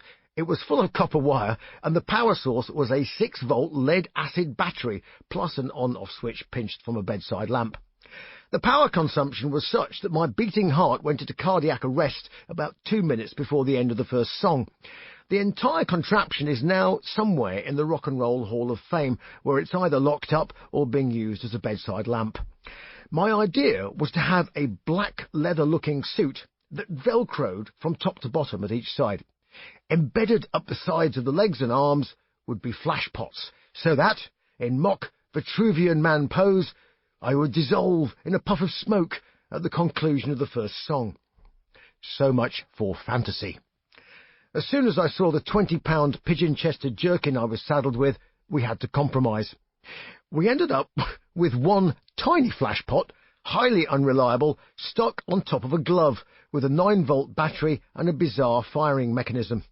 It was very unremarkable even when it worked, and when it didn't, I was the loneliest quick-change artist in the world as I ran off stage with the device still live and liable to go off at any moment. Road crew dived for cover as I disarmed it before getting rid of my weight belt and illuminated straitjacket. I grew a beard on tour. In Las Vegas, Rod asked me to shave it off. I shaved half of it off, vertically. There are pictures. I'm not sure what the audience made of it. They probably thought I was off my face. Mind you, I was very lucky to have got as far as I had on the tour. For a variety of reasons and hazardous situations, I nearly didn't make it. I was busy fencing with my buddy Justin, and we would train together with shades of Rocky, doing sprints up and down the steep hills. We devised a weekend adventure, which involved trains, planes, ships, and 2 fencing competitions in Belgium and Holland. We would return by overnight sleeper train to Cherbourg, where there was a morning flight back to Jersey, which took all of about 10 minutes, according to the schedule. On the way to France, we missed the ferry, caught the later one across the channel, and missed the train. We slept on the floor of the ferry terminal, my head in my fencing bag, until we got the 5 a.m. train and fenced all day in Antwerp. We slept in an attic and had a very early start on the next train to Holland, fenced all day, and went to Paris. 2 bottles of cheap wine and several hamburgers later, we boarded the train to Cherbourg, which, according to my Thomas Cook European Rail timetable, don't leave home without it, only ran on a Sunday night. We soon found out why. There were 600 French sailors on it. We went into one of the couchette compartments and thought better of it. We opted to sleep in the toilets instead. They smelt slightly better. Snow was on the ground on our arrival as we trudged through the darkness, unwashed and unloved, until we found a cafe that clearly never shut, and hot coffee revived us. There's not much demand on a Monday morning in Cherbourg for taxis to the airport. By the time we found one, the plane had gone, and the next one was in 10 hours' time. "Nico can fly," I suggested. It was true. Nico was learning. His instructor was a very jolly fellow called Charlie, and Jersey Aero Club was a very salubrious place to have Sunday lunch and watch the planes go by. I managed to work out a French payphone and got him at the hotel. "There's just 2 of us," I said. "Here, dunno. See, I haven't got my licence yet. Maybe Charlie could do it with me." "There you go. You can have a bit of a lesson on the way." What could possibly go wrong? Justin and I waited in the deserted cafe bar in Cherbourg Airport. No sooner had we arrived than it shut. After 2 hours, A lone small aeroplane, tossed around by the wind, landed and taxied up to the window. It was, as far as I could tell, the only aircraft in the airport. This was a first for me. I had never been in a light aircraft before, so my curiosity was overpowering the overall fatigue caused by 3 days of sleeping on floors, attics, and in toilets, and drinking cheap wine in between fencing competitions. The aircraft in question, I now know, was a Piper Cherokee 140. It was a single-engine, low-wing monoplane, and it had 4 very small seats. The 140 stood for horsepower. The same aeroplane also came equipped with a 160, a 180, and even a 200 horsepower motor. But all of them only had 4 seats. Therein lies a clue as to what happened next. In flying magazines, there are 2 popular types of column. One is, "I learned about flying from that," and the other is, "That worst day." Pilots love to talk about disasters, partly as a learning process, but mainly to remind them how invincible they secretly are, because that sort of thing would never happen to them. Justin and I showed our passports to the gendarme, and we walked over to the plane. There were only 2 doors, one for each pilot, and you had to climb on the top of the wing to scramble into the 2 back seats. Charlie looked concerned. Are they very heavy?" he asked, about the 2 bags we were carrying. My fencing bag, about the size of a golf bag, just like Justin's, was full of wet clothing, a stainless steel mask, all manner of bits of wire and tools, plus half a dozen weapons and spare clothes for a trip away. "Oh, not really," I said, trying hard not to expose the groove in my shoulder caused by dragging the wretched thing halfway across Europe. "Are we okay, Charlie?" asked Nico. Yeah, should be," but there was an unconvincing tone, and he was starting to pull so vigorously on his moustache that I thought it might come off. We clambered aboard and put the bags into the baggage compartment, where they still stuck out between the rear seats. I leaned back. The plane toppled over onto its tail. "Oh, shit," Nico muttered. "Is it supposed to do that?" "No, fuck, it's not." Charlie turned round and surveyed the scene behind him. 2 lads in the back, 2 heavy bags further back, Nico in the front, tail on the ground, nose wheel dangling in the air, gendarme starting to become interested. He finally spoke.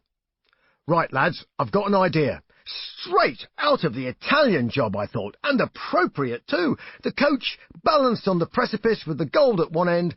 We were in exactly the same predicament. Everyone leaned forward. We did so. Nothing changed. Move the bags into the space between the front and back seats. We manhandled the bags until we were trapped behind them. Right, Nico, when I yell, start the engine." Charlie ran round to the tail and lifted it off the ground, cradling it whilst the nose wheel touched terra firma at last. "Start the engine!" I watched, fascinated, as Nico read the instructions. Now, of course, I know it's called a checklist, but it is in fact the instructions on how to start an engine. There was a series of squelches and squeaks, and a boing noise as he pulled a lever. He tapped several dials, rotated a couple of instruments, and filled the cabin with the overwhelming smell of gasoline. After pumping a small plunger into the dash, Nico stuck his head out of the door and shouted, "Clear prop!" This was splendid stuff, and I half expected a squadron scramble. Nico turned the ignition key, and the engine rattled into life. As soon as the prop was spinning, the plane settled on an even keel, and Charlie leapt into the seat, yelling, "I have control!" We taxied. Very fast, I thought, and the low clouds scurried rapidly over the runway in the strong, gusty winds. We careered onto the runway, and the racket from the engine and prop rose till the windows started to vibrate. "Everyone lean right forward!" Charlie yelled above the din, his own head pressed firmly against the dashboard. The runway in Cherbourg, I later discovered, is very long, which is good, because we needed all of it to get airborne. Despite what turned out to be a beneficial headwind on takeoff, the wheels barely left the ground at all. The altitude above sea level became clear when we fell, or rather almost fell, off the edge of the cliff that marked the end of the runway. Below us lay jagged rocks, a grey and angry sea, with white horses cresting and crashing, and a low, miserable-looking cloud base to sandwich us. After about 5 minutes, I worked out what all the instruments were indicating, and 800 feet seemed to be about all we could manage. "Keep leaning forward," Charlie urged as another cliff came in sight, with a runway attached to the end of it. I noticed that Charlie was quite pale by now and was sweating a lot. As we approached the ground, I noticed the runway dipped away and rose up in front of us. "Don't lean back, keep leaning forward." Charlie pulled back on the control column, but not very much, and we taxied very fast to park up on a patch of grass. There was a long sigh. "Oh, welcome to Jersey," said Nico. Nico got his pilot's license, and, as you would expect from a drummer with all that coordination, he had a very good pair of hands when it came to flying an aeroplane. Later on, during the US leg of the tour, he flew himself around in a small turboprop owned by a commercial pilot who went with him as instructor. I tagged along on a few of their trips, and I was fascinated by the instruments, so fascinated, in fact, that a copy of Microsoft Flight Simulator was my next port of call, which I installed on the suitcase-sized monster that was the Mac Portable, or Mac Luggable, as I termed it. I was already on the slippery slope towards the runway. But first, I had to negotiate our last stop in the Bahamas and a prolonged stay in Amsterdam. Chapter 24. Double Dutch. The Bahamas was relatively brief. The rest of the album would be finished and mixed in Holland, in Hilversum, at Wisseloord Studios. Marvin still managed to make an appearance in quite memorable fashion. I was sound asleep, but the sun was already up. There was a loud banging from downstairs. Each small house had 3 bedrooms upstairs, and there was a courtyard at the back with an external door opening out onto the road, across from the studios. The initial banging was Marvin trying to get in. I woke up. The banging ceased, and I started to doze. Seconds later, the sound of splintering window frame, muffled shouts, a woman's voice, a door being kicked in, and the unmistakable sound of Martin in transformation. He knocked at my door. "Aha! Are you in?" "What is it?" "You need to come downstairs." "It's 7:30 in the morning." "Now! You need to come downstairs now." "Why do I need to come downstairs now?" I'd already started putting my pants on, or this would only end in tears, which it possibly would do anyway, but hey. "It's the most important person you will ever meet in the whole world." I put my trainers on. "And who might that be?" "Just get down here, boy." I heard a thumping crash as Marvin collided with the stairs. Downstairs, Marvin was standing on the furniture again, on one leg, but this time he was covered in earth, and his forearm was heavily bleeding. "Are you all right?" "Aha! All right. See!" He pointed to his eye. "This, the eye of the tiger." "Martin, you're bleeding." "Ha! This, the blood of the samurai." "Look, I would get that seen to. Do you want some antiseptic?" "Yes! One blow, Shotto Khan." He hopped from one leg to the other. "For I am the court jester." I sighed. "I'll make a cup of tea." Martin had started out with good intentions several hours before, but had been misled by his own internal Mr. Hyde, and finally ran out of people to drink with. After banging on my door at 7 a.m, he'd scaled the 8-foot wall and then fallen off into a rose bush, hence the earth, hence the blood. Undeterred, Marvin had scaled the trellis and kicked in the mosquito mesh, clambered into a roadie's bedroom, and then, imagining that my bedroom lay beyond, kicked the door open to reveal a naked lady, in flagrante, with another roadie. "Carry on, dear boy," was his response. So now the doorbell rang, and the last piece of the evening's jigsaw revealed itself. I opened the courtyard door, and there, immaculately dressed, in dressing gown and slippers, was Robert Palmer, clutching a bottle of rum and 2 glasses. Martin and Robert went way back to the days when Martin worked with a band called Vinegar Joe. Robert was their singer. After running out of drinking partners and having not seen Robert for about 30 years, Marvin knocked on his door at 4 in the morning. Unfazed, Robert greeted him with, "Martin, it's been a long time. Do come in." One bottle of rum had already been consumed, and the second was already half empty, I noted. "I'll make another cup of tea." "This is the most important man you'll ever meet," muttered Marvin, and then he went back out onto the balcony, standing on one leg overlooking the sea, but luckily always falling back onto dry land. I sat down opposite Robert. "I'm having so much trouble with the album," he began. "It's like a mountain, and I don't know where to start." I sipped my tea. "Try the steps," I suggested. "The steps?" "Yes, the steps are in the side of the mountain. That's what they're there for." "The steps," he whispered. "The steps, yes, I'll try the steps." And he wandered out of the door, saying, "Brilliant, of course, the steps. Use the steps." I finished my tea and left Marvin to his karate exercises. A couple of hours later, I walked out of the front door to find Marvin standing in the middle of the road, barefoot, still bleeding, and with a manic grin on his face. His hands clutched at the pockets of his shorts, which had been turned inside out. "Keys, dear boy," he said. "Can't find the house keys." Marvin finally got put to bed, and before long we decamped to a place of even greater temptation, the flesh pots of Amsterdam. The studio in Hilversum was boring as hell. It was in a complex used mainly for TV and radio, so we had to put up with the Smurfs in the next-door studio and the world's most boring cheese sandwiches in the canteen. Hilversum itself is a deathly quiet, conservative suburb, and Steve stayed there. I stayed in Amsterdam, in a loft apartment with a circular staircase and great triangular wooden beams. Downstairs was a nightclub, open till dawn, a gay cinema, and 3 red-light window girls. The central station was a 10-minute walk away, and I quickly purchased a stolen bike for 25 guilders. I had a stack of books to read, and I bought a candelabra, and I would eat in the Italian restaurant next door, carafe of wine, candelabra, and Book of the Month Club. Boring it was not, and as I got to know the locals, life became yet more illuminating. I asked Steve why he didn't stay in the centre of Amsterdam. "Too much dog shit," he muttered.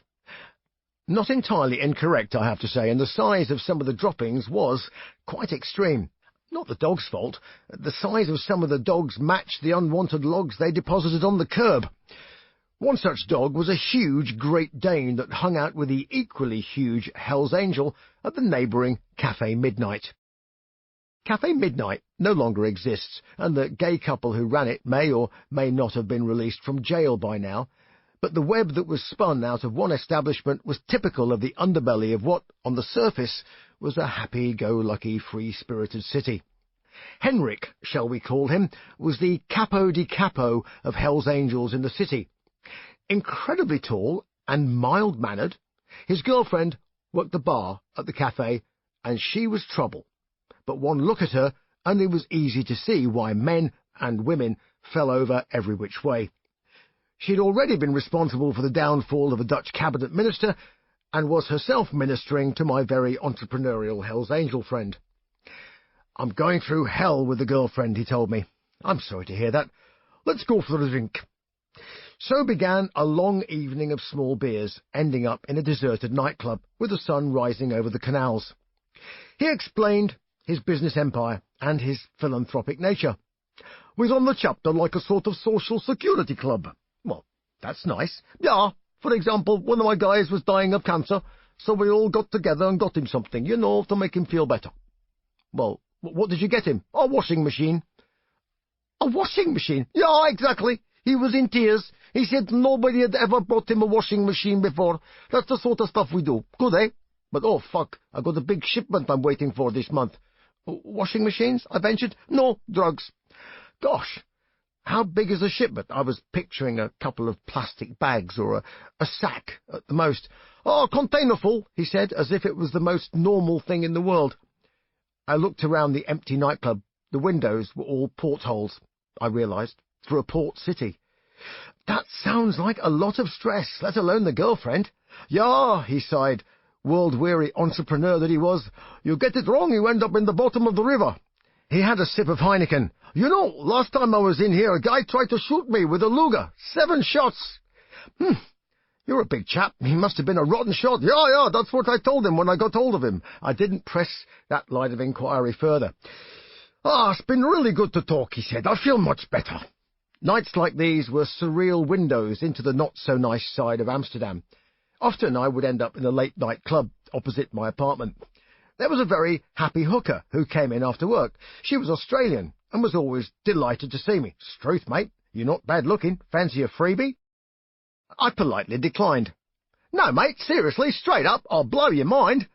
Probably not the only thing that would get blown, I imagine, but I surprised myself by sticking to beer and conversation. She had a bandage on her arm. "What happened there?" I asked. "Oh, geez, mate, some fucking guy got out of jail and turned up to work, and then he starts trying to fucking bite me and draws blood."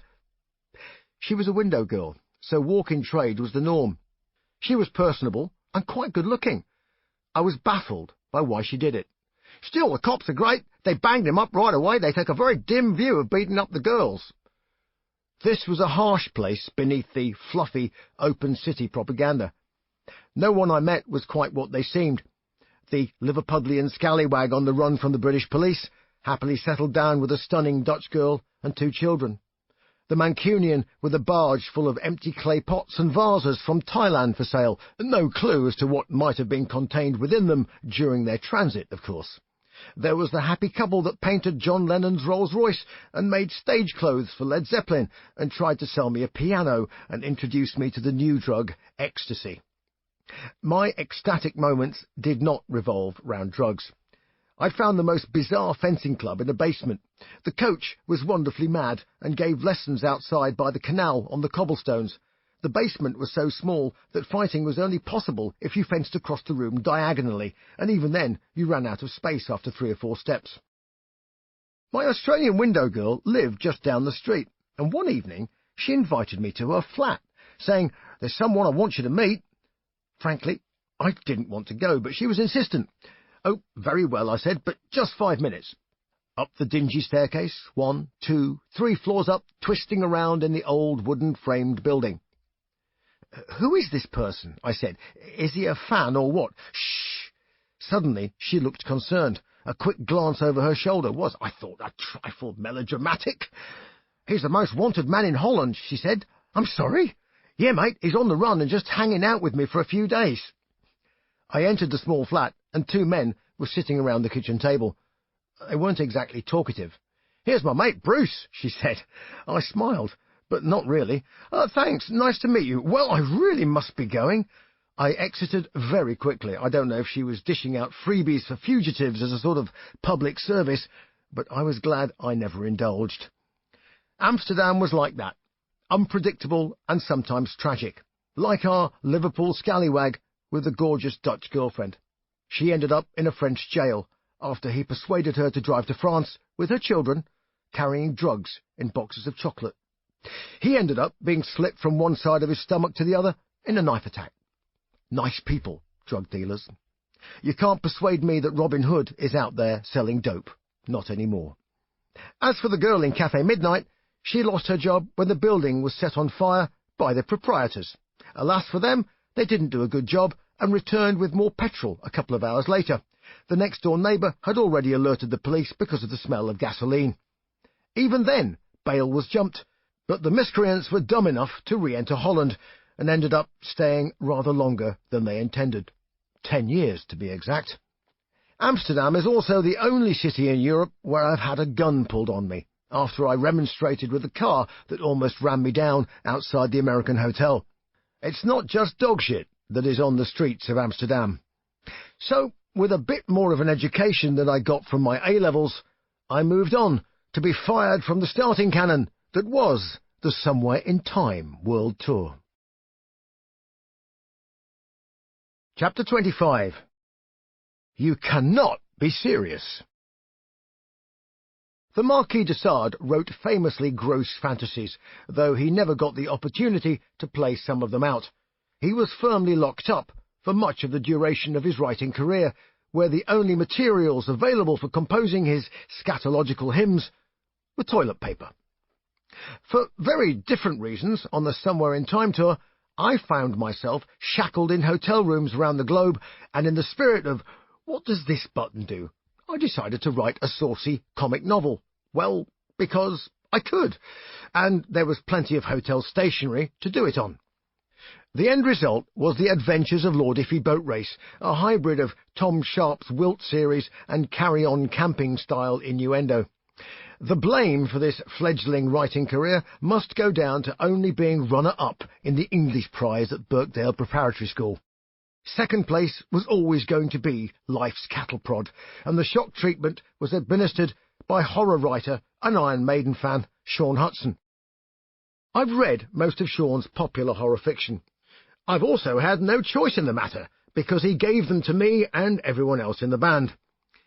I could see the formula in what he did, but also the hand of the artisan in the way he delivered the story.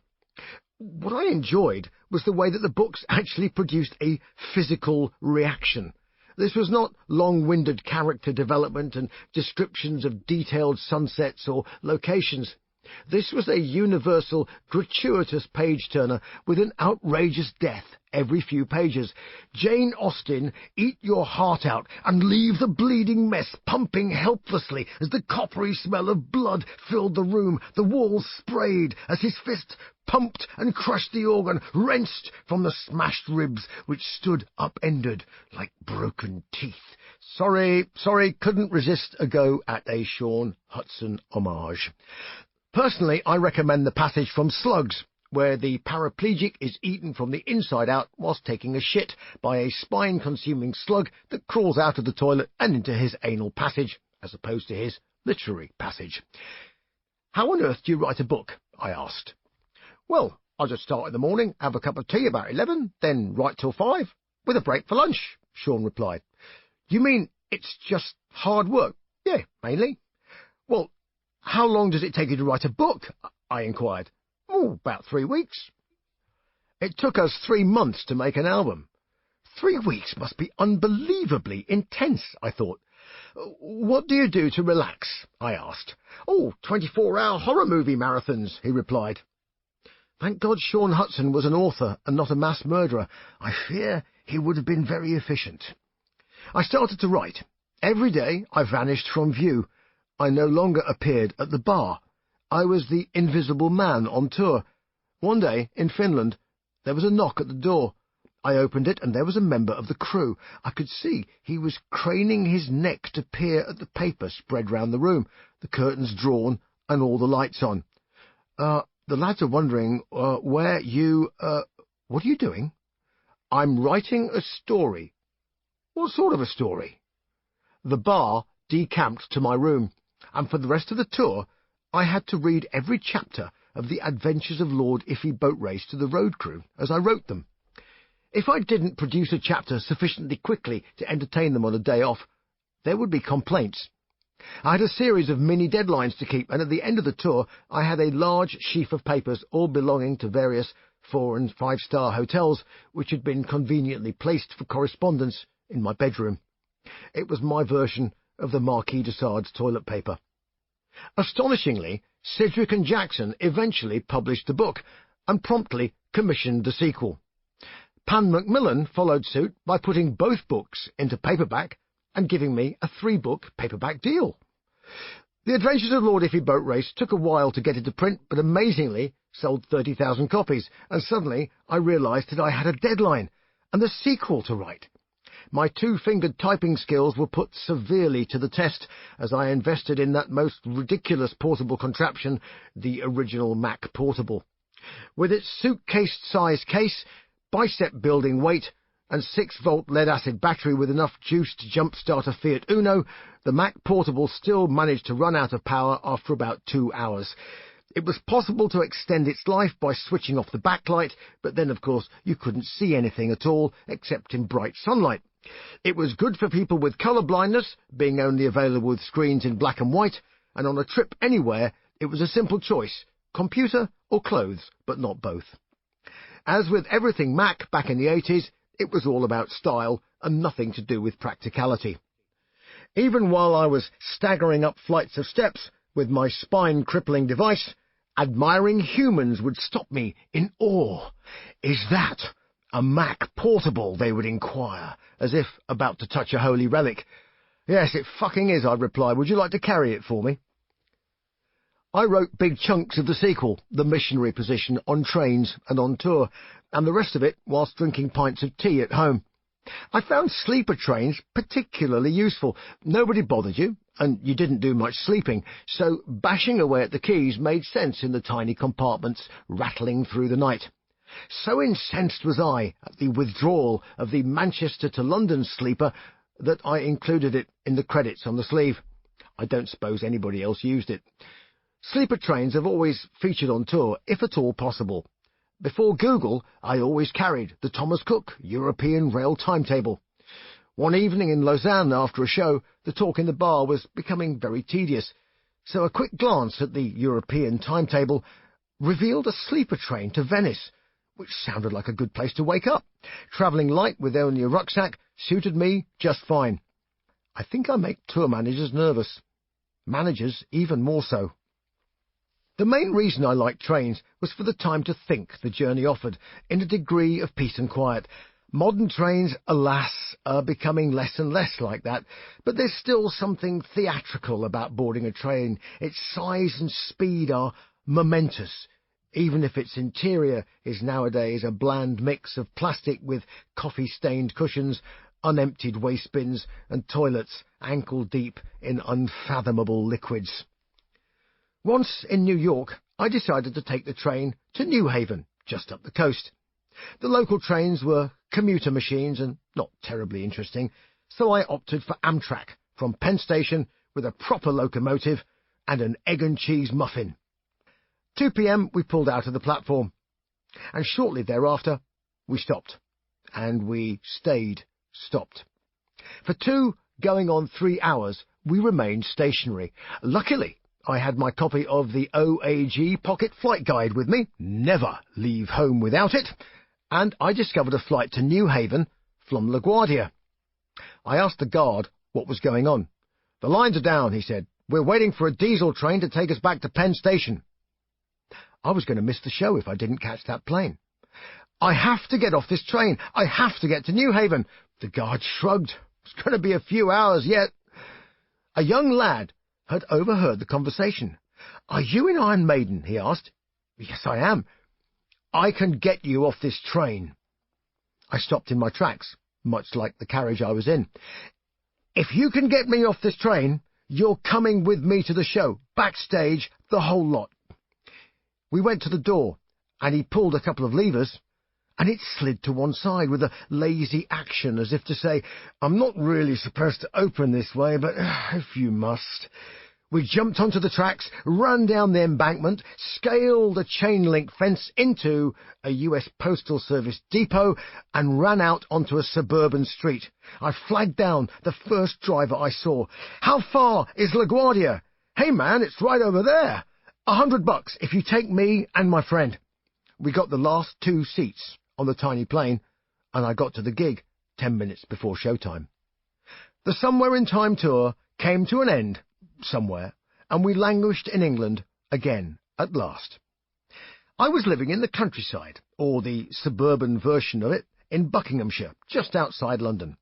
I had a swimming pool, because I don't like swimming, a tennis court, because I didn't play tennis, a garden, because I disliked gardening, and a very long walk to the nearest pub, because all I required was a quiet pint, without having to drive there and break the law on the way back.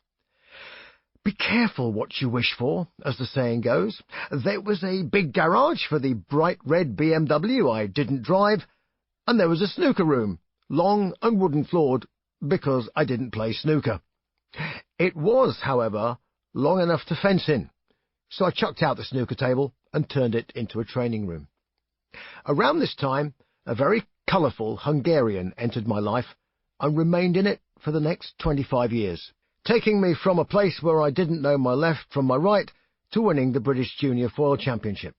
Between us, we won the British Team Championship and represented Great Britain at the European Championships under the unlikely auspices of Hemel Hempstead Fencing Club. There were only a dozen of us, meeting up 2 or 3 times a week in dismal school gymnasiums or community centres. The irascible, eccentric, and utterly brilliant coach behind the whole setup was my Hungarian mentor, Zsolt Vadásfi. Zsolt had white hair, spoke like Count Dracula, and had girls swooning in the aisles despite being twice their age.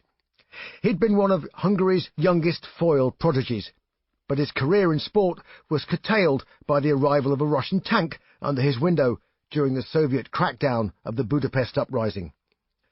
At the age of 16, Zsolt took his passport and walked into Austria. He taught fencing across Europe, and he also ended up as an actor in the Ipcress File, The Evil Bulgarian Doctor, and a racing car driver, before running an import-export business for white goods. His first and last love was fencing. When we buried him, it was with his fencing glove atop the coffin and his sword by his side. Zsolt was almost a second father to my fencing friend Justin in social as well as sporting terms. Zsolt lived on the other side of the valley from my adapted snooker room.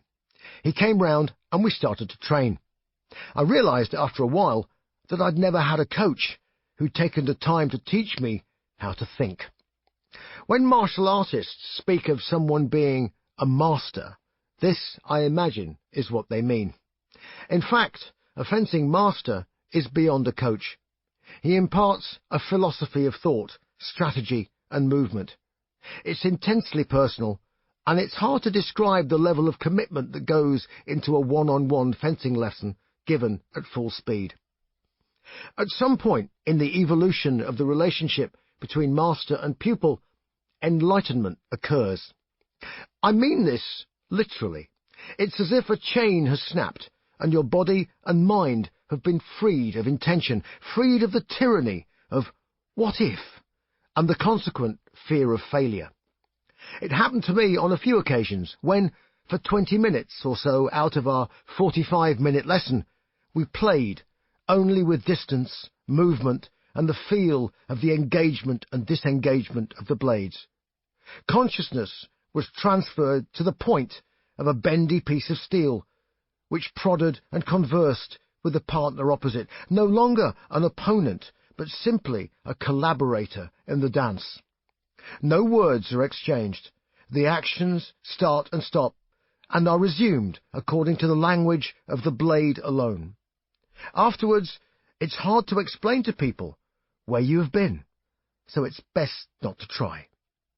In the beginning, of course, it's not like that. In the beginning, it is awkward footwork, unsteady coordination, patient repetition, constant correction, and constant frustration, until the movements start to automate and the mind can control the intention without having to worry about the act. I was lucky that my first teacher at school, John Worsley, taught me well. Not so much on a technical level as on an intellectual one. He taught as a teacher, not just a coach. Every action was analysed. Every action had a motivation, even if it was only, I want to give up and go home. When Bruce Lee wrote his classic, The Tao of Jeet Kune Do, he based his analysis of offensive, defensive, and counter-offensive actions on the system developed by Western fencing. It's a very effective and clear analytical tool to pull combat apart, and even tennis matches for that matter, because any one-on-one sport is, in effect, combat by proxy. Chapter 26. Moonchild. All of this extracurricular activity was bound to be impacted eventually by Iron Maiden, and so began the writing process for our next album, Seventh Son of a Seventh Son. It would be one of our best. Steve was constructing the bones of the album out in Essex at his home, Shearing Hall, which had a replica pub, a real football pitch with home and away dressing rooms, and eventually a rehearsal room and a recording studio. Steve and I reignited our songwriting partnership. He mentioned the words concept album, and my ears pricked up and my heart began to beat faster. Story, theatre, Seventh Son of a Seventh Son had it all. Except it didn't. Not quite all of it. Somewhere in my dusty collection of mouldy scribblings, I have the short story that tells the tale of the seventh son and his family issues and unrequited love that lead him to take a terrible and tragic revenge. We never really consummated the story relationship. My lyrics alluded to the story, whereas Steve's didn't. None of this matters that much in the overall picture because the show, the album cover and the title track were more than epic enough to satisfy the faithful. I would just have liked to have given it a bit more, even to the extent of a graphic novel. Germany was our destination to record at the improbable location of the Arabella high-rise building, a hotel in Munich. Musicland Studios was down in the bowels of the building, amongst the heavily lagged heating and sewer pipes, laundry baskets and kitchen equipment. It reminded me in many respects of Ian Gillan's Kingsway Studios down in the car park basement of the Civil Aviation Authority building in Holborn, London. Martin Birch had recorded Deep Purple in rock down there, and of course I'd been later dragged out of the toilets covered in sick by Ian Gillan. The studio itself at Musicland was tiny, and the control room cramped, but some great albums had been produced there, everything from Queen to Rainbow's Rising. For recreation, there was a notorious nightclub called the Sugar Shack, and casualties were frequent and painful. I discovered the local fencing club, MTV München, and set about training and improving my table dancing. The Germans were very enamoured of post-training drinking and dancing. I could do a half-decent Cossack dance if plied with enough beer, and the Greek restaurant seemed to enjoy the spectacle.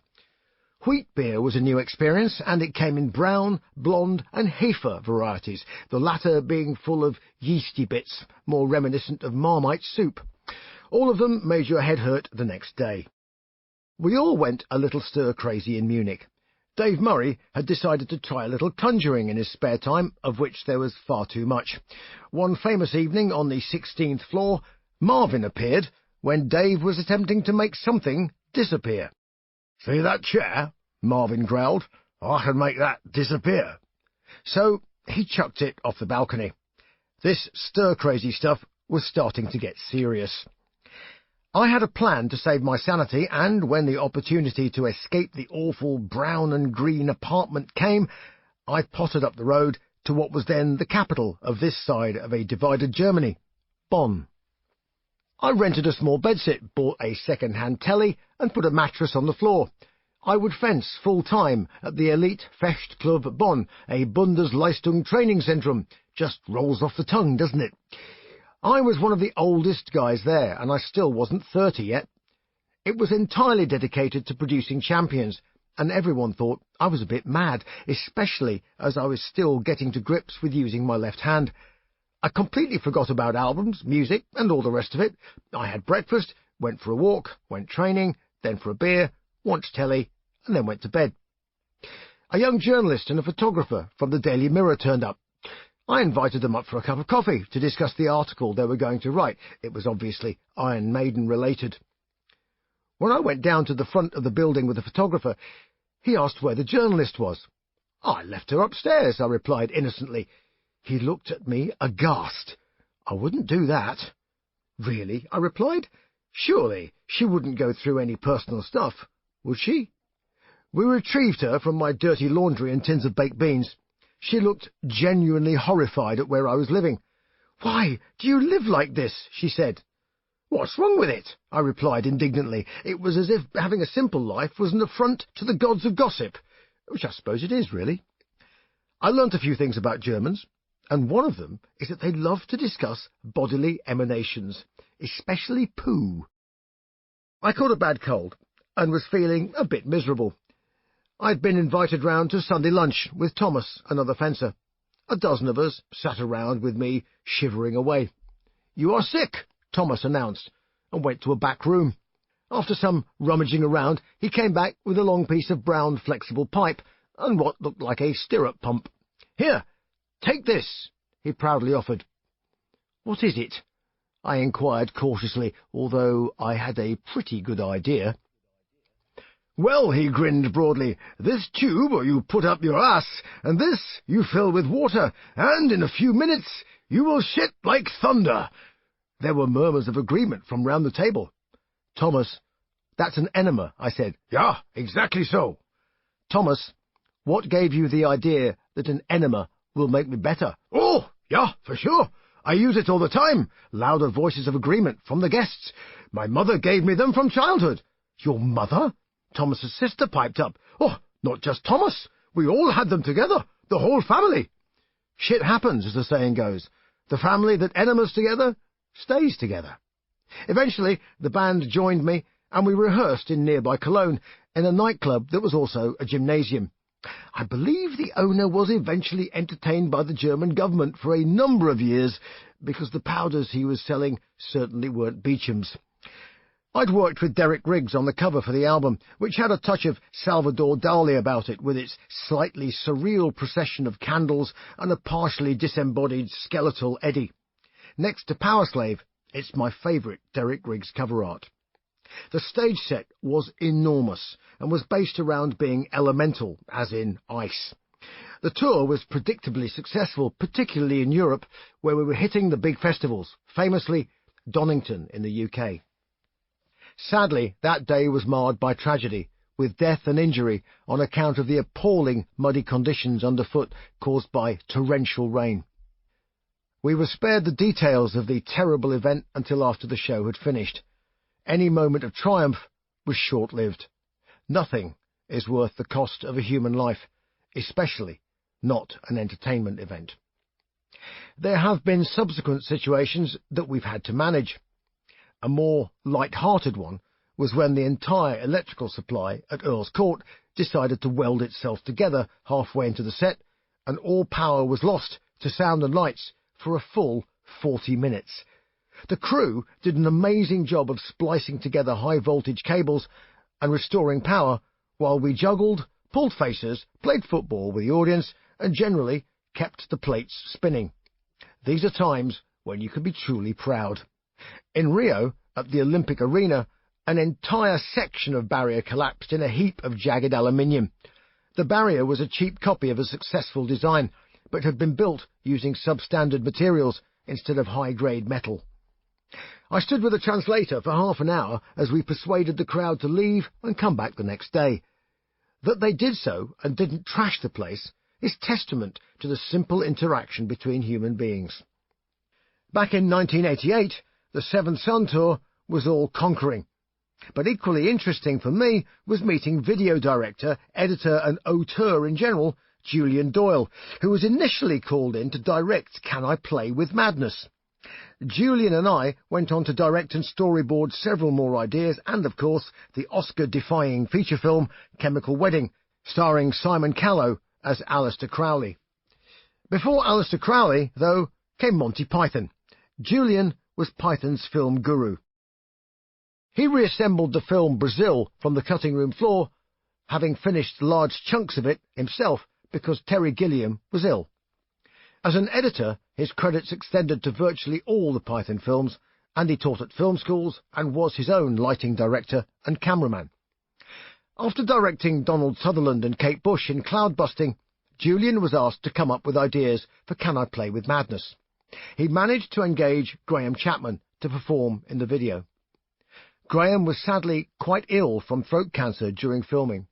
He, along with Chris Aylmer from my old band Samson, and Steve Gadd, our long-time assistant tour manager and friend, would all perish from the same awful disease. It would be 26 years before my own diagnosis of the same cancer. I loved the video and was eager to chat to Julian because I loved to write and because all of my lyrics were pictorial, at least in my head.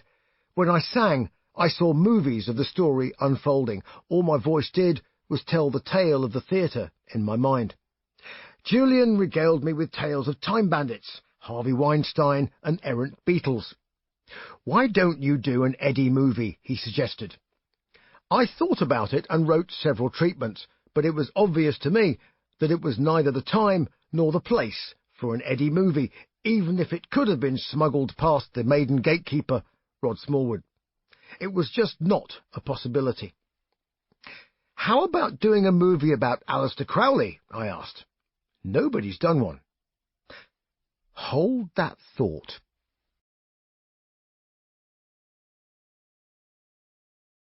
Chapter 27. Slaughtering Daughters. The album and tour of Seven Son put us squarely in arena and festival headline territory. I had, by the end of the tour, acquired a wardrobe of fabulously potty trousers, hairy shirts, and various masks, including a rather fetching Goat of Mendes number with 2-foot-long antlers. To keep ourselves sane on the road, I had my fencing, Adrian had his fishing, and Steve had his own football team, often imported for matches. Most of us played, and some of the matches were genuinely momentous, especially for someone like me, who was left-footed and, just for good measure, God had equipped me with another left foot as a spare. Adrian was quite a skillful player, and he had some style. He was deceptively tricky. In many respects, his timing was remarkably similar to his guitar playing. Steve, of course, was principal striker, not by right, but by agreed ability. I enjoyed midfield. I liked close marking and the frustration generated when the opposition saw their passes thwarted or their strikers denied. It was a tactical style, and actually was not dissimilar to playing flanker in rugby union, which was my most successful position when I played the game from 11 to 16 years old. After that, I was getting a little small, or maybe other folk became larger. Iron Maiden FC opened for an international game between Canada and Greece, and I had to mark the singer from a band called Glass Tiger, who was quite useful. Sadly for him, the pitch was in poor condition, and after I chased him around for 45 minutes, he twisted his ankle and was stretchered off. I never touched him, ref. Honest. We played the Olympic Stadium in Montreal, as a football team, of course, which was pretty mind-blowing, and finally we played the Estonian side, Flora Tallinn, in 2000, and achieved notoriety in the Times by hospitalising Mark Poom, Derby County's Estonian goalkeeper, who was appearing as a guest in the game. Stretchered off with undisclosed injuries to his testicles was, I believe, the newspaper quotation that tells you all you need to know about the match. We worked hard and played hard. I would sneak off to train with the Canadian fencing team, or indeed the Japanese team for that matter. It's the small, hidden worlds that keep you on the straight and narrow on tour. I'd seen far too many casualties along the way, and realised that, as I'd thought in that hotel corridor on the Number of the Beast tour, the music business will drive you nuts if you let it. Returning home after a tour is a bit like rejoining society after a spell in prison, or being a missionary, or living like a hermit and taking mind-altering quantities of adrenaline every day. It is strange. I moved back to West London from Buckinghamshire and immediately bought a 4-foot-long radio-controlled U-boat replica. I still have it, and I came perilously close to buying a real sub. Why a children's charity would want to purchase a Royal Navy diesel-electric submarine was something I couldn't quite fathom. Purchase it, though, they did, and according to the Daily Mail, they were now keen to unpurchase it. I came up with a plan to start submarine cruises across the Atlantic for enthusiasts. When they finally got the straitjacket on me and put me in the padded cell, I relented and agreed that there might not be a huge market for such a hands-on experience.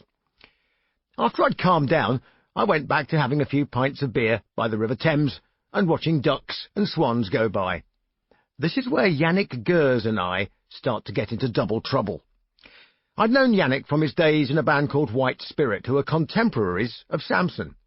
We were both Ian Gillan fans, and Yannick clearly had a bit of Mr. Blackmore infusing his style, in particular the spectacular knee-wobbling lunges that would punctuate his dancing antics. Imagine a whirling dervish with a guitar being suddenly deposited onto a red-hot plate, and it may give you some idea of the Geordie guitar jive that resulted. We had, of course, kept in touch, and we kept bumping into each other as I scaled the heights of Iron Maiden's success and Yannick passed through a series of bands.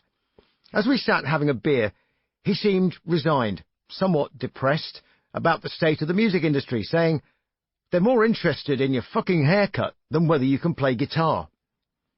Yannick was selling his equipment, his old Stratocasters, Marshall cabs, and vintage amps. He was doing a sociology degree, and thought about teaching, or, well, anything except music. I admired his sincerity, but he was far too good to be wasted on teaching sociology. In my tiny brain, I hatched a plan. I had a bizarre offer which might just be a solution to his problem.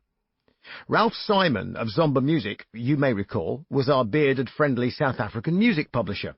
Once, while temporarily bereft of a home, I was sleeping on a mattress in a vacant room in his Battery Studios. Ralph leapt into action as he apprehended what he assumed was a burglar. "Aha! Got you!" he yelled as he burst into the room. "Hello, Ralph," I replied. "Who is he?" my girlfriend asked, rather more pointedly, and covering up various regions that I wasn't already covering up. Ralph thought this all very rock and roll and took to calling me Mr. Libido in polite conversation, which could sound quite creepy coming from a middle-aged lawyer with an Afrikaans twang to his voice. Ralph was also a sort of savant when it came to music as well. After the success of Run to the Hills, he took me to one side and said, "You know, what you have is that high-pitched octave that makes the Americans go raving mad." "Really?" I replied. "Yes, absolutely. You know, Mutt Lange has the same thing." Well, equipped with this insight, I muddled through for the next few years, until Ralph popped into the management office one day, and this time I had my clothes on. "How would you like to do a soundtrack to a movie?" he said. Well, having just come off Seventh Son, I was completely in the space to do a movie soundtrack. Except it wasn't actually a soundtrack to a movie at all. It was one song for a Nightmare on Elm Street number 5, I believe, in the franchise. There's only a small budget. Well, how much is small? I inquired. Small was big enough. I phoned Yannick. "You can't sell your gear. You've got to do a track with me, and if you still want to sell it, I'll buy it off you, and you can use it when you want." I'd never seen a Freddy Krueger film, so I asked someone in the pub, "A Nightmare on Elm Street, what's that all about?" "Oh, well, teenage girls go to sleep and then get slashed by this scary old dude, but he only gets them in their sleep." Ah, a love story then. The track was wanted almost instantly, so I had to come up with a tune pretty quick. If in doubt, borrow a guitar and play the first thing that sounds good. I have a totally untested theory that every guitar has a tune in it, and this particular one turned up Bring Your Daughter to the Slaughter. It was only the chorus, and the rest of the song was a sort of AC/DC Bon Scott-style pastiche with a tongue-in-cheek section of mad monks chanting over tolling bells. We cranked out the song in Battery Studios in a couple of days. We laughed, giggled, and drank beer to celebrate, and in general had a relaxed time making music, away from the more intense atmosphere that pervaded the Maiden camp. The track was too late for the movie, but not too late for CBS Records, who heard it and did backflips. They wanted to give me a solo deal. Ralph phoned me up. "Is there any more material like that?" "Oh, yeah, loads," I lied. 2 weeks later, I was telling the truth. Yannick's house in Hounslow was right under the flight path of Heathrow Airport. Not just a bit under, but I mean the wheels were almost putting a dent in his roof as they screamed overhead.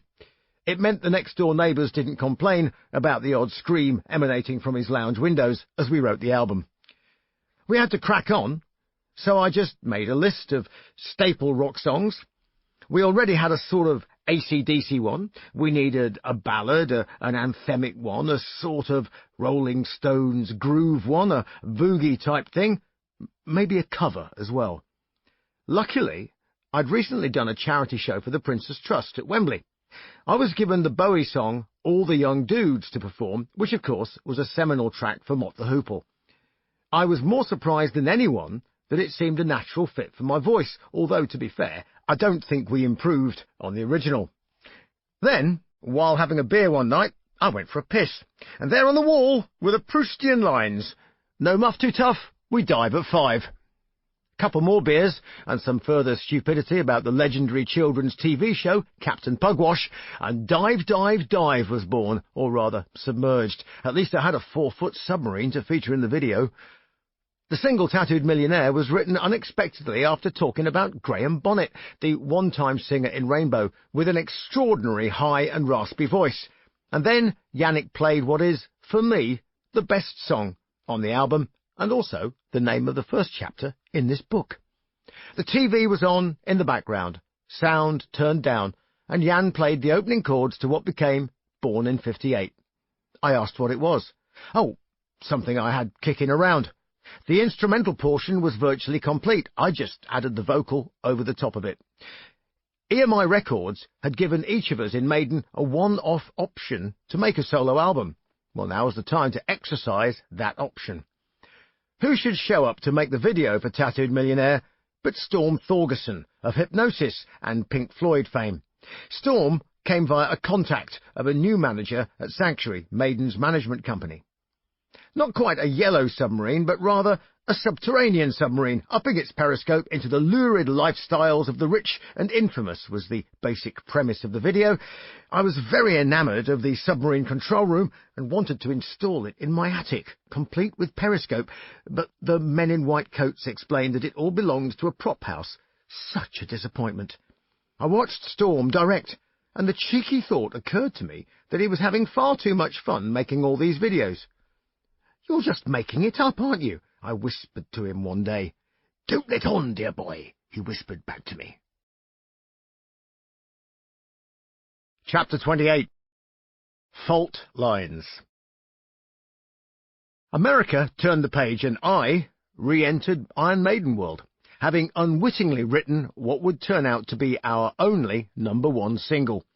The reason Bring Your Daughter to the Slaughter isn't on Tattooed Millionaire is because it was requisitioned by Steve for the new album, No Prayer for the Dying.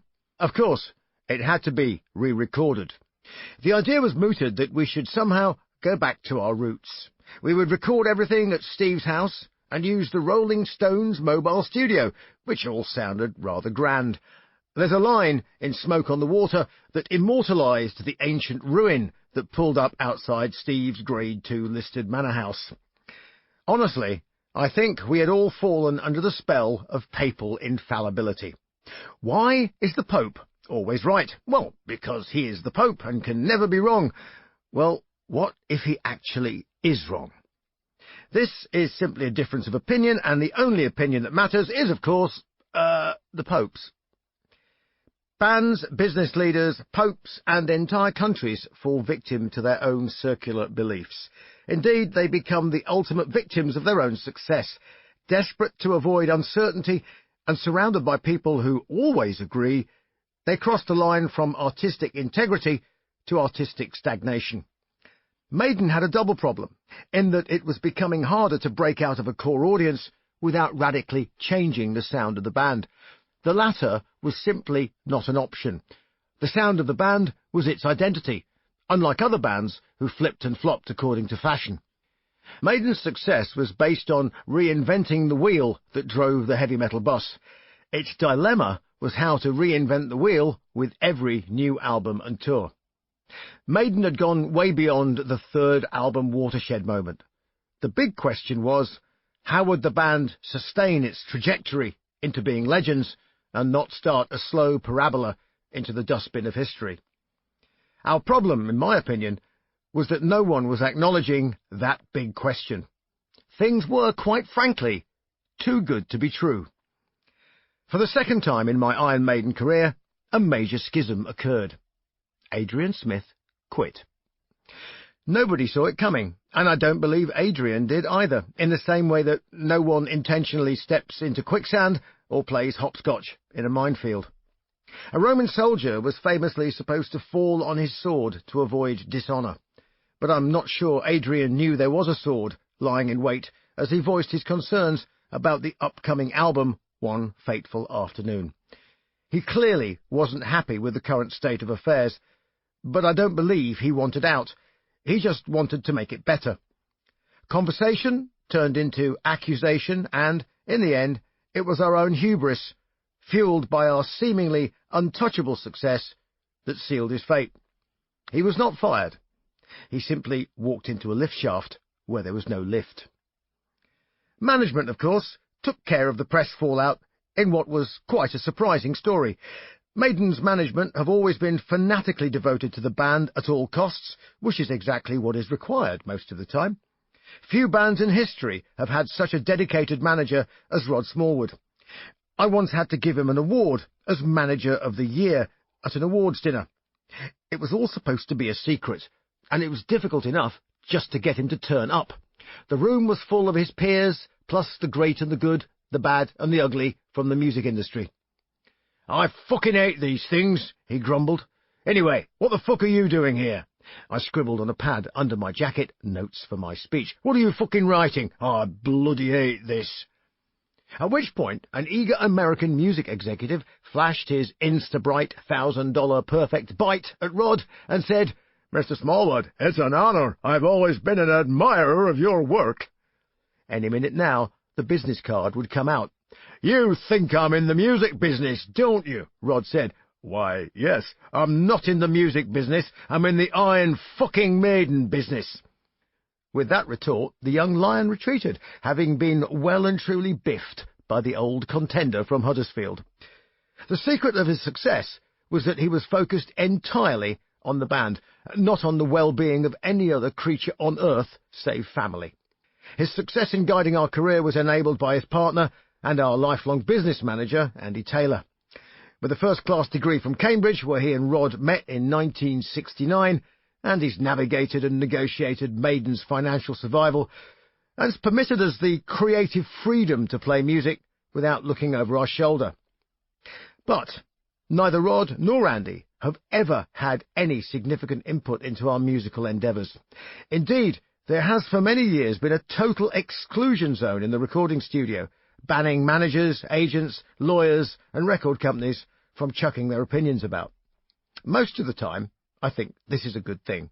Sometimes, though, everyone needs a little guidance. Unless, of course, you are the Pope. Because then you can always ask God, and he's never wrong. Right? Rod must have had divine guidance, as Bring Your Daughter to the Slaughter was #1 in the UK after Christmas, much to the chagrin of the BBC and self-styled pop music gurus. As a service to the nation, it knocked the ubiquitous Sir Cliff Richard from the hallowed top slot and propelled us out of the Christmas break with a grin on our faces. We actually ended up at #1 for 2 weeks and, due to a bizarre legal requirement, the BBC were obliged to play short extracts of the song through gritted teeth. It's a shame they weren't paying more attention to Jimmy Savile instead of writhing on the hook of a tongue-in-cheek horror movie soundtrack. Adrian's surprise departure left some exit wounds, and these could not simply be stitched up by clever PR and careful manipulation of the UK chart system. An essential piece of the Iron Maiden jigsaw was now missing, and the new piece, in the guise of Yannick Gers, didn't match the space. There's no reason why Yannick should have sounded like a copy of Adrian at all. His style was clearly different, but we were bereft of the melodic duelling with Dave Murray's more florid style.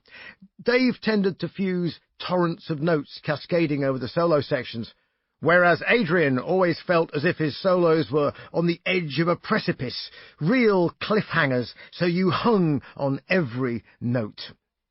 Jan's guitar style and sound were more spiky and less processed, but I hoped that his arrival would see a bit more of the Yannick that played on Tattooed Millionaire start to rub off on the Iron Maiden sound. Caught up in the enthusiasm of a first album, it was too much to expect of him. But our next album, Fear of the Dark, was an opportunity to move things on in a world that was changing fast. The Aleister Crowley movie was gaining some traction at last. The catalyst was a song I'd written called Man of Sorrows. The beastly script that eventually became Chemical Wedding was based on a reworking of Somerset Maugham's novel The Magician.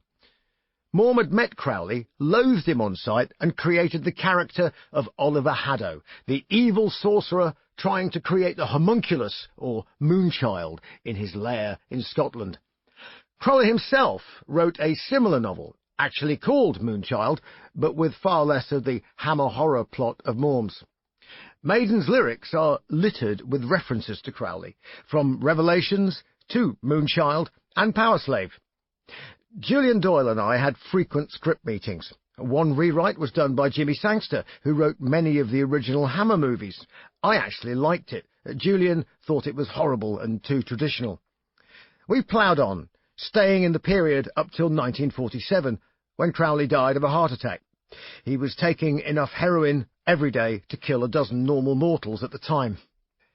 I'd written a rather dramatic first 5 minutes that took place at the top of K2, where Crowley led an ill-fated expedition.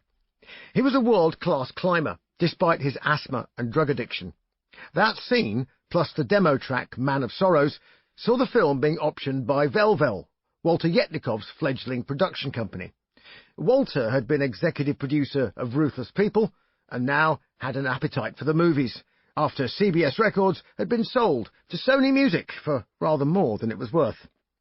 Walter had 3 movies he planned to make, and mine was one of them. Money actually changed hands, and I flew out to LA to discuss the script. They were paying the bills, so I had no objection to a script doctor coming on board to move things along. In fact, I was interested to see the process, because, as far as screenplay writing was concerned, I was making it up as I went along, except for guidance from a few self-help DIY manuals. Julian was dismissive of structure in a traditional sense. I wasn't so sure, and anyway, this was all a bit of an adventure. For the next 2 years, the script shuttled across the Atlantic, and I awaited the results of the doctor's surgery. It seemed to take an awfully long time. In contrast, the latest Iron Maiden album took no time at all. The rehearsal space in the barn now had a second-hand studio installed in the cramped confines of its roof. I thought the project laudable, but flawed in its execution. The vocals were done, and I got on with winning fencing competitions and writing scripts. I was also busy coming up with a 3rd book in the Lord Iffy series, tentatively taking our odd-bod Laird back to his school days. Looming large was the option to record a follow-up to Tattooed Millionaire. Yannick was totally absorbed in Maiden by now, and there were various suggestions as to who should be my writing partners.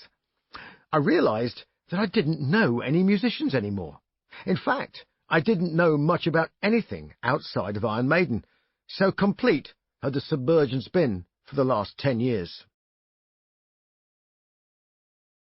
Chapter 29. Wingnut. On holiday in Florida, I picked up the phone and dialed. Trial flight lessons, $35. Microsoft Flight Simulator wasn't nearly real enough. 17th of July, 1992, is the first entry in a battered brown logbook that records 1 takeoff and 1 landing at Kissimmee Airfield in Florida. It might just as well have described the journey that Paul undertook to Damascus. My conversion took place in a Cessna 152 and was caused by half the velocity of the air over the wing squared, multiplied by the coefficient of lift of the airfoil involved. Thus enlightened, my weight was borne heavenwards, or my mass, if you are a Catholic, and, freed of life's drag by the whirling air screw boring its way through the air, I thrust my way onwards and upwards. In short, I could fly. I'm not a numbers person. I prefer to use words or pictures. Most pilots are probably the other way round, but numbers or words, the emotional response to a first flight I found overwhelming, life-changing, and fascinating. The Cessna 152 is a tiny 2-seat high-wing aircraft which on the ground appears flimsy in the extreme.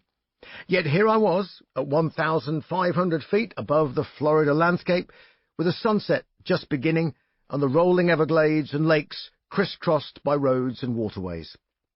It was a meeting of all worlds, poetic, mechanical, logical, daring, experimental, creative, internal and external. In one moment I realized that this confection of aluminium and rivets was keeping me alive. Moreover, in the air, I was an interloper and had to respect the ways of the wind, the temperature, the density of the medium in which I hung, suspended only by a difference in pressure, which, although real, might just as well have been an act of faith. Yet still the conundrum deepened. Where would I go? How would I navigate? How could I predict what failures might occur, and when? From the outside view to the internal turning over of eternal what-if questions, the business of flying was unknowable. If you flew every day for the rest of your life, you would never be able to say, I've seen it all, know it all, and have done it all. I took one long panoramic stare, from wingtip to wingtip, and all of these thoughts boiled instantly in my very core. And then my reverie was suddenly shattered. My instructor was quite a serious type, and I think he spotted someone who was about to take flying equally seriously. "Now, Mr. Dickinson, how do you feel about landing it?" he said. I'm sure that most of the landing was him, but no matter. I was eager to hurl myself off the precipice. I was supposedly on holiday in Disney World, but in fact I went flying every single day for the next week. By day 5, I had 5.5 hours in my little logbook and 22 landings. It said I'd taken off, climbed, descended, practiced stalls, made steep turns at 45 degrees, flown very slowly, and simulated engine failures. My instructor asked me how much longer I was going to be in Florida. I said I had to go back to England and start a tour. "Oh, that's a shame," he said. "If you'd got yourself a medical, I'd have soloed you in a couple of days." I bet you say that to all the boys, I thought. But somewhere, deep down, I was kicking myself that I hadn't joined the Air Cadets. The fear of the dark tour took over, and the next chance I got to fly was in California, in the midst of the tour. Santa Monica Airport, a delightful gem and a haven of aviation joy and esprit de corps, was nestled in the lee of the Santa Monica Mountains, just behind Venice Beach. Little did I realize that this airport would begin a new chapter in my life, and that I would return to it for years to come. Justice Aviation, owned by Joe Justice, was the biggest independent flying school and plane rental business on the field. I just turned up and asked to go flying. My instructor was a physics graduate who had also graduated from Embry-Riddle Aeronautical University, and his dad was a colonel in the US Air Force. I had long brown hair and wore shorts and goofy T-shirts. He was, I thought, very laid back for such a straight-laced background, so I made a mental bookmark. To borrow a phrase from Arnie in The Terminator, "I'll be back." After the USA, we finally made it, all too briefly, to New Zealand. By now, thoroughly bitten by the flying bug, I sought out Ardmore Airport and went in search of more knowledge. "Can I do a spin?" I inquired. "Now, mate, I can't let you do a spin, but I can do one, and you can tell me what you think."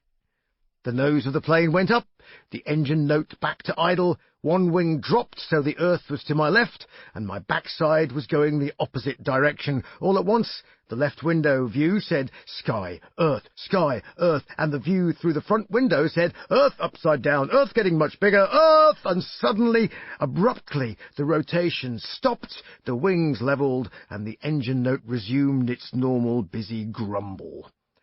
I sat in silence. I was still in silence when I got back to the briefing hut. What was going on here? "I've never had a blackboard lesson so far," I said. Teach me something." What I got was straight out of RAF Central Flying School. Beautifully explained graphs of lift, drag, and how it related to airspeed and angle of attack, and after an hour of that, we went through the spin, how it happened, and what happened. Back in England, I went to Elstree Aerodrome and took one more lesson in my unstructured try-before-you-buy learn-to-fly course. Unlike California and New Zealand, England was green and misty, and aircraft seemed to crawl around in the weeds, forbidden to fly any higher than telegraph poles, lest they should collide with stray airliners. Visual navigation in England was more like orienteering than navigating. My flight simulator on my heavyweight laptop used radio navigation instruments, and these were all fitted to the Grumman AA5 that I was learning on. I noticed the instructor had a map, stopwatch, and Chinograph pencil and ruler. "Why don't we take a bearing off a radio beacon?" I asked. "Good God, you're not allowed to do that! It's not in the syllabus! Stopwatch, paper and pencil, old chap!" Note to self, must brush up on mental arithmetic. My next appointment was back in Santa Monica in November 1992. I had a couple of months in the studio to produce what would end up being Balls to Picasso, my second solo album, and I decided that I would be in possession of a pilot's license by the end of it. I got rather more than I bargained for in both departments.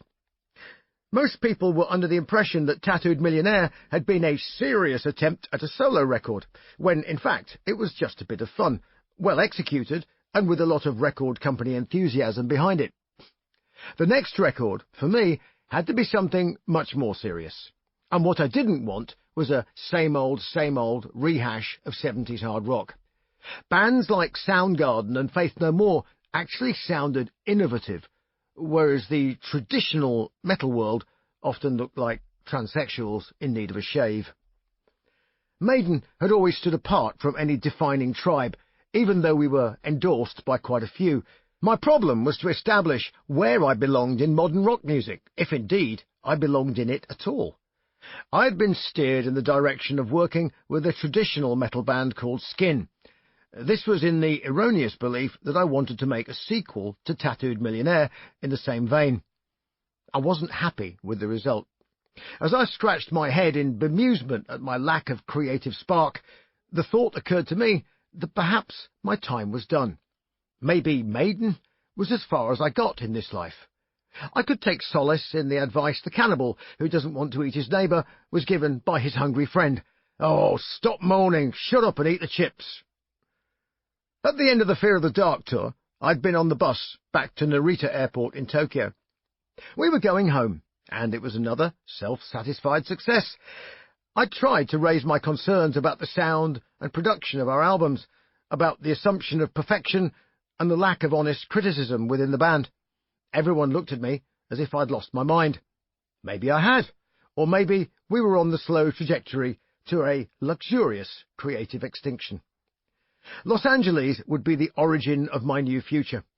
My tapes from the recording sessions with Skin had been sent off to Keith Olsen, a producer of some repute, with the aim of salvaging, reworking, remodelling, and generally reconstructing the album.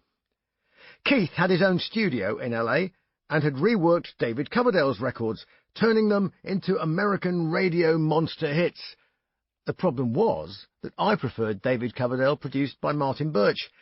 The radio success equaled soulless perfection in my eyes.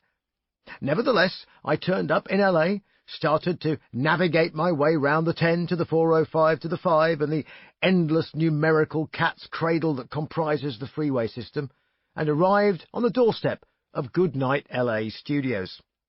Keith listened to my set of tapes and rough mixes. "I'm interested because you can actually sing," he declared. "You really have a voice." Damned by such faint praise, I suggested we scrap all of it and start again. I wasn't in the mood for half measures.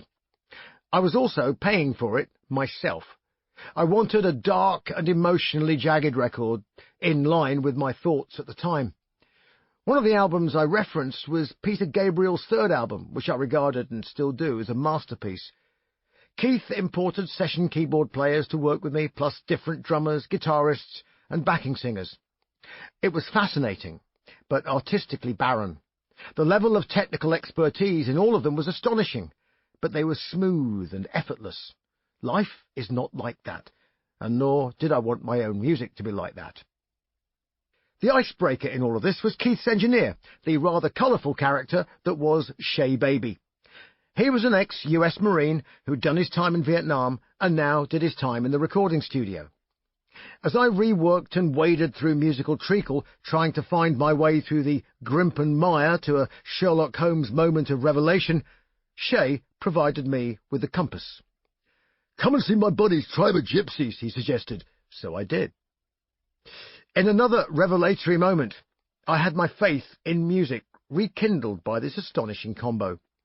The main writer and lead guitarist, Roy Z, had been a crack addict and was essentially saved by music from a life of gang violence.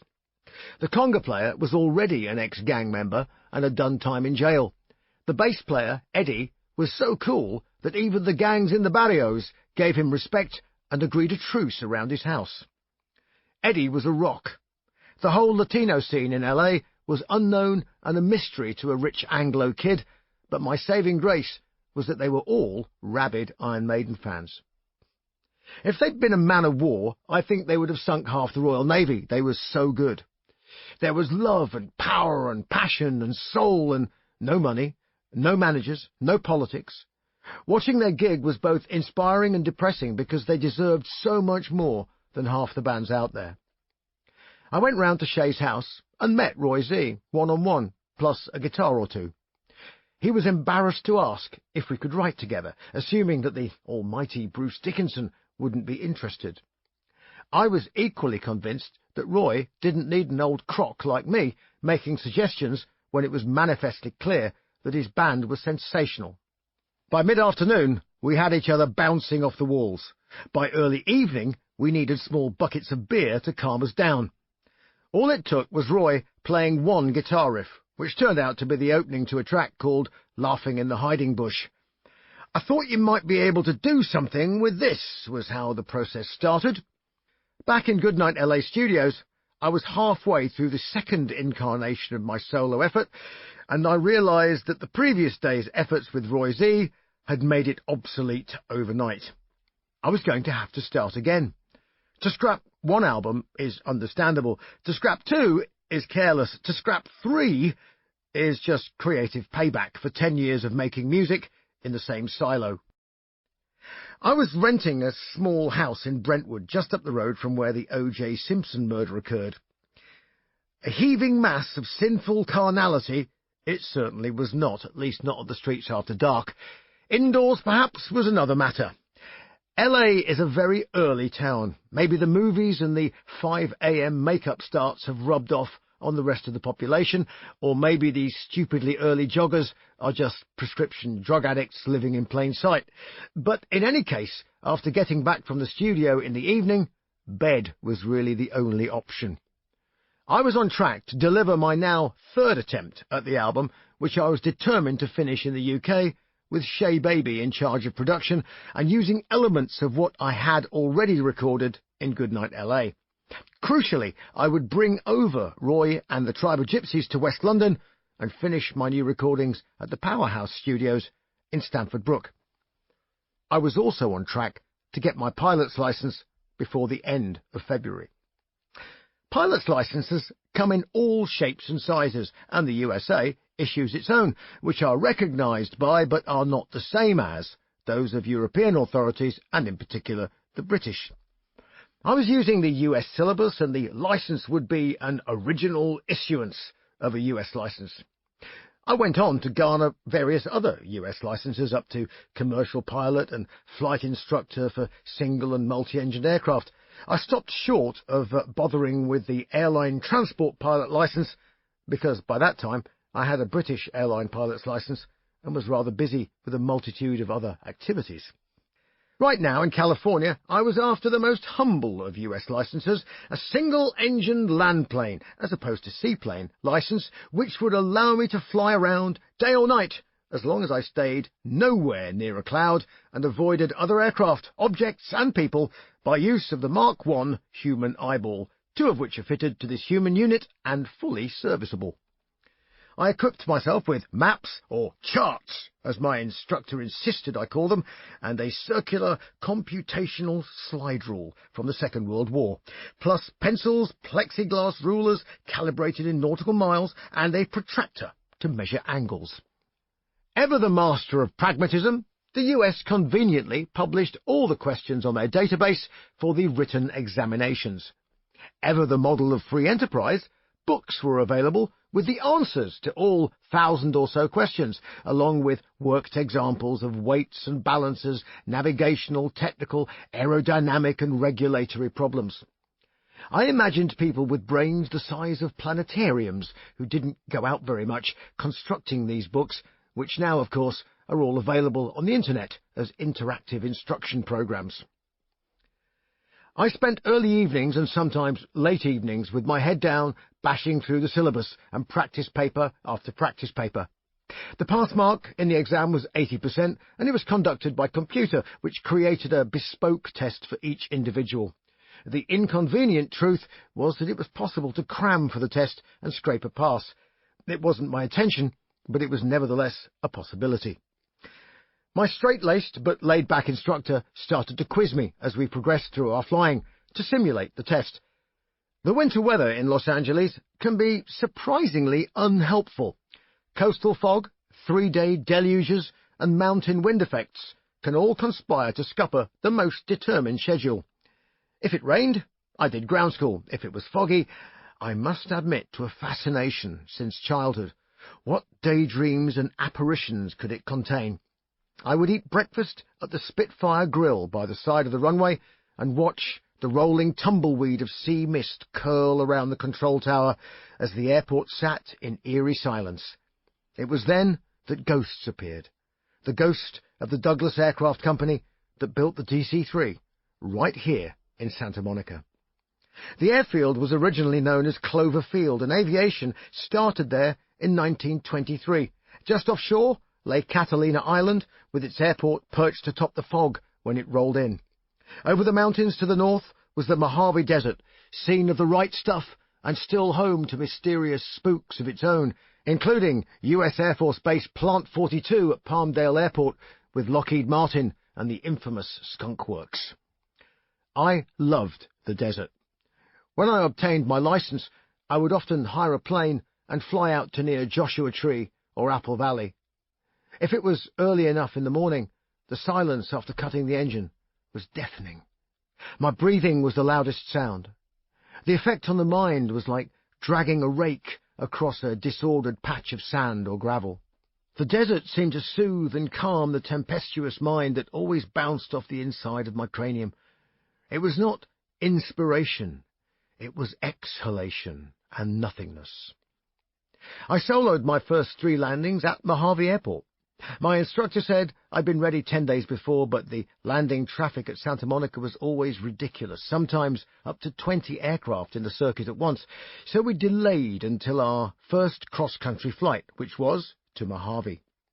I remember him being very quiet for the whole trip. We landed, and the engine was still running as he opened the door on the Cessna 172. "I'll be in the control tower watching," he said. 3 landings and then shut down in front of the tower. I was on my own at last. To be honest, it was quite anticlimactic. It would have been far more emotional had I soloed after 6 or 7 hours back in Kissimmee, where they cut the tail off the shirt you were wearing and pinned it to the wall when you went solo. Conditions were ideal. No wind, enormous runway, so I shut down in front of the tower and completed my checklists. Solo meant I could, after a couple more trips to different airfields with my instructor, fly solo cross-country flights on my own. In fact, it was a requirement, including 1 solo flight of 240 nautical miles in one day, with landings at 3 different airports. I was approaching my flight exam. The examiner was booked, and I felt confident. My written exam was passed. I just had to complete 7 more hours of cross-country solo flying. Saturday afternoon, the skies clear of cloud, was a glorious trip to Palm Springs and back, roasting hot on the ground, but a little chilly at 9,500 feet on the way out. 1 more trip would do it. So I planned to fly to Las Vegas and back on the Sunday, with an early start, leaving plenty of time to get back before sunset. The first time you are really scared in an aeroplane is a memorable event, and I've never forgotten that Sunday. I've had other situations since then, when I could have been as scared, or maybe should have been, but this one experience acted like a kind of vaccine for the soul.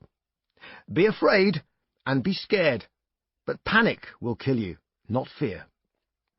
The clear blue sky, the calm wind, and runway 03 at Santa Monica Airport beckoned. I was the very first person to start his engine that Sunday morning. The weather in Las Vegas was benign, and I decided to fly along the mountains that topped 8,000 feet before turning north through the Cajon Pass up into the high desert some 3,000 feet above sea level.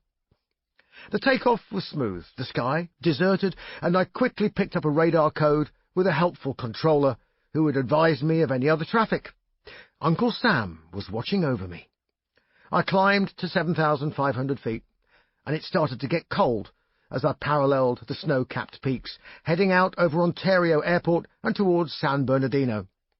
Shortly before turning north into the jagged gash that was the Cajon Pass, I felt the tail of the aircraft rock from side to side, and then a couple of bumps under the belly, which knocked the nose upward I levelled the wings using the control column and steadied the tail by exerting more pressure with my feet on the rudder pedals. "Any reports of turbulence?" I asked Uncle Sam. "Nope." He sounded bored. Not much going on at 8:30 a.m. on a Sunday morning. The bumps continued. This was becoming tedious. I took a quick look at the chart. I would descend 2,000 feet to 5,500 and escape the lumps and bumps that were disturbing my otherwise perfect day. I thought I would tell the controller not that he was controlling me, and I did detect a hint of uncertainty in my voice as I announced, "I'm just descending 5,500 feet to clear the turbulence." "Okay." Now he really sounded bored. I started a gradual descent, and the rocking and rolling stopped. As I approached my chosen altitude, I opened the throttle and started a gentle left turn in the Cahoon Pass. Below me lay the speckled grey hills and interstate arteries of California, rail and road, climbing the steep incline from sea level to the plateau 3,000 feet above. At that precise moment, a sleeping giant awoke. Invisible but tangible, it seized the back of my aircraft and twisted it like a wet towel, smashing my head from side to side in the cockpit. Next, a giant invisible fist smashed the top of the wing and pressed down, forcing me into my seat, and I realized that the altimeter was unwinding rapidly, and I was going down. I raised the nose and applied full power. I looked at the vertical speed indicator. It was pegged at over 1,000 feet per minute down, as the vicious brute smashed at the tail, upward, downward, and sideways. The wings rocked as I fought with the control column to keep them level. The nose was high, and I heard the bleep of the stall warning system telling me that any further nose up and I would lose what little lift I had left to fight the monster, crushing the small piece of tin that was my life support system. A momentary calculation as I looked ahead at the rising terrain. It was at 3,000 feet. I'd started at 5,500 feet and was going down at 1,000 feet per minute or greater, with full power. My hands were slick, and I could feel sweat dripping from my armpits and dribbling down my chest. I could see the headline, "The Fool Who Thought He Could Fly." At this rate, I had maybe 2 minutes to impact. I forced myself to grip my terror. I squeezed it really, really hard. I had my fear by the throat in one hand, and with the other, I thought to crash the aircraft somewhere survivable. So I'd better start looking below. The whole area was swathed in power lines. Great! Electrocution or decapitation, both best avoided. And then the evil giant relinquished his grasp, to be replaced by mischievous angels.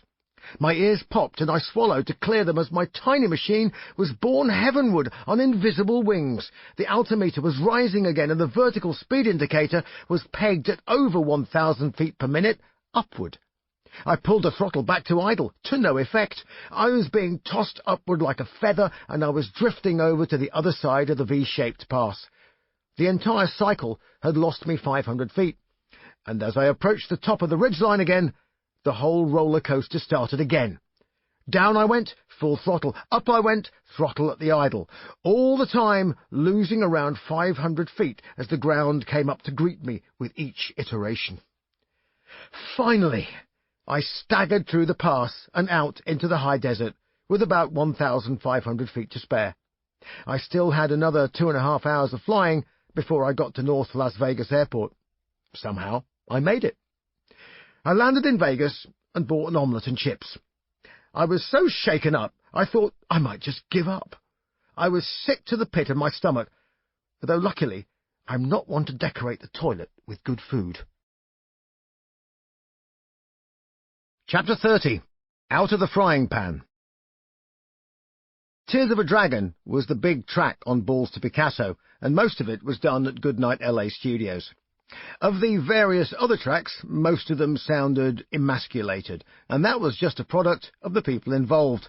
I didn't feel any closer to a new beginning, except when I worked with Roy Z, who enabled me to be myself as opposed to overthinking who or what I should be.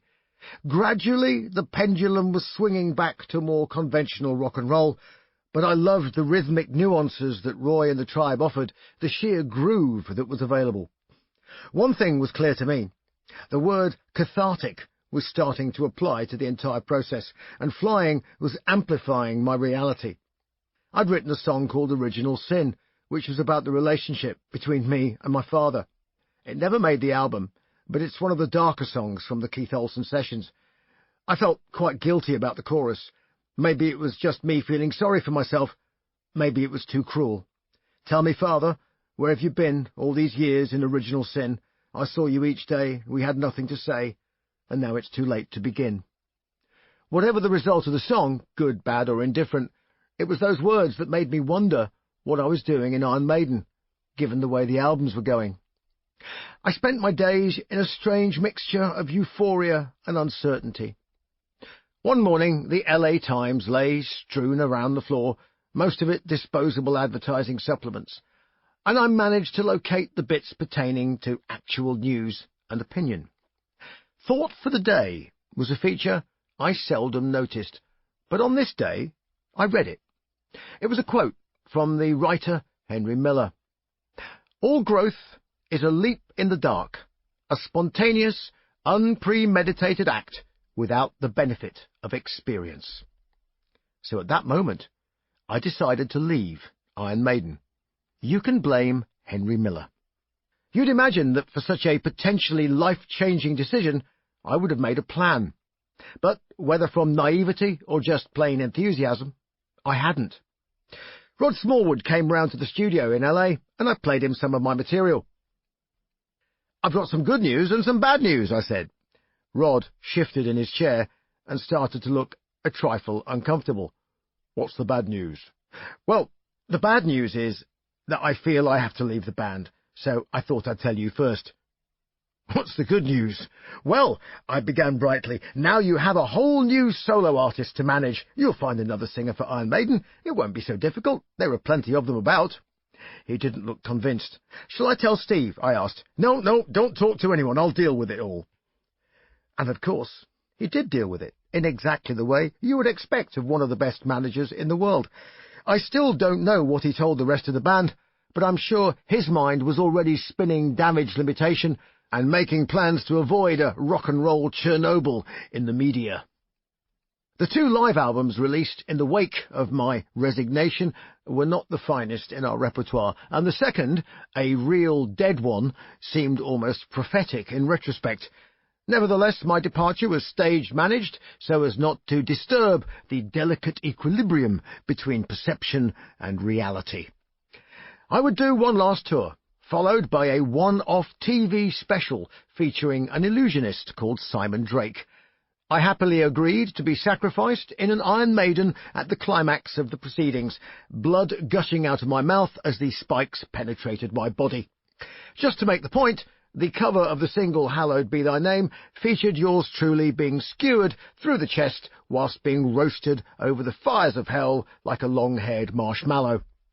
Not exactly a flying start to a solo career, but then again, people who left Iron Maiden had traditionally fallen quietly into obscurity or been reduced to karaoke-style nostalgia. What happened now was entirely up to me. Balls to Picasso had limited success. In retrospect, it should have been a much harder and heavier album. Much of this could have been achieved if Roy Z had produced it, but out of caution, Shea Baby was given the honours. It was a little too early to throw Mr. Z into the pot head first. I think Maiden fans were variously angry, confused, and many other emotions as well over my departure. As the old military adage goes, no battle plan ever survives first contact with the enemy.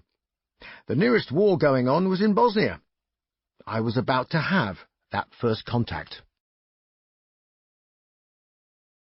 Chapter 31. Into the Fire. The phone rang at home. "How would you like to do a gig in Sarajevo?" "Isn't there a proper shooting war going on?" "Oh, yes, but it's all sorted by the UN. You'll be fully protected. It's all planned out." We weren't protected. There was no plan, and the bullets were real. But fuck it, we went anyway. Metallica and Motorhead supposedly turned it down. I'm not surprised. If I'd been their manager, I would have done too. I didn't exactly tell my manager. In no way did what happened resemble what was supposed to happen.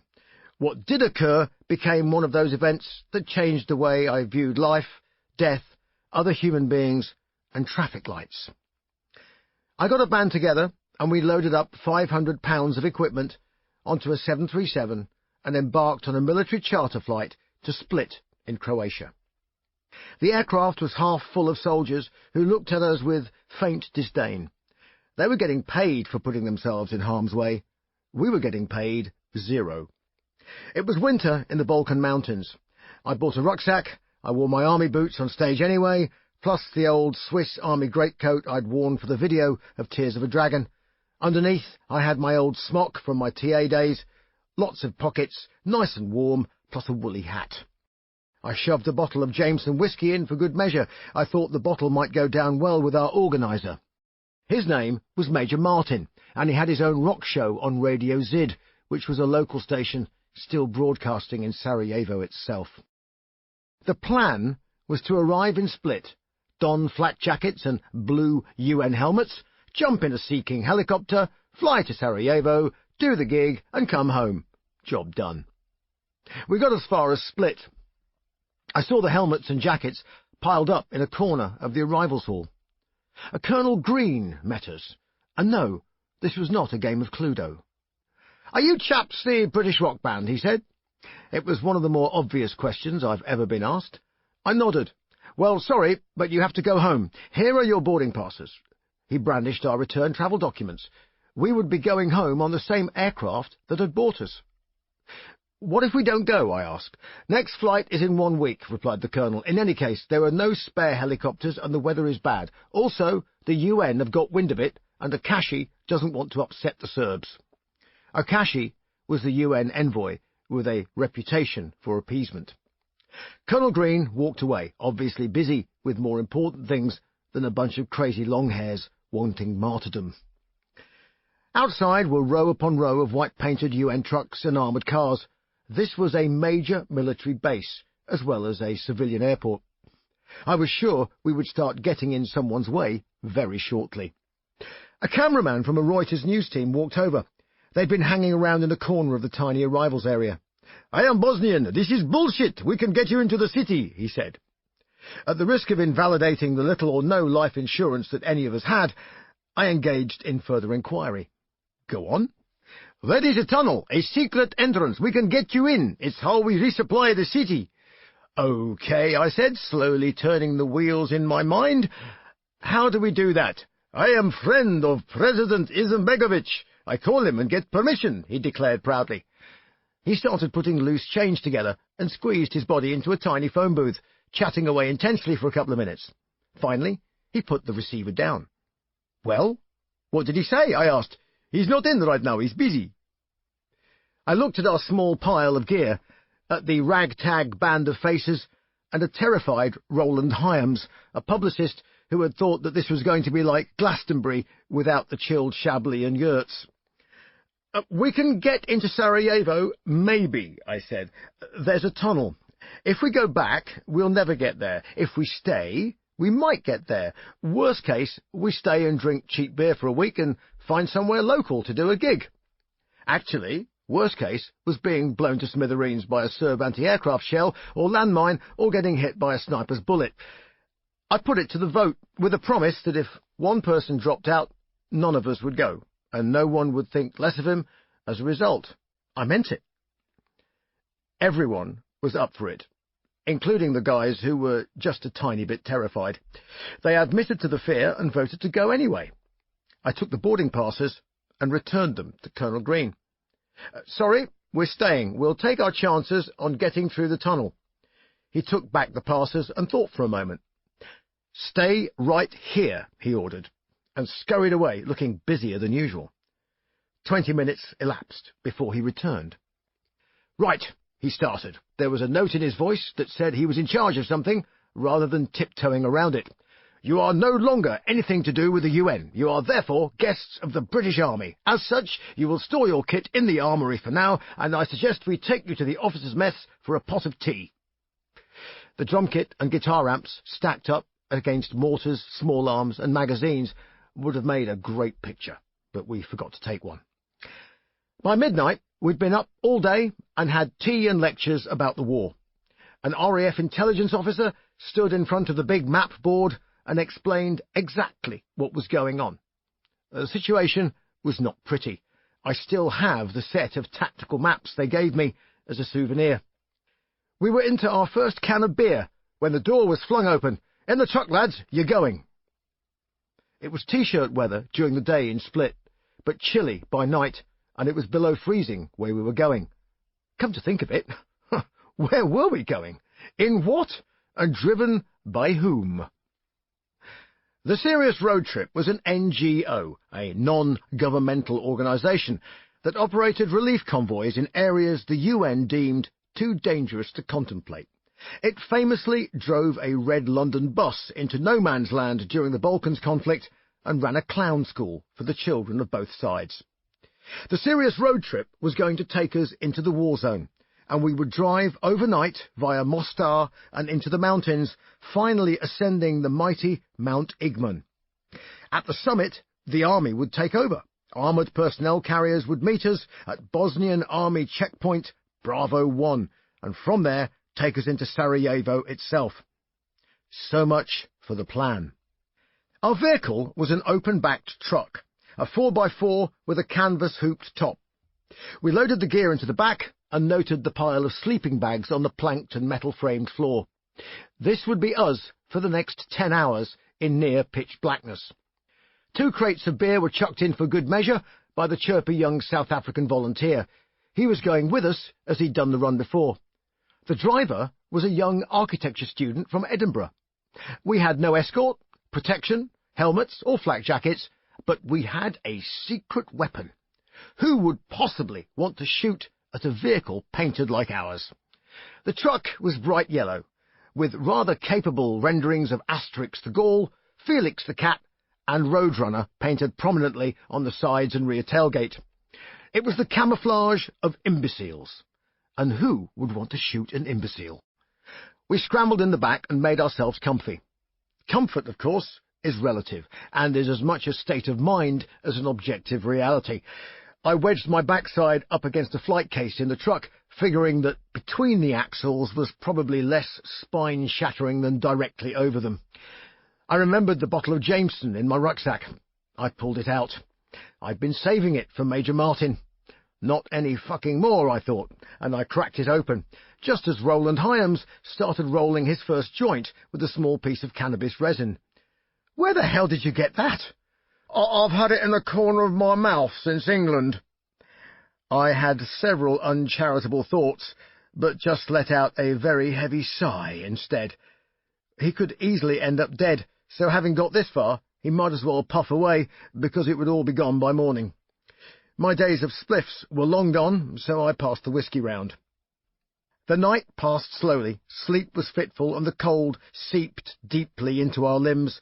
The world was disappearing behind us through the canvas flap, suffused with a faint red glow from our tail-lights, which painted shadows in the thick fog that had now enveloped us. We slowed to a crawl, then stopped. I poked my head out of the back. Petrol station. Did people actually stop for petrol in a war?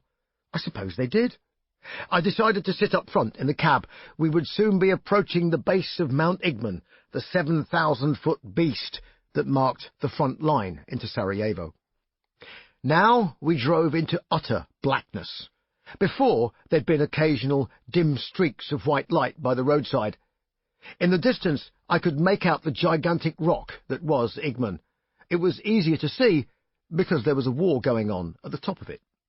Star shells and parachute flares hung in the sky, a firework display presaging death and destruction for those unfortunate souls atop the mountain, which was, of course, where we were headed.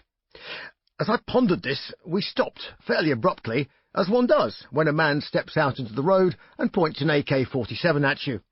There are more friendly ways to hitch a lift, but I suppose in a war zone, thumbs have been superseded by bullets and gun barrels.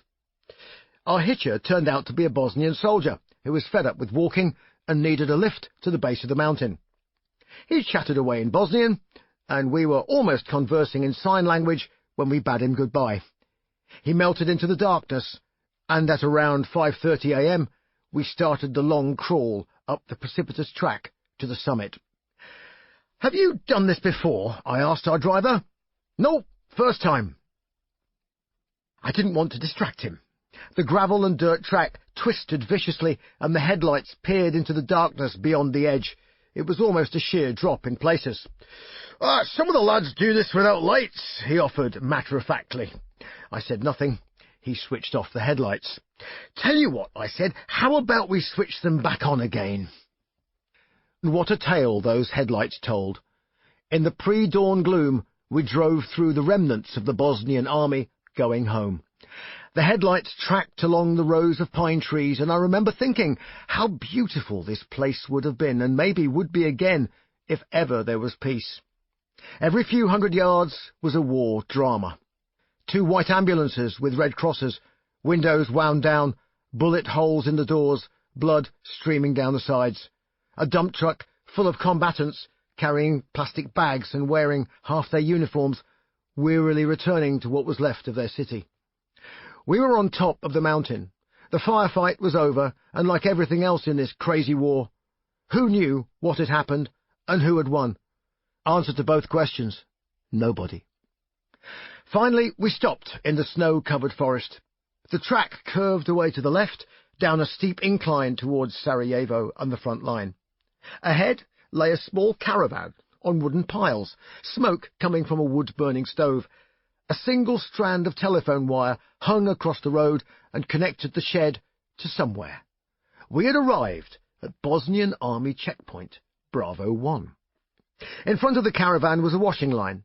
The woolens and sheets were frozen stiff. I got down from the truck. I couldn't see any armoured personnel carriers. They were, of course, supposed to be there. I knocked on the caravan door. 2 soldiers, 1 male, 1 female, were warming themselves by the stove. I passed them a PR photo of the band and tried to explain our predicament. A shot of whiskey helped. We were all smiles later, but I was none the wiser as to our next plan. Down below in the valley, Sarajevo was totally obscured by thick white cloud. Like an inland sea, it rolled between the valley sides. The entire vista was Serb-controlled, except for the spot on which I stood. Anti-aircraft guns modified to shoot horizontally ringed the basin, so they could shoot into the city or, for that matter, at the summit, where I was standing. There was no serious attempt to dry the washing hanging on the line. It was a sniper screen. Sarajevo was full of shitty clothes flapping in the breeze to obscure day-to-day activities, lest a Serb sniper should take a dislike to your children. The sound of a revving engine broke the silence. Around the corner bounced and clattered a battered VW Golf. It pulled up, and the occupants got out, high-fived each other, and then drove off. Shortly afterwards, the bread van arrived in similar fashion, delivering 1 loaf for the people in the caravan. The driver spoke a little German, and with a bit of the sign language that had served us well, he proudly displayed the bullet hole in his front windscreen, exactly where his head should have been. "He tried to fuck me! Nicht tod!" exhorted the baker. The butcher and the candlestick maker were nowhere to be seen, but the warming rays of the sun did illuminate our local sniper, flitting in and out of the trees with a bedroll attached to his back and what looked like a hunting rifle with a telescopic sight. It was the only weapon I'd seen since the AK-47 at the base of the mountain. It turned out there weren't enough guns to go round, so people waited till somebody died or was wounded, and then their weapon was passed on. Actually, not strictly true. Our team in the caravan had 1 axe, used for chopping wood, and the man had a highly polished hand grenade in his belt. The sun came up at 8:30. The fog had turned to mist, and Sarajevo started to become visible, like a long rasher of bacon in the valley below. We'd been there for 2 hours. We were also going to be in plain view of whoever was pointing guns at the track that descended into the city. That was the good news. The bad news was that our armoured vehicles had been stopped at the base of the hill. The local Bosnian commander had found an NBC camera team in one and threw his toys out of the cot. We would have to drive down the hill ourselves in full sight of the Serb guns. Surely no one would kill an imbecile. This imbecile begged to differ. We started round the corner and down the single-track path. As I looked down to my right, I could see the twisted remains of the other vehicles that had been blown off the road. A prickly feeling began at the back of my neck. In a most bizarre circumstance, we stopped. Coming the other way, up the track, was a Coca-Cola delivery lorry. There's a Gary Larson cartoon of two deer conversing in a forest. One has a target on his chest. The caption reads, "Bummer of a birthmark, Hal." As I stood in the open whilst our truck backed up into a passing space, I felt exactly like the cartoon critter. The Coca-Cola lorry passed, and we made our way to the bottom of the hill, where white-painted armoured personnel vehicles waited to finally greet us. I met the very enthusiastic Major Martin, and we bade goodbye to our yellow cartoon 4x4. The gig was the same night, so sleep, food, a press conference, and a sound check were the order of the day. But first, the drive into the shattered city. The airport perimeter road was the front line. Both sides lay entrenched yards from each other as the UN vehicles passed between them in the grey mist. I was given a blue UN helmet and told to keep my head down. After a few minutes, I poked my head out just enough to see the devastation. As we passed rows of semi-demolished houses, children scuttled between them like rats.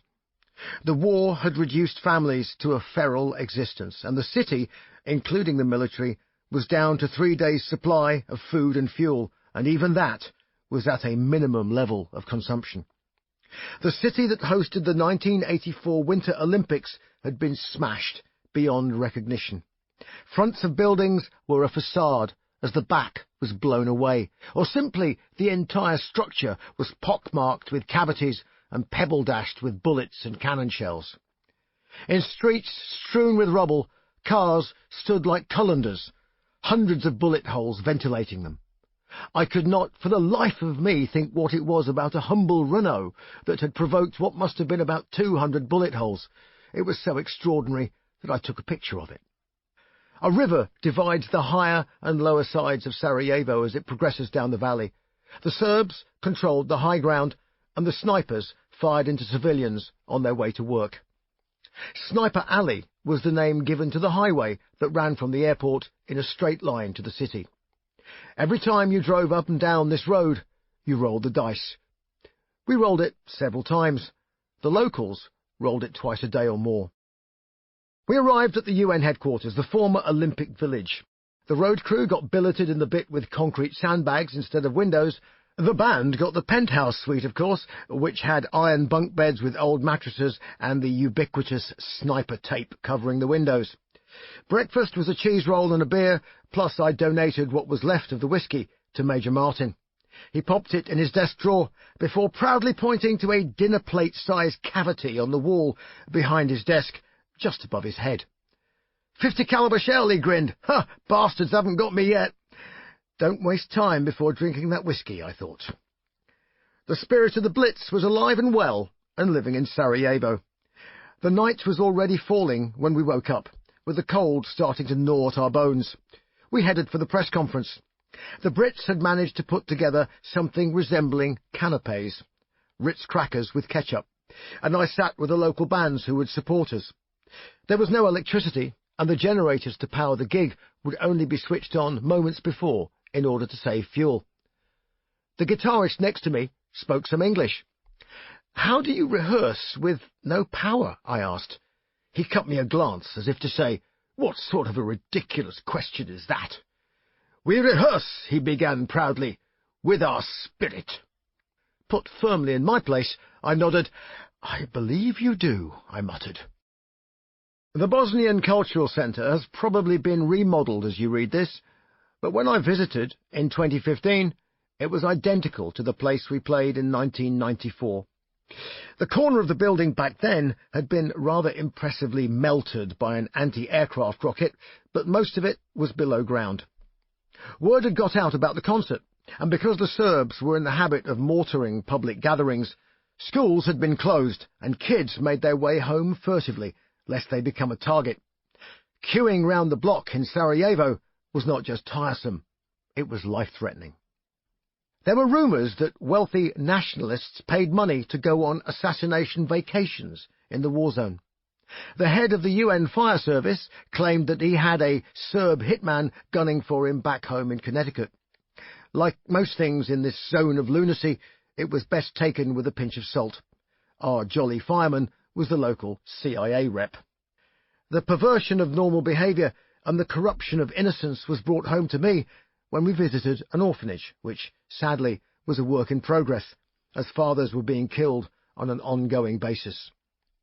At first, we saw the infants, tightly swaddled like small mummies, in an impossibly hot room. One male nurse in a lab coat was metaphorically spinning plates, trying to keep them quiet. Their expressions were like masks, devoid of emotion, bereft of human touch. I made the fatal error of picking one up and feeling the warm pulse of humanity in my arms. First, its dark eyes fixed on my face. Then the hands started to open, a gurgle, a smile, and a finger seized with the force that only a newborn can muster. The tears that flowed were of confusion, joy, anger, and sorrow. What kind of a world was this innocent going to inherit? Chaos ensued rapidly. One gurgling infant led to the others awakening from their suspended animation, like a room of clocks, all striking midnight at different times. Panic-stricken, our plate-spinning lab-coated jailer rushed from cot to cot, desperately trying to put his charges back into the dead zone. Now the whole ward was anarchy, babies standing up, laughing, giggling, quite literally throwing things out of their cot. I'd never thought of myself as a baby anarchist before, but I had a massive grin on the side of my face as we left the room. As Doc McCoy said in Star Trek, "It's life, Jim." The bigger kids played outside in the exposed cellars and broken staircases. The lack of adults meant that the big boys looked after the tribe in what looked uncomfortably like it might have been a scene from Lord of the Flies by William Golding. We had a pair of drumsticks, an acoustic guitar, and yours truly. So we started busking with Alex Elena, our Italian drummer, tapping away at the soot-blackened wall. It was a slightly awkward moment as we realized that many of these children had never seen a guitar, let alone touched one. They were spellbound. "Hey!" Alex shouted. "Everyone clap! Come on!" And he started enthusiastically putting his hands together. In a moment still burned in my brain, one of the older children leapt up and clapped his hands, rat-a-tat, at the nearest group of kids. They fell down dead. The clapping was the sound of death, of machine guns and snipers. And so the next group fell down too, until all the small children lay with their limbs flailed out, frozen at the point of death. We stopped playing, dumbstruck. The kids got up and fell about laughing. It brought home to me how such a small thing as clapping can be twisted and subverted by the grim realities of a war zone. Down at the show, I was amazed to see a modern PA system had been set up. Our sound engineer, Jed from Ireland, was scratching his head in wonderment. Where the fuck they got this from, I don't know, but it's good kit. It all works. I soon found out. The hall was rammed, and the heat from the bodies was cooking the air. This wasn't a war zone. This was freedom. This was rock and roll. Time to remember joy. The sound check was fine, and with 10 minutes till stage time, I was summoned by Major Martin. "We have a problem," he said. I met the problem upstairs. It was the group of bandits who had purloined, hijacked the PA. They wanted money, or they would take it away. There were 6 of them, all Bosnians, an interpreter, and Major Martin, whose hand was starting to twitch around the butt of his sidearm. "I have paid you $500, the Major said, cue bandits mumbling. "They want another 500, said the interpreter. "They say they are professionals." I will pay them out of the T-shirt money, Major Martin offered in exasperation. Another round of bandit mumbling. No deal. Let's have another coffee, I suggested, and smiled at them.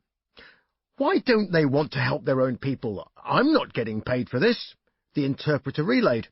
More mumbling, and a little bit of discussion ensued. The coffees arrived, thick shots like black mud. They say they are professionals. Okay, tell them I'm a professional too, and I promise they will be paid. Well, this went down well. The ringleader gave me a bear hug, and I thought we had resolved the issue. Not quite. In stepped a blue pullover, with a man called Trevor wearing it. Trevor was, I later found out, assigned to be our personal security. He was not best pleased when Major Martin took us on an unguarded tour around the war zone in a Land Rover, and he was definitely not best pleased now. Trevor claimed to be an off-duty fireman from Glasgow. If you want to see Trevor in reality, there is an appalling, iconic picture of the shooting of a young mother and her 5-year-old child, captured by a news photographer. The child lies in the street in a pool of blood, and Trevor is one of 2 soldiers leaping out of a UN vehicle to try to save the boy's life and protect the other innocents at the scene.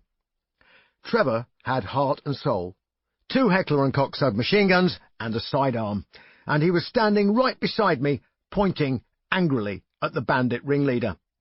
"You," he spat, "I will personally deal with if any harm comes to any of these bands." Trevor was probably a rotten fireman, but I suspect he was a very good shot. The bandits erupted in a flurry of "poor me" gestures and loud groaning. The interpreter was about to translate. "Do not translate what he said," I said. Tell them Trevor is concerned that the building will be damaged if we don't go on stage soon, and someone might get hurt." Care and maintenance of soft furnishings in a war zone was an ironic bluff, but it bought time. "What the fuck is going on?" I hissed. "These fuckers here threaten to break the legs of the support bands if they don't pay protection money for using the PA, Trevor said. "Trev, once we've done this gig, I don't care what happens to these bozos." The gig was immense, intense, and probably the biggest show in the world at that moment for the audience and for us. That the world didn't really know didn't matter. Back in the sniper-taped barracks, we drank beers with the small, mainly British UN contingent, plus a few Norwegians, who all spoke with Scottish accents. Go figure. I asked a young parachute regiment officer what it was like being under siege. "Fucking boring," he said. "Frankly, I'd like to go up the hill and kill the fuckers. They're cowards." Former US President Jimmy Carter was coming to town in a matter of weeks to negotiate the peace deal, so our friend never got his wish. We, of course, still had to get out. There had been 2 Sea King helicopters available over the border in Croatia, but one had been shot down the day before. The story was that General Sir Michael Rose was on board, and that 5 7.62 rounds had been fired through the fuel tanks and main rotor blades by what was described as probably a drug dealer who panicked. The real story was somewhat more serious. 20 years later, while doing a charity simulator session on a 747 for Help for Heroes, I met the engineer who fixed the shot-down chopper. "Oh," he laughed, "no, the Serbs targeted it with 50 caliber anti-aircraft fire to try and kill him and screw the peace talks." The only remaining helicopter was flying us out, Apocalypse Now style, with belt-fed machine guns pointing out the sides. We travelled in Land Rovers back across no man's land on the airport perimeter road. We would have to pass a Serb checkpoint run by a devotee of the Rosa Klebb school of etiquette, known locally as the bitch from hell. On the way, lying in a ditch, was a burned-out Soviet main battle tank. In one of my more stupid acts of bravado, I stopped the Land Rover, got out in the middle of no man's land, and took what would now be called a selfie. "Oh, fair play," the army driver commented. "Last bloke who did that got shot." We were under instruction not to look too closely at the bitch from hell's face. From a distance, she looked quite attractive, but close up, Heavy makeup concealed scarring of the sort that comes when you kiss hand grenades. According to Trevor, she is no longer on this earth, having been taken out by an Allied airstrike. She was implicated in the murder and torture of numerous families. We pulled up alongside her at the checkpoint. "Don't look at the face of the Gorgon," I thought, and I immediately peered closely at the damage. She seemed taken aback. "Where have you come from?" she asked. "Sarajevo." "Why were you there?" "We had a gig. We're a rock band." "Sarajevo is a dangerous place. Never come back." She handed back the passports, and we drove the short distance to the base, where we loaded ourselves aboard the chopper. The other one was having its rotor blades changed in the field next door. I was sent up front and given a headset. "You fly, don't you?" asked one of the pilots. It was the outgoing squadron chief trainer flying with the incoming squadron chief trainer. Two trainers flying together. This could get interesting. We lifted off, and after about 2 minutes, "Would you like to see what happens when we go operational?" I felt sure what I liked wasn't going to alter anything. Very interesting," I said. One trainer turned to the other trainer. "No pussies in the Navy." The other shot back, "No pussies in the Navy, aye sir, going down." For the next 15 minutes I was very quiet, as the Sea King was flung round valleys and mountains, power lines and trees. The shadow of the rotors seemed to be almost cutting the grass on the mountainsides. Finally, the airport of Split came into view, with a beautiful sunset. There was a party with the Navy that night to celebrate the shot-down pilot's incredible bit of flying that had saved the General's life, and probably the peace process with it. Next day, with almost the worst hangover in the world, we boarded an RAF C-130 Hercules for the 4.5-hour slog back to Lynham. The train back to London was surreal. What passes for normality seemed like a dream, a veneer of certainty over a pit of hell that bubbled yards away from all of us, if we did but know it. Christmas was approaching, and it was a poignant reminder that some people would be spending the festive season without the indulgences deemed essential on the advertising hoardings. As I stepped out onto the platform at Paddington late at night, I decided to take a walk in the chilly London air. I tried to collect my thoughts of the previous 5 days. I couldn't. The first image that struck me in the street was the absurd number of traffic lights. I sat on a bench and watched them change, red, green, amber, and all the time people measured their obedience, refusing to cross on a red light or drive on an amber.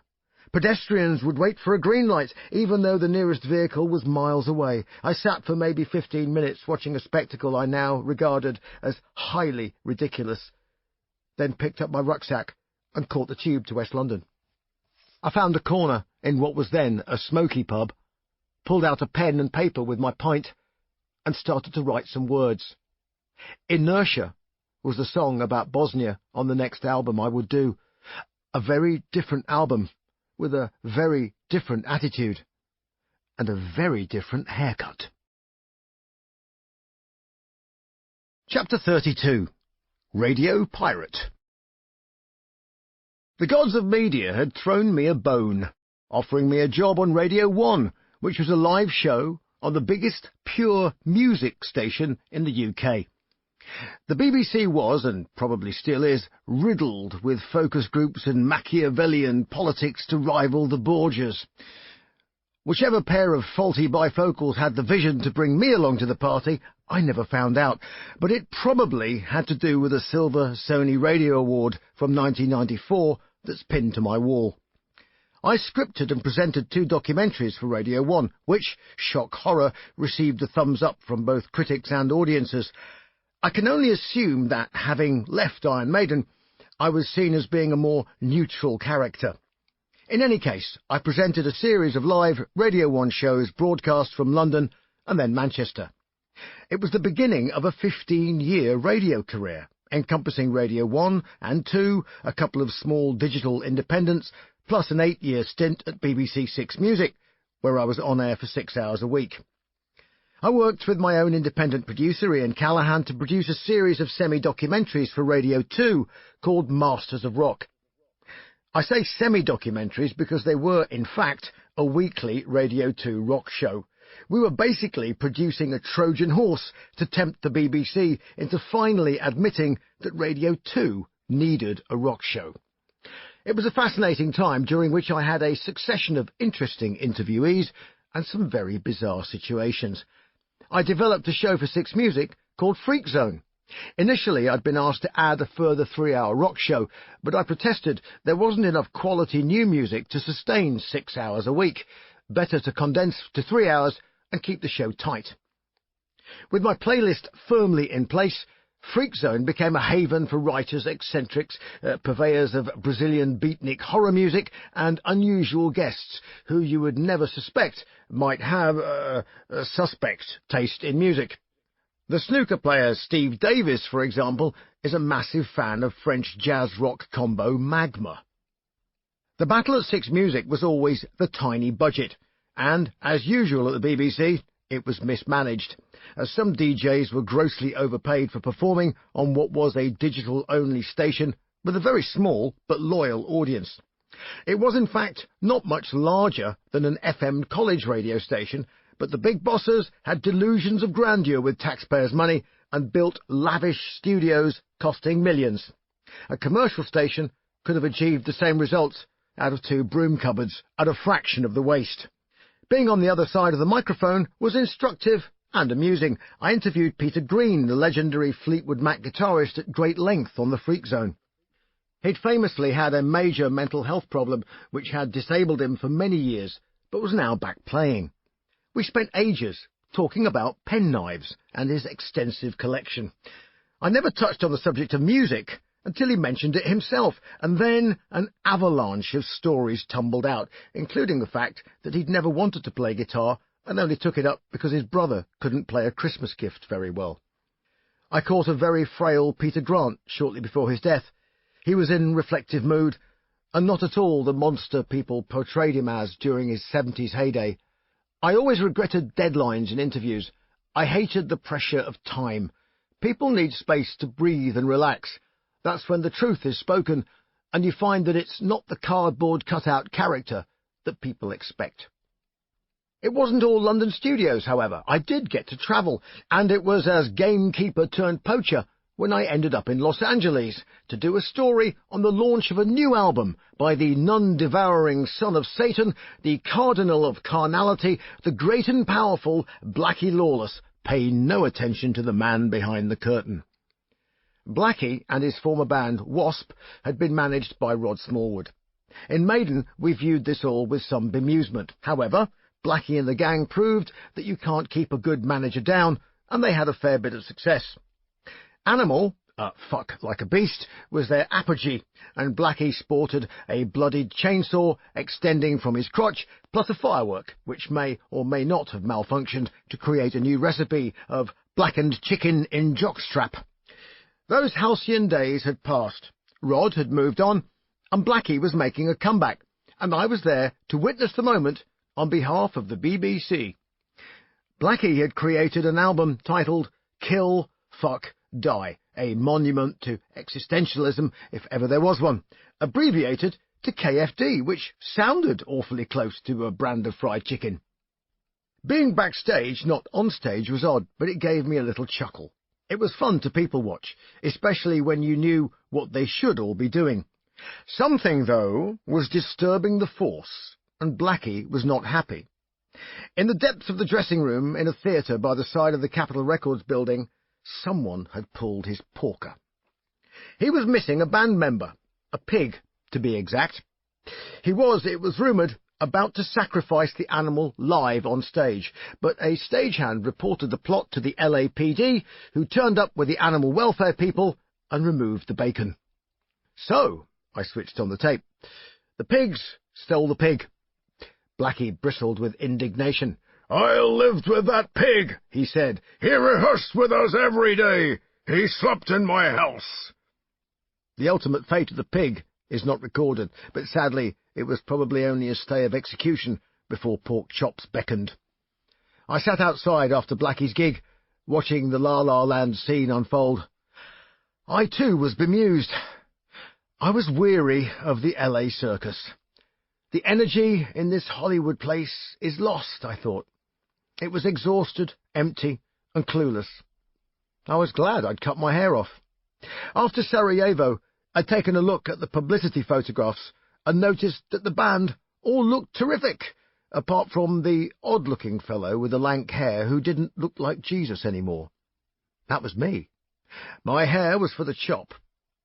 Taking inspiration from the aeronautical genius Clarence Kelly Johnson, I decided to name the next album Skunk Works, and also to develop a band of the same name.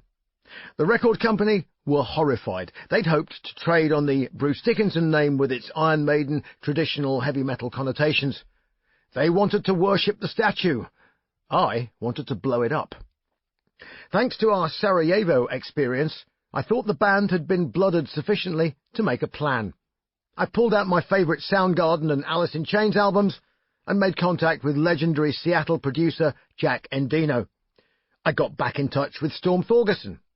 Storm, I want to do an album cover based around a Lockheed SR-71 Blackbird and the design philosophy of Kelly Johnson's Skunk Works. Well, how could he possibly refuse? It was exactly the sort of project Storm loved. Great Linford Manor is a rambling old farmhouse studio in Milton Keynes. We moved in, jammed, and regressed to the 70s. Jack Endino is a wonderful man with an extraordinary manner, with a gait like a benevolent spider and an air of mad professorial uncertainty. His eyebrows alone could keep a room in thrall. His voice was a low, rumbling drawl, which meant the word pain could extend for several minutes before disappearing over the horizon. This was one coherent band, although the amount of ganja being smoked probably stretched the credibility of the word coherent. All the musicians were several years younger than me, so I left them to it. They had more brain cells to lose. Skunk Works was finally released to shock and horror. Not only had I cut my hair, shock, horror, but I had the temerity to vary the sound of my output even more than the last album. I received hate mail in profuse quantities. I was quite pleased. I could never make a record to satisfy the bigots, so best we parted company, and they could forget about me. In a sense, Skunk Works was a version of what Bowie tried to do with Tin Machine. It didn't work for him, and ultimately it wouldn't work for me either, but it set a lot of things straight, and taught me in 1 year what I'd forgotten during 10 years of Iron Maiden. Skunk Works is an interesting record, and I think it's a good one. Its one big Achilles heel is what Chinese medical practitioners would call lack of joy. It's a dark, angry, sometimes magnificent but brooding album. It is one gigantic index finger elevated and pointed at the world. We toured Latin America, which was chaotic but hugely uplifting, and we toured Europe, supporting traditional metal band Helloween, which was massively depressing. It was the wrong music for the wrong tour. I needed a free-thinking rock audience, not a conservative metal ghetto. Chapter 33. Edison and the Light Bulb Moment. Aviation and music had already started to coalesce in a sort of unstructured huddle, mainly because I enjoyed doing both, but also because the one, music, gave a purpose for the other. The very first incarnation of Iron Maiden's Ed Force One, for example, took place on the brief Skunk Works tour of clubs in the USA. We rented an 8-seat Piper Navajo. She was a tired old girl, and if there weren't holes in the floor, maybe there should have been. Still, we rented the aircraft and packed ourselves and a few pieces of kit in the back. Everything else we needed, we hired at the destination. It was exactly the model for the Iron Maiden tour to come. I don't know what the landing fee was for a 747 at JFK Airport in 2017, but for a lowly Navajo back then, it was $16. The small general aviation terminal rolled out a red carpet and then rolled it back up again once they caught sight of us. Do you have a limo? I shook my head. Do you have any luggage trolleys? He shook his head. We found some supermarket trolleys in a small lot nearby.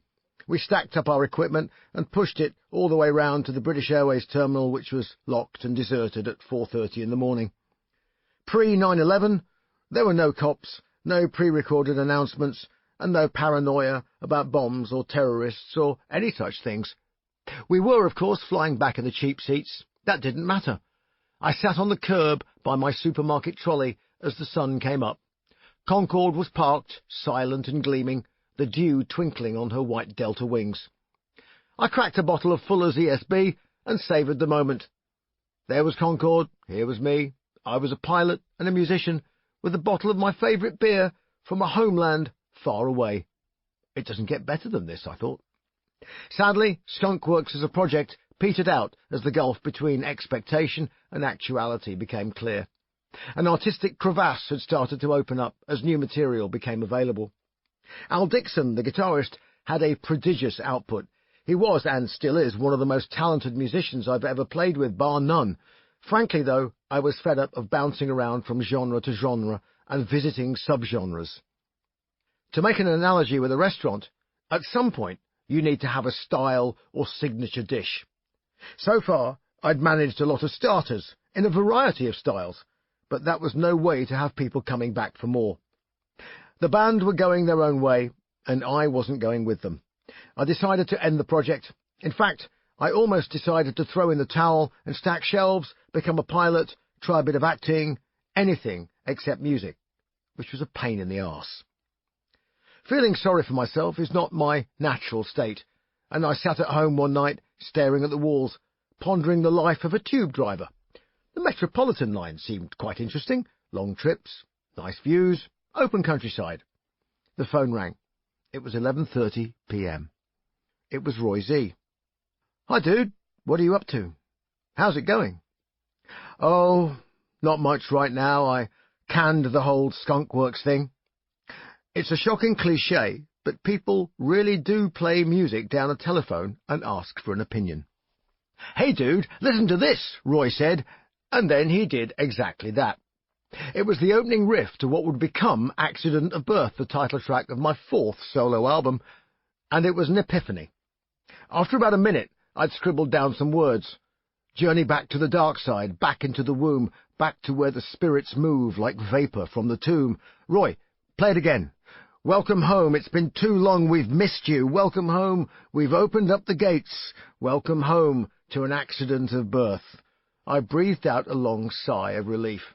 Roy was busy playing me another track, equally as good. "Roy, stop right there. I'll see you tomorrow." I spent a week in Los Angeles, out in the valley, in Roy's tiny demo studio at the back of his kitchen. I came back with over half an album almost completed, rough mixers, vocals, and guitars, over a drum machine, which was generic but very skillfully programmed by Roy. The record company were ecstatic. They thought it was the finished product. I patiently explained that the actual album would have real drums, not ones from Legoland. "What? They're not real drums?" "No, and the rest of it is only knocked together. I've got to go out and finish it." So finish it we did, in a tiny studio in Burbank, California, which from the front resembled an empty shop. It was a bit like the Del Floria's tailor shop, which was the secret entrance to the headquarters of Uncle or Maxwell Smart's phone booth.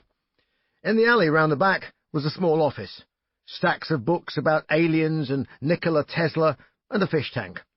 The back door to the studio was always left ajar, and people just dropped by with presents of beer or Mexican food, and they all stayed to listen to what was going on. This was open house in Burbank.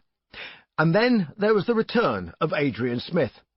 I'd phoned him and asked if he wanted in on the album. He could do what he liked, solos, some writing, whatever he felt comfortable with. In many respects, Accident of Birth was the album Iron Maiden never made. The first song we did, called Wicker Man, was recorded as a B-side before it ever surfaced in Iron Maiden, as a totally different song with the same name. Maiden, meanwhile, had recruited Blaze Bayley, a thoroughly decent chap with a career so far built around his success in a band called Wolfsbane.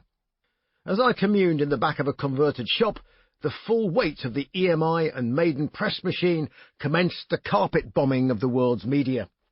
Blaze gave a somewhat wry-sounding interview, and I felt a huge degree of sympathy when he said that he felt like Dorothy in The Wizard of Oz, trying to find a way home. I knew the same feeling. Back in London, I painted 2 house bricks, yellow, gift-wrapped them, and sent them to him, wishing him good luck. I'm not sure anyone quite understood the connection. I made a point of not listening to the Iron Maiden albums with Blaze. For one thing, it wasn't my band anymore, and for another, it only begged the question, what do you think of Blaze, which was a pointless exercise. Accident of Birth was shaping up well. We had enough metal fans through the studio doors to know that we were headed in exactly the right direction. With Adrian on board, I decided to go for broke and see if Derek Riggs, the original Maiden cover artist, was available. I always had a good relationship with Derek, even though his personality was somewhat mercurial and had caused the falling out with Rod. With memories of being skewered on a stick and spit-roasted at my Iron Maiden exit, I decided to have a bit of fun and create a character of my own. I'd met some of the puppeteers from the TV show Spitting Image, and I would create a character, get Derek to do the artwork, and then Spitting Image could build me a puppet that I could use on stage or in videos. Thus was born the spawn of Mr. Punch, Edison. In line with the album title, Edison is bursting, alien-style, out of the stomach of a suitably unimpressed gentleman.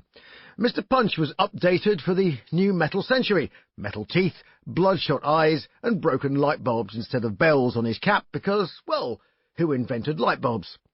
His traditional swizzle stick now looked like a baseball bat embedded with spikes. I've always fancied a metal Punch and Judy show, as if I would ever have time. The album went down well. The critics loved it, having been impressed with the integrity, if not necessarily the content of Skunkworks. It was as if I had done my penance in the wilderness, and my star was rising again. Rod Smallwood was furious.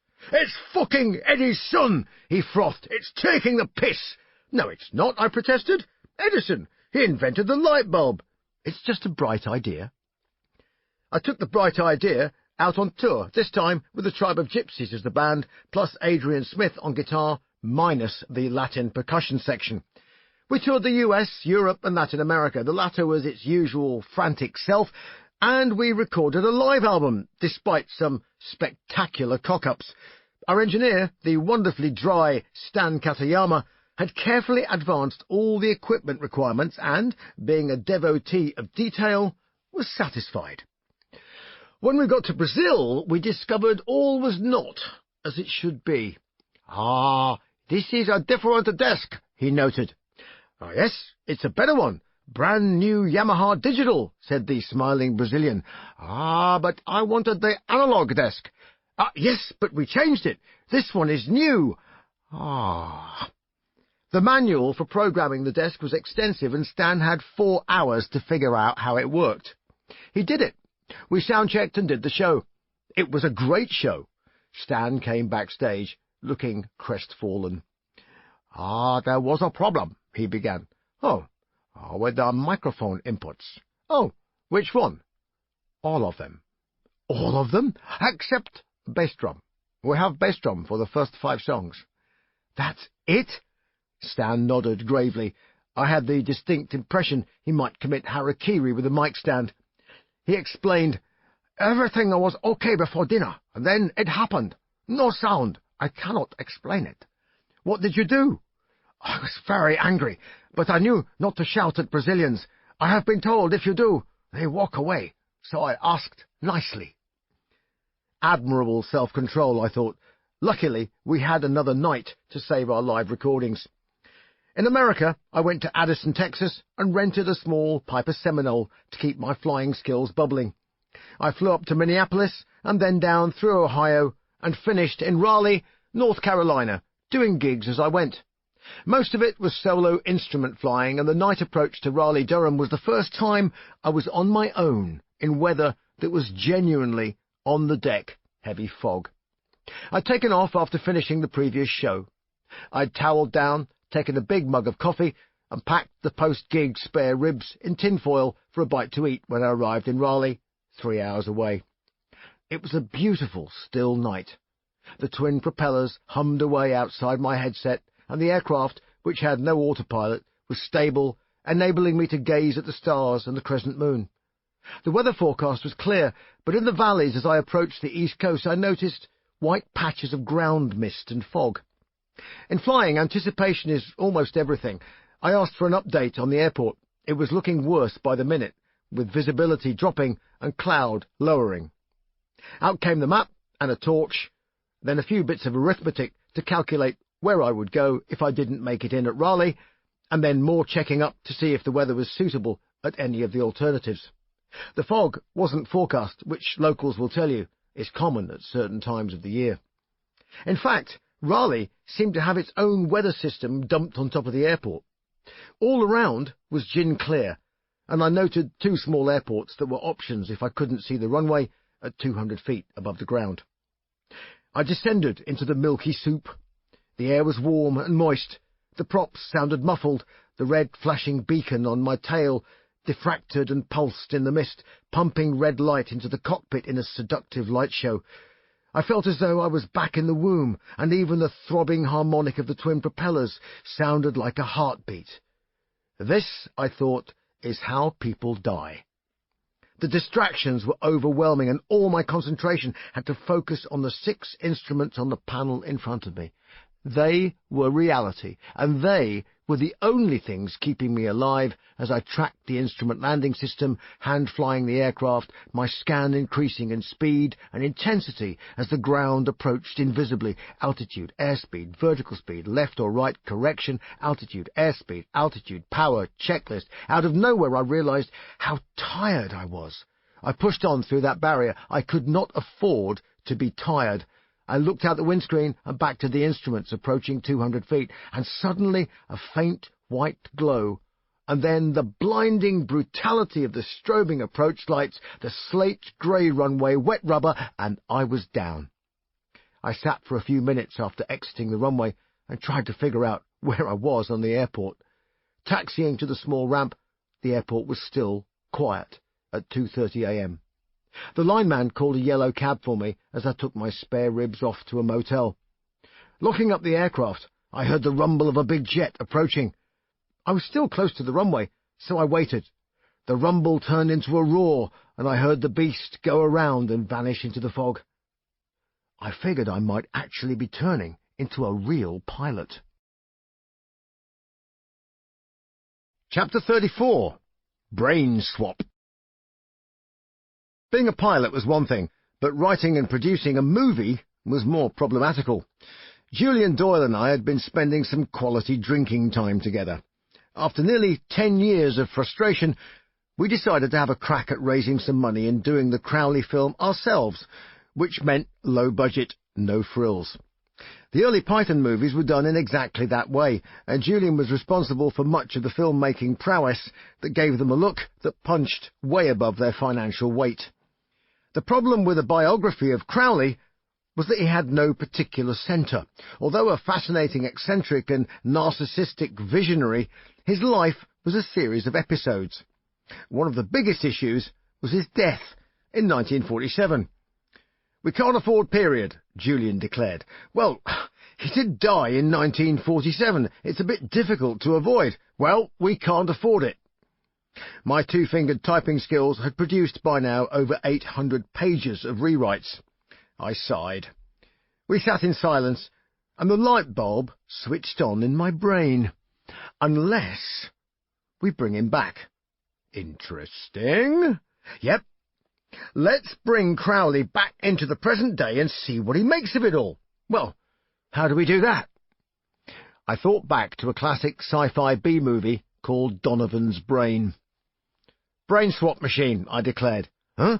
Well, a device, a mechanism, maybe a ceremony.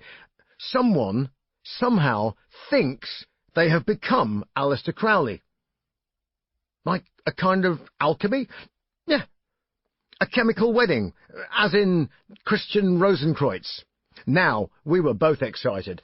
Julian recommended that I watch a film by Jacques Tourneur starring Dana Andrews, Night of the Demon. It had a thinly veiled Aleister Crowley as the sinister magician. My 800 pages went into the metaphorical dustbin, and I started again. I only kept the first 5 pages, which took place close to the summit of K2. We'd attracted quite a few potential investors with the opening scene of the movie. "Mountain scene's great, but we can't afford locations," Julian stated cheerfully. I groaned inwardly, but somehow I'd always known this would end up getting the chop. "Why don't we flip the movie on its head? Let's start with Crowley's death," I suggested. So the new shape of the film slowly started to emerge. Before going anywhere near making it, I stole the rather excellent name of it for my new album. It was The Chemical Wedding. Mercuriadis, my day-to-day manager, gave me his thoughts on the next album. Accident of Birth had got me back on track. Now it was time to go places. Accident, though, was still rooted deeply in the traditional mould of metal. Metal itself had moved on, and I wanted to embrace it, while still being true to my own direction and integrity. The Chemical Wedding, I thought, needed a theme as epic as some of the riffs flowing from the frets of Roy Z and Adrian Smith's guitars. Enter the artwork and poetic world of William Blake. I started to read the excellent biography of Blake by Peter Ackroyd. I think it's one of the best of his books, the other being London, the biography. I got the feeling that Ackroyd was almost channeling the spirit of Blake to rise from the pages and speak directly to the reader.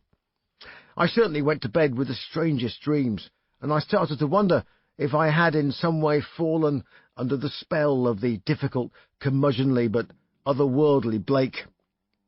Now was the time to hurl myself into the cauldron of creation that was The Chemical Wedding. Most of the album was heavily influenced by Blake, not just in a literal sense, but in a spiritual one. Blake was almost certainly an alchemist or member of a group relating to the occult or magical philosophy. At the same time, I was struck by his 2 characters, Los and Urizen. Los, or Soul, backwards, was creative and doomed forever to have his head buried in a bucket of fire, symbolizing the torture of the endlessly creative soul. Urizen was the cold repository of logic, chained to a rock, dismal and brooding. To me, they seemed like characters in Blake's subconscious, acting out the drama in his soul, expressed as art and poetry. I had some inkling of what it felt like to love the creativity, but be held back by the grim realities of the commercial and the fear of change. I could relate to Blake. I rented a small apartment in Santa Monica and filled the walls with Blake prints. I thought I might drive myself slightly mad with designing the words to the album. I was stepping in and out of a drug-free dream state. Back in the studio, Roy was busy brushing up on his mandolin playing. I decided to rewrite Blake's poem Jerusalem, more as the pagan alchemical verse that I thought represented its true meaning, rather than the hymn. Blake, I think, would have been horrified at the jingoistic interpretation put on his anti-materialistic message. I'd already used tarot card imagery in maiden songs, in particular Revelations with the Hanged Man, but working with Blake meant that the Fool, the Tower, and the Lovers could all make appearances on The Chemical Wedding. The cover art was a Blake painting, The Ghost of a Flea. The Blake Society gave permission for its use, and by the time the album was released, the University of East Anglia's English department invited me to give a seminar about William Blake. Go figure. I was delighted to accept, although I think the lecturer in charge thought I was slightly mad. When the time came to take The Chemical Wedding on tour, I had a problem. Roy Z was not available. His health was sometimes fragile on tour. Not only that, but the success of the record and its fantastic critical reception meant that his star as a record producer was on the rise. There were not too many players around who would fit the bill as his replacement. We hatched a plan. Roy would find a friend and teach him how to play the tunes. So, enter the slightly bizarre world of the Guru. Adrian's guitar contribution was his own unique style, but I needed a foil to his looping, shifting solos. In short, I needed Roy Z's identical twin guitar brother, but they were in short supply. Roy's suggestion was to train someone, and that someone was going to be a local LA musician called Richard Carrete. At first, I didn't think it would work. The first couple of rehearsals didn't click right off the bat, and I had the awful sinking feeling that my lifeboat didn't have any oars or a sail, for that matter. Panic is rarely a solution to anything, so quiet relaxation and patience were the key. Richard was probably so nervous it was a wonder he could function at all. Like many Americans, he'd never left the country, and now he was being offered the chance to go on tour in Europe with one of his childhood idols. I'm not sure how the name Guru came about for Richard, but it's probably banter from one of the late evenings with too many Negro Modelos crippling our livers. Guru he became, though, complete with leather trench coat and Easy Rider-style sunglasses. Guru had his fair share of misfortune. A dog had recently eaten his car, and his Japanese girlfriend had deserted him with the words, "Your existence bother me." In the case of the car, the dog in question was a Molossus, a gigantic, dangerous dog that Guru had agreed to look after while a friend was away. The dog took a liking to his car, specifically the interior, which he destroyed and ate. In the case of the girlfriend, Guru explained that he had rolled her up in a carpet. We sat around as he recounted the tale, staring into our beers. Why? Was it a sort of Genghis Khan fetish thing? I never found out, but Guru settled down, and we reinvaded Scandinavia and had a rather splendid time. The Chemical Wedding album and tour cemented the pathway created by Accident of Birth, and suddenly I really did have a purpose, a meaning, and a real career as a solo artist. I was aware that over in Maiden World, things were not quite so chirpy. It was hard for the band to adjust to their dwindling audience, particularly in the USA. It was not as if I was benefiting from their discomfort, though. My fate was now securely in my own hands. Bob Dylan knew which way the wind blew. There were only a few options open to Maiden, and one of them was to ask me to rejoin. There was a part of me that was reluctant to throw in the towel on my solo career. I'd come so far, and in the company of fine musicians and really decent human beings. I'd learnt so much about music, about songwriting, about singing and my voice itself. I would have learnt none of this had I stayed in the Maiden fold and ploughed a similar furrow with a trusty old tractor. When the phone call eventually came, I watched with wry amusement the diplomatic tap dance go on behind the scenes before the big meeting between me and Steve Harris.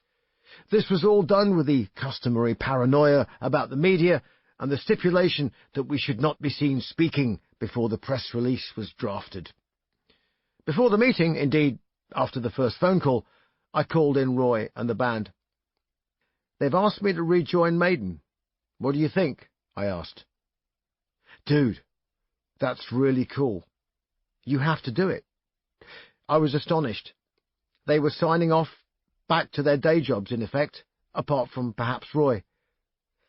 Realistically, I can't support a proper solo career and be in Maiden. I know the demands that will be made on my time. We will have to go our separate ways, I said. People who don't understand Iron Maiden won't comprehend the impact it has had on so many people's lives. Maiden has represented a personal affirmation of self-worth for millions of people down the years. Above and beyond pop music, fashion, and the detritus and useless decadence of reality celebrity, Maiden was hard work and tangible, substantive and complex, but also visceral and aggressive. I watched the faces of my bandmates in the room.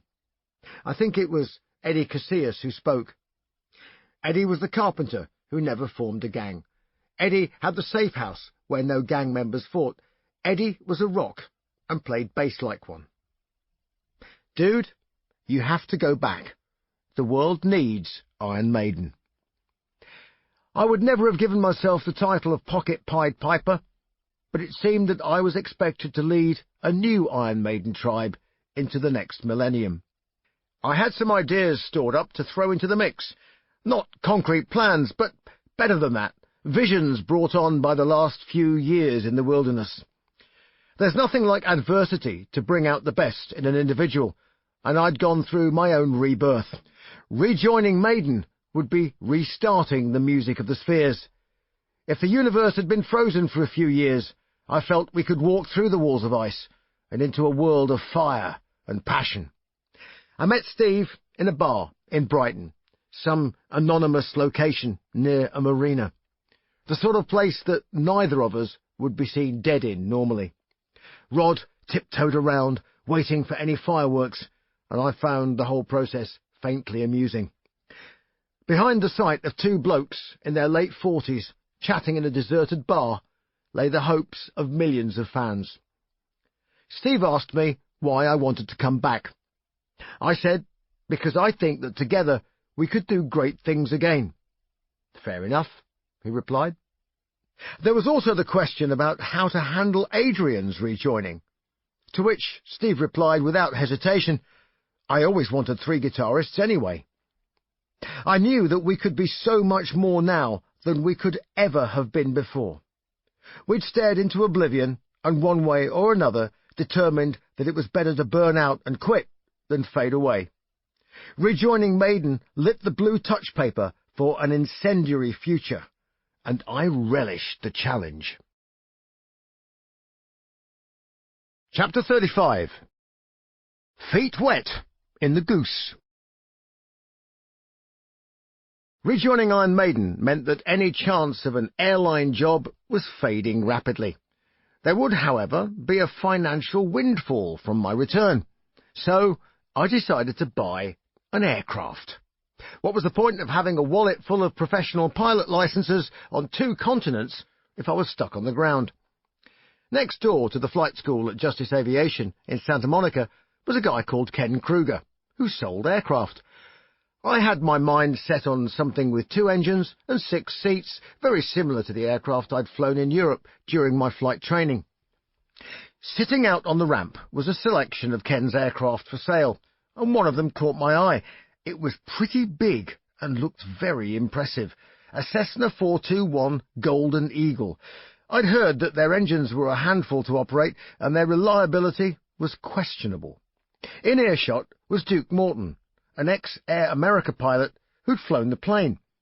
Nothing wrong with that aircraft. I flew her for years, never crashed. She's a good ship. Oh, but what about the engines? The rumours are a load of garbage. You just have to handle them correctly.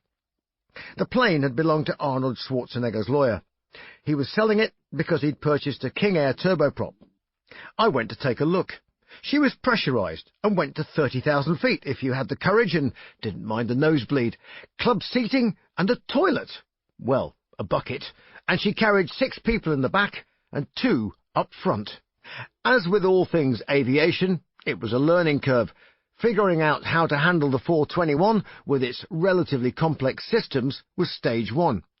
Fortunately, I borrowed Joe Justice, head of the flight school, to babysit me on my first few flights, and then launched around the USA on an Iron Maiden tour. Musically, without trying to sound blasé, rejoining Maiden was like slipping on your favourite pair of hiking boots. The groove was still there, worn in place by the years past. What was different, though, was the renewed sparkle and energy, the confidence I had as a result of my solo work, and the growth in emotional range on my voice just added more firepower. I fired up the aircraft, nicknamed the Bruce Goose. The plan was to fly direct from California to Bangor, Maine, and pick up survival suits and life rafts, then up to Goose Bay in Canada, before refuelling in Nossasauak, Greenland, and thence to Iceland, where we would have a snooze. Iron Maiden's security guy, Jim Sylvia, was to be my companion on the flight. Jim was quite a character, having been a New York detective and having worked for the DEA and FBI. He was also a private pilot and quite fancied an adventure. After Iceland, we'd fly to the tip of Scotland at Wick, then Luton, and then on to Paris-Le Bourget, ready for tea and medals, plus the continuation of the Iron Maiden tour. The maintenance, predictably, was late and overran by a week. "She needs a flight test," stated the engineer. "Well, I'll fly to Bangor, and if I have to come back, she's failed." He shrugged. "Oh, and the autopilot doesn't work." "What?" "Yeah, sorry, the new radios don't work with it, and it seems that the whole unit is not working at all now." "Oh, well, I'll just take her as is and fix it in Europe." Bangor had 600 metres visibility in fog. The weather was on the deck. I flew the approach, landed manually, picked up the life rafts, and we took off for Goose. "Well, I guess the new nav kit works okay," I commented as we topped the cloud layer into a glorious dawn up in northern Canada. Sometime around 10:30 a.m, we landed, refueled, topped up with coffee, and launched towards Greenland. Hand-flying the aircraft across the Atlantic sounds daunting, but actually she was very stable, and the handling was such that long stretches with no autopilot were not onerous. Narsarsuaq is a notorious and historic airfield. At one end is a glacier surrounded by jagged mountains. During the Second World War and the Cold War, it was a very important US base, known as Bluey West 1, and many a pilot lost his life on the terrain or ran out of fuel searching for the runway in low cloud or fog. I was lucky, for the skies were clear and blue, and I climbed to 21,000 feet for the crossing, trimmed the aircraft so she was flying almost hands-free, and marvelled at the miracle of GPS. I had a precise position, a moving map, an exact ground speed, and estimated time of arrival at my fingertips. Second World War aircraft would have been unpressurised and freezing cold, with a navigator hunched over his plotting charts, giving his best guess as to where they might just have been, and therefore where they might end up hours later. The art of navigation inspired the maiden song, Ghost of the Navigator, on Brave New World. We were just over halfway to Greenland, when Jim returned to the cockpit. "Hey, what's that red light?" he asked. Most aircraft have a firelight in clear view, and a loud bell to draw your attention to it, should you not notice the burning red coals assaulting your eyeballs. Because the Cessna was designed to a less rigorous standard, the engine firelight had no audible warning, and the previous owner had moved it to below the instrument panel by the pilot's right foot. Shit! How long has that been on? I wondered aloud. I looked at the left engine, out of the window. There was no sign of fire, but that didn't mean there wasn't one under the cowling. The Cessna 421 had a history of turbocharger exhaust fires, and in certain circumstances it was possible for an uncontained fire to melt the fuel feed lines behind the engine firewall. This would lead to the burning fuel being ducted into the spar which held the wings on, and the sight of a wing falling off a burning aircraft was not a pleasant movie playing in my head. I checked the gauges, fuel flow and exhaust gas temperature, all normal. "Jim, go down the back and see what's coming out of the back of the engine." Jim peered out through the passenger window. "There's a load of black shit coming out." I shut the engine down. The engine firelight stayed cherry red after the propeller stopped turning. The prop was feathered edge onto the airstream to reduce drag. In the back of my mind was always the possibility that this was a spurious warning, especially after the aircraft was fresh out of the hands of the mechanics. But there was still that light on, and I only had one fire extinguisher. Never a better time to fire this bottle, Jim. I slowed the aircraft up to increase the effectiveness of the extinguisher and pressed the button to release the fire suppressant. The firelight went out. Now I was really baffled. Maybe there really had been a fire. I waited for the wing to fall off. It didn't. With only one engine, we slowly lost altitude for the next couple of hours before stabilizing at 7,000 feet. I put out a Mayday distress call, which was picked up by a kindly Aer Lingus pilot high above us and relayed to the authorities. I never got to say thank you in person, so this small dedication will have to do. The vast expanse of ocean suddenly became very vast indeed. Jim pointed at a fleet of ships in the distance. "Ships!" Jim observed. "We could always ditch next to a ship." Half an hour later, we realized that the ships were in fact icebergs.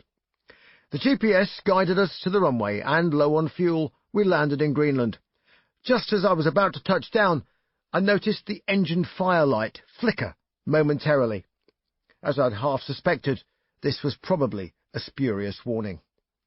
I shut down in the still sunny chill of a Greenland early evening, and then decowled the left engine. Clearly there had not been a fire. In the morning, frosty and bright, blue, purple-tinged mountains greeted me as I took a stroll. The beauty was marred by the sadness of the place. Up in the foothills were the remains of a US military psychiatric hospital, just the foundations of the huts that comprised a substantial complex during the Cold War. It was a holding pool for soldiers who had cracked up under combat stress. They were hidden from view in a way that we would now regard as shameful. They were deemed to be a threat to national morale, and so were hidden away in Greenland. Also hidden was an enormous munitions storage facility burrowed into the mountain that ran alongside the runway. The tiny private museum on the site was, unfortunately, shut. My own problems were partially solved by a grinning Greenland air engineer. "Ho, ho, ho! Fire! Ho, ho, ho! Fire!" He fiddled under the engine cowl, and the firelight lit up on his command. "Very funny," I grumbled. "What was it?" "Loose wire," he grinned. "Ho, it's not loose any more." Story of my life, I thought, as I took off and pointed the plane at Paris. All of this transportation, of course, was in support of my comeback tour, a brisk reintroduction of yours truly to a delighted fan base. The main event to come was the new album, which I suggested might be called Brave New World, after the Aldous Huxley novel. Steve had a house in Faro, Portugal, and we all decamped to holiday villas and apartments in a tourist colony to live together and write. Faro in summer is lovely, but in winter it's damp and miserable. Yannick and I shivered under piles of overcoats at night. Golf was on the agenda, mainly because it was almost free, and also because, other than drinking in the deserted local pub, life outside of songwriting was desperately boring. Nico is very good at golf. Nick Faldo took drumming lessons from him in the hope of winning the Ryder Cup. He lost. At the nearby driving range and putting green, I tried. Left-handed, right-handed, this iron, that iron. Golf does not cause my pulse to race. I'm with Mark Twain on this one. A good walk, spoilt. I did try, though, and I accept it's a very challenging and skillful sport. I used to caddy for my father when he played in Sheffield. Near vertical slopes and gale-force winds, plus none of that namby-pamby electric invalid carriage nonsense, meant that being a caddy at least meant real pain and suffering. I only did it because I had wet dreams about the buck-toothed clubhouse barmaid, until I got up close and realised that she really ought to take a lawnmower to her forearms. Nico was good enough to play on exalted turf, with exalted people. Martin Birch, for example, is, I believe, a fine golfer. The course at Wentworth has a hidden horror, thanks to the pair of them. Nico often has a trouser problem on some courses, with his choice of decorative leg covering frowned upon by the relevant committee. Usually, trousers were available on loan for just such crises. I'm not sure whether on this occasion Nico was wearing his own or someone else's trousers, but his underpants were definitely his own. Martin was addressing the ball, which is not to say he was writing a letter to it. Addressing the ball is a roundabout way of saying, I'm looking at that blasted ball, and I'm wondering how I'm going to hit the wretched thing and not make a fool of myself. Martin raised his club to strike the ball, at which point Nico broke wind with such violence and flapping of trouser material that it caused Mr. Birch to send the ball to the wrong address. In the middle of Wentworth's hallowed green, Nico McBrain had pooed his pants. "Fuck me, Mart, I think I followed through." "Bury it," Martin suggested. "Let that be a lesson to you, Goldfinger," as Sean Connery might have said. "I can see why they call you a manservant, odd jobby." Chapter 36. To fly, to swerve. We were energised as a band. I stuck my neck out with some comments about Metallica in the press. Lots of controversy resulted. Frankly, we needed to be outsiders again. Maiden had to be not just the comeback kid, but the unapologetic version. A touch of arrogance? Well, yes, actually, but I'll take a little bit of Muhammad Ali over sitting there like a happy dumpling any day of the week. It also meant that when you stood up and said, "I am the greatest," you'd better deliver on the promise. The return to Rock in Rio gave us that moment, and this time we were headlining. I don't suppose you could describe 250,000 people as being more intimate than the 300,000 plus we played to in 1984, but it was certainly more organised. The build-up was pressure, more pressure and expectation. There was a massive live TV audience and a one-chance live recording opportunity. I'd locked myself in my hotel room for 2 days in the dark, just resting and rehearsing in my mind. When we hit the stage, I felt like a greyhound being released from its trap. The heat and humidity were exhausting, but the adrenaline surge just kept coming, to the point that I thought either my heart would burst or my legs would fold under me. I ran and jumped and sang and jumped again until nausea started to seize the pit of my stomach, and then it was over. Cold beers had no effect. I was so wired. It took 4 hours to begin to calm down. Maiden had nailed it. Brave New World was not just an album title, it was now our very existence. The Wicker Man had, of course, been the first single, but not the Wicker Man of my solo album. The stage set featured a replica of the Burning Man from the Wicker Man movie. At the climax of the show, I was supposed to be dragged into the Wicker Man by Vestal virgins in diaphanous drapes. In practice, we used anybody from the catering girls to girlfriends, and most of the time they were covered by an old sheet.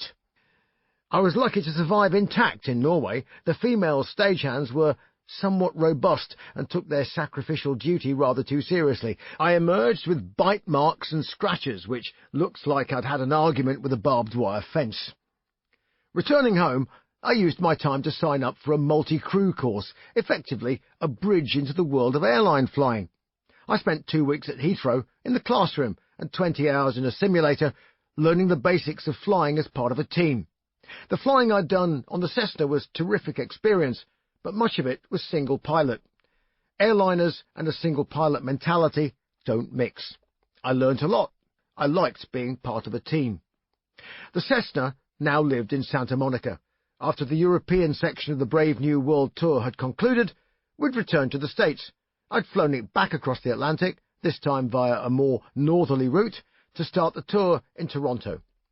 When I returned to California, a local doctor in Santa Monica bought a half share. I reasoned it would be cheaper to keep it there, and anyway, I was busy enough. I still had one last solo album to deliver, so I combined a trip to Los Angeles to write with Roy with a mission to sell the last piece of the Cessna. The doctor was keen to overhaul the engines and get a new interior, virtually a new plane. And he wanted an autopilot, so I agreed to pay for one if he bought the aircraft. When I arrived back in the UK, a friend asked me to sit in on a simulator assessment he was undergoing. I would be the sandbag, the dead weight, acting as the co-pilot and helping him to operate the systems on the 737 simulator. The guy in the back was the chief pilot of the airline. I was on best behaviour. I flew the flight test profile to give my buddy a rest. "Where did you learn to fly like that?" the instructor asked. I explained that I'd been flying around the USA, Europe and the Atlantic without an autopilot for a couple of years. "Ha, you'll be giving me your CV next," he joked. "Funny you should ask." I pulled out the envelope.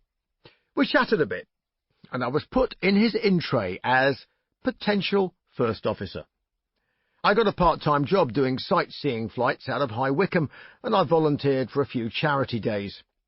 At home, one evening, at the beginning of June 2000, the phone rang. It was the chief pilot from the simulator. "What are you doing on Monday?" he asked. I got the impression from his tone that he was going to tell me. "Boeing 757 course, 8 a.m, Monday start, full time. Can you do it?" "Yes, absolutely, I can do it." I put the phone down. I had absolutely no idea how I was going to do it, but I would worry about that on Monday. I duly turned up at British Airways Cranebank Flight Training Centre, or Brain Crank, as it was not so affectionately known. I was out of my comfort zone, a fish out of water. My life has been a continual succession of out of the frying pan into the fire moments. Deep down, I think I probably enjoy it. You're never so alive as when learning something new and overcoming adversity. Up till now, I've been in the luxurious world of the voluntary airline pilot or commercial pilot. Now, I was in the take-no-prisoners commercial world. As another pilot author has observed, the commercial type rating is like trying to drink from a fire hose. My eventual employer would be British World Airlines, one of the UK's longest-lasting independent airlines. Their job was outsourcing. Other airlines needed spare capacity in the summer. Enter BWA. Summers were therefore busy and winters desperate, because aeroplanes sat idle on the ground, but costs didn't have the decency to follow suit. Their idea in acquiring a medium-haul 757 was to break this cycle and achieve year-round demand with an aircraft that could fly the Atlantic just as soon as operate a shuttle service an hour down the road.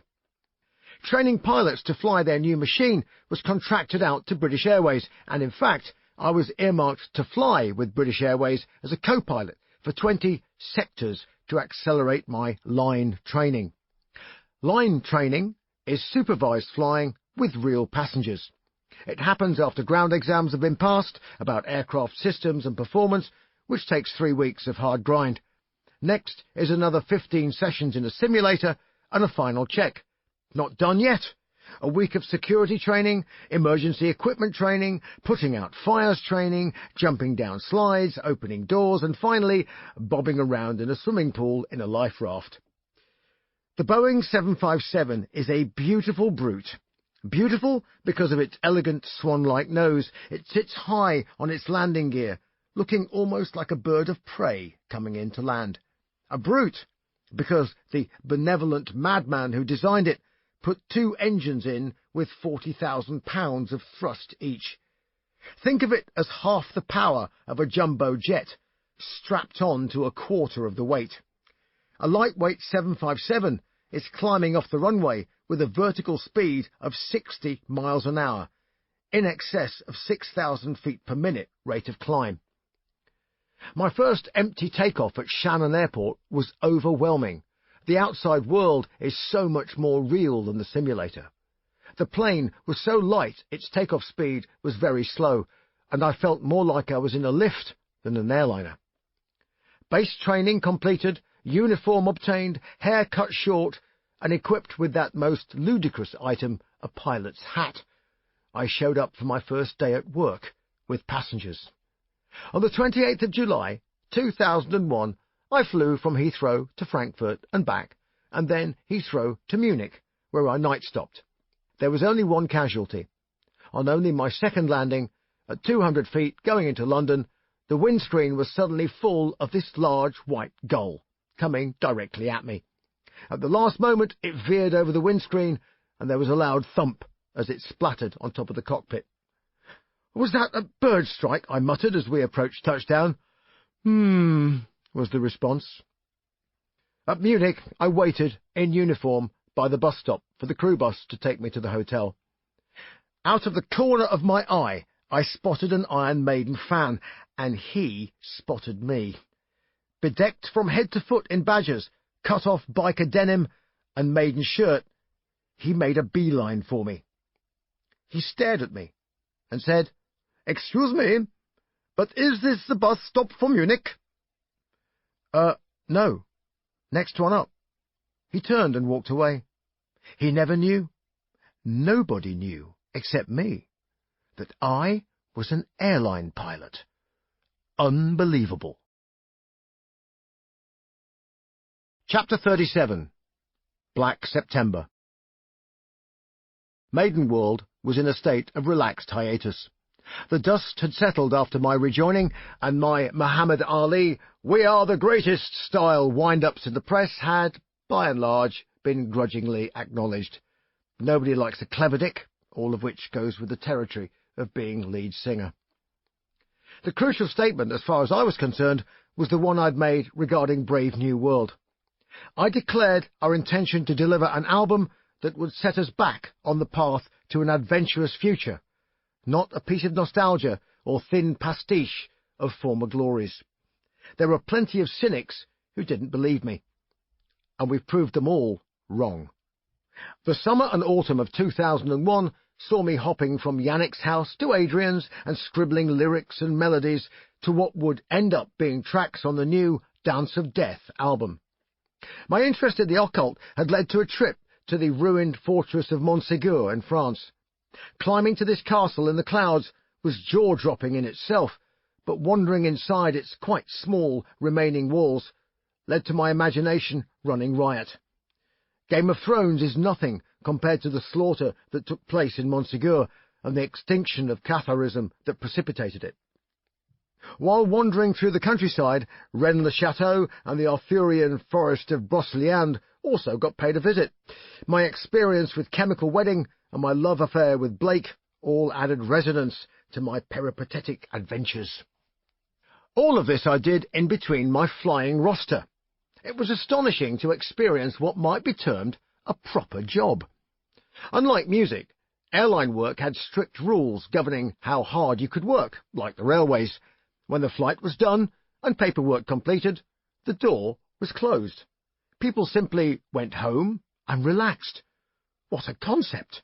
I began to enjoy my newfound sloth. Sorry, I can't do that. I'm on standby, became my excuse for turning down most things. I was released from flying with British Airways after 16 flights and joined British World Airlines. The headquarters were at Southend, but the aircraft was based at Stansted. I started flying their 1757 and, in a small break, Iron Maiden asked me to go to New York to do some press. It was just a couple of days and an interview with MTV in the morning before my flight back to London later in the day. I never made the interview, and I never made the flight, because that fateful day was the 11th of September, 2001, the day the skies stood still. I had my 757 technical manual with me, good little student that I was, so as to make use of the long chunks of dead time waiting around. I sat with it on my lap on the roof of my hotel, where there was a small sundeck and indoor pool. A little old lady emerged from the lift and quizzed the pool attendant. "Have you heard anything about a plane crashing into the World Trade Center?" I looked up. I thought to ask something, but then didn't. Probably a light aircraft, I mused. There were plenty of small planes that criss-crossed the city, all with single engines. London didn't allow them unless they were Spitfires over Buckingham Palace for the Queen. It wasn't the first time that a plane had collided with a building in the city. In the 1940s, the Empire State Building had an Air Force bomber embedded in its upper stories. I went back to my 757 manual. More people emerged from the elevator, and now quite a crowd was outside on the sundeck, peering in the direction of Greenwich Village. The hotel was just south of Central Park. "What sort of aircraft was it?" I asked one of them. "An airliner." I put down my manual. Airliners don't just fly into tall buildings on clear September mornings. I went onto the sundeck. There was nothing to see. Then I heard the air-ripping sound of military jets, a pair of them, flying low. This, I thought, is not good, and maybe standing on the roof is not smart. Down in my room, I turned on the TV. One tower was down, the other ablaze. My mobile rang. It was Mercuriadis. "Have you seen what's going on?" he asked. I phoned down to reception. I'd like to extend my stay. Nobody in New York City was going anywhere soon. The aftermath was like a slow, surreal dream. The awful carnage at Ground Zero contrasting with the calm and peaceful central New York. Thousands of people simply walking around in the sunshine, interspersed with constant sirens. On 8th Avenue, I watched as fire trucks raced back to the scene. The firemen were entirely brown and grey with the toxic filth from the building. In the gutter lay a child's cuddly bear, covered in dust and resting in a pool of water that had leaked from the fire hoses on the truck. Its beaded eyes looked out as if to say, "All of my innocence is now lost." The bars in New York were full. The TV news showed replay after replay, while every few minutes another suspect package was discovered. Next day I wandered the streets and tried to give blood, but in vain.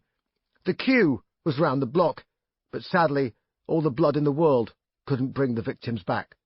We were all sent away with bits of paper saying we would be contacted if needed. The city was like a ghost town next day.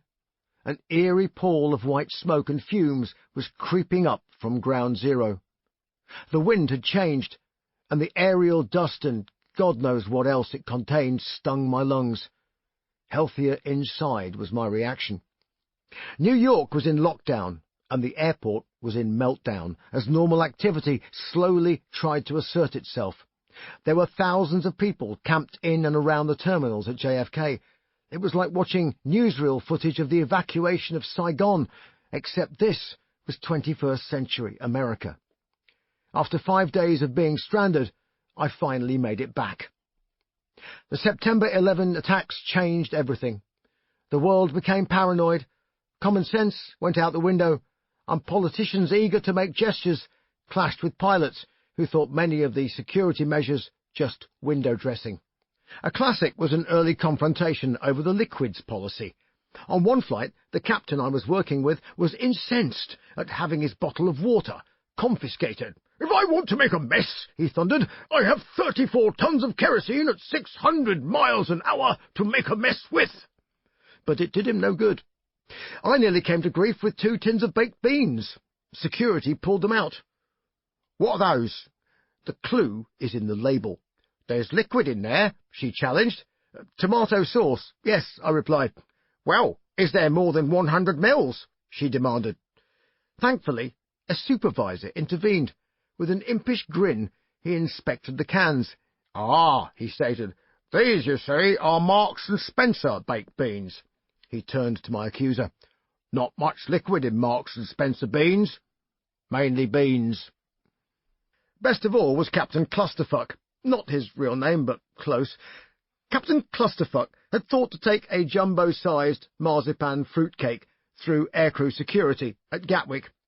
As the cake went through the X-ray machine, sirens erupted, red lights flashed, and the X-ray machine operator turned pale. The fruitcake showed up as high explosive, and the problem was the marzipan. Gelignite smells like almonds. The world changed forever, and one of the casualties was my first airline. British World went bust shortly before Christmas 2001.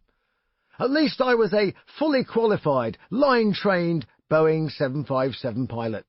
Not much use in a world where the aviation industry was on its knees. At least I wouldn't have to try to make excuses to my airline about working on a new Iron Maiden album. Chapter 38. A Close Shave. It was decided that 2002 would be a year of rest and recuperation for the band.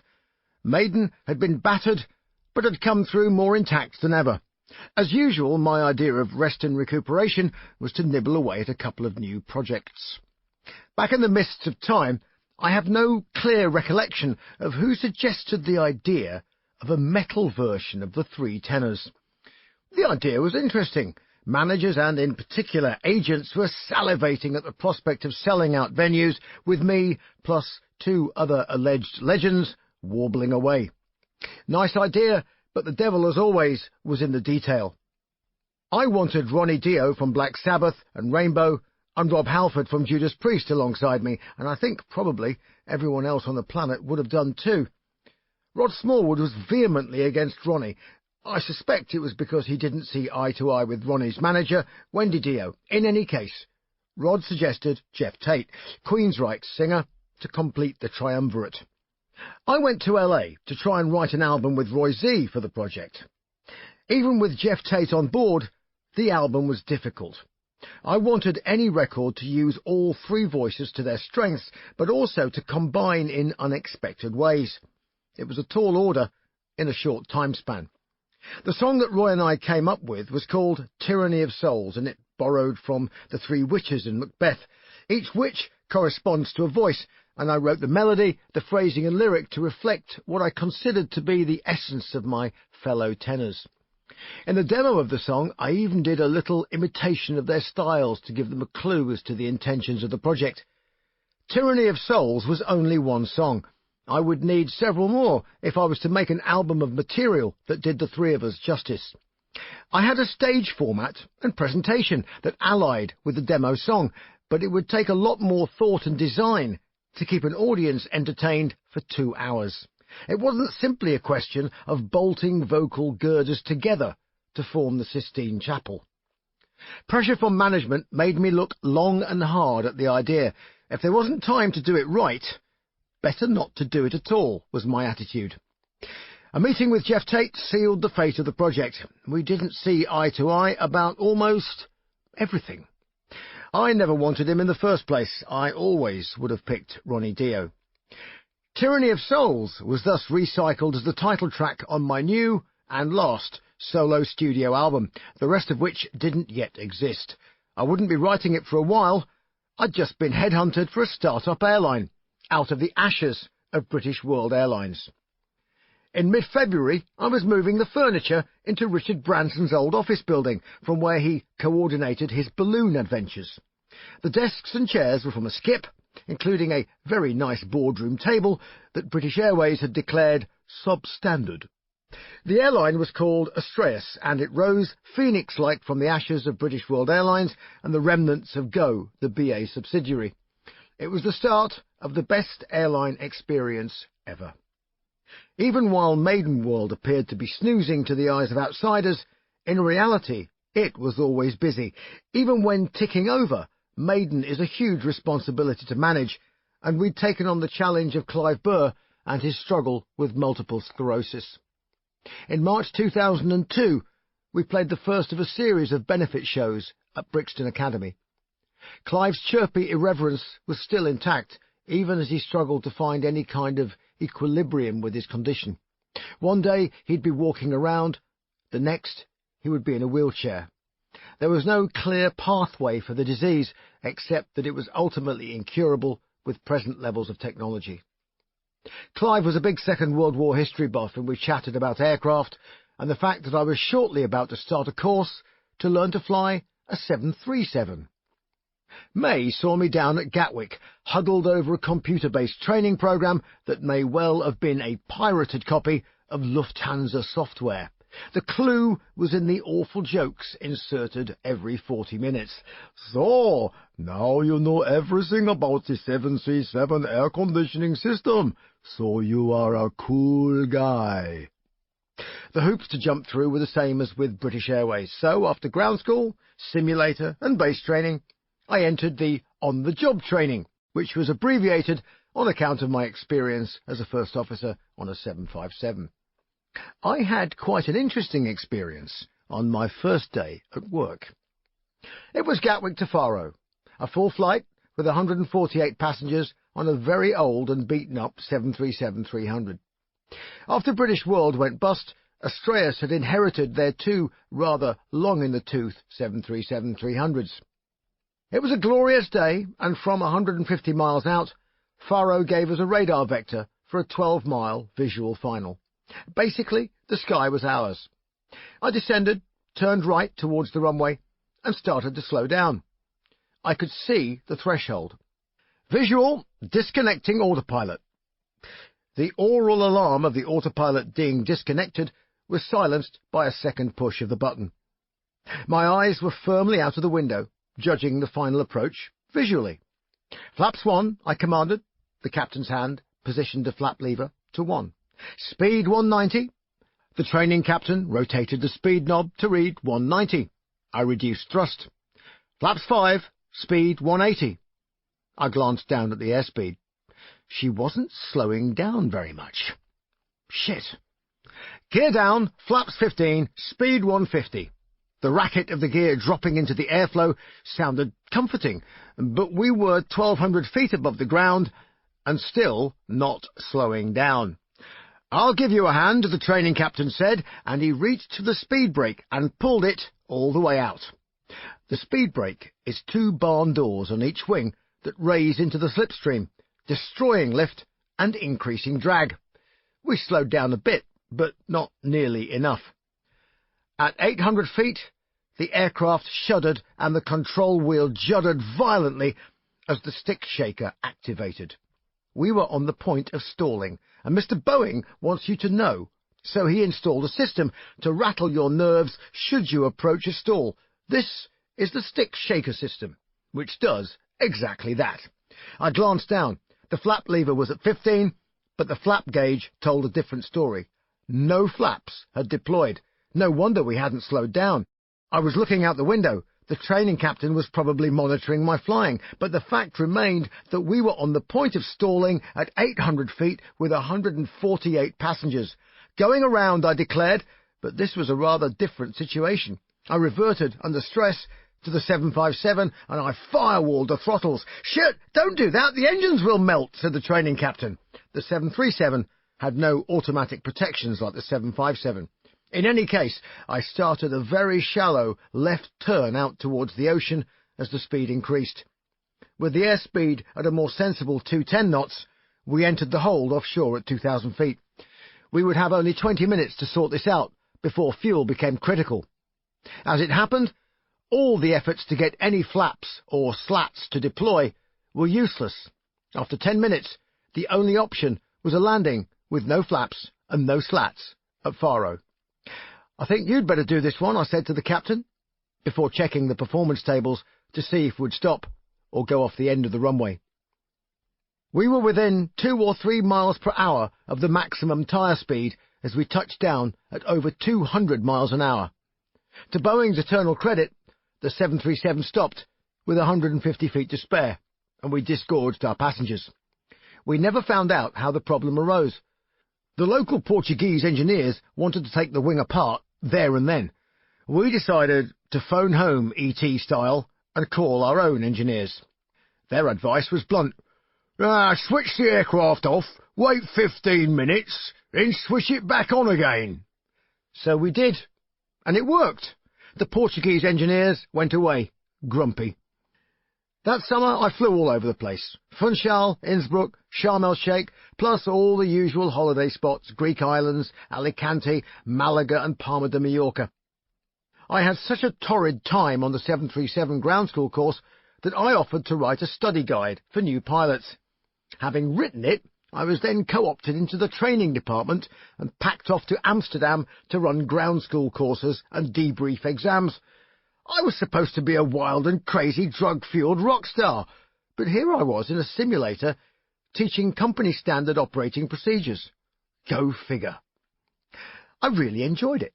I remembered how hard I'd found it on occasions when I first started training, and I was determined to encourage others not to give up when the going got tough, as it inevitably did at some point.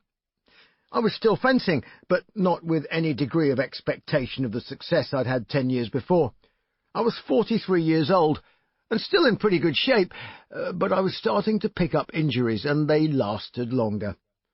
The foil is a mobile weapon, heavy on the legs. I was lucky that my legs were well maintained by hurtling around on stage with Maiden. In the heat of competition, though, the springs became a bit creaky just that little bit sooner than the opposition's, to my intense annoyance and their benefit. I flew 300 hours in the 737 during the summer and autumn of 2002. By now, Astraeus had added a pair of new generation 737 aircraft to the fleet, and in the space of a year, we had 4 aircraft. Some of those aircraft were old, and equipment failures often meant that pilots had to actually hand-fly them. One day, I turned up for work, where Gatwick to Athens and back was the mission, except the plane was broken and all its autopilots were not working. I expected to be back in my bed at home, watching late-night TV around 1 a.m. In fact, that was the time I eventually took off. We hand-flew the aircraft to Athens and back overnight, finally landing at 9 a.m. I was so tired I could hardly see the white lines on the road driving home. I pulled over and slept for 3 hours. Character-building stuff. By contrast, going on tour with Iron Maiden was like going on holiday. The looming Give Me Ed Till I'm Dead tour was a great escape to warm up the vocal pipes before the official Dance of Death album tour, which would spill into 2004. The album, of course, was already in the can. We had recorded in the urban bohemia that was Notting Hill in West London. The studios, now called Psalm West, had quite a history. Jimi Hendrix had lived in an apartment upstairs, and a huge sunken bath was installed at the request of Bob Marley, who clearly enjoyed a good soak with his smoke. The whole album, for me, was not quite as good as Brave New World. It was as if we had a little creative hangover and were just trying that little bit too hard to top the previous effort. The one exception, in my opinion, was Adrian's solo composition, Passchendaele. It was jaw-dropping lyrically, musically, and emotionally. It gave us a set piece to recreate on stage. I set about doing that with barbed wire, dummy bodies, and portable searchlights to rake the audience. The cover was also controversial. A partially finished version was presented as a work in progress, but Steve loved it and was not to be shifted. Personally, I still find it embarrassing. We had such a tradition of extraordinary and iconic covers, I couldn't help feeling that maybe the artist should have had a little more say, seeing as the visual was his essential medium. The artist was so mortified that he withdrew his name from the album credits. I didn't blame him. I was flying the pants off the 737 for Astraeus, right up to the Give Me Ed Till I'm Dead tour. Looking back now at the schedule, it was gruelling and the pressure was on, because we were now headlining arenas at a minimum, with outdoor shows accounting for almost a quarter of the total gigs. The idea was to set up the Dance of Death album with what was essentially a greatest hits tour. The Gimme Ed Till I'm Dead tour was the not-so-subtle double entendre that lasted for over 50 shows and 3 months across 2 continents. Gimme Ed rolled straight into the Dance of Death tour. I resumed flying the 737 and put in another 100 hours in between the 40 European shows. All the heavy iron flying was well and good, but I yearned for something more interesting and romantic. I bought a share in a German biplane, a Booker Jungmann. Dating back to before the Second World War, the Jungmann was a primary trainer for the Luftwaffe. It was open cockpit, fabric and wood, and operated from grass runways. Better still, it spun beautifully, and in the right hands, not mine, it was a graceful aerobatic aircraft. Not only that, but I swear that it improved my jet landings. It was a reconnection with the elements.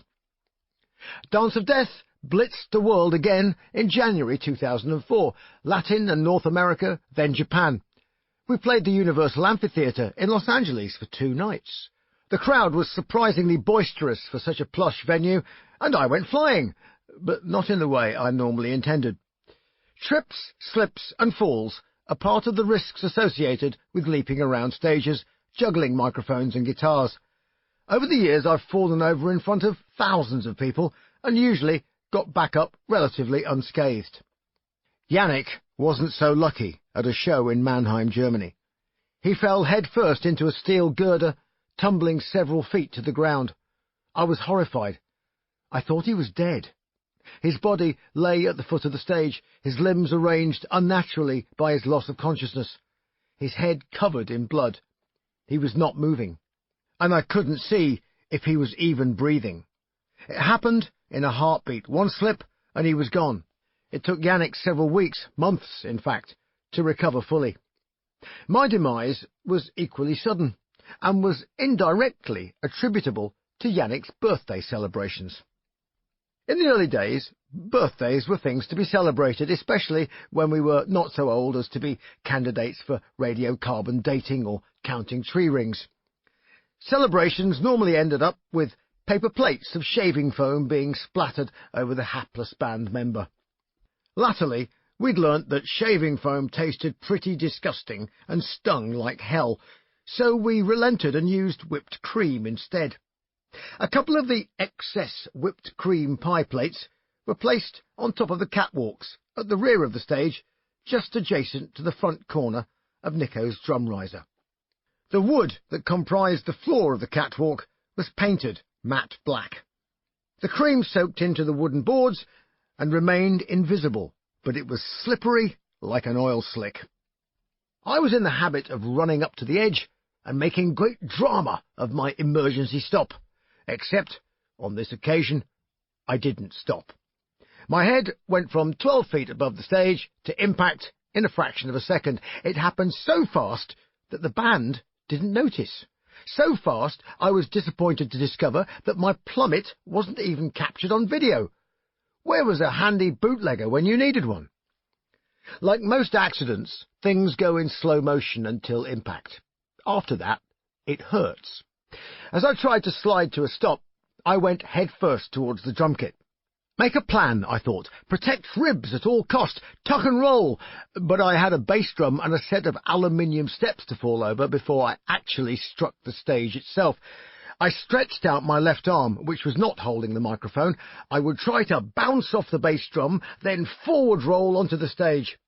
I had figured without the cymbal stands, and the gap between my little finger and ring finger caught on the spigot sticking out from a crash cymbal. It wrenched my left arm behind me, ripping my chest muscles and twisting my back, so I went backwards into the kit. I was still holding the mic after I rolled and stood up.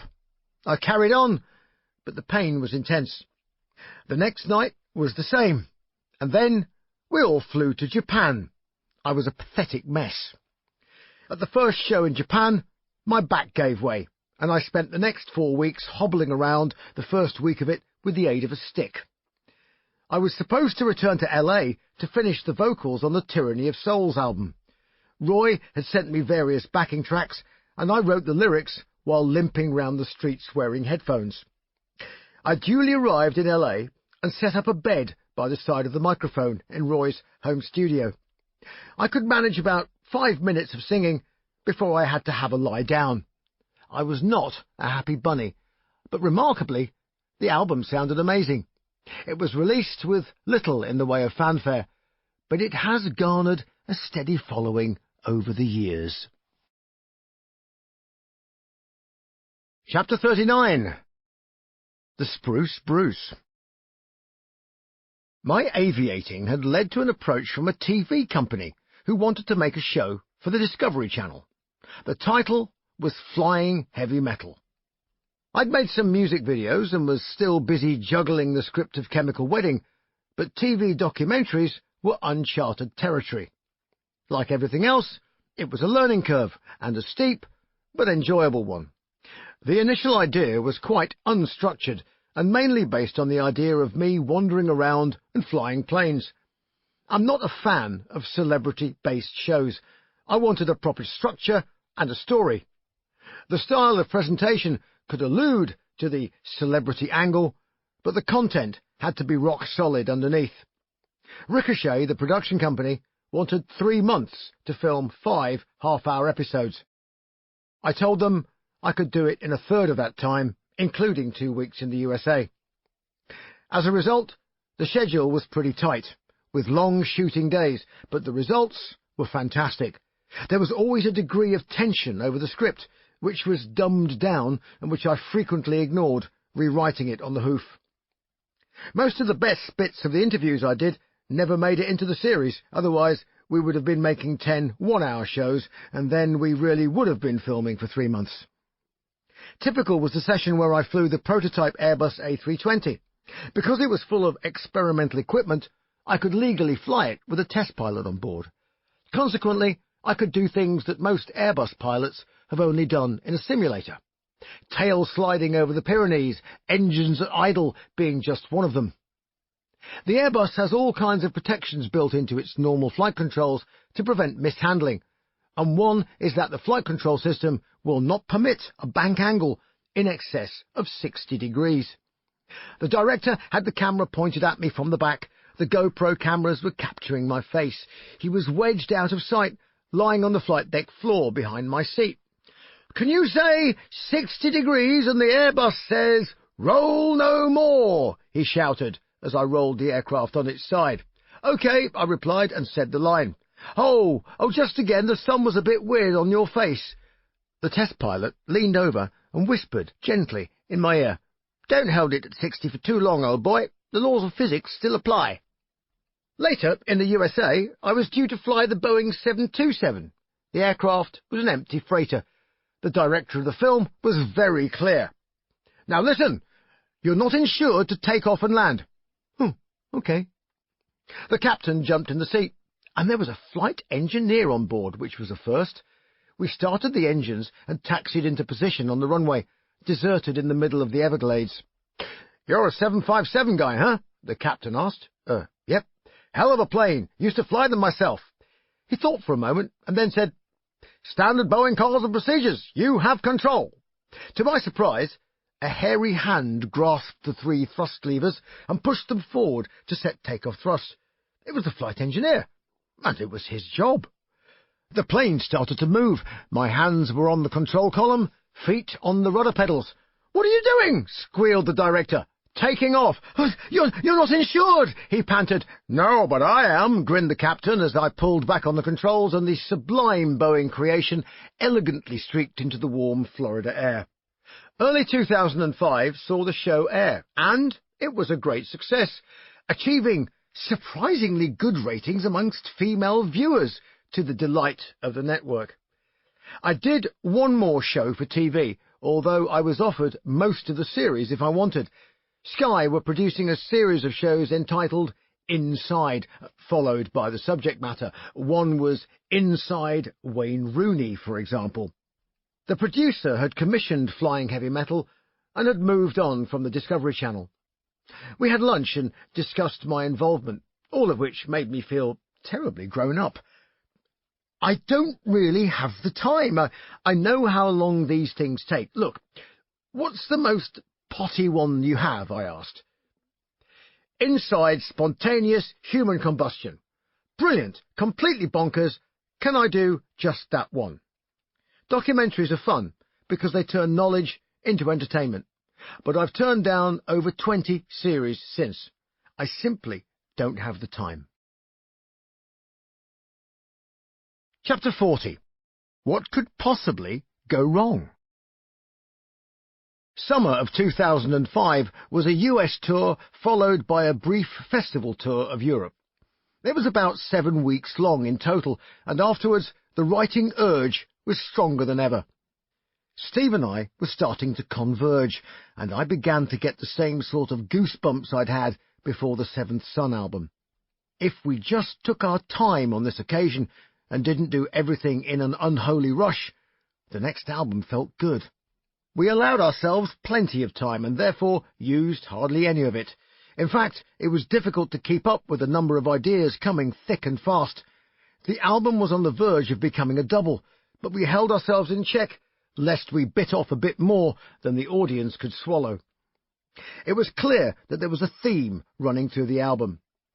I had reprised a song from Skunkworks, Strange Death in Paradise, and repurposed the idea for Maiden with Brighter Than a Thousand Suns. The song was about the atom bomb, and of course, we were all children of the Cold War. The themes of war and conflict were plentiful on the record. I suggested the title, A Matter of Life and Death, after the classic Powell and Pressburger epic, which is one of my all-time favourite films. The title had the advantage of being not exclusively about war. It is, in fact, a love story where love redeems all. It therefore could cover a multitude of song topics without being specific to any of them. It was, in a word, enigmatic. The cover was anything but. Skeletal zombie mercenaries riding shotgun on a militarized, Eddie-stenciled main battle tank. We met with Rod. "We want a tank on stage and a fucking big gun." This was boys' own adventure stuff. Nuance went out the window. This was the apocalypse, end of story. We recorded in Psalm in Notting Hill again and took no prisoners. Large chunks of the album are first takes. When we listened back to it, we decided to play the whole thing live. In many ways, that decision set in stone a process we had started with Brave New World. The world of media had become so shallow, so short-term, that it had effectively disowned us.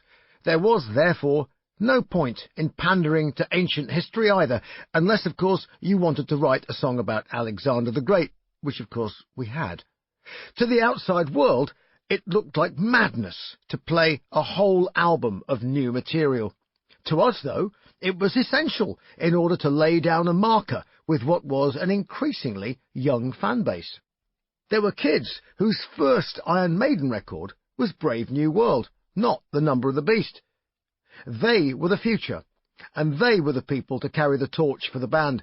It was for them that we played that album. It was a gamble, but we rolled the dice anyway. Mainstream media and Maiden had always been unreliable bedfellows, and now we effectively kicked them into the long grass.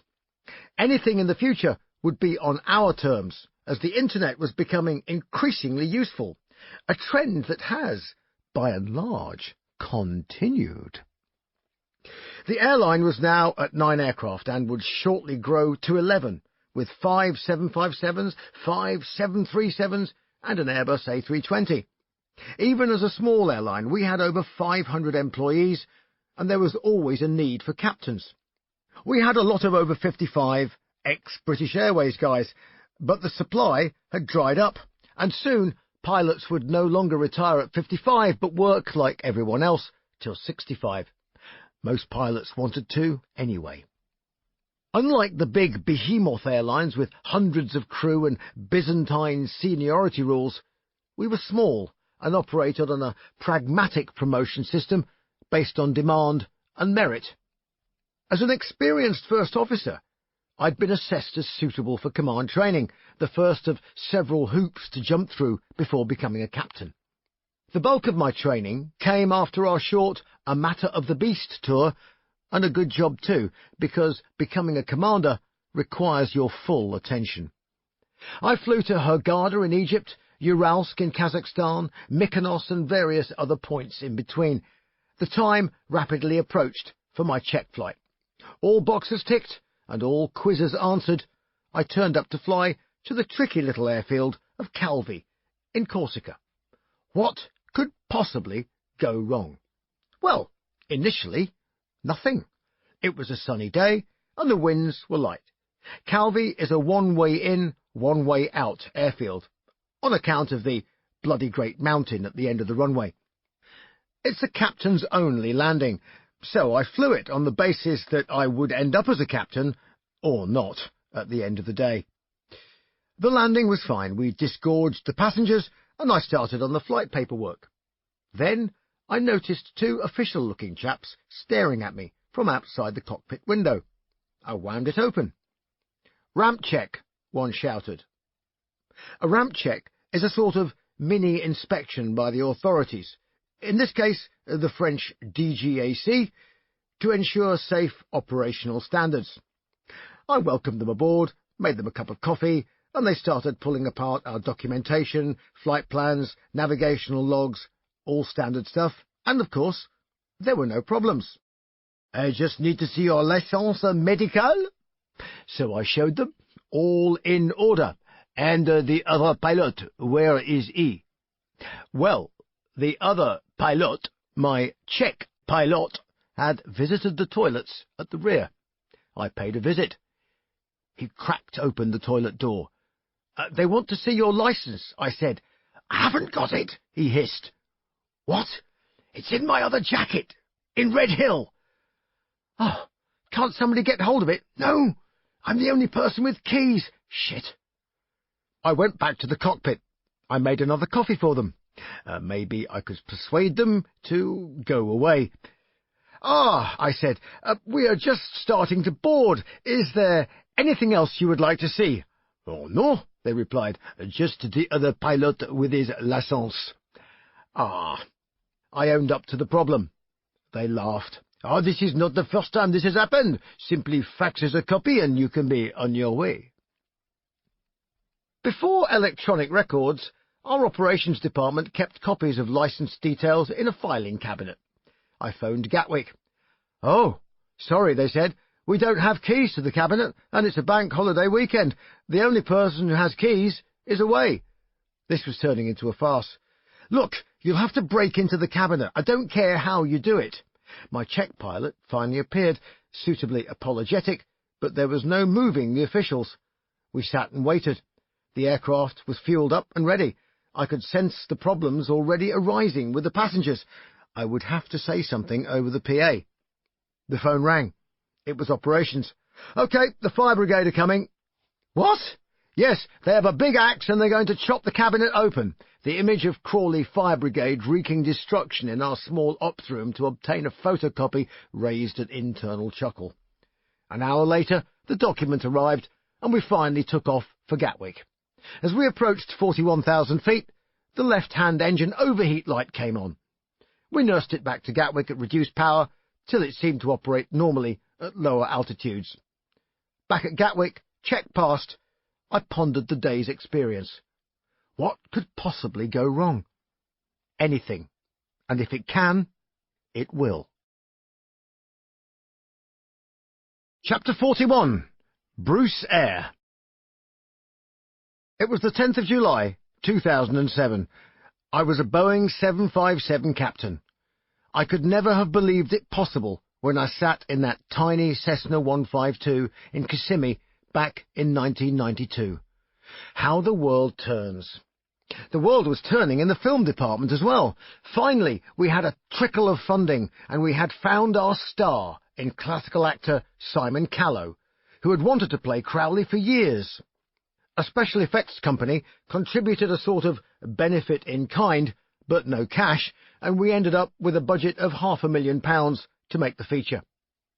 Along the way, I had to make a presentation to a bunch of high-net-worth individuals about the movie in the hope of raising cash.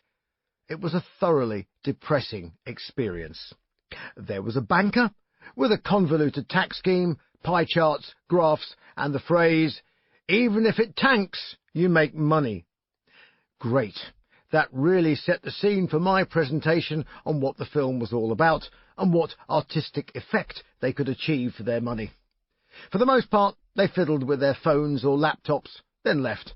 Feeling grumpy, I spied one enthusiastic soul still drinking coffee and, shock horror, actually smiling. "Hi, are you going to put some money into the film?" I said. "Oh, no, certainly not," he smiled back. "Well, if it's not a rude question, why are you still here? The coffee is lousy." You see, I have a project I need to raise money for, and I heard about this tax scheme, so I thought I would tag along and try and copy it." This was the most interesting man I'd met all day. "What's your project?" I asked. "Oh, I'm Roger Monk, and I build airships." I'd seen this man before. He was a visionary who had recreated the modern airship before advocating in a Discovery Channel documentary a revolutionary hybrid vehicle combining hovercraft, airship and aeroplane that would travel point to point with large payloads for a fraction of the fuel cost and inconvenience of using airports, then trucks or railways. I was enthused. "Come up and see me sometime," he said. He gave me his card. The address was the hangar at Cardington where the R101 airship had been built. I had the plastic kit when I lived in Worksop. Nothing in childhood is ever wasted. I would go to see him, but not yet. First, I had my other crazy plan to attend to, a round-the-world tour in a 757 with the band, crew and equipment on board. The legendary Ed Force One was in preparation. The basic idea for the whole scenario had already been rehearsed on the Skunkworks tour, but the justification of a tour costing millions required more than just the basis that this might be fun. Although, frankly, in the spirit of rock and roll, what more justification is needed? Fundamentally, the case for Ed Force One depended on two strands coming together. First, we as a band had a requirement to tour all the odd and out-of-the-way places in the world. On the internet, we were being hounded by thousands of fans who were demanding to see us. Second, we needed a big, cheap aeroplane. Ed Force One worked out because of the vagaries of the aviation industry. Rock's peak touring time in the biggest Southern Hemisphere markets is late summer. In other words, February and March. This is exactly the Northern Hemisphere winter period during which a European airline such as Astraeus would chew its arm off to have an aircraft on a 2-month contract. There was a cheap deal to be done. A perfect storm came together an airline that needed to do a deal, a band that needed access to markets to satisfy its fans, and an income versus expenditure that meant the price was right. After crunching the numbers, it made unexpected business sense. We only intended to go round the world once, but ended up doing it 3 times in rapid succession. Such was the success of the concept. Like most things, the devil was in the detail. The 757 had to be extensively modified, and the rear of it, where passengers normally sat, was turned into a cargo compartment. The airline had to negotiate various hurdles before the final form and shape of the structure was agreed. A bulkhead was installed between passengers and cargo. In fact, it was the old flight deck door, obsolete since 9/11. In the cargo compartment, a steel floor reinforcement was installed, plus a cargo liner around the roof and sidewalls, which involved removing the rear toilets and galley. To meet European regulations, smoke detectors monitored whether the drum kit might spontaneously combust, and, even if it did, cameras were fitted to the flight deck so we could observe the event. Last, but by no means least, giant cuboid bags were constructed, which were designed to be fireproof, and these engulfed the equipment strapped to the reinforced steel floor plates. The fire testing of the bags was farcical. Petrol bombs were hurled inside them, and they were promptly extinguished due to lack of oxygen. After several more attempts to provoke disaster, the authorities gave up and issued a safety certificate. After 2 hours of trying to set fire to the bags, the surface of them was barely warm to the touch. We did have one exceptional problem, however. There was a severe lack of storage space on the aircraft for food and water. The enormous rear galley had been removed and was off-limits during flight. Nevertheless, the storage space was available, so we asked the Civil Aviation Authority the question, can we use the rear galley space for stores? No. Why not? Fire hazard. What about storing water? No. Why not? Fire hazard. There are some things that are just not worth arguing about. The backstory to Ed Force One actually began in Paris. When I was flying the 737, I came up with the idea of flying a bunch of maiden fans to a show and back. Predictably, I called the concept Bruce Air. I chartered the aircraft myself and put together a team to administer tickets, a rather splendid goodie bag unique to the experience, and a chaperone to supervise ground transportation and overnight hotels if required. There were trips to Paris, Milan, Prague, and Trondheim, to name but a few. The Paris trip stands out, if only for having the most number of sick bags I have ever had to deal with on an aircraft. When we took off from Le Bourget, there was no realization of just how serious the weather would be at Gatwick. A freak line of thunderstorms was moving swiftly toward the airport. The turbulence was excessive, and it was barely possible to read the flight instruments. The normal headwind at Gatwick had sheared to a 50-knot tailwind. A poor Flybe turboprop was on final approach when the controller told him the bad news. The pilot didn't seem so happy, but then again, our passengers weren't delirious with joy either. The aircraft was battered at the storm's edge. I was weaving in and out of nasty red lumps showing on the radar screen. A squall line of extremely violent storms had suddenly appeared from the southwest, and, as we transited it, the cabin was tossed around like a log flume in an amusement park. The punters were not amused. Gatwick was shut, and everything was grounded. Wind shear is a very hazardous weather phenomenon that can bring down airliners. It's a sudden and often powerful change of wind direction, so much so that the wings of an aircraft lose lift. A lone British Airways aircraft took off underneath us. He radioed to the tower. For your information, at 1,000 feet, we had 0 rate of climb with full power. Normally, the rate of climb would be 2,000 to 3,000 feet per minute with reduced power, so this indicated an extremely hazardous situation. We waited another 20 minutes for the storm to pass, and then landed. An array of passengers slumped off the plane, faces either white or green, having accounted for at least 25 very full sick bags. Bruce Air, as a mini-charter excursion project, continued for a while, until I broached the subject of Ed Force One with Rod. To my amazement, he thought it was a very exciting idea. It tied in so many different strands. It was win-win, both for the airline and Iron Maiden, and it was not just a way for me to keep flying. It was something that genuinely seemed to seize the imagination of the whole world. On Ed Force One, we carried 3 pilots at all times, which included me. This was not just for crew rest, but insurance against sickness. And for good measure, all of our pilots were captains. The very first stop was India, and we refueled on the way to Mumbai at Baku in Azerbaijan. The only crisis thus far was running out of beer. Mumbai was charming, and we stayed in an excellent hotel. So far, so good. From Mumbai, we were to fly to Perth, with a refuel stop just west of Singapore.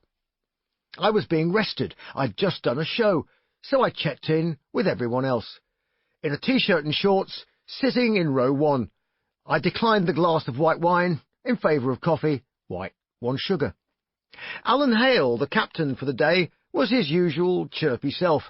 I stuck my head in on the flight deck for 5 minutes, then left them to it. 2 hours into the flight, I got a tap on the shoulder from our senior cabin crew member. "Could you pop in the cockpit?" It was not an anti-aircraft missile or an engine failure that might cause us to land prematurely. Captain Hale was looking anything but hearty. He was slowly turning grey. We went through his breakfast menu. He'd been sunk by the Mumbai sausage. I stayed around. At first he protested. No, I'm fine." I waited. "Actually, I'm not fine," and he jumped out of his seat and retired to the toilet and then to the back of the aircraft, and I didn't see him again for 3 days. This is why we have 3 pilots, I thought, as I strapped in. It was a long night. We refueled at Bandar Aceh, and I had never seen so many ships in all my life as we flew over Singapore on the way in. Refuelling was protracted as we argued about who would pay the bill. It was supposed to be prepaid, until someone found the facts under a pile of papers in a chaotic-looking office. We landed in Perth, just as the sun was rising on a glorious day. The Aussies had never seen a 757 before and had no tow bar for it, so we parked up in the middle of nowhere. Unloading was unique to this machine, as was loading it. We had to explain the routine to the ground handlers and emphasise the need to be careful not to wreck the main doors at the rear. Every piece of equipment had to fit through those doors, and a ham-fisted handler could easily damage the seals or door slides, which would have grounded the aircraft. The sun was well up in the heavens by the time the plane was empty. The other captain and I had been abandoned. The transport had gone, and everyone was asleep. Great. Luckily, the local customs officer was a cheery soul. "Hey, guys," he said, "I'll get them to open up the VIP suite for you. At least we can shut the plane up." Ah, Aussie hospitality at its best, or so I thought. The VIP suite had some comfy sofas and a well-stocked bar. Frankly, we both deserved a beer. Thank you, Mr. Victoria Bitter. As we sat back, dog-tired, and savoured our beer, what sounded like a character created by Barry Humphries boomed down the corridor. "No spirits, only beer, and no bloody musicians." A very hostile-looking host of the VIP suite appeared at the door, eyes squinting at us. He peered closely at me. Trainers, shorts, but I was wearing a high-vis jacket. You're not a bloody musician, are you?" "Me? Heavens, no. Both pilots." "Yeah, well, I bloody don't like 'em. I had that bloody sting in here once, some eco-bollocks to do with the Prime Minister. Anyway, no bloody spirits. Welcome back to Australia." We didn't so much romp around Australia as tour its extensive toilet facilities. The pernicious Indian bug laid low almost everyone in various stages of incapacitation. Steve has always had a sensitive tummy and suffered more than most of us, but the dressing room on occasion looked like a dysentery triage outpost. The schedule was punishing on these tours. It had to be in order to justify the costs, but the results were outstanding. In essence, we were doing gigs with the same regularity as in Europe, except that instead of London to Antwerp overnight, we were doing Tokyo to Los Angeles. Jet lag was extreme, and it troubled Adrian in particular. Because we were going the wrong way round the world, we lost time continually. I planned it that way, for two reasons.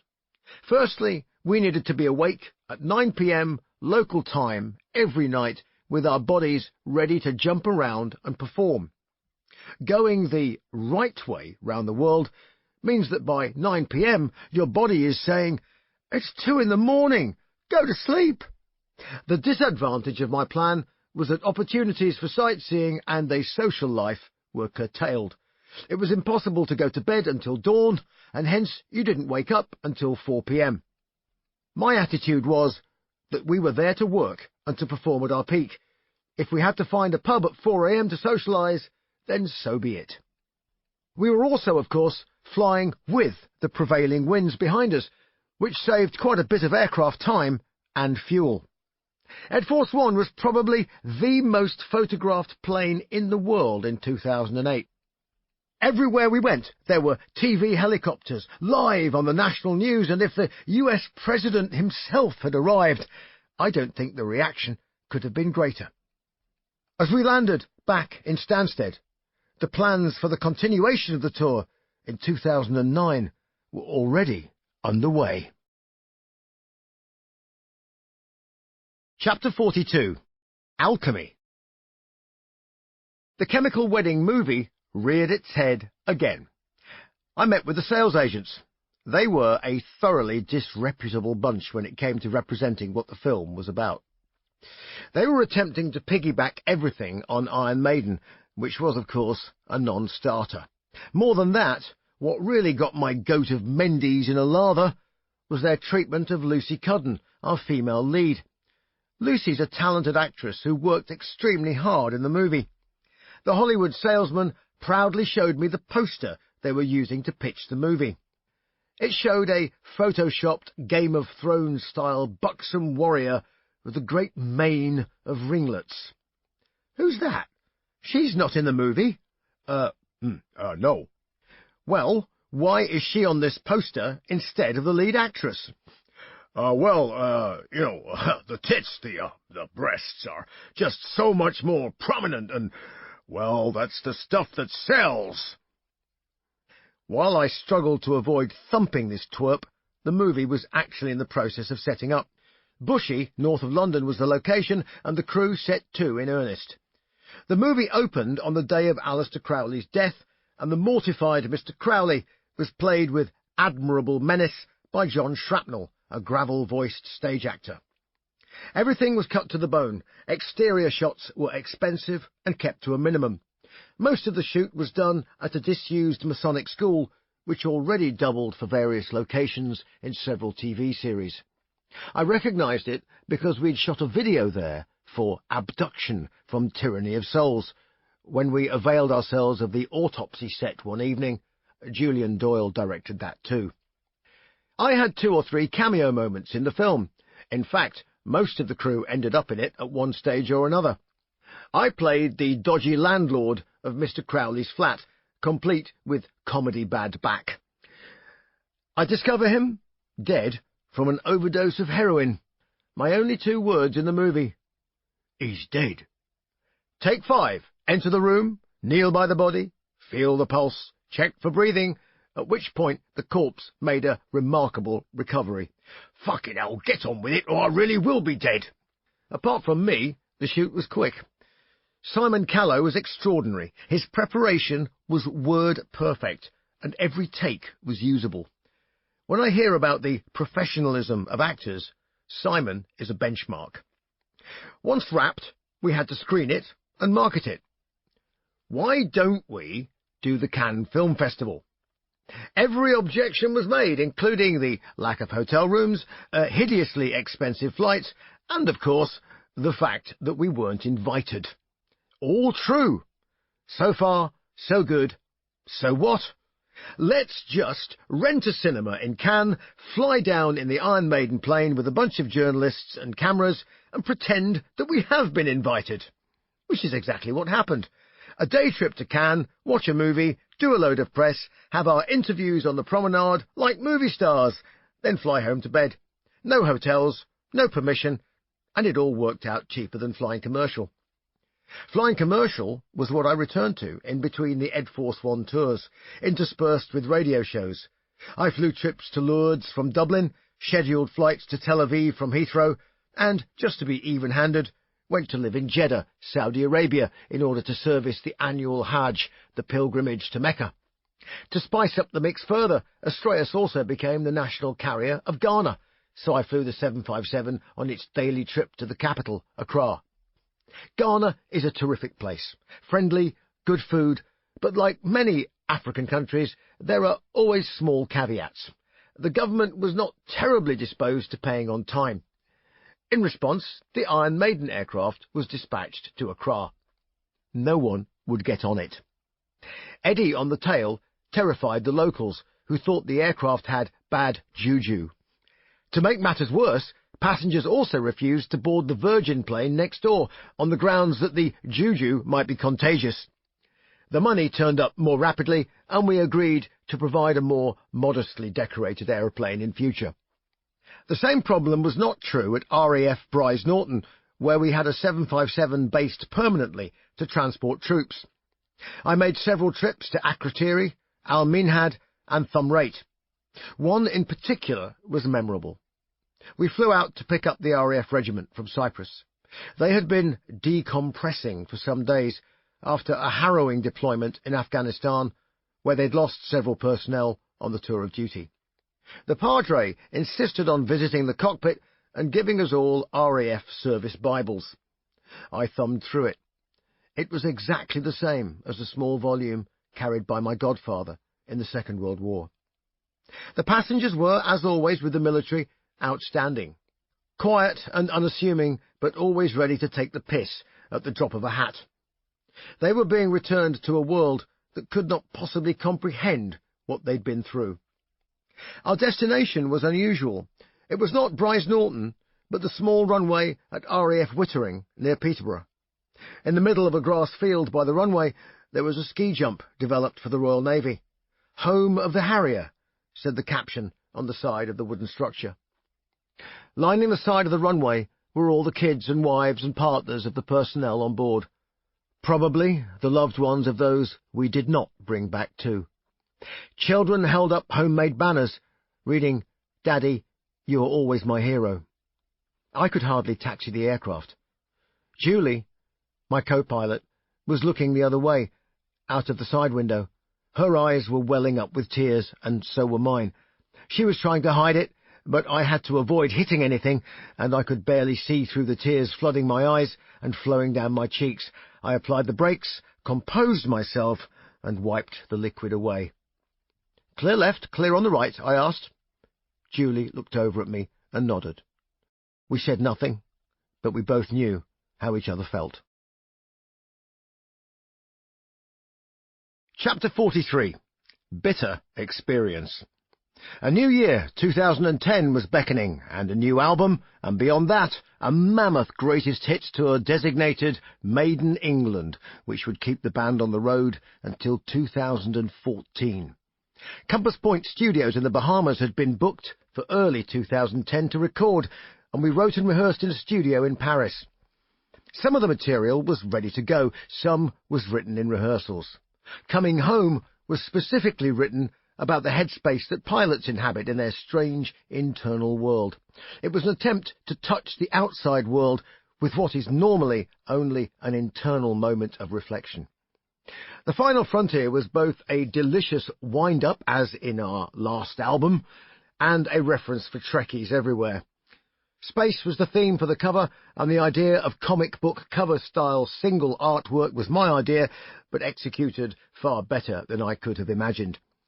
I was never 100% convinced about the space monster Eddie, but we did do a spectacular animated video. By and large, we were now avoiding being in videos if we could possibly manage it. The best thing about Space Monster Eddie was his evil eyes, and they were very scary indeed. El Dorado was an attack on the banks and wheeler-dealers who had brought down the world economy, along with a sideswipe at the rest of us for being so naive as to believe their bullshit. We finally got a Grammy for that track, having been nominated in previous years. Recording in the Bahamas was a little strange. It was not the place it had been in 1983. Most of the charm had been replaced by American concrete. In my hotel, I could have been in Florida, Vegas, or anywhere else in the USA for that matter. My favourite hangout was a daiquiri shack by the side of the road. I suspect that the sideline of the owners may have been related to the acrid weed smoke coming from the car park, along with the comings and goings of enterprising young ladies. The daiquiris, though, were spectacular, and there was a splendid Bahamian soul food stall next door. During recording of the album, the awful earthquake hit in Haiti, and I ended up entertaining a crew from Asturias in the daiquiri shack, which was unexpected. The Icelandic owner of the company had decreed that Iceland Express, his own brand, must send aid to Haiti, and thus a 737 full of supplies had been dispatched. I rented a scooter and rode to and from Compass Point every day. The studio was run down, and it was obvious that it was nearing the end of its life. The couple who ran it knew it too, and ours was the last album they made, quite literally the final frontier. We had to bring in large amounts of equipment to record, and we ended up barely using any of the existing studio kit. The jack plug patch bay on the desk, for example, was so badly corroded that it was barely usable. It was a sad but symbolic way of consigning the 80s to ancient history. The album was mixed in Malibu in producer Kevin Shirley's upstairs mixing suite, and that's where I did most of my vocals. It simply wasn't worth wasting time doing them in the Bahamas. As 2010 turned into 2011, it was the return of the 757, complete with the final frontier paint job. It was our longest and, we thought, our last gasp of a round-the-world aircraft tour. Jakarta, Seoul, and Belém in Brazil were new destinations, humid and toasty. Our opening show in Moscow was the polar opposite, and we nearly didn't make it at all. The previous day, I'd flown the aircraft out of maintenance at Southend and into Stansted to be loaded up. On the way, we did an air-to-air photo shoot over the North Sea. The camera ship was a Jet Provost vintage military trainer, and it had severe difficulty keeping station with the airliner, even with us at minimum speed and our flaps deployed. The next day, the aircraft developed a problem with its bleed air valve in one engine. Predictably, like loose wires in fire detection systems and other gremlins, problems always arose when leaving maintenance. We only had a short time to fix the problem. We delayed the flight by over 4 hours. We even had a new piece of piping manufactured on site, but it didn't fix the problem. Ian Day, our tour manager, told me that if there was no change, we would have to charter 2 aircraft, the cost of which would be borne by the airline. It was £500,000. No pressure then, as the captain in charge, representing both Maiden and the airline. One good reason for not being issued with a uniform hat is that there's no provision for wearing 2 at the same time. After we dragged the aircraft out for the 4th engine test run, I called in the engineer. Take a long, hard look at that gauge. Well, I think I see an improvement. Sign the fucking tech log then, and let's go before the aeroplane changes its mind. Moscow was a blizzard, with thick ice on the runways. We flew from the winter fury and 2-foot-long icicles into the tropical heat of Singapore with a sense of relief. We thought we'd have a fuel stop and a short break in Bali, And as we were going there, we arranged a gig. The venue was surrounded by cliffs, including a small one backstage.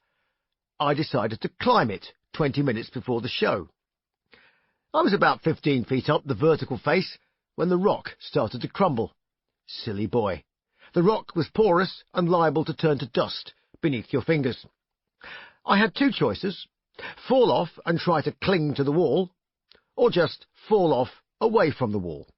15 feet doesn't sound a lot, but believe me, falling down a cheese grater in a t-shirt and shorts is not an option. I pushed off the wall and, to my great surprise, hit the ground immediately. I was sure I'd broken my foot. I hobbled through the gig, and later, in Melbourne, I had my foot x-rayed. It appeared to be okay. To this day, my right foot aches after shows. Oh well, do the crime, do the time. The final frontier was reached back in Stansted on the 19th of April 2011. We'd been gone nearly 11 weeks.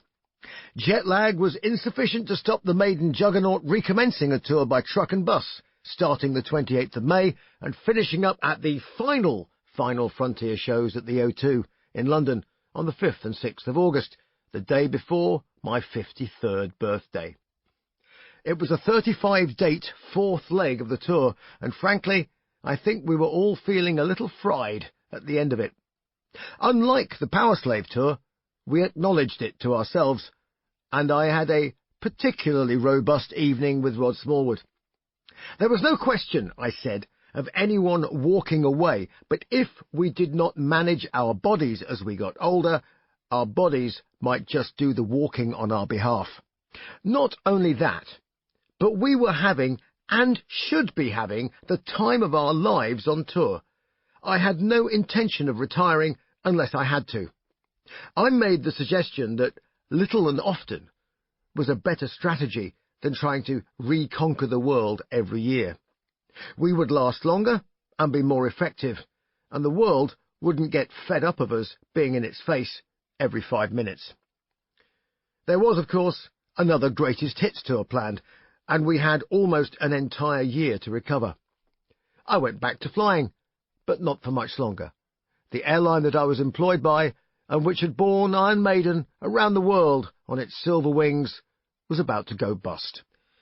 The writing had been on the wall for some time. Astraeus had been losing money since day one. The Icelandic owner had insisted on using our aircraft at bargain basement rates. Good for his Icelandic travel company, bad for our profitability.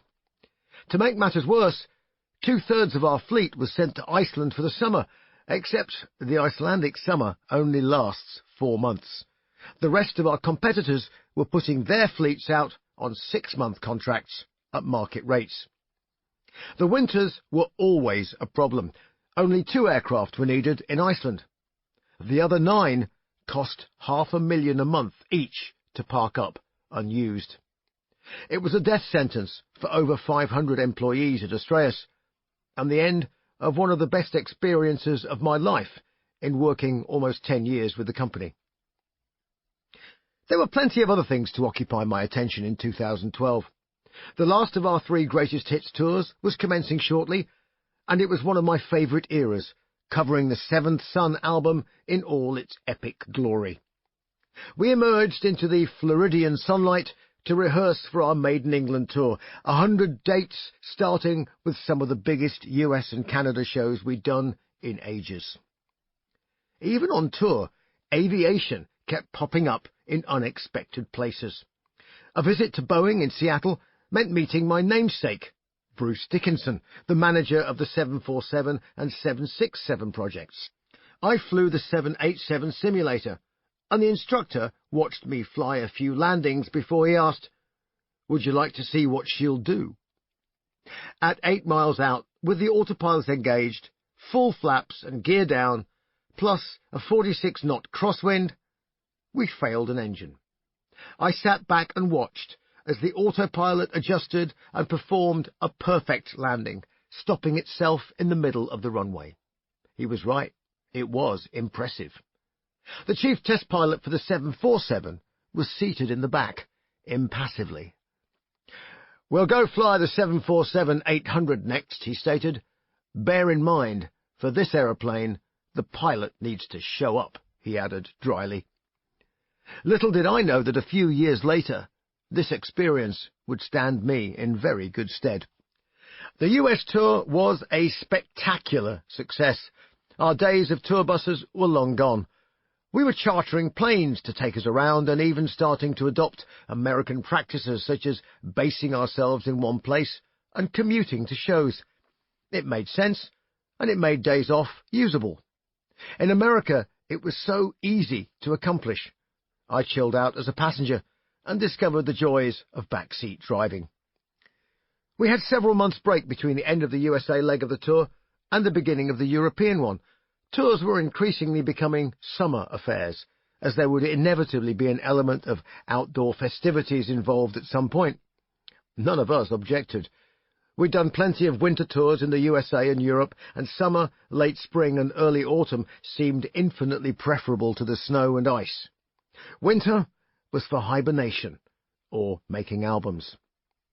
Even though Ed Force One was history, history itself had us in its gun sights. I couldn't believe it when Rod phoned me to tell me he had arranged for a Spitfire to open the show at Donington, as in a real Spitfire from the Battle of Britain memorial flight.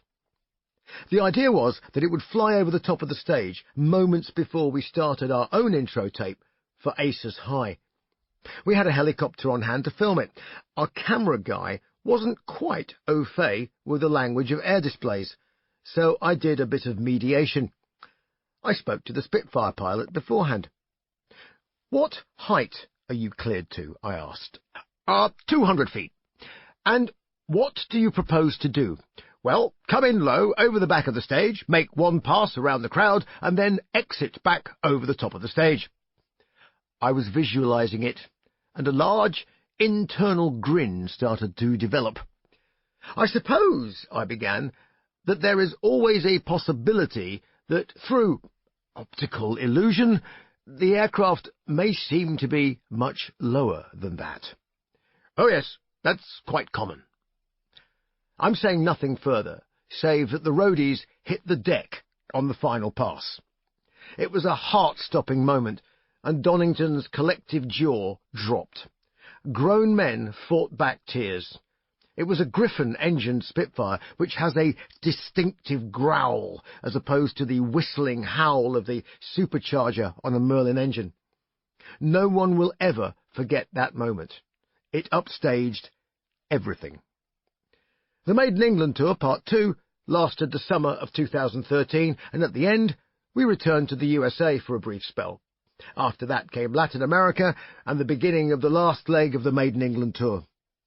The pace of work and projects intensified as, like red London buses, you wait all day for one to come along, then 10 turn up at once. For a year or so, I'd been farmed out to do corporate speeches. At first, I was deeply suspicious. My initial gig was to 200 travel agents at a conference in Malta. I had absolutely no idea what to do, and I rambled back and forth for 45 minutes and then shuffled off into a corner. There were a few more bookings until one day, in Sweden, the light bulb moment happened, and IBM's global conference gave me a standing ovation. Like music, speaking is a combination of content and performance. It's not a lecture, it's not telling jokes. Actually, it's another theatre of the mind, just without guitars and without Eddie. The whole speaking circuit scene was a complete unknown to me, but it is a huge worldwide industry. I suppose that, as the world turns politically correct shades of beige, there will always be a demand for oddballs who scream for a living and fly airliners. The one thing I don't do, however, is talk to people after they've had their dinner. It's rude to give them indigestion.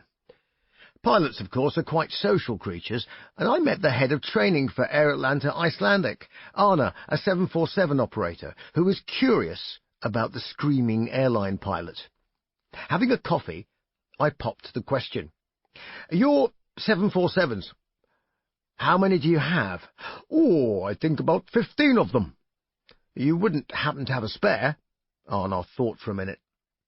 I believe we do. You don't fancy an Iron Maiden world tour, do you? The next red bus to come along had writing on the side of it. There was a proposal to develop a maiden beer.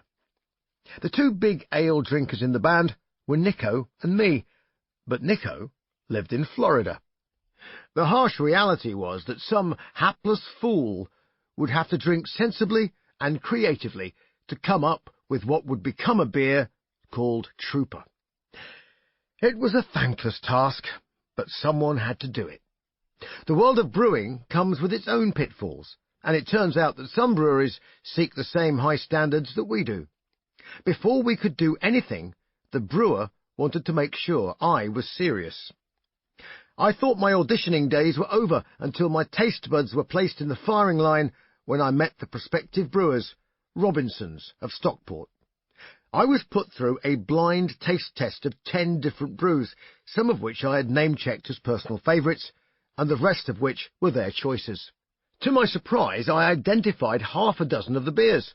Without wasting any more time, Martin Weeks, their master brewer, set about my nose with hop teas and my mouth with crunchy malt grains, and by the end of the afternoon we'd come to a bare-bones sketch of what our new liquid would be. One thing we agreed on was that the bottle experience should try to be as close to a cask experience as was possible. This meant a beer heavy on flavour, yet low on carbonation and acidity. It was to be an everyman beer, something you could live with and return to over time like an old friend. There are plenty of extreme beers in the marketplace, most of them short-lived. Robinsons and I wanted to create a classic, and I believe we did. Martin made 2 test brews, and the great day came up at the brewery. 2 half-pint glasses, versions A and B, direct from the tank. It was the second version by a country mile that got the nod of approval. Trooper was born. As I write this, 18 million pints of the stuff have been drunk worldwide. We were looking forward to the next album. To my delight, we were going back to Guillaume Tell's studios in Paris, the scene of the brave new world order. The summer tour of 2014 would set the band up in the right frame of mind for the new record. In 1914, people said the war would all be over by Christmas. By 1917, aviation, born with the Wright brothers, had been advanced exponentially by the demands of warfare. At first as reconnaissance aircraft, and then as bombers and fighters, the modern Air Force was created. Of all the legendary pilots in the war, none was more infamous than the Red Baron, Manfred von Richthofen.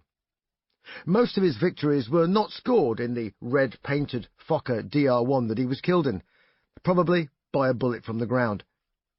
His death, though, did cement the legend in aviation folklore of the fearsome Fokker triplane. At the end of 2013, I bought one. I talked myself out of the purchase on a regular basis. I didn't have time. Where would I keep it? And any number of other excuses. The aircraft itself was for sale due to a personal tragedy.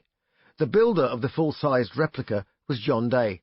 He was a master craftsman and had also built a beautiful Newport 17 and a spectacular Fokker E3 Eindecker. He flew the latter aircraft in a display team dedicated to recreating the sights and sounds of early air combat, the Great War Display Team. When flying the Fokker Eindecker in team practice in 2013, the aircraft crashed and John was killed. His widow put the triplane up for sale. After stalling for a month or so, I turned up on a freezing, rain-sodden winter's day at Popham Airfield in Hampshire. The aircraft was in storage and the engine inhibited. Slowly, Gordon Brander, the display team manager, and I pulled off the tarpaulin, and I almost gasped at the aircraft. Despite being a replica, every tiny detail was as real as could be. John had made no concession to modernity. Here was combat, red in tooth and claw. The triplane is a big machine. I mounted the cockpit. I say mounted because you get in and out of a triplane like a horse. The massive prop stood at the vertical, and in front of me, menacingly, were the two synchronized machine guns that made the triplane a deadly adversary in a dogfight. A chill went up my spine. The aircraft was primal. I'll buy it. Once the weather improved, we could ready the aircraft for a ferry flight to restore her to operational status. I had a home for her in the same hangar as the Booker Youngman, and also Gordon's own Sopwith triplane. Quite a cool hangar, it must be said. To get me up to operational status as a display pilot would take some hard work, but there was a busy season in 2014 because of the commemoration of the start of the First World War. The team was much in demand. I flew the Booker Youngman around to obtain my display license. In effect, I was performing dummy runs with hedges and trees, simulating crowd lines, with my instructor, Dan Griffiths, observing me from the front seat. There was an element of ground school to pass, and the flight test. Dan is a highly experienced test pilot. In fact, he was, for a while, the chief test pilot of the UK Civil Aviation Authority. Luckily, he also flew the Fokker triplane, so there was quite a chance of some knowledge transfer, but no chance of a dummy run on the aircraft itself. The Fokker only has one seat. The first time you fly it is, well, the first and hopefully not the last time you land it. On the 9th of April 2014, according to my logbook, I became a triplane pilot. I made a couple of bunny hops down the runway, with the wheels just leaving the ground, and then back to a full stop. Old aircraft always operated into wind, and, especially with a triplane, any crosswind is strictly verboten. A wooden skid on the tail and the lack of effective brakes ensured that the machine would always operate on grass. Forward vision on the ground was virtually zero. The massive wings blotted out the horizon. It was like taxiing a combination of a Venetian blind and a bookcase. Simply starting the Fokker was hazardous. The massive wooden prop would kill you in an instant, and there was no starter fitted other than a human being to swing the propeller. In the cockpit, by far the safest place to be, there was a complex ballet requiring 4 hands and both knees, plus a great deal of shouting. Sometimes the aircraft would start almost spontaneously, especially from cold. On a hot day, it could take 20 minutes of hard work, always conscious that a mistake could be fatal. After my hops down the grass runway at White Waltham, I taxied back to the start. The wind was light, straight down the field. Gordon looked at me from the sidelines. I gave a shrug. Now or never, I thought. I put my thumbs up and pointed down the runway. Game on. As I opened up to full throttle, the tail rose in a few yards, and suddenly the world came into view between the camouflage and duck-egg blue of the wing fabric. My aircraft was not a red triplane. It was painted in the authentic colours of Lieutenant Johannes Janssen. He survived the war, and to my delight, Corgi made a metal model triplane, which is a replica of my replica, complete with the same paint job. In the air, the triplane was in its element. I can do no more than quote the Red Baron himself when he was asked how it was to fly the Fokker. She can climb like a monkey and manoeuvre like the devil. My 3 landings that day in benign conditions were really quite reasonable. Beginner's luck. I already had a crazy idea of what the Great War display team could do for rock and roll. Why not a dogfight at a festival to honour the combatants of the First World War? Our final show at Nebworth was the obvious location, but first I had to join the team and learn the delicate art of chasing 100-year-old aircraft around at 50 feet above the ground without crashing. 2 days of team practice put me as Fokker 1 in the 9-aircraft display. I finished off the 15 minutes of simulated combat by chasing the Sopwith triplane up, down and along the crowd line until we performed a head-on pass. I hit the smoke button and spluttered off, wounded, but returned as we flew a final fly-past salute. None of this is supposed to be dangerous to the crowd. and very stringent rules exist to ensure that this is the case. While danger is minimised to the public during the course of the action, it's never far away for pilots when chasing each other close to the ground. Far and away the greatest hazard is getting close up and personal with the tail of an aircraft and flying into the disturbed air and propeller wash. The primitive flying controls and aerofoils used on the wings make for a double whammy. Not only will the aircraft suddenly and without warning drop a wingtip toward the ground, but the pilot has to be quick and use absolutely every flight control in whatever axis it takes to keep from turning into a smoking ruin. At altitude, it's merely uncomfortable, but being thrown on your side at 50 feet above the ground in front of 25,000 people at the Duxford Air Show certainly warrants your full attention. Chapter 44. To Ride the Storm. After the summer, I wanted to clear the decks for what was to be a very important Iron Maiden album. Steve was unhappy about writing in a rehearsal studio. He had a point. Anyone could stand outside with a digital recorder and bootleg the album before we had even recorded it. Instead, we went direct to the recording studio and rehearsed, wrote and recorded in the same place. It was one of the best decisions we ever made. I'd broached the possibility of a jumbo jet for a world tour. Rod was jumping with excitement about it. The tour would start in February 2015. The album itself had so much going on that it quickly became a double album. Digital recording, in my case, meant trying to get my digits to play the piano. I had 2 aviation songs on the album. One was Death or Glory, about the Red Baron and life and death on the front line in the air war, and the other was Empire of the Clouds, my 2-fingered piano-based epic. I sat at home with a very modest electric piano I'd won in a charity raffle and started doodling, coming up with some small sequences and an atmospheric intro. The plan was to write a Great War aerial warfare epic, and the piano intro was the opener. Death or Glory, though, said it all in a much shorter span. I have at home a few artefacts that I purchased at an auction of airship memorabilia. At the auction, anything German was going for ridiculous prices. Crockery, bits of aluminium from crashed Zeppelins, all going for crazy money.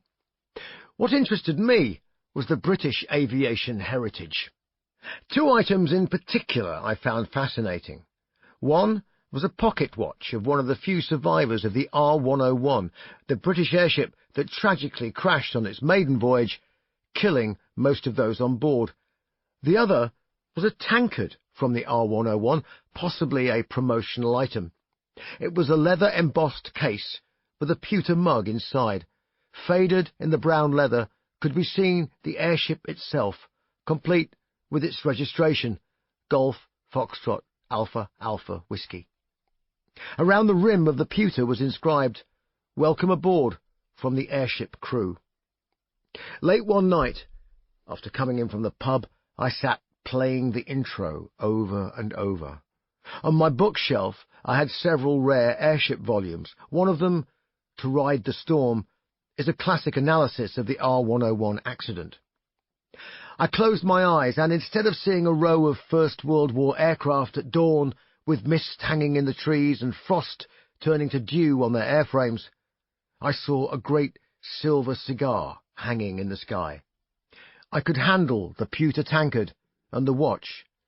They were a tangible link back to the fateful day of the crash, and they drove me to the piano, a concert grand this time, in the studio, till long after the rest of the band had gone home. Empire of the Clouds grew into the story of the R-101, the greatest flying machine the world had ever seen, truly so big that the entire Titanic would have fitted inside. It was a story of human error, hubris, compassion, heroism, and sheer bad luck. The rest of the album was no less ambitious, and unless a song was obviously brief, we saw no reason to compromise on the grounds that people had short attention spans. Iron Maiden fans are quite used to engaging their brains. By the time Kevin Shirley, our producer, arrived, we already had 2 or 3 songs ready to go, and the rest were works in progress. Once we got stuck into the business of tracking, we worked fast. Maiden's a curious mix of old-school playing, all of it for real, while using new technology simply to represent what we do naturally. Basically, digital hard drives enabled us to capture every sound, good, bad, or indifferent, that we played. Because of the internal geography of the studio, it was easy to cluster in a circle around the drums.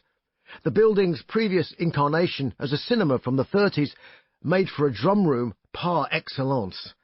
The nooks and crannies in the walls contained guitar speakers, each in isolation. Each musician had his own headphone mix, controlled by a tiny personal mixing desk right by his side. The whole monitor setup belonged to Kevin, and it was the key to getting the results out of us. On the 6th of October we started, ironically, with The Great Unknown, and on the 25th of November we finally put Empire of the Clouds to bed at the mixing stage. On the 12th of December I was diagnosed with head and neck cancer, and the world stopped, dead in its tracks. Chapter 45. Fuck cancer. 6 weeks previously, I'd come to the same conclusion via self-diagnosis on the internet. I knew something was wrong in my body. I was sweating a bit at night. Maybe it was the sheets in the hotel. There were occasional flecks of blood when I cleaned my teeth. Maybe I was brushing too hard. I felt as if I was about to catch a cold, but I didn't. Hey, it was November, and there were lots of bugs going around. Lastly, one of the glands in my neck was swollen. See excuse above. Except there was an odd smell coming from the back of my throat, like rotten cheese. It was quite disgusting. I plugged the symptoms into search engines and, given my age, came up with a diagnosis of squamous cell carcinoma, probably related to HPV, human papillomavirus infection. This I then ignored. I had an album to do, I was singing well, and I was having a great time. The last thing we needed was a Google hypochondriac. Nevertheless, the lump in my neck got bigger, and my sweaty episodes were now sometimes in the daytime as well. As the last note rang out on the finished mixes of the album, I asked someone at the studio to call a doctor. The French doctor was sharp, and even with his limited English, his advice was clear.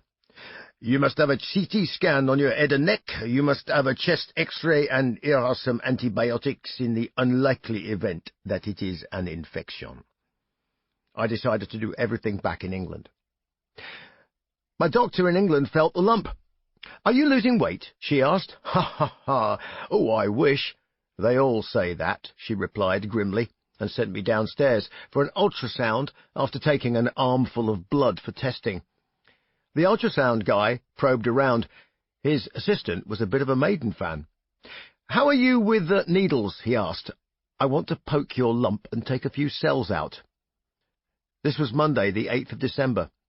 On Wednesday, the blood results came back. All good. But I sensed, I knew, there was something else. On Friday, I had 3 missed calls from the doctor. You have squamous cells in your biopsy, which are cancerous. That evening, I was in front of the head and neck and ear, nose and throat specialist. A year and a half previously, I'd had a full ENT checkup. I was right as rain. It was a gigantic room on Harley Street, with a huge desk and a very eminent-looking doctor. She opened her folder. I have here a letter stating that you have head and neck cancer, she stated bluntly. I was momentarily taken aback at the starkness of the approach. I decided to return service. Okay, so what is it? Where is it? Why is it? And how do we get rid of it? I countered. I think she rather liked the approach. "Well, you are taking it rather well.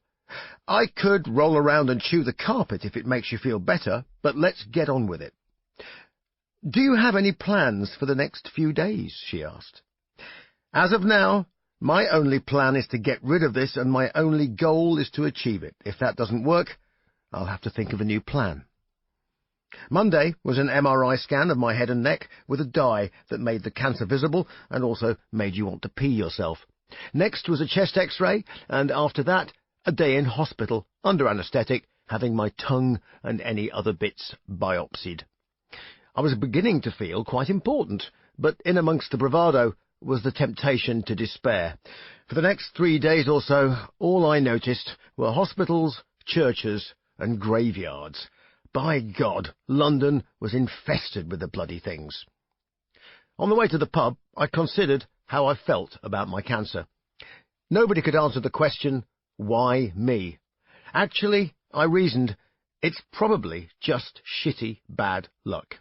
Nobody was out to get me, and my cancer was an aberration. I thought about hating it, but I'm not good at long-term hating. I'm a momentary, flash-in-the-pan sort of chap when it comes to anger. I would say life is too short to hate cancer. I would treat my cancer as an uninvited guest and politely but firmly dismiss it from my house. The person to act as my personal cancer bouncer was the head of radio-oncology at St. Bartholomew's Hospital in London. I had scans on the Monday, and by Friday, the 19th of December, I was in front of Dr. Armand Sibtain. I had 2 tumours. One, 3.5 centimetres across, golf ball size, was the primary, located in the base of my tongue, and the other, 2.5 centimetres across, was a secondary tumour in the lymph node, adjacent to the primary. The rotten smell from my throat was necrotic cancer cells draining from the lymph node. Nice. Cancers are staged according to their size and spread. Stage 1 means the cancer is small and contained. Stage 2 is slightly larger but hasn't spread. Stage 3 has spread a bit, and Stage 4 means the cancer has spread further through the body. In addition, each tumour has unique characteristics, and cells are broadly grouped as well-differentiated, moderately differentiated, and poorly differentiated. Translation? Well stuck together, easier to kill, moderately stuck, might go a-wandering, and poorly stuck together, aggressive mavericks on a mission to wreak havoc. Typically, 80% of this type of cancer was moderately differentiated, and mine was no different. From the moment Armand spoke, softly and gently, I believed I would be cured. At first, I felt sorry for Armand. What an awful task to tell people such bad news, and sometimes watch them die. As we progressed through the treatment, I realized that he relished his job, and I began to speculate a bit more about what drives oncologists. "You're a bit like a cross between a sniper and Sherlock Holmes," I suggested. He grinned. He was also a rock fan. Not till he cured me did he confess that it was Rush, not Iron Maiden, that floated his boat. "Do you smoke?" he asked. "No? Why? How much difference does that make?" "I'm 20% more likely to get rid of it, and it's 20% less likely to come back." My treatment would start on the 5th of January. Before that was a trip to the dentist, as there was a chance I would have to have my teeth removed. Radiation and the lower jaw are not happy bedfellows. The bone is permanently affected, whereas the soft tissue can, by and large, heal itself over time. The upshot was that if any of my teeth required work or were likely to have to be removed in the future, the procedure would take place immediately. I could not begin radiation treatment until all the healing had taken place. My salivary glands were also liable to be put out of action by the radiation, though, thanks to new technology, it was possible that I would get most of the functionality back. Saliva is also, of course, extremely protective for teeth. I'd recently lost a molar in the middle of the tour. A root canal had cracked, and I spent 2 weeks in pain as the antibiotics slowly failed, and extraction was the only option. Standing at the back was one solitary molar that looked like the rock at Masada. "Were you considering an implant?" asked my dentist. Well, I had considered it. Why? Well, we would have to do it and wait until it had healed before— You mean delay the treatment? Yes. If I don't have an implant, will the teeth either side look like the Leaning Tower of Pisa? She laughed. No, it doesn't work like that. In which case, let's get on with it and get stuck into the cancer. Back to see Arman, I asked a few more questions. Actually, a lot of questions. Like, was it an HPV cancer? Well, let's wait for all the results. Given a green light by the oncology dentist, I went for another scan. This time, I was strapped on a gurney and a thermoplastic head and neck mold was created, which would be my home for every radiation treatment. The only tattoo I possess looks like a small biro spot on my sternum. The nurses made it so they could align my body to within fractions of a millimetre on the radiation machinery. Arman was playing a video game with my 3D head, shooting radiation pulses at different angles and intensities to kill the tumours, and also to irradiate any other sites that might have been subtly infiltrated. He warned me that I would lose a lot of weight, and that I would be very tired towards the end of the treatment, and my immune system would be fried. I could pop a feeding tube in before Christmas. You mean cut a hole in me? Yes, it's very simple. Most people can't feed themselves in the latter stages, and it's very important you keep up nutrition. You're not cutting a hole in me. I will feed myself. If I can't, I'll let you know, and you can stick a tube up my nose. I was not going to turn into a hospital bed dweller. How long before I recover? Arman gave a good think to that one. I had an RAF fighter pilot sitting where you are now, with exactly the same tumour. It was 12 months before he was fit, fat, and healthy again. 12 months? That was too long. I would be bored by then. I'll beat that, I declared. I'd barely considered the question of whether I would sing again, which surprised me. I realised that I loved life above all else, and if singing was the price to pay, then so be it. Arman was acutely aware of my predicament. I've replanned your treatment twice now. There's a natural anatomical plane, which means I will miss your larynx with the radiation. Hit me with your best shot, as the song goes. Of course, my whole existence was now digging up every scrap of information on radiation therapy, survival percentages, and any alternative assistance that might help. The dental issue had freaked me out. I read up on hyperbaric oxygen therapy, which was possibly a way of mitigating the damage to the bone. You're worried about that tooth at the back, aren't you? He smiled. I nodded. Well, don't worry. I've bent the radiation beam around it to avoid damage. Dr. Arman Sibtain, magician. Christmas was coming. I was determined to eat and drink like a pig and put on as much weight as I could before the 5th of January, when I would start chemotherapy and radiation simultaneously for 9 weeks. I had to get my house in order because I wanted to come out the other side fighting. My aviation medicals in the UK and USA would be suspended as soon as I started treatment, and getting them back would be tough. Nevertheless, while I still had a medical, I renewed my 737 and 757 licenses in the simulator on the 3rd and 4th of January. The Iron Maiden tour was to be postponed, and Rod wanted to tell the world that I had cancer after New Year. You don't want this to get out there uncontrolled. Someone is sure to recognise you going into treatment. Better to announce and control it. Also, we have to tell the promoters something.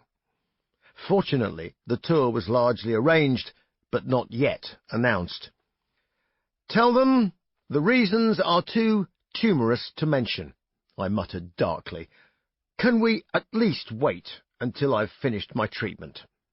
Reluctantly, he agreed.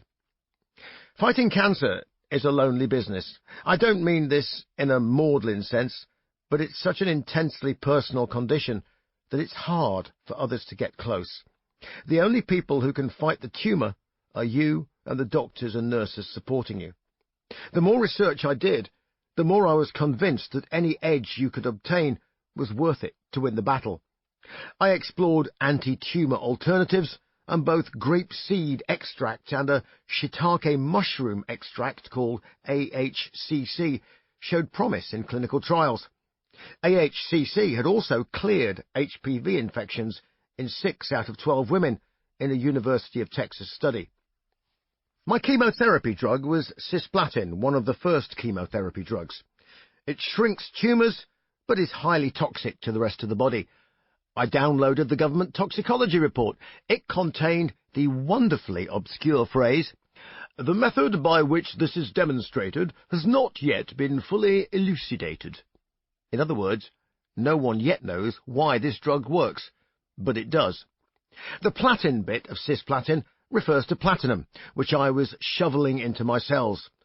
I had plenty of platinum albums, and now I was turning into one. I sat in hospital for 6 hours on a drip that squirted several litres of special saline into me, then had a bag of drugs to stop me throwing up, and then the cisplatin itself. I felt high as a kite. "Nurse, what's in that bag?" "Anti-sickness drugs." "Any steroids?" "Oh, yes, lots of steroids."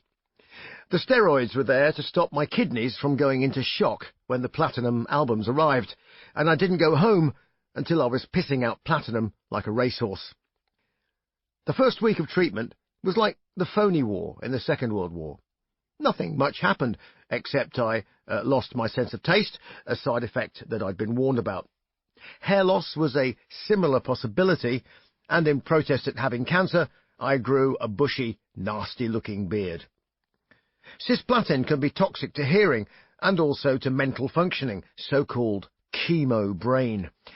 I found a University of Toronto study experimenting with aspirin to alleviate the side effects. In the UK, the University of Southampton was continuing the trials. I discovered the dosages and self-medicated. My chance of survival at diagnosis was, I learned, 60%. I wasn't terribly happy about it, but it was 10% better than 50-50. If, however, my tumour was associated with a human papillomavirus, HPV, my chance of survival leapt to 70%, or possibly as much as 90%, as a fit non-smoker. My Christmas present was a phone call from Dr. Sibtain on Christmas Eve. I was in the supermarket.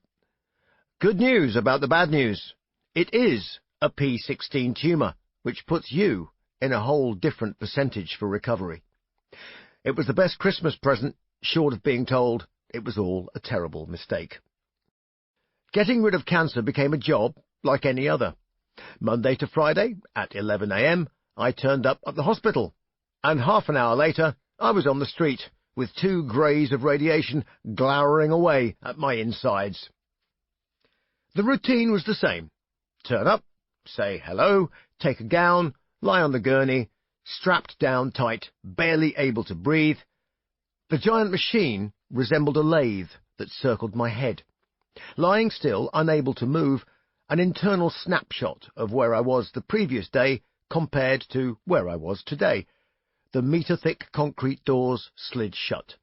The noises made by the machine became familiar. When the beam was switched on, there were 3 pulses, and I counted the seconds. 45, 45, then 30. I was being bombarded by X-ray energy created by accelerating photons to the required speed. There was no radioactive substance in the machine. The beam was thus able to modulate the intensity of the radiation to different tissue around my head by varying the power to the photons. Not only that, but the beam could change its shape because of a device called a collimator. Think of 2 sets of Venetian blinds at 90 degrees to each other, which can open and shut independently. The tiny slats were less than the thickness of a pencil lead. It was thus possible to deliver large doses to the tumours while shielding surrounding tissue, and smaller doses to other lymph nodes, all in the same 360-degree pattern. I was receiving IMRT, intensity modulated radiation therapy, and it was cutting-edge stuff. The nurse in charge of me, Mandy, told me to buy an electric razor and gave me a tub of cream for my neck. As the treatment progressed, the creams became different and the redness and radiation burns more evident. At first, I didn't need painkillers, but gradually the radiation stripped my tongue of its mucus lining and my immune system fell on its face. Oral thrush appeared, a common infection, and the painkillers got stronger until finally I was on oral morphine for the last 10 days or so. Sleeping, eating, drinking, and talking became very difficult. The pain from all the nerves in my tongue being exposed was intense. My throat was swollen. I devised a system to get to sleep for a couple of hours. I raided every local chemist for their oral topical anesthetics and soaked kitchen roll in them and wrapped my rear teeth in the paper towel. My tongue stayed numb for just long enough to get to sleep. Bliss. After the first 2 weeks, I was still pretending there was nothing wrong with me, and I would go to the pub, even though everything tasted like water. One day, my chest started to itch. I looked down. It's the bloody cat, I thought. But no, the hairs were too short. It was me. My beard was falling out. There's no protocol for having your face fall off in front of your drinking companions. I went to the loo and plucked the underside of my chin. The hair simply fell off. I got as far as looking like James Mason playing Captain Nemo in 20,000 Leagues Under the Sea and went back to the bar. The next day I went and had my radiation. Eating was still possible, so I went to a cafe and ordered breakfast, scrambled eggs and smoked salmon. I could smell it, but I might as well have been eating frog spawn. It tasted of nothing. Absent-mindedly, I scratched my cheek. The opposite table regarded me with a look of horror. I looked down at my scrambled eggs. It was not black pepper, but beard bits that were tumbling from my face. Back home I adjusted further. OK, not James Mason. I plucked out a nice D'Artagnan number. Next day, that too fell out. I was left with a rather scratchy moustache and some rogue sideburns. In protest, I kept the moustache. Everyone I knew hated it, which made me more determined to keep it. I had cancer. What's your excuse? Gradually the side effects built up, a mouth ulcer at first, skin breaking out, and weight loss. As it became difficult to feed myself, I was ever grateful for being a singer.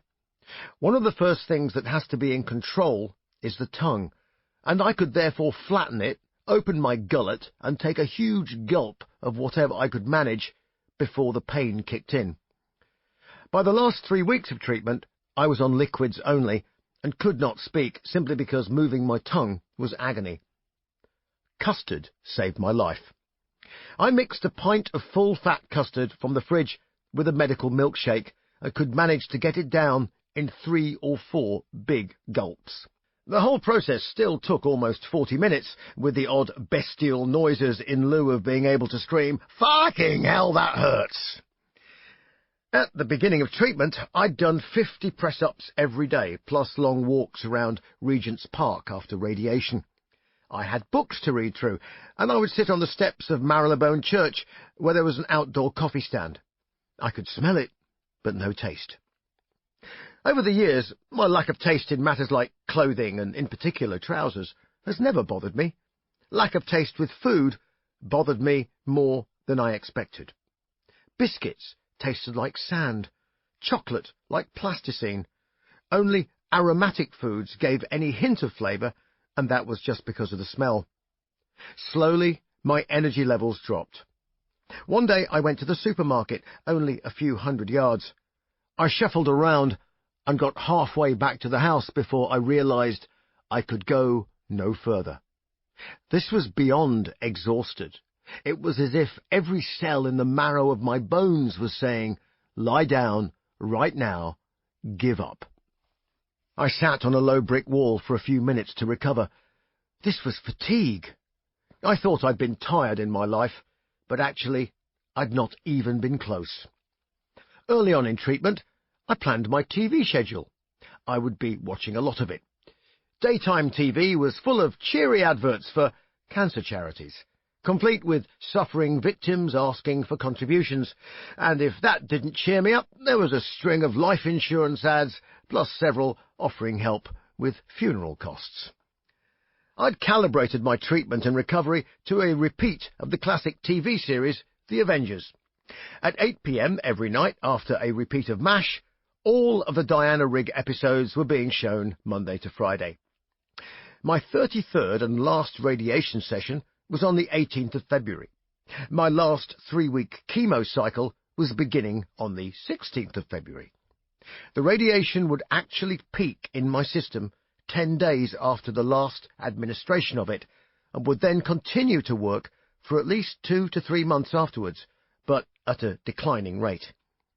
So my peak radiation effect and peak chemo would be on the 28th of February. I calculated that this would be the episode when Diana Rigg handed over to Linda Thorson. On that day, I would cease to watch The Avengers, and I would restart the process of normality, even if I had to pretend. Oral morphine was a terrific disappointment. I was at least expecting pink elephants or literary inspiration, even a desire to cut off my ear and paint scary pictures of daffodils. No such luck. It made you drowsy, didn't seem to kill that much of the pain, and worst of all, removed the ability to have a poo. A liquid diet of custard and milkshakes didn't help, although I emptied sachets of oatmeal into the milk in an attempt to keep at least something regular. The anti-sickness meds, plus morphine, put paid to any hope of normal operation. To add to my meds, I now had a delightful substance called movie-coal. I regarded it with suspicion. I was on various anti-emetic pills, occasional steroids, oral morphine, plus a most impressive substance that created a lizard-like second skin around my neck to prevent the real skin splitting open. In addition, I had a bag full of antibiotics and had to take my temperature constantly in case I should spontaneously combust. I had lost over 20 pounds, 9 kilos in weight, and my head felt like it was on fire. Seeing as I had received the equivalent of 11 lethal full-body radiation doses spread over 45 days, all of it in my head and neck region, it was not surprising. My body was eating itself. The damage to my cells put the repair teams and my metabolism in hyperdrive. The damage to the tumour was, hopefully, permanent. None of this helped my tummy troubles. In Monty Python's Life of Brian, there's a girl named Incontinentia Buttocks. Chance would have been a fine thing. My insomnia was ongoing. 2 hours sleep, plus the pain of the tongue, and I was downstairs. The awful snoring that resulted from the treatment meant that staying up all night also did the rest of the world a favour. On TV was World Cup cricket.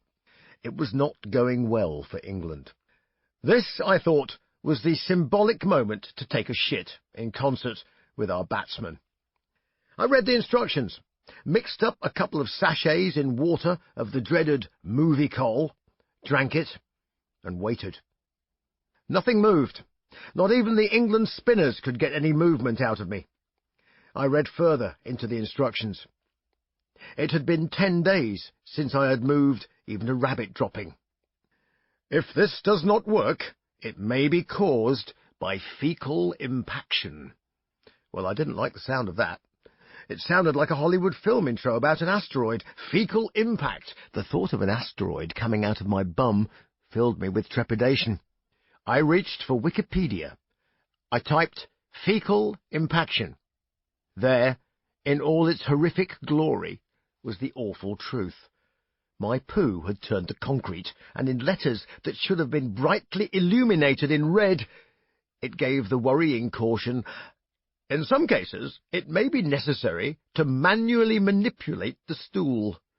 I realized we were not talking about the 3-legged variety. I had overdosed on Movie-Col, and the movie still hadn't happened. I covered the floor of the loo with newspaper and set about trying to put my fingers in my bum to wiggle the bollard that was wedged inside.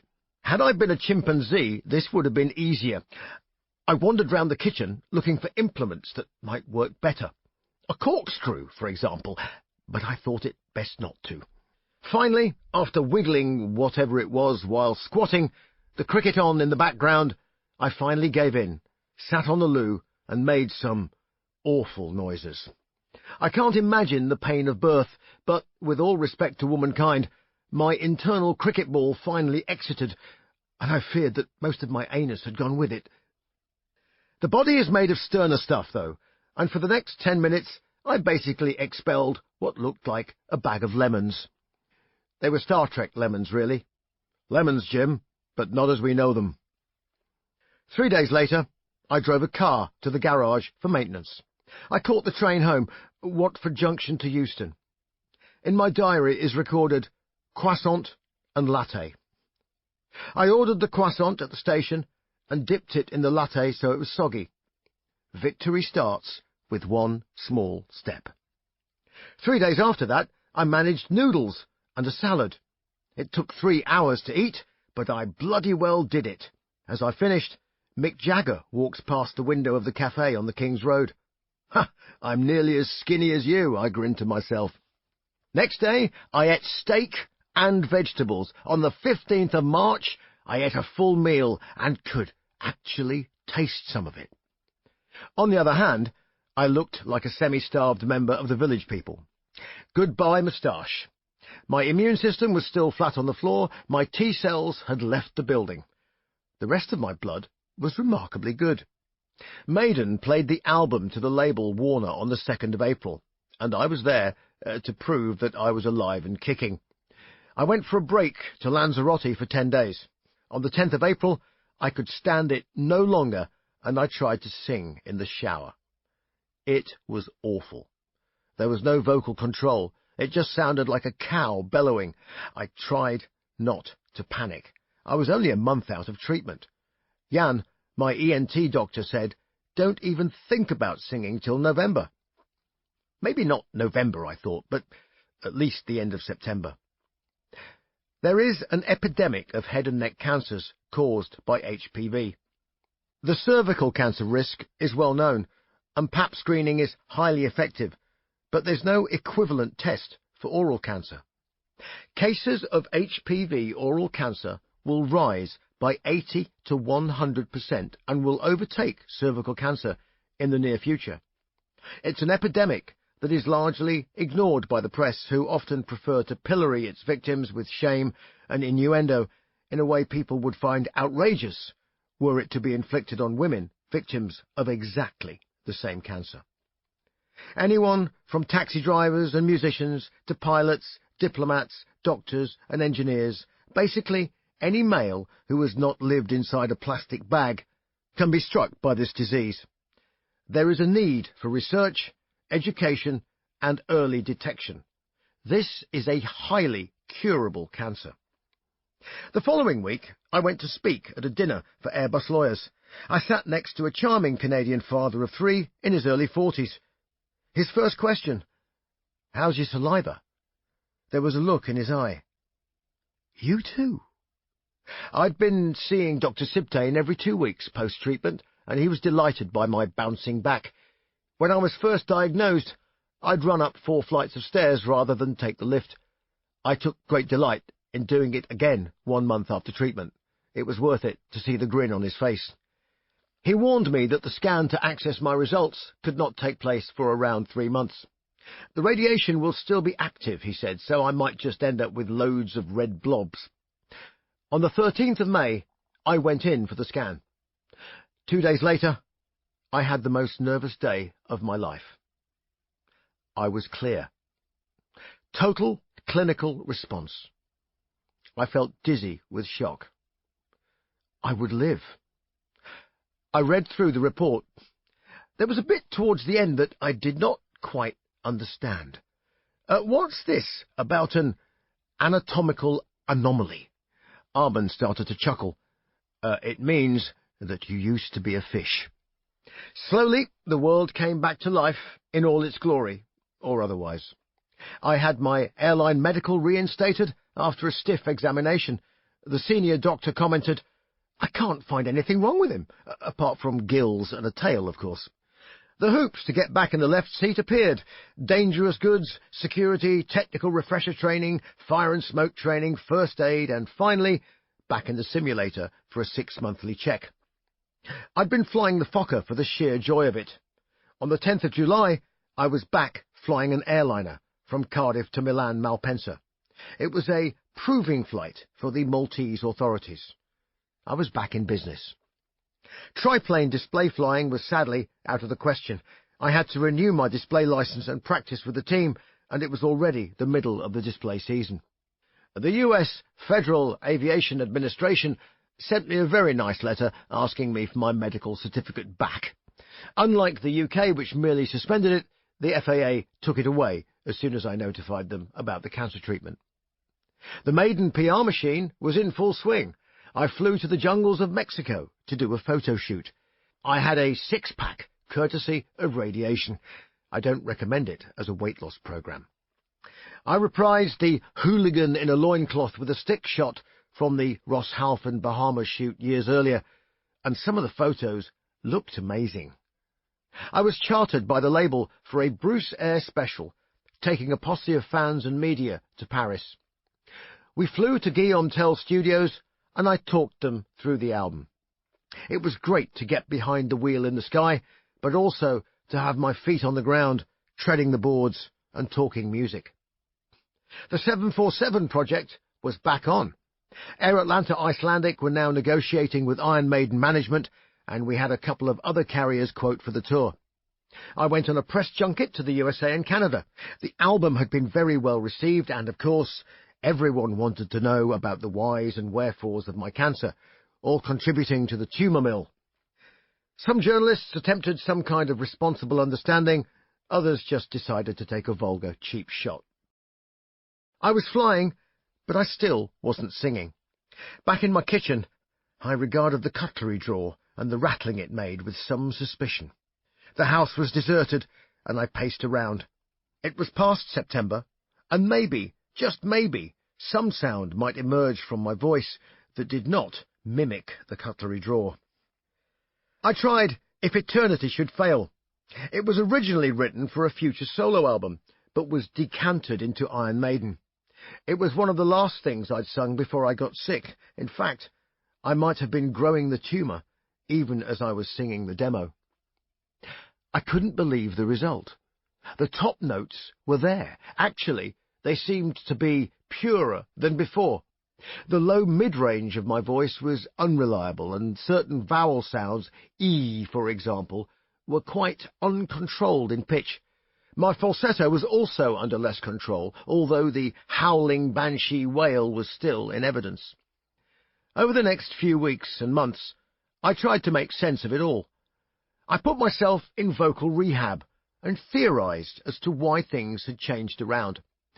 We were due to start the tour in February, and rehearsals were only 3 months away. Rod had made up for a lost year by booking a 72-date world tour. I love your confidence in me, but what if I sing like a bag of spanners? There's no real answer to that, of course. I tried to analyze what I had and what I had lost, at least temporarily. My theory was that after the tumour had gone, the remaining surface of my tongue had changed shape. Think of a thick head on a pint of Guinness. Leave it alone, and the bubbles beneath the surface slowly burst, leaving the head with a bad case of subsidence. My bubbles were a golf ball-sized tumour. The tongue is instrumental in forming complex vowel sounds, and we spend our childhood learning to speak and training it. Singing adds an extra layer of complexity. Dr. Sibtain was correct about my larynx, which was seemingly unaffected.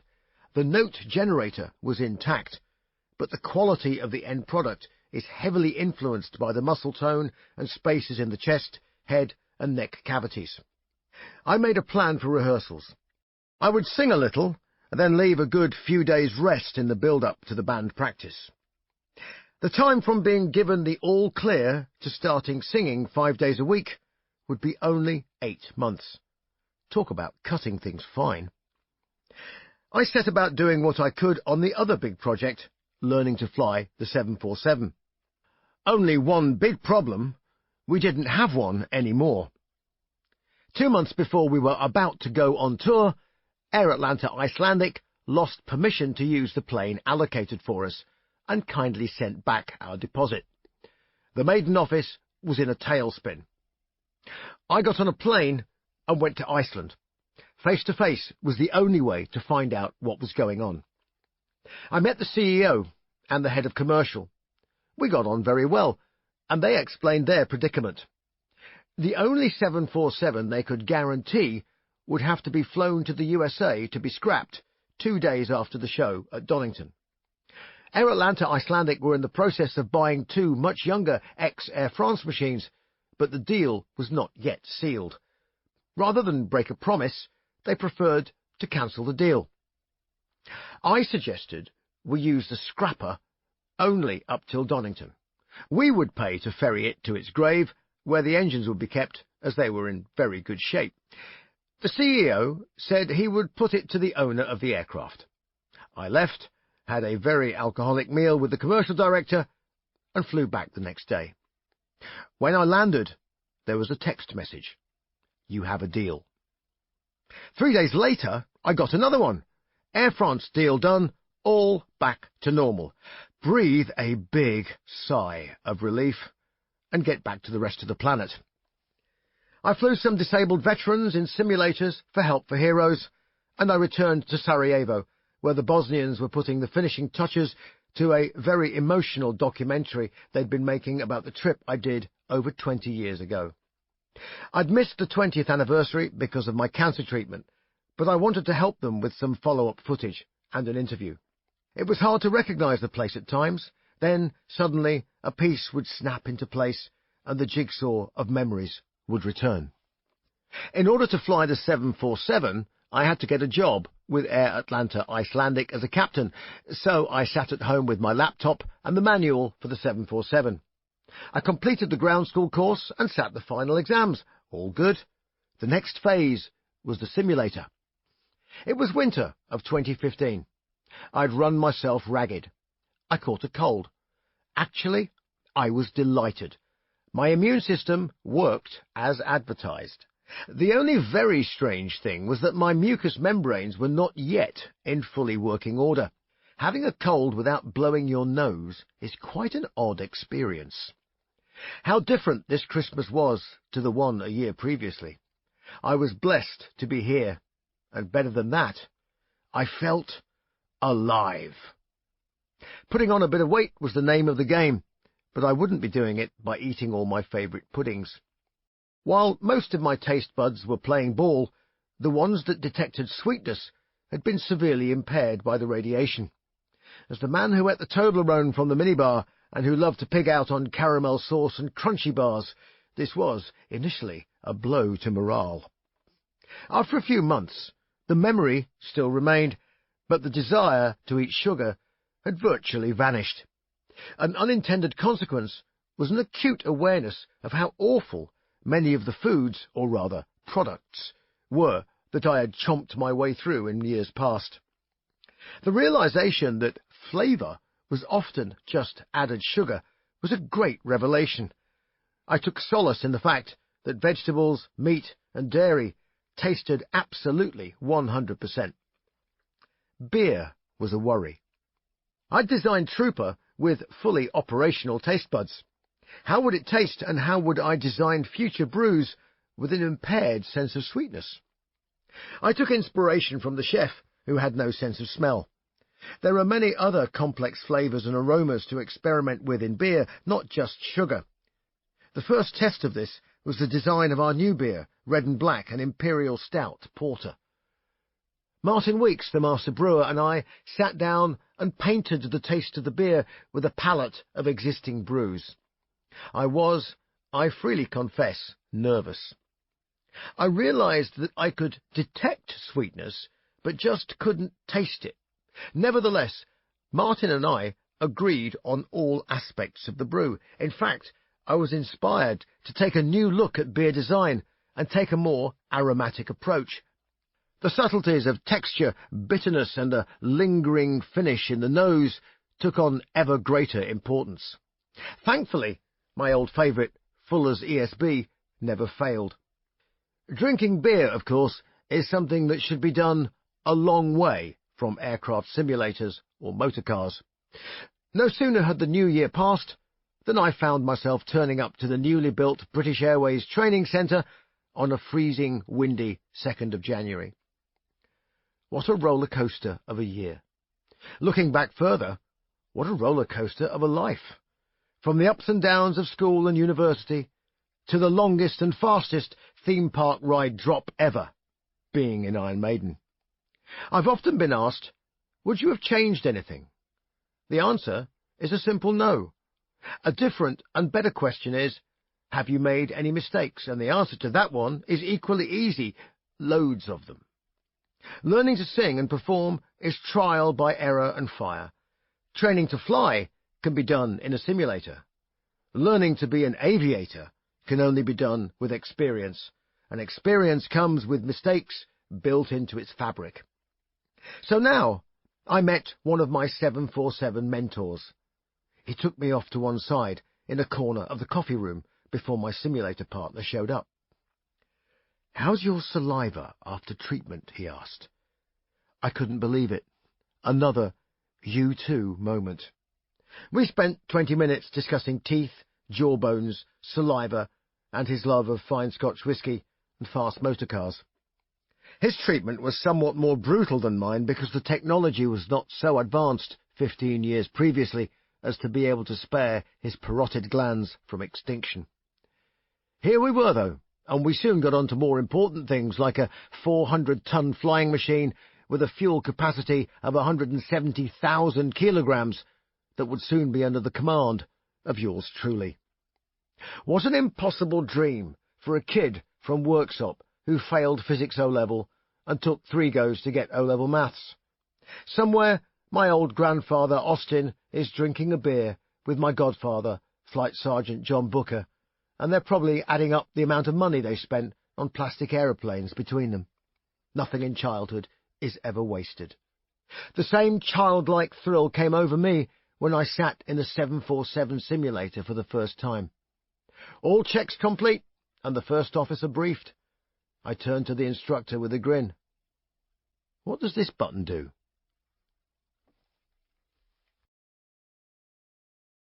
Afterword. An autobiography is a strange beast, and an unruly one. Is it a shopping list of events in sequence? Is it a selection of in-jokes that seemed funny at the time? Is it a pointless exercise, especially if you've just finished your 5th iteration and you are only 25? My answer is that I didn't want to be any of the above. I just wanted to tell a good story. I wrote in excess of 160,000 words, and there are fewer than 110,000 of them left. Plenty of funny anecdotes never made the cut, simply because they didn't advance the narrative. Somewhere there is a book of anecdotes, but it's not a coherent tale.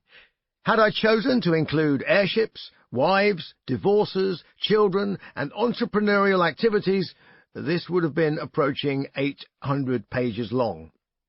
It would have been the type of book that people use to commit murder or help change tyres on London buses. One thing is for sure, it would be a very unread Christmas present. I made a personal executive decision when I started to write. No births, marriages, or divorces, of me or anybody else. There's enough here to be getting on with. Any more would be overkill. And overkill, as Winston Churchill observed, serves only to make the rubble bounce. That was What Does This Button Do by Bruce Dickinson, read by Bruce Dickinson. This programme was produced by ID Audio for Harper Audio. A HarperCollins audio book. Text copyright Bruce Dickinson 2017. Production copyright 2017 by HarperCollins Publishers. All rights reserved. Bruce Dickinson asserts the moral right to be identified as the author of this work. Thank you for listening. Audible hopes you have enjoyed this program.